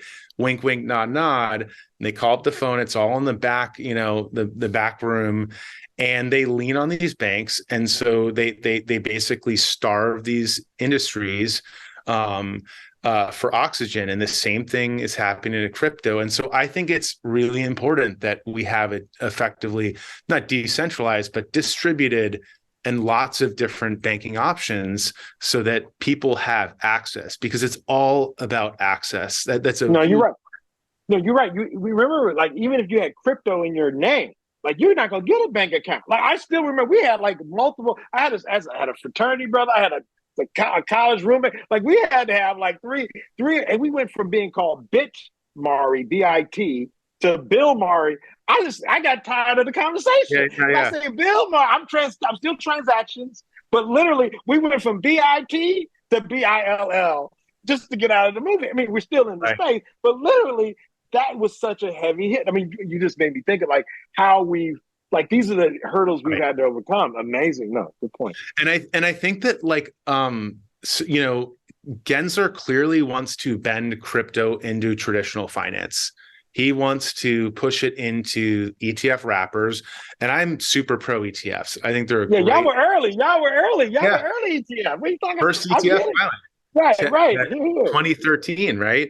And here we are a decade later, and maybe we're on the cusp. Maybe it's going to happen, but that's like one access point. It shouldn't be the only access point. If someone wants to come to a Gemini and get the physical asset and then take it to their ledger or whatever, they should be able to do that. They should be able to self-custody in Gemini, put an ETF, whatever they choose, whatever adventure. We want to give people that option. And so, but there's this desire, at least in the current SEC, to bend it into traditional finance and centralize it and take away opportunity and take away access. And I think that's just wrong and bad for the consumer. And it's not progressive. Like, if traditional finance could solve the problems we're trying to solve, it would have already done it. And at 100, modern finance has had 100 plus years to get it done. And there's a billion plus underbanked people on the planet. Look, if the banks could get there and they could underwrite those individuals and do it, they would have, and they can't. And so, like, if you, I don't know, use telecoms as an analogy, right? So you've got your traditional AT&T, Verizon, but they're not getting to a lot of remote areas. They're not laying fiber or Fios or whatever. Okay, enter Starlink, and they're going to light up the rest of the world. And so, and the Starlink is probably going to become one of the biggest telecom companies, if not the biggest on the planet, because it's moving, it's leapfrog, first it was copper and then fiber, and then, wherever it's evolved to, where, if those traditional telecoms could have gotten there, they would have already been there. And so we're going to have, crypto's that Starlink moment where we can really service the underbanked and increase those access points and inclusion. So I think that so why do people push in that direction? I think a lot of times it's because these people, they worked in traditional finance and then they become regulators, or vice versa. And it's sort of, there's this inertia against, changing the status quo. It's like that. I think it's that simple on some level. The other thing, though, you brought up, I think, Western Union. People still, use those points because it works, even though it's expensive. And so building trust is really important. And that's a big part of what we've been trying to do, is like build those safe on-ramps. Because, go ahead. That's what y'all did. No, you know what? You just captured it. Y'all focused before a lot of people on the trust part. Like, if you really think about early, we didn't even care. We literally were talking about open source, again, it's like we really were talking about decentralization. The trust thing is something I think y'all got to very early, which, again, I think supersedes, I don't care how good your thing is. If I don't trust you, I'm not dealing. I mean, like on everything. I don't care how. If I don't trust, I think there's an element of what y'all were doing and building that spoke to trust. Was like a box that had to be like checked off. And I think many of us didn't even think of that as a box. Now, looking back and being here now, where you're building community, blah, blah, blah, you got to have trust, or we're not going to, the trustless society, like, because we always said trustless, right? But literally, okay, if I want to let you help me build that, I probably might have to trust you a little bit. But anyway, I'm sorry. That was, anyway. Yeah, no, I totally agree. And it's a spectrum. When we say trustless, like that's kind of an end state that in many cases is the optimal one, right? If people want to self-custody and store their own private keys, that's awesome, right? They can just, do that themselves. But most people want to get, when they get into crypto, they need to go through a Gemini, or a Coinbase or something, or Bill Murray, and like basically, they need to. There's some trust in the transaction early on, and then you can probably go into a trustless world. But we have to create these on ramps for fiat into crypto, and that requires trust, right? And on some level. No, I think so. Now that we're here, let's talk about where we're going. And I think part of it, you did allude to it with the trips and, some of the other regulatory bodies, the EU and whatnot. Do you see that as a part of what the future looks like? And if so, how do you prioritize that? Like, again, I forget the name of that island. Again, I'm not talking about Ibiza. And I remember when you gave me a shout out for my bachelor party, said, look, Ibiza, you gave me some names and they were great names. And I appreciate the places that I went. But there was another, and there was a conference there. There's an island where that has a very, more accessible regulatory construct. I forget, and I want to say. Are you thinking about Malta? Malta, yeah, Malta. I was in Malta. I went to Malta. Was that a part of your trip, or when you were there, was a conversation about more regulatory? Was it about defined regulatory? What were some of the things you were looking at as you did your tour? Sure. So we did not go to Malta on this trip. We have been there before. And I think Malta really led with their own framework. They were really ahead of the curve a couple years back. Ultimately, we got an e-money license in Ireland, and that's our license for most of Europe. But where the puck is going is that there's this new framework called MiCA, which is basically like a federal layer license for all of Europe. So you apply, you get MiCA, one license to rule them all for Europe. And it's actually pretty impressive. Like Europe is leading the charge. That framework, I think, it's still a little ways out in the sense that you have to apply, and it's probably a 12 to 18 month journey. So it's not, there's work to be done, but it's a really cool development. Whereas in the States, like on a federal level, we can't get anything done. There's no rules. There's no clear rules, and no appetite. And there's like 56 rules. It might be like, what is it? Plus Puerto Rico. Like if you talk about FinCEN and you start talking about those layers of licensing, yeah. I mean, it's a complete nightmare. I mean, we have licenses in we have like MTLs, money transmission licenses in a number of states, or we have a reciprocity through our trust company. But basically, you have to go state by state. And it's this puzzle and figure out, what do I need to do to comply with this state and these rules and regulations? And there's differences.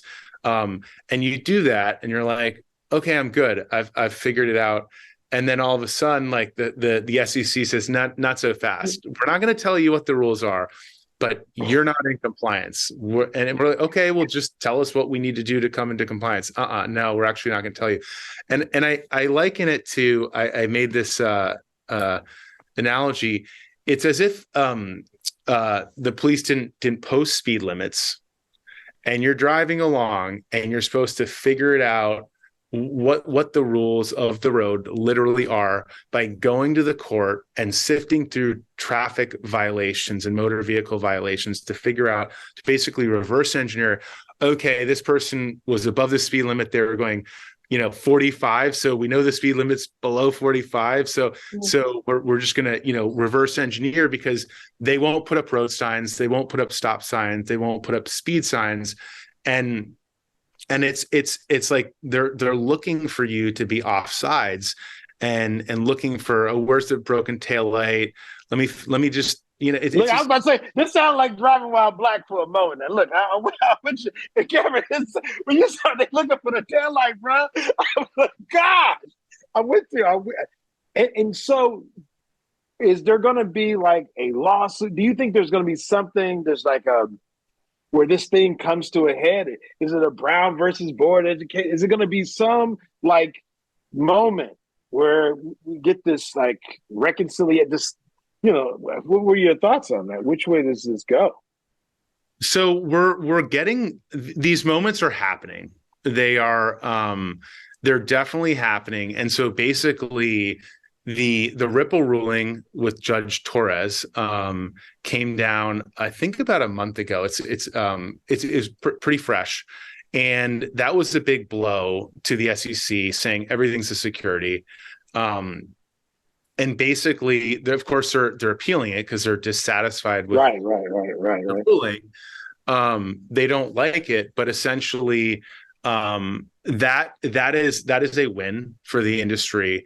The grayscale win on the ETF, that's also a win. And I think like the SEC is losing these big cases. And so it's the beginning of the end for them, or this regulation through enforcement strategy. And so I think it becomes harder and harder for them to bring these cases that are clearly an overreach and a stretch and not really in the interest of anybody. They're just mean-spirited attacks on the industry. And so the challenge, though, is these cases are years in the making. They're incredibly expensive to defend, and they're really they're just wasteful. And it would be way quicker. But the ability is, I mean, we're moving in the right direction, and I think that there are other losses on the horizon for the SEC. Over the coming months and or years, and then also there's like a reset where I think that we're coming into election year, and so people like will be voting around crypto. I think it'll be one of the bigger election issues. It wasn't 4 years ago; it wasn't a big enough issue, but I think that this time around, enough people have crypto, and a lot of like crypto holders, a lot of them are Gen Z and millennials, right? And the youth vote is really important to winning an election. It's not the, you always hear like, get out the vote, get out the youth vote, right? Get people engaged. Well, the youth, a lot of them own crypto, and it's not like any asset. Like I just own a stock or a Vanguard ETF and whatever. It's something that they're very passionate about. They believe in. They might work in crypto, or they have friends that work in crypto. They believe it's the future of their money. It's like the narrative that we want to believe. Like fiat money is very much a boomer narrative. It's for people. It's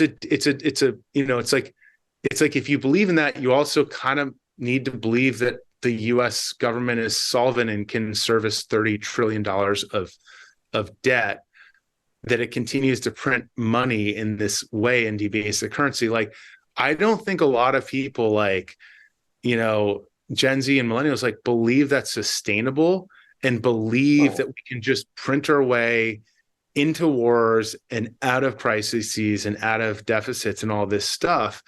And so I think that, like, I don't see this like this as sustainable. And I think when people go to the polls, like economics is it's always a big issue. Like, do I feel like I've got options and opportunity? No, And where did you get that from? That was when you connected the faith in that paper money to our parents, or the baby boomers, post World War, the United States, the only superpower, everything's great, we're building, we're great thing. Like you could see somebody thinking like this is an unstoppable juggernaut.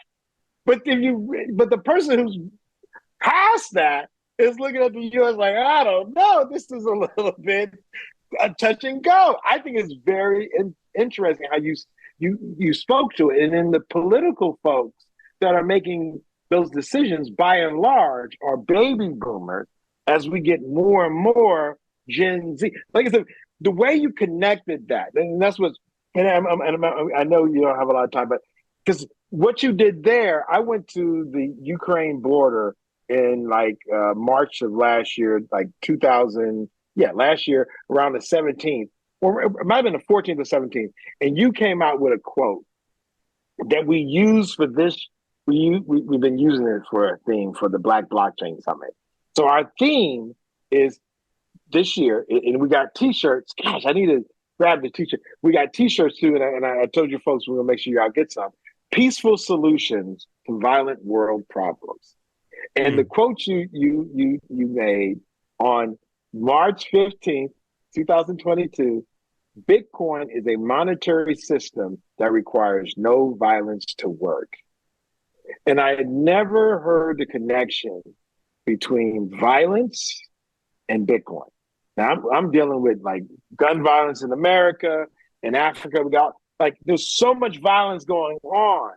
When you made that, in underlying it's saying something about USD. Like you didn't say USD. It was very, no, I'm not gonna say clever, but it was thoughtful the way you said it on everything, bro. That right there, we use that.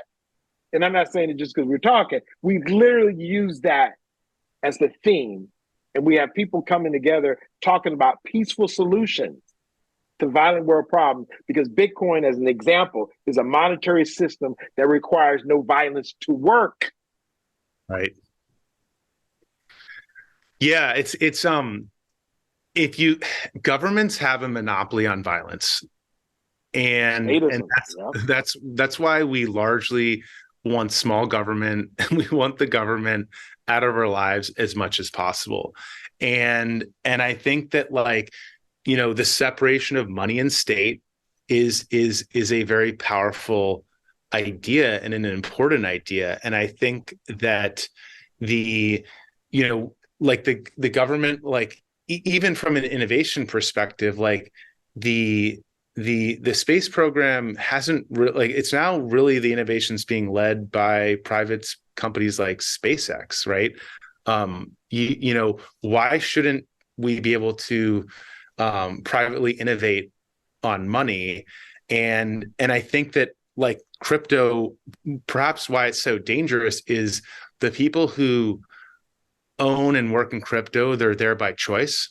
We volunteer to work in this space. We're not coerced or forced. We're forced to use US dollars. We're forced to pay our taxes in US dollars. And if you don't, well, the government will come and, do its thing and force you by means of violence if necessary. And so, wow, a monetary system that people aren't pushed into. And that's the fact that we are where we are at this stage in the journey is pretty wild, given that it's totally organic and it's totally peaceful and it's totally nonviolent, and there's nothing forcing you and I to be here. We can leave tomorrow and go do something else, right? And I think that the money printing basically allows us to just wage war, right? That's why Nixon left the gold standard, because you needed to finance Vietnam.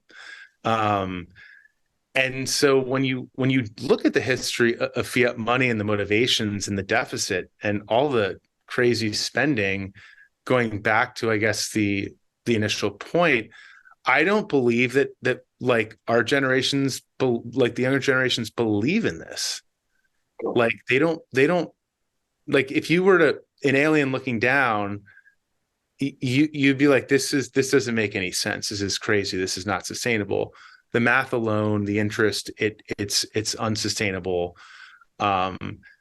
So yeah, I think like what is it? The emperor has no clothes. Like it's going to fall apart unless we pull in that spending and change things in a big way. And I think crypto, it's not, I think, an either or. It's like they work together, and I think crypto and Bitcoin in particular keeps fiat honest. Yeah, I think you say it's not either or. I think it goes back. There's a level, I think, diplomacy that you use that's very helpful for our industry. But as in someone who's an extremist, we talk about replacing. And I know you didn't say this, but we think, like you said, this is unnatural, unsustainable. The question is, what are we going to put to replace it? And will that be based on more justice? Will that have something better for it? It might need to be replaced. It might need to have a natural demise because of these things. And instead of trying to like keep pumping energy and Botox, getting this thing, God bless you. It's been a good trip, but now we have something without using violence. Like the power of your point. I don't think we're going to out violence the USD. We do have to come up with peaceful solutions that are so demonstratively better, which is what we've been doing, and it's kept us in it and engaged. And again, not one shot fired by us. Now they just might shoot. I mean, not beyond the system to do the cuckoo bird stuff, but it's unsustainable. I think what you're talking about is a way that we all can participate and don't have to look at each other in a way that has that. We still can be aggressive, but not. Again, we can be peaceful. So, look, we could talk. I want you to end with because you crushed it like this. The way you're intertwining, and this is not what happens. Again, I'm a product of public schools, right? So when I say that, we always make a joke like, if I mess up something, I say, and lose public schools. But my point is, sometimes folks in the tech space don't have a rigorous understanding of some of these other spaces that you know quite well. Like even when you're alluding to, I've heard you allude to Theodore Roosevelt, like you'll allude to different, because there's a context I think that you really have clarity on. And even part of the Black Blockchain Summit, we invite folks from the social sciences, like the economists, sociologists, practitioners, lawyers, farmers. And then on the other side, we have people who are applied scientists, because we do it out of the School of Engineering at Howard, where we literally have folks who are developers, computer science, electrical engineers. And we really say we're studying these real problems, getting those best and brights of the social scientist folks, and are coming up with real scalable solutions from the applied science part, and giving them the opportunity to engage on topics using blockchain as the example, as the focus, but we're really doing something better, preferably getting those brains that kind of come together, leaving off better. Like we have some very amazing activists, but they use a lot of antiquated approaches. And when you say blockchain, they kind of like, hell no, they'll say things like, they'll just be against it because they don't know. But literally that dollar in your pocket is more violent than Bitcoin. So, I mean, don't be against, let's talk about that. And let's talk about green. Like it takes more to cut down trees and dig copper out of the ground than, email or some data that's been put in blocks that are chained together. So literally, your approach to it, I think is, and it wasn't until just now, that's what we try to synthesize with our conference. And we use some models from like MIT's conference, but we don't do our ticket prices are always like $100. All students are always free, thanks to sponsorships like Gemini, like literally. And we've never turned somebody away at the door who couldn't afford to come in. It would be almost like we're talking unbanked and somebody tries to come in. No, you can't come in. I mean, this is bizarre. So it's literally pulling those two pieces together that I think does provide us a way to move beyond the current unsustainable system. But one last Gemini, thread. Come on, give us that last. I mean, it don't have to be like Coach Prime, but give us that last big hoorah. Woo, woo, woo. What you got? What you got, Kevin? What you got? Pressure's on. Yeah. So I think that you said it well. There's so many different disciplines intertwined with crypto. It's not just the future of money or personal finance, but it's also like personal freedom and giving people choice and independence and opportunity to choose the money and the way they want to build their financial life, or even in art. Look at NFTs, right? You can create all these digital assets, and that's just beginning. So I think that there's so many facets, and I think it's why it's like so interesting and intellectually exciting to like work in this space, build in this space. And there's a real opportunity to actually change the world, which I don't think is true for necessarily every technology, and do some do some real good. So that I think sort of continues to draw me in 10 years. I mean, it's hard to believe that it's been a decade, but if you go back to the framers of the Constitution and the things that all the founding fathers were talking about, it's like the same stuff, right? Like, and I think the right to bear money is like should be a universal right, and we should have the right to have those options. And if you look at like the Constitution and that code, it's super powerful. And like crypto is just building like these codes of like permissionless, trustless, and just more opportunity and freedom that's nonviolent. The code speaks for itself. It's super transparent. I mean, everything that all the good things that we believe in, I think, are represented in this movement, and it brings that to money and other facets of our life. So I think that it's still really early. That's the one thing I would also say is like it's super early. Yes, it's been we're in a winter, and it's been like one of the most challenging winters ever. But we are also coming up against the halving, where the Bitcoin block reward will cut in half. I think in April of May, that's where it's estimated, of 24. And that, while people I think it's priced in, it's always usually followed by the next bull cycle. And I think that crypto's for anybody. Like if you're trying to figure out like what your career move is, you're about to graduate college, like start hacking around and figure it out, because it's like looking at the dot-com boom in the late, or right before the boom in the late 90s. It was an inevitability. If you were sort of paying attention, you're like, oh, like this small e-commerce thing, like that's going to become commerce, right? It's not this niche website called Amazon. And the first, I think, 100 meetings that Jeff Bezos took to raise money for Amazon, he had to actually explain what the internet was. That was like the number one question. And when we first got in Bitcoin, I'm sure like the number one question you got was like, what is this Bitcoin thing? Can I touch it? Like, how do I see it? Or if people were still thinking physical, right? In the physical tactile world. Now the conversation's moved well beyond that, as it has with like, people aren't really asking like about the internet, what is it, or how email works. It does, and you experience it and you do that. And so I think that if you're an aspiring builder or entrepreneur and you're looking and you're trying to figure it out, like, I think like if you're not building in crypto or AI, or space, you're probably not building in one of those high growth, like supercharged industries. And you can play it safe, or you can go in other directions. But I think that if you want to build and really be in one of the most exciting fields with the smartest minds in the room, like crypto is one of them. It's got to be at the top list.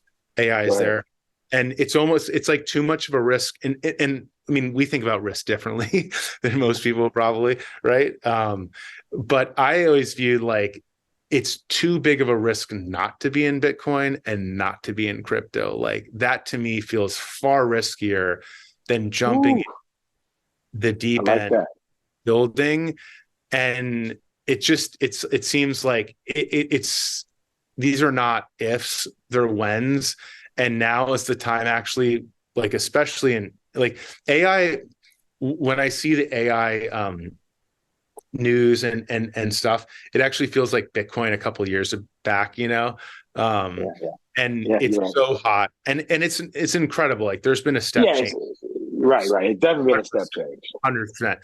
But building like people build some of the best startups and the best funds in the crisis, in the backdrop of the crises or the winters. Like those are the times when the builders build, and you see some of the greatest like companies and technologies build. So I would not get scared away by the FUD or what you might read. Like get on the ground, go to meetups, go to conferences, go to summits, and do like learn about it, meet people. And I think I couldn't recommend it more enough. Like it's been the most crazy, exciting journey. I mean, it's a roller coaster, but it's been a lot of fun. So, all right, well, you know what? Because you kind of gave us a little teaser. What do y'all got planned for your 10-year anniversary? Or have y'all started talking about it? Yeah, so I think that happens, I guess, in 2020. So we're like 18 months out, but that's a good question. I haven't thought that far ahead. We're at this point, you know. But in Bitcoin years, 10 years is like 1,000 years. Great, crazy, right? Right, 10 years. But I hope I think by 2025, if we have like a federal framework in the US and things like ETF products, I think it's going to be a pretty incredible game-changing environment. And I think we're not that far from it. Like I think that it's been a crazy year, but 12, 18 months from now could be a completely different, it's going to swing back in a big way. And the industry today is so much further along than what it was, even a year or so. And like, yes, like there's been sort of step backs and these like painful moments, but I think we are moving in the right direction. And there's just too much inertia at this point behind it. So, but 2025, yeah, I mean, it'll be exciting one way or the other. Yeah. Well, thank you, Cameron. Thank you for your Gemini team. Shout out to your brother. Like, thank you for all you've done to support us and continue to do in the industry for everybody. So again, we have another 6 years, and I guess that would be our 8th one. So we'll be celebrating y'all's 10-year anniversary. I know we're gonna get the invitation and cut the cake with y'all, whatever y'all do. It might be in Ibiza. Like you probably should have a anniversary tour. Like make sure folks will get their tickets to one location. Don't let it be one. Make it a few locations so we can jam out with y'all at different spots. So anyway, I'm just throwing it. I like that. I like that idea. Well, thanks so much for having me, and I look forward to coming back and keeping the conversation going. And I always love when you DM and you're like, "Hey, I like that idea," like that on the nonviolent one. Like I love that kind of like sharing those thoughts and stuff like that. So it's always good. Thank you, bro. Thank you, bro. All right. Well, peace out, everybody, and thank you for always joining us.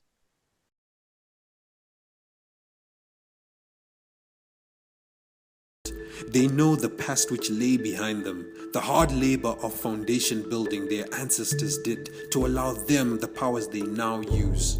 The future is what they want to protect, to ensure the African continent develops and grows the way it deserves to. After all, the future of the world depends on it.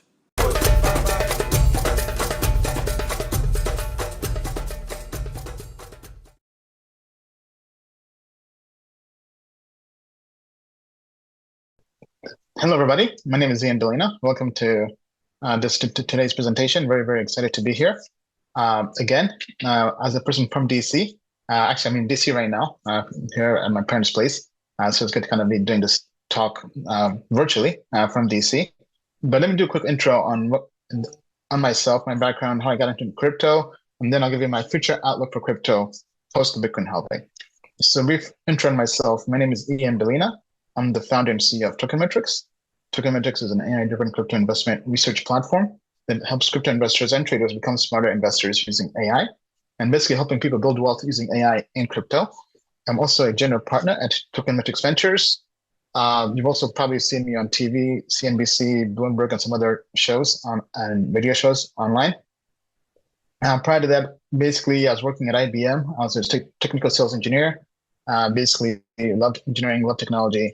Prior to that, I was also an IT consultant at Deloitte in the DC area. And my background is in computer engineering, bachelor's and master's from GW, George Washington University in DC. And basically, I got into crypto back in 2016. It was around October 2016. Bitcoin was at $850 to $900. It was basically kind of bouncing in that range. Ethereum was between $8 to $10. And people basically saw me take a data-driven approach that I called Tokenmetrics back then with a spreadsheet and turn 20,000 US dollars into over $5 million in less than 1 year. And I showed people basically a data-driven approach or a Moneyball approach to investing in crypto assets, digital assets, that has now evolved into what is now our platform, where we now leverage AI and machine learning, Tokenmetrics. We actually recently just launched Tokenmetrics GPT, where we're basically taking the same technology as ChatGPT and using Tokenmetrics data for crypto, and now also plan to launch adding external data to our platform. But that's kind of a quick spiel on myself. But now let's really go into where crypto is going, right? If you've been in crypto for a while, you know this has been called Web3, the next internet, or digital finance, the next evolution of money going online, money being put on chain, on the blockchain. But crypto has really been in a long period, as it has every 4 years. It goes through cycles. But where's the future of crypto going, especially? So I want to delve deep into that. And everything in crypto at this point in time, but also historically speaking, should be viewed from the perspective of when is the next Bitcoin halving. So here's a chart that shows the past Bitcoin halvings and the rallies that have happened after each Bitcoin halving. And so basically, let's begin all the way back here in 2013 with the first halving. We basically have this first halving. So prior to the halving, we had a rally in terms of the price of Bitcoin of basically 5.7x, right? Almost 6 times. Bitcoin went up in price. But after the halving, we had this huge rally. This is basically the bull run. This is where people create generational wealth in crypto and basically created the first crypto millionaires, where the price of Bitcoin went up 93x, meaning that $1,000 into $93,000. But as you see, then if we head into 2015, then we basically had the next pre-halving rally, right? So basically, the pivot points are the Bitcoin halving, and we have pre-halving, post-halving. Pre-halving is a small rally. Post-halving is the super rally, basically. But with each halving, the rally in Bitcoin, the returns diminish, right? Obviously, as it goes higher, it becomes tougher and more challenging to maintain the same level of returns each halving. So if we go to the next halving, which is when I got into crypto, basically, here between 2016 and 2017, you basically have 3.5x pre-halving rally to a 30x post-halving rally. But notice the post-halving rally has basically decreased by about a third. So 93x return in the past halving versus 30x. Then if we go into the next rally, or the next Bitcoin halving, and basically between 2020 and 2021, the pre-halving rally is now down to 2.7x, and the post-halving rally is down to basically an 8x. So it's basically been cut in a third almost every single time, right? So now we're heading into next year. Next year, the next Bitcoin halving is slated to be happening in April 2024. What does that mean?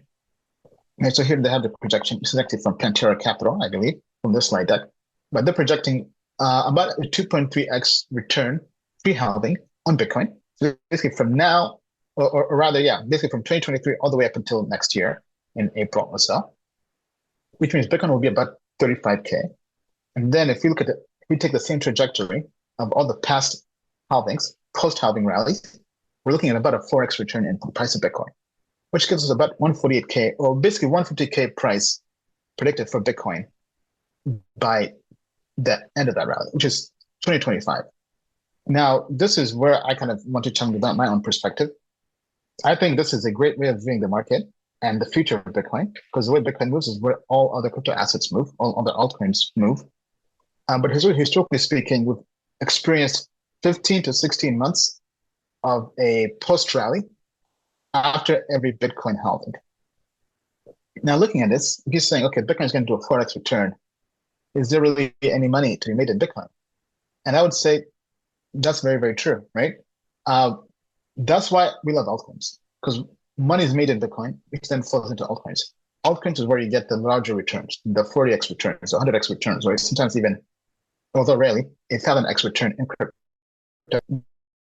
But all that follows the cadence and the rhythm of Bitcoin. Bitcoin sets the rhythm and everything else follows in the market when it comes to crypto assets. So this is basically a similar chart, just kind of breaking this down even more, right? I'm just basically talking to everything I just kind of mentioned earlier, right? We should be anticipating a 15-month bull market, because we have, if each cycle for the halving is 4 years, 2 years bullish uptrend, and basically I would say about a year and a half bullish uptrend, year and a half of bearish uptrend, and then about everything else is kind of flat in the middle. But this kind of gives us the same perspective. The halvings dictate where we should be viewing Bitcoin. And if you extrapolate this all the way out, we're basically looking at the Bitcoin halving happening in April 2024, and the top of the bull run in crypto, especially, or rather Bitcoin, but same thing as crypto, being in summer 2025. So basically that is the time to take profits and make sure you have taken out as much money as you can in crypto, because then the price action will start to decline.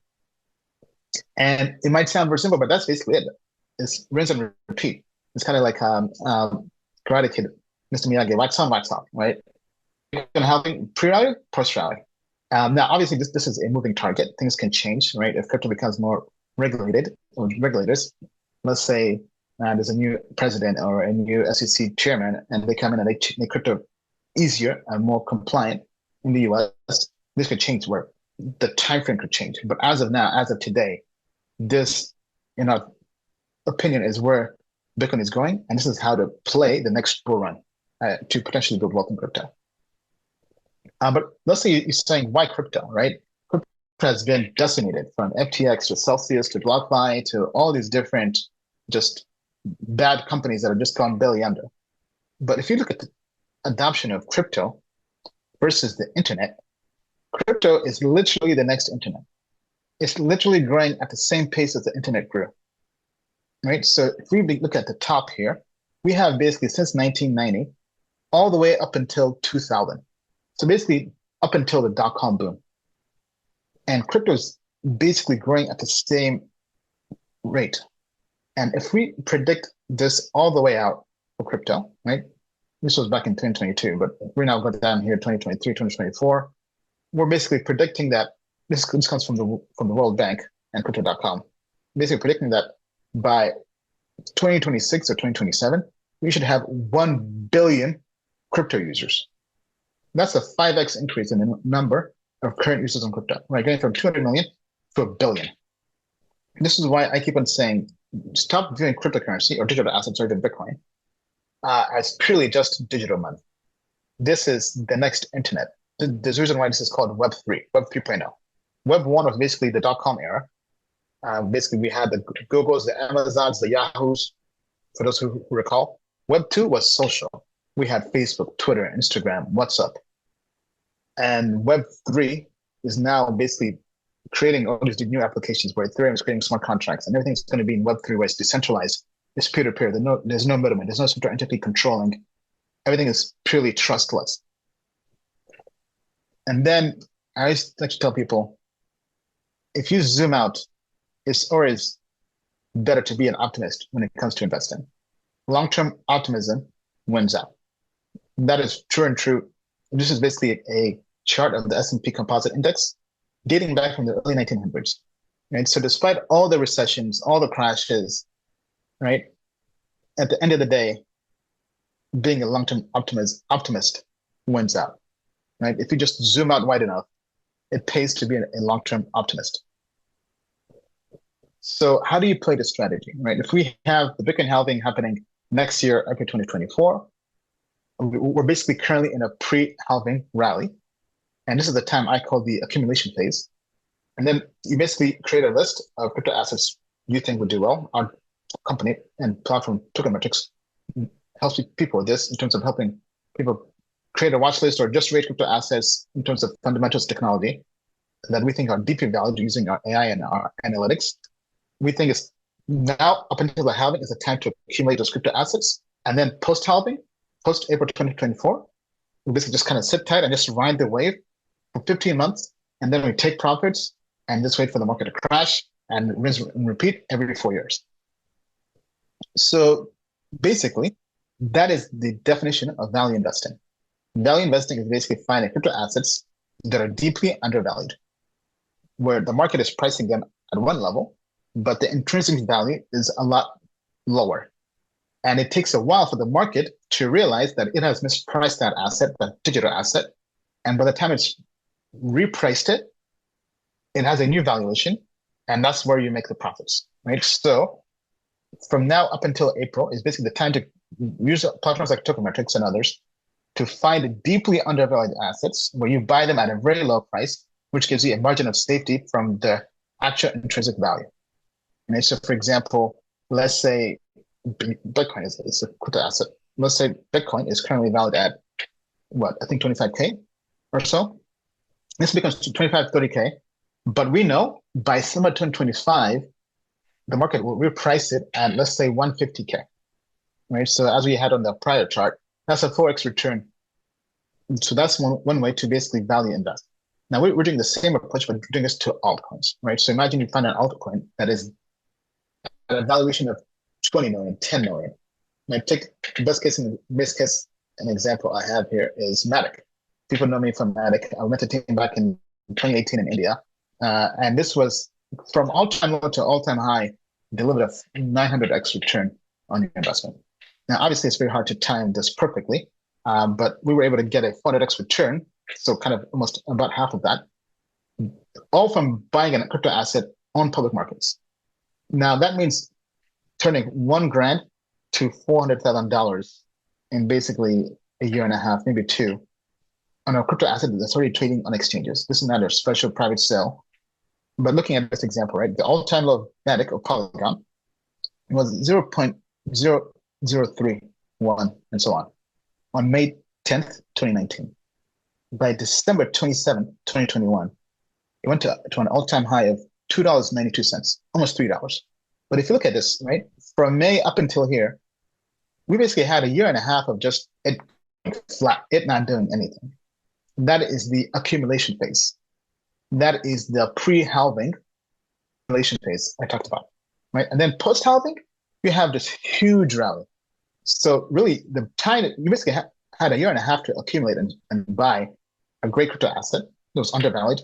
And once the market repriced it, you basically had over 100x return.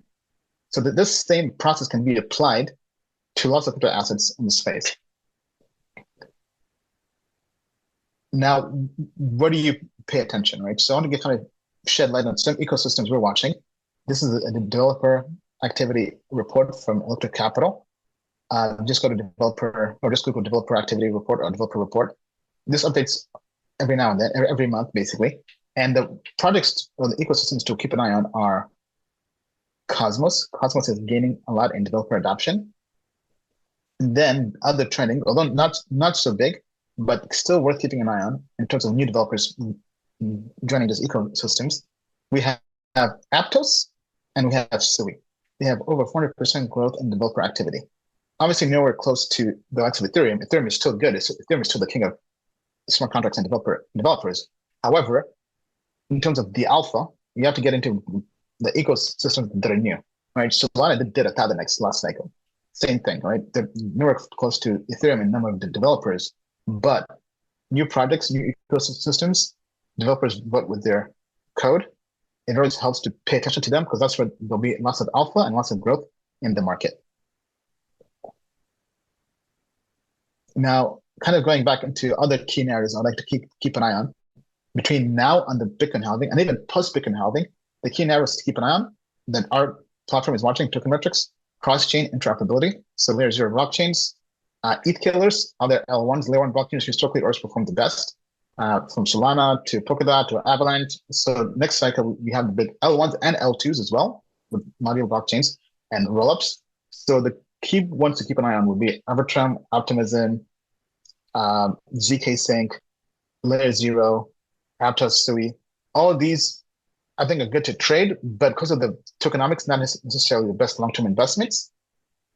And then keep an eye out on ZK EVM chains, as mentioned, right? So ZK Sync and others, Scroll, Tyco.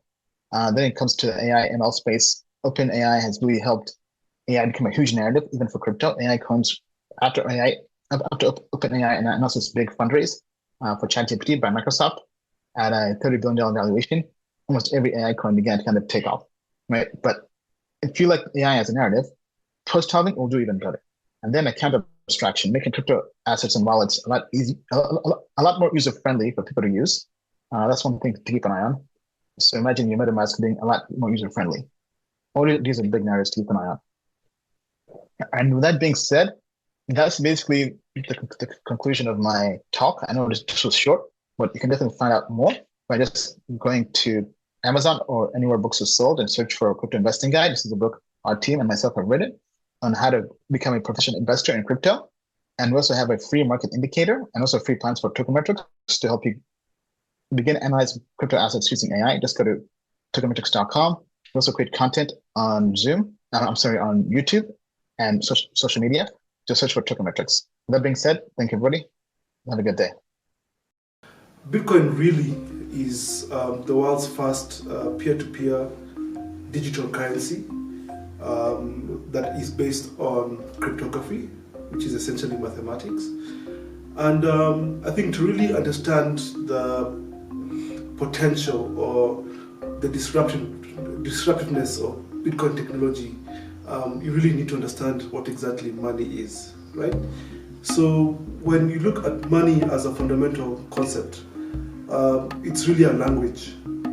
Here in Africa, we're in Zimbabwe, if you go back to the pre-colonial days, money was essentially an exchange of value. So you could have one person who has a cow, and he goes to his neighbor, and they exchange the cow for 4 goats, right? And in that instance, the cow and the goats, which are essentially assets, become money because they become a language to express value. So, of course, that moved over through the evolution of man to things like cowrie shells, to salt across the Roman Empire, to coins in Greece and Persia and Africa, other parts of Africa, where coins were made out of metals. And then eventually we moved about 70 years ago, actually 200 years ago in England, to what we call paper money, fiat. So we now live in a world that has transitioned into technology, and particularly digital technology. So it only makes sense that it becomes now possible to express value and money through a digital form. We're very familiar with Bank of America, there's Barclays. These banking institutions have their origins in some of the things that have been the most horrific parts of our history. When you look at banks like Barclays, how did they get their money? How did they become so vastly wealthy? And much of that wealth has come from the slave trade and enslavement of our ancestors, the stealing of our wealth in Africa. And these institutions have made, incredible amounts of wealth off the, exploitation of our people.